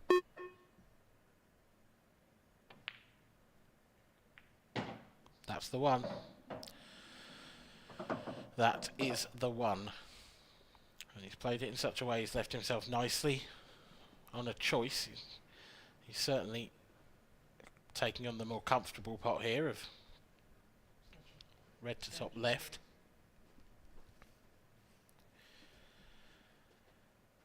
This has its own problems. He's got to push the cue ball far enough down table that he's not coming away from the other red when he takes the next one on.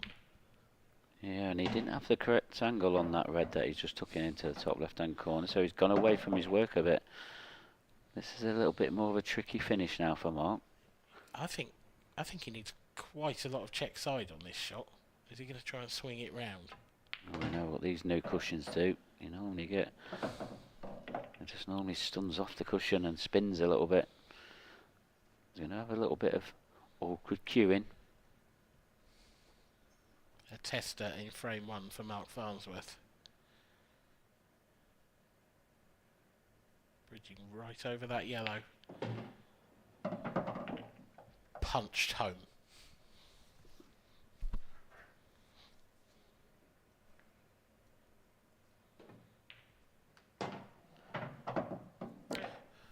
One 0. 1-0 to Mark Farnsworth. 1-0 to the home favourite. And on the Boyle break. That's an important early frame. Yeah, I mean, let's just talk about the way that Mark's got to this final. He's won the quarter-final 7-0, and he's won the semi-final 7-0. It's insane. So it is insane. So that's guaranteed at least 16 frames on the bounce he's won. So they've both had 2 7-0s today as well. Yes. These two are in a class apart at the moment. Yeah, and you know, I said in the studio, these two players, they deserve to be in the final. They've played the best stuff. I mean, we've seen Corey play unbelievable stuff when his back's been firmly against the wall, and how Corey's come up short is incredible, really. Just one pot, just that one down the rail. That was the difference between the two of them in the end. Yeah, and that's going to be a distant memory now. They're both playing for that magnificent trophy there in the background.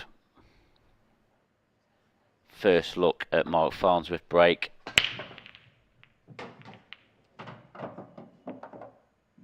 There's no wrong with that. He doesn't hit them much better than that, does he? No, he doesn't. I mean, looking at the table, yellows are the one, but does he have an opening pot on yellow? He's got an opening plant on yellow. He can play red onto yellow. Yep. I think that might really be his only logical choice. Yep, it does. Just been attacked by a gnat. Or mozzie, whichever one. Whichever way you call it. But yeah, these... We've had some wildlife in here this evening. Have we? Deb Birchall got attacked by a daddy longlegs earlier, yeah. Oh, I'm glad it's dead. I don't know, I didn't say it was dead. Oh, right, so it's still hanging around. I mean, look, there's another thing up there, look. Fair, it was quite you said big. it was nice and cosy in here. It was quite as well. big. You could have squared off with it. It's too big for me. Well, while we're on about some nature programme, Mark Farnsworth is going about the way that he knows what to do best. Spring Watch IPA. I mean, I've got to say about Mark Boyle's break, it's the first time I've not seen him cleared up off the when he's won the lag. That's the first time today on this TV table. He's normally broken cleared every time. This is the second because he also gave up that chance against Liam. Oh, okay. He was 6-1 up and then he broke and didn't finish and we were stunned. Yeah, yes. But yes, you're right, it's still an impressive record. Yeah. That previous shot from Mark Farnsworth, that yellow has travelled just far enough past the red that it still goes. But the big shot is this one. This is a tough pot. Not that you would know it. No, and you've got to think that Mark Boyle, he's been off this table for a long while now. He's been waiting around in the wings, just waiting to get back on and get this final underway, and he's pulling out pots like that. I have noticed him, he's been practicing on one of the other tables though, hasn't he? He's been keeping himself fresh. He hasn't sat down and allowed himself to...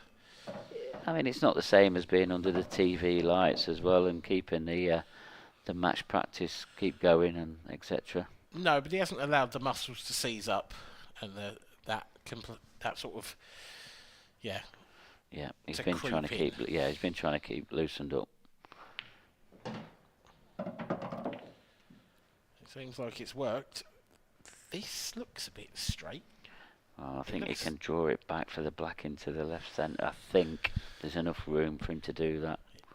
I might be wrong. Actually looks a bit off angle the other way as well. I don't think he's entirely happy with this. No, he's not perfect. He's just going to draw it back and make sure he's got a shot. Good stuff from Mark Farnsworth. One of these two needs to change their names. And you. All right, okay. Too many Marks. But one of them is 2-0 up, and it is the man from the northeast. It's Mark Farnsworth with the 2-frame lead. Making the most of that rare error from Mark Boyle in the first frame, and then following it up with a break dish of his own. Mark Farnsworth keeping the home fans happy so far in this match.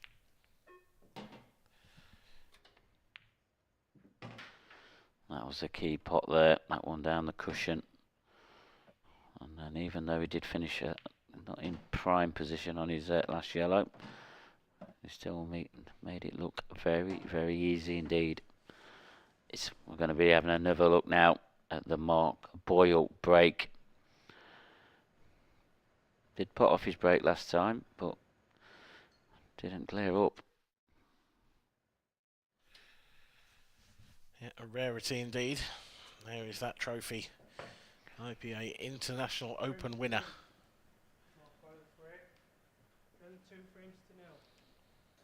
2022. The penultimate tour event of the IPA season.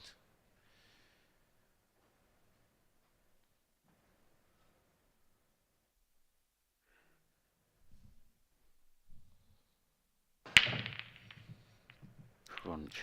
Dry. Oh dear. Oh dear. Is it all just unravelling for Mark Boyle at the worst possible moment? Second one I've seen him do today. It doesn't happen very often. And unfortunately, that's two in probably in about the space of an hour. Hasn't left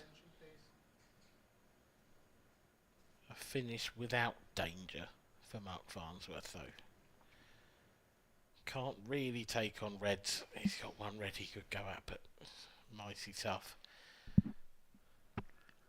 Well, he is taking reds on. Wasn't sure he could get through to that one. Yeah, and I'm assuming this red down towards the bottom left passes, because that was the other reason I didn't like reds. But it is close. Probably got half a pocket. Yeah, but when you got half a pocket, you want to be directly behind it. I mean, if he does get directly behind it, he won't have to do a lot with it. But I mean, the way that he's playing this, it must clearly go just off the far knuckle. He was fine. Yeah, did just slide off that jaw, but wasn't a problem in the slightest. And really, Mark now, the frame is at his mercy.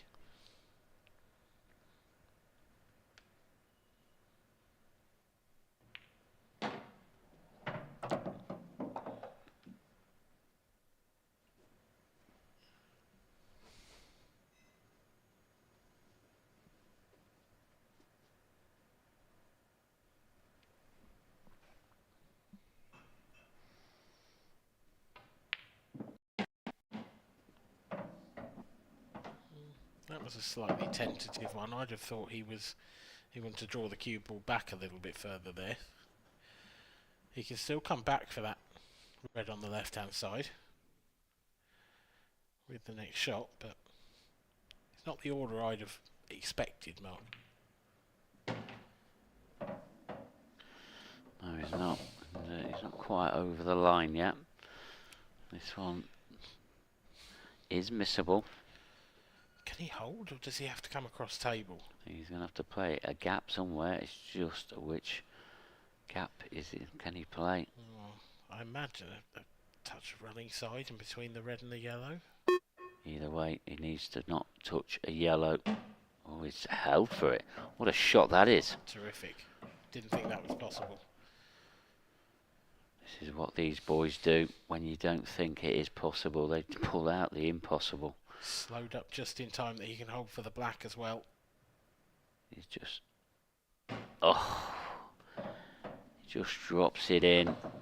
I mean, a lot of people probably just think that was a bit fortunate there, but he's played it at a dead rate. I mean, I see Mark giggling in the corner there. He thinks it was a tad fortunate, but I know one person that doesn't think it's a tad fortunate.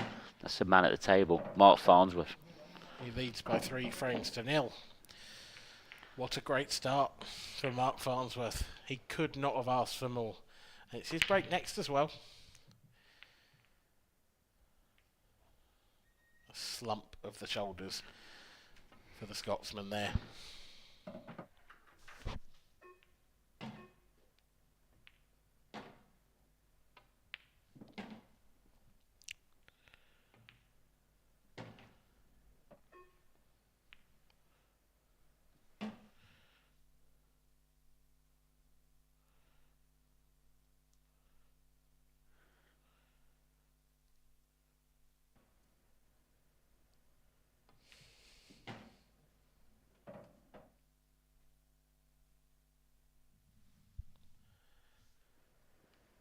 Into the 4th frame we move.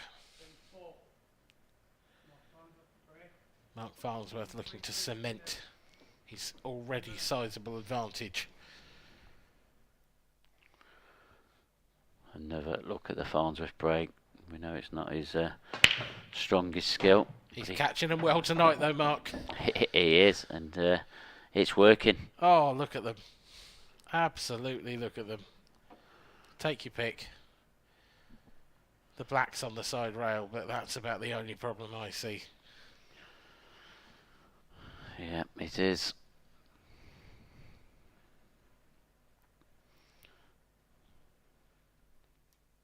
Extension, please.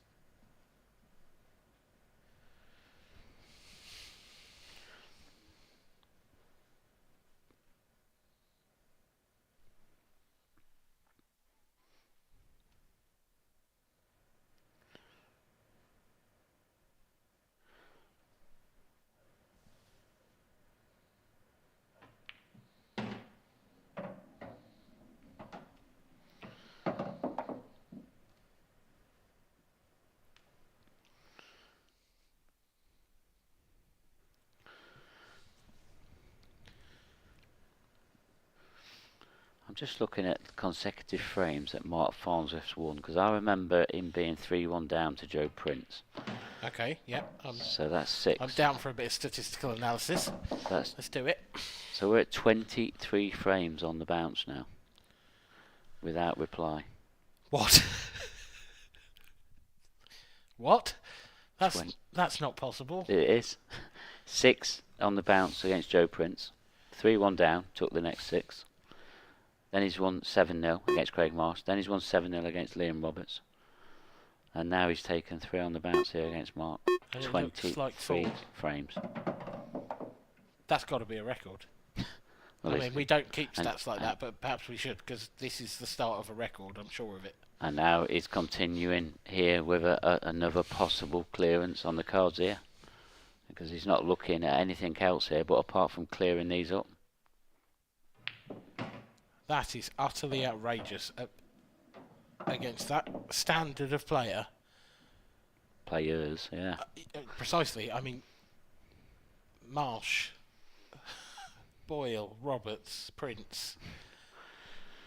How do you win more than 20 frames of pool in a row against those players? And it's just. How do you go that long without one of them break dishing you? That's what I mean. I mean, it's just playing like a machine at the moment. I mean, we spoke about players unplayable, and we spoke about it earlier today.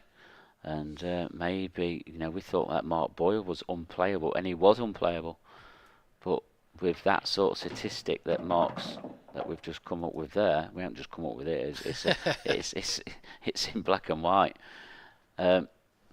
There you go. He's and he just keeps clearing up. I mean, this frame's still not cleared up yet, but he's got one red left here, which you expect him to pop.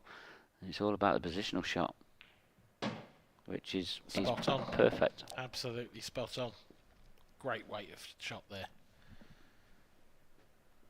Great pace.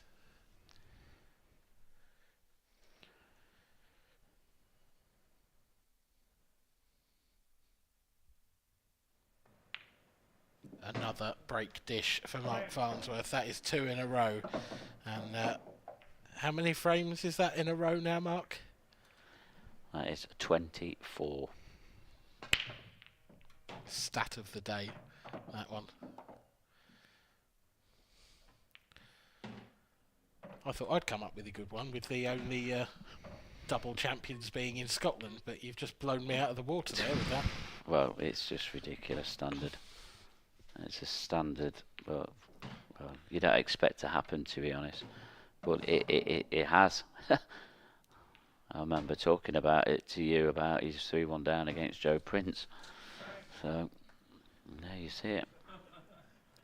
From 3-1 down against Joe Prince, he wins 24 frames on the trot. Mark Boyle has to stop him here if he wants any chance of taking home that silverware. It's Mark to break. And what we can't believe is Mark Boyle's brakes just stopped working.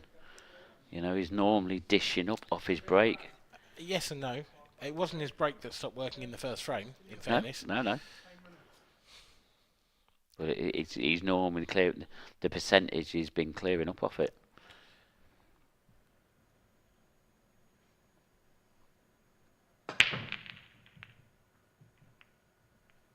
It's incredible. It's happened again. It's incredible. It's happened again. And Mark Farnsworth is back to the table again. He's already taken the last 4 frames. Problems. He can only really start with yellows. And those 2 reds to the top left area of the cue ball, they are causing him a big problem. The only one that's really causing a problem for is the yellow to the extreme right of those 4. But that does need something happening to it. I don't think it would double. It needs to be moved. He may well have an angle after this next shot. If he takes the left one into the right centre and leaves himself an angle on the one next to it. That's the idea. He can move that yellow now. And he'd be unlucky not to finish on the other yellow. He's going to have a shot. I think that is the best outcome. He would be unlucky if he didn't have a shot. I think, ideally, do you think he'd come cushion first into that yellow and bump it out? Depends what angle he's got here. He's just bumping straight into it now. Has he got a shot at a yellow? Yes, but it's only the one he's just moved into the centre pocket. And the yellow is he closest to? Does that pass them 2 reds into the bottom right-hand corner? That's the question now. It's very tight, but I reckon it does. He's gone there, round there to have a look. He hasn't spent that long looking at it, so it either definitely does or it definitely doesn't. But look how focused he looks as well.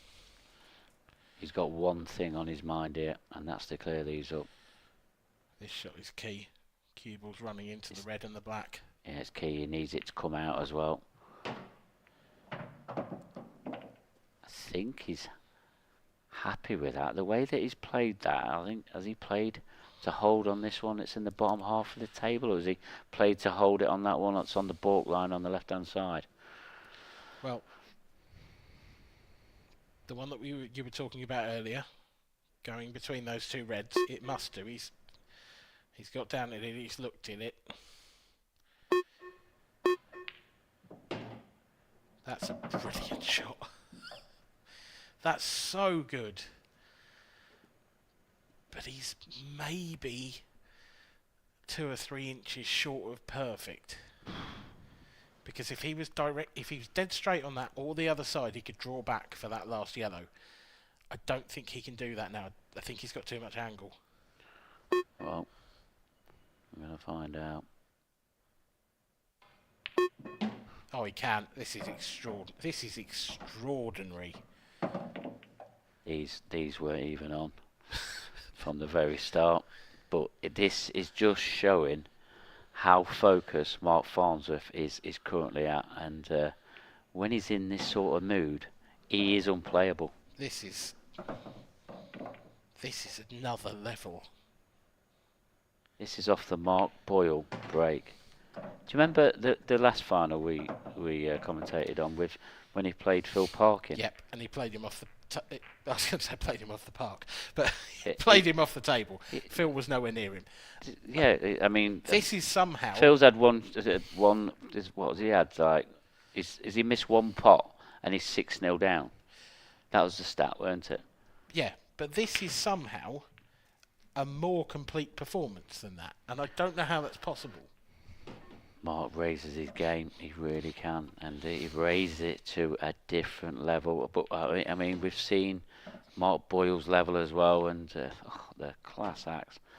But I can't believe we're seeing Mark Farnsworth doing it against Mark Boyle, that we've watched pretty much all day on this table. Incredible level.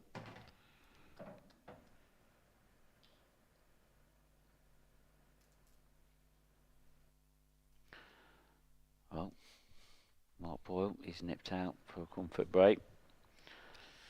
Can you blame him? What can you do? 5-0 down. It's unbelievable scenes, really. Well, he needs more than a comfort break. He needs a prayer, because look at that man. He is just a picture of focus.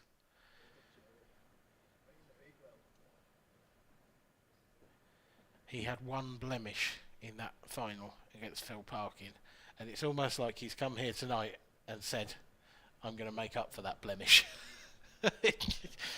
He had one miss. Yeah, I mean, we didn't see the best of him yesterday when he played Craig Marsh in that quarter-final, but he got the revenge on Craig today, and he beat him 7-0.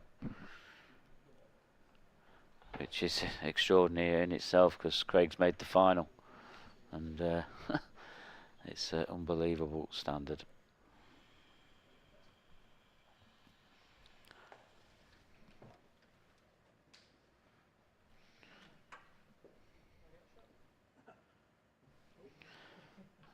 Believe it or not, it's Mark Boyle to break. Mark Farnsworth to break. Sorry. Even I'm getting confused with the marks now, and I'm named Mark. Tell you one thing, it's definitely not Mark Pickworth to break. Sorry, too soon.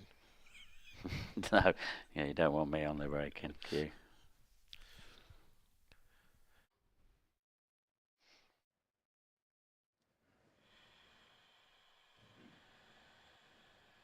Frame 6. Mark Farnsworth to break. Leaving 5 frames to nil.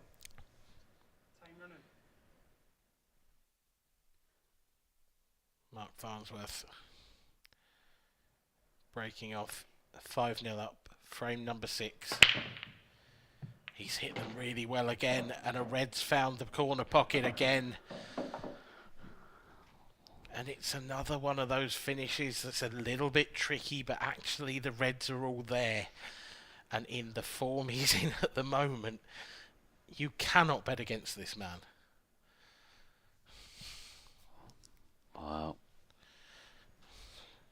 All we can do is just sit and watch it and just take it all in, because it is a man at work, and it really is. I do feel like I've got the best seat in the house at the moment. This has been such a stunning watch so far. And the thing is, it's the antithesis to the rest of the games this evening. Every game, the last 3 have all gone to a deciding frame, and they've all been magnificent. But this match, this performance from Mark Farnsworth, it's poetry. It's absolute poetry. Now, I'm wondering if he played the cannon there on the red to just make sure it does go into this right centre, the bottom centre as you're looking on your screen now, or does it still go?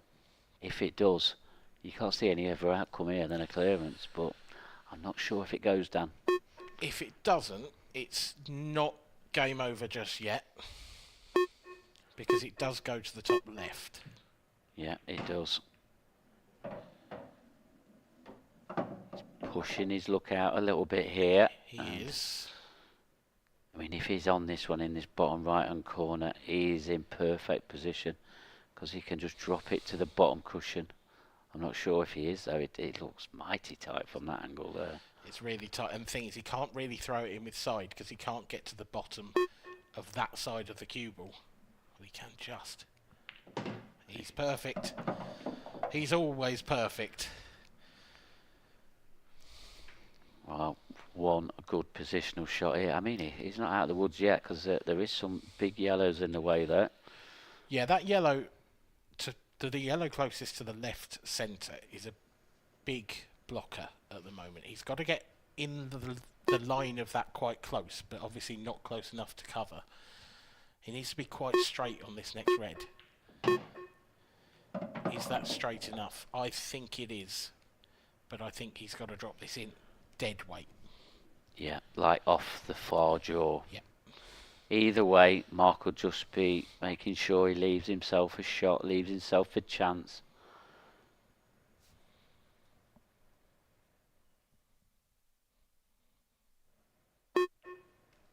There you go, dead weight off the far jaw. It's breathtaking. It is. It's. What do you do against a man in this type of form? He's possessed. It's like he's possessed. And surely now the best Mark Boyle can hope for is that he breaks his run. And when this black goes in, that will be a run of 26 frames. Incredible. 26 frames. Incredible. In a row. For the man they call Big Ray, Mark Farnsworth. Take a bow.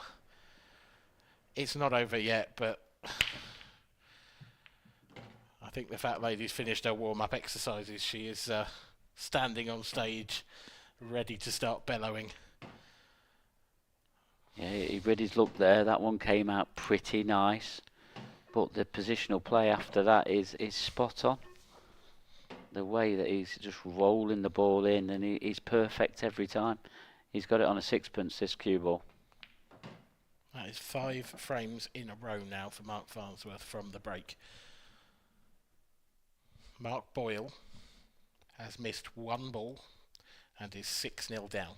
It's exactly the same stat as Phil Parkin. It is exactly the same stat. Mark Farnsworth would love to rid the demons of that 1 frame against Phil Parkin that he lost in I this mean, final. Phil got a frame against Mark. Is he going to get one? I mean, Mark's just smiling to himself here. I mean, what else can you do? Nothing. If he doesn't laugh, he'll cry. This has just been the Mark Farnsworth show. Sorry, Mark Boyle.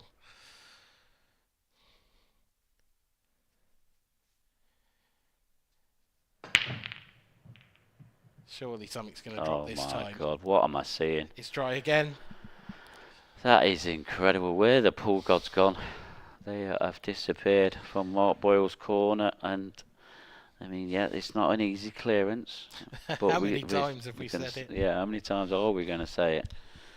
The only problem is that yellow and red that's together on the right hand side, and depending on which colour set, depending on where the black's going to go. It's one of those, isn't it? He's kind of got to go red because of that red near the bottom left corner. I feel like reds is definitely the better option, but the yellows are better to break those 2 out. So there's a bit of consideration to be done here.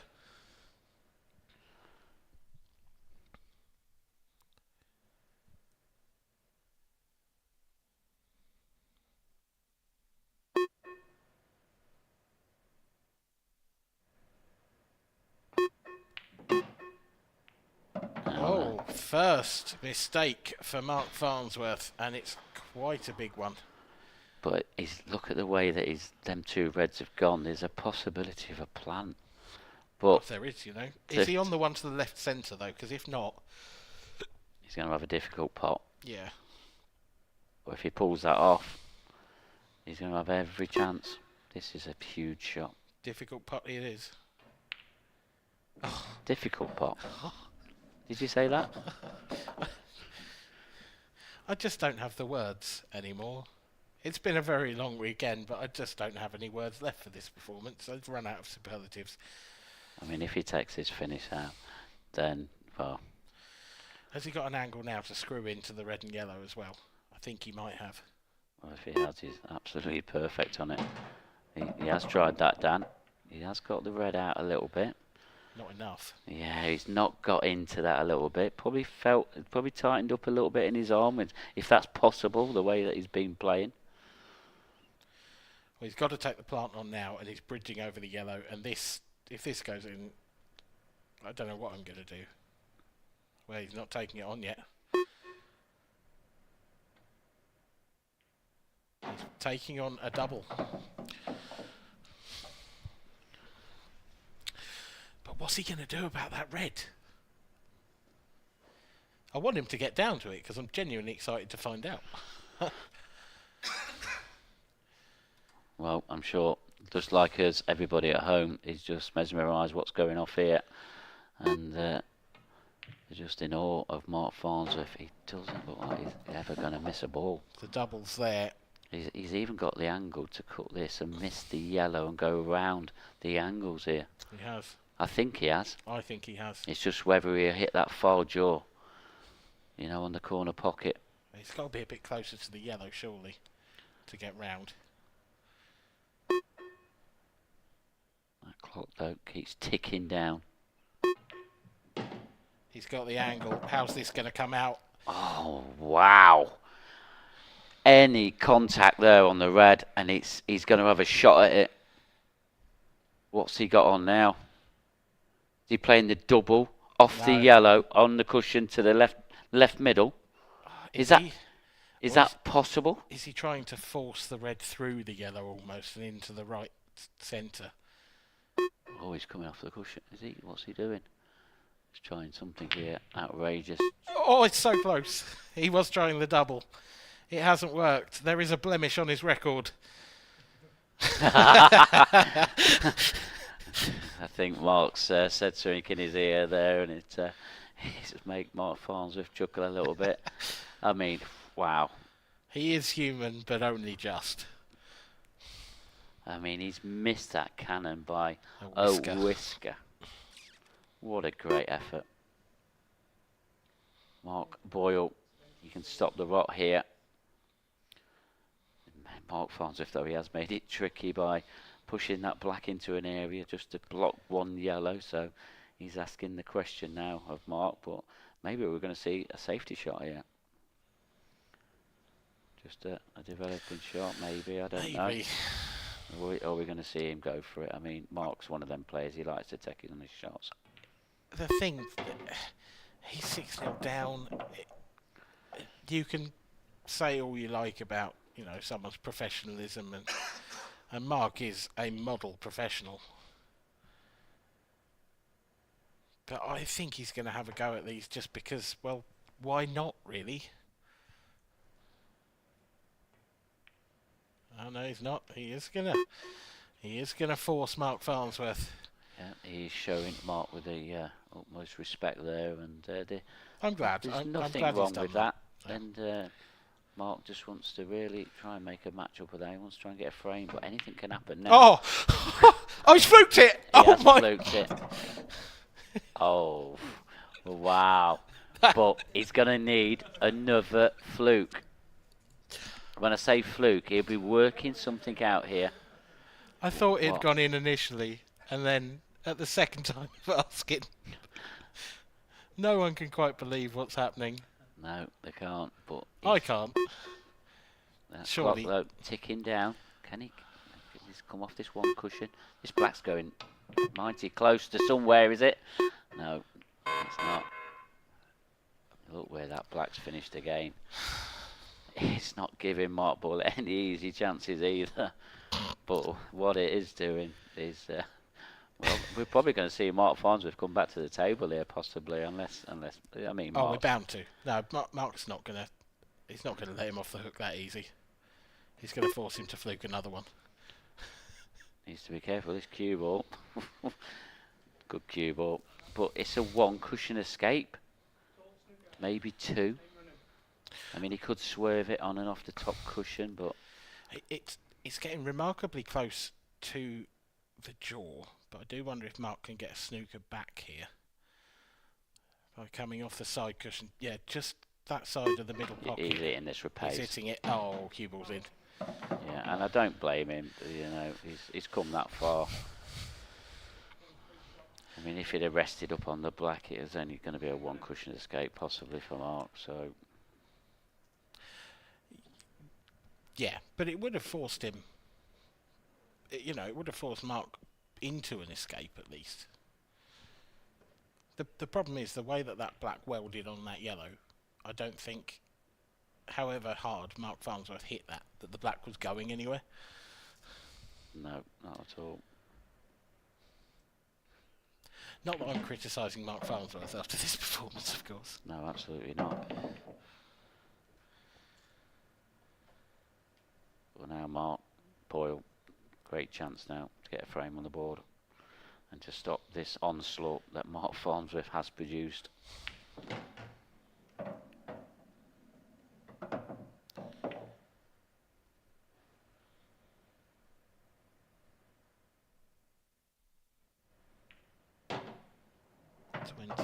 Unanswered frames for Mark Farnsworth. to an end. In some ways, that's a little bit sad. Yeah, I mean, you're going to have to put that in your history book or stat book, whichever one you've got. You've probably got both now in you. I don't think I've got either, but I might have to start one. This has been one memorable tour. It really has. It's.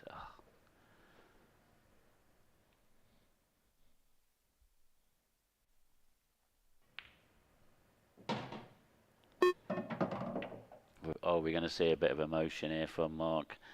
I think he's going to give it some a little bit that he's won a frame. No, probably no, not Mark Boyle. He might look over and just give him a smile. Mr. Nice Guy, and he really is. No, he hasn't. No. Okay.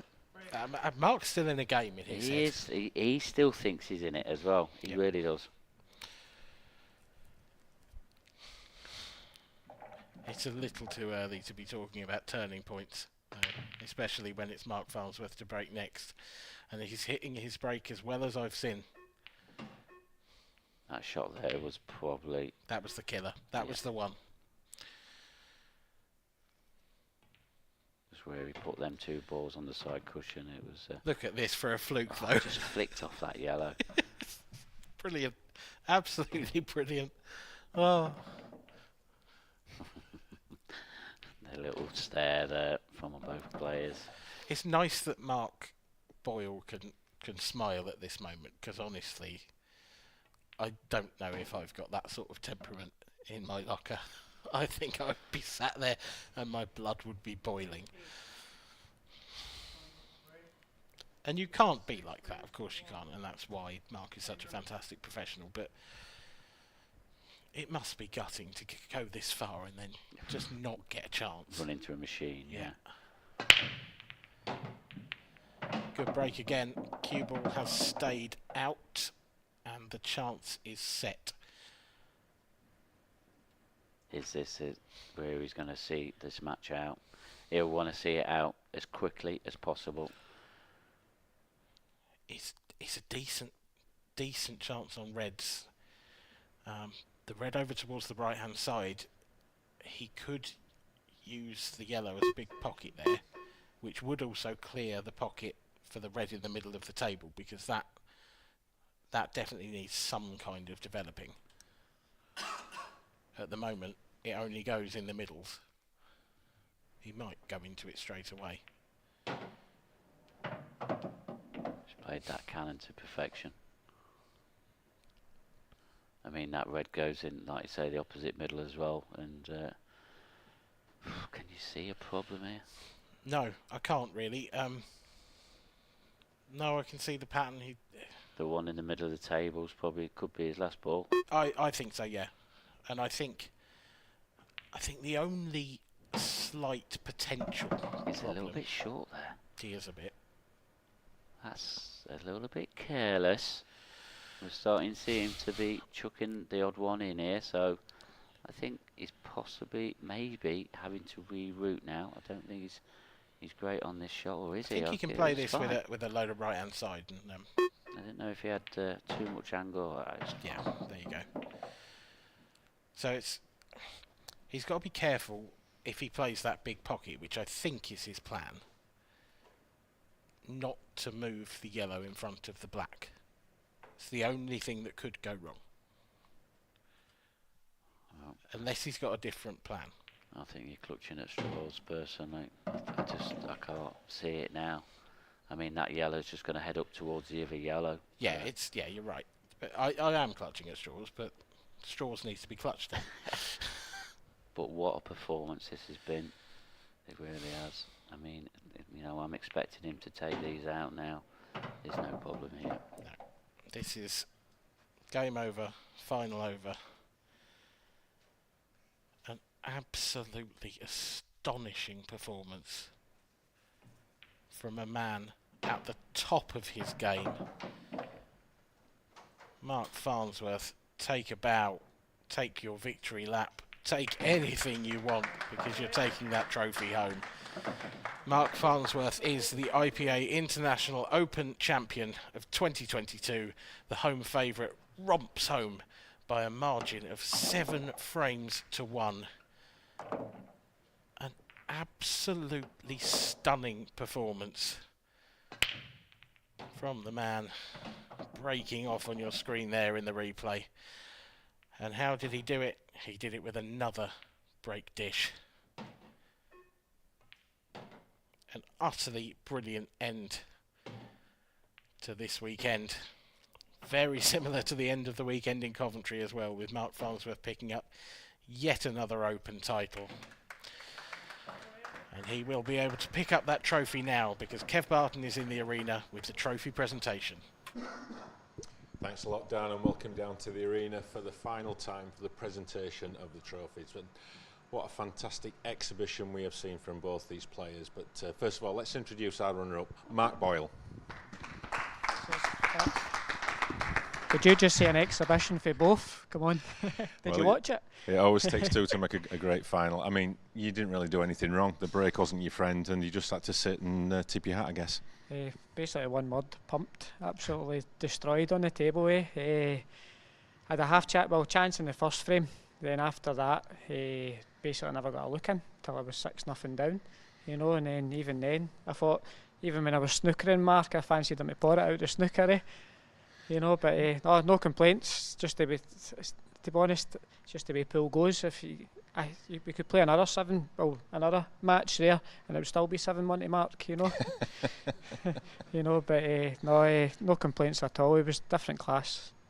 And just a word on your semi-final against Corey. That the conclusion to that match. I mean, that was absolutely top draw stuff that you finished that match off in.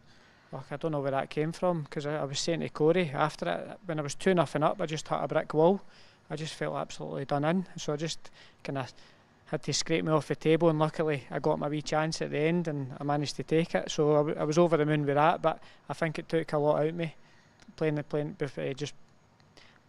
that just before the final because I was done in, and I don't know how I won that match, to be fair. Well, you won it with skill, which you've showed throughout the tournament. I know it wasn't your day today, but thanks a lot, Mark Boyle. No complaints. Well Thanks, done. Kev. Thanks.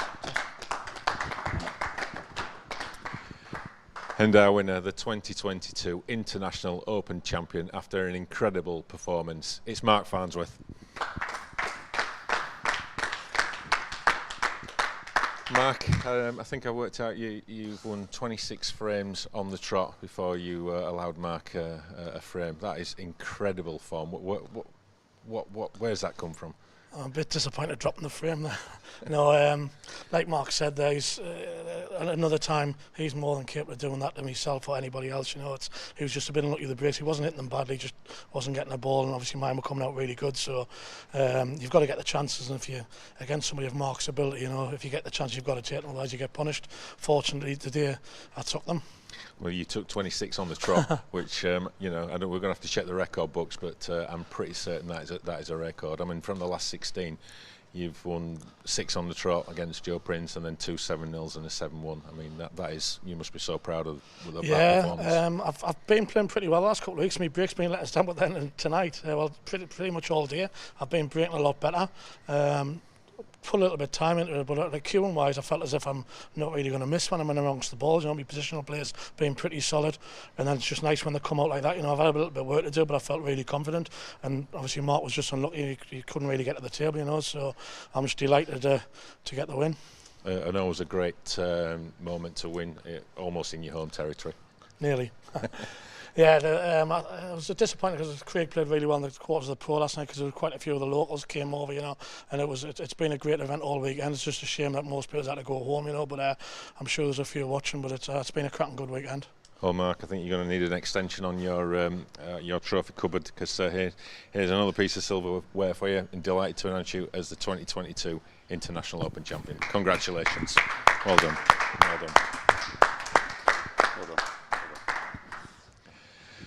Well, Mark Pickworth, what a superb end to what has been a fantastic 3 days here in Gosforth. Yeah, absolutely. I mean, we're just seeing Mark. I was in the comms there, and I was just mesmerised what I was actually watching. He did exactly the same in Coventry against Phil Parkin, and to do it against a player of Mark Boyle's class is unbelievable as well. When Mark was just had a little interview, we were there, and he said that the way that he had to like peel him when he was 2-0 up, and the next minute's 3-2 down, and he just felt like he was drained then. And then he still came through that massive semi-final against Corey Reese. These players are made of granite, and a credit to both players have made a terrific final. And they're just pushing each other more and more, aren't they, to raise the bar, tournament by tournament. Raising the bar, is that where we're at now, is it? Oh my God, if this bar gets raised anymore, I'm not sure that we'll be out the universe, won't we? Well, thanks a lot, Mark. Well, that brings it to an end, our coverage here from the Grand Hotel here in Gosforth. We hope you've enjoyed what we've brought to you. These players have put on an absolute treat for us over the 3 days. We'll be back again for the grand finals in the Isle of Man. So thanks for joining us, and good night.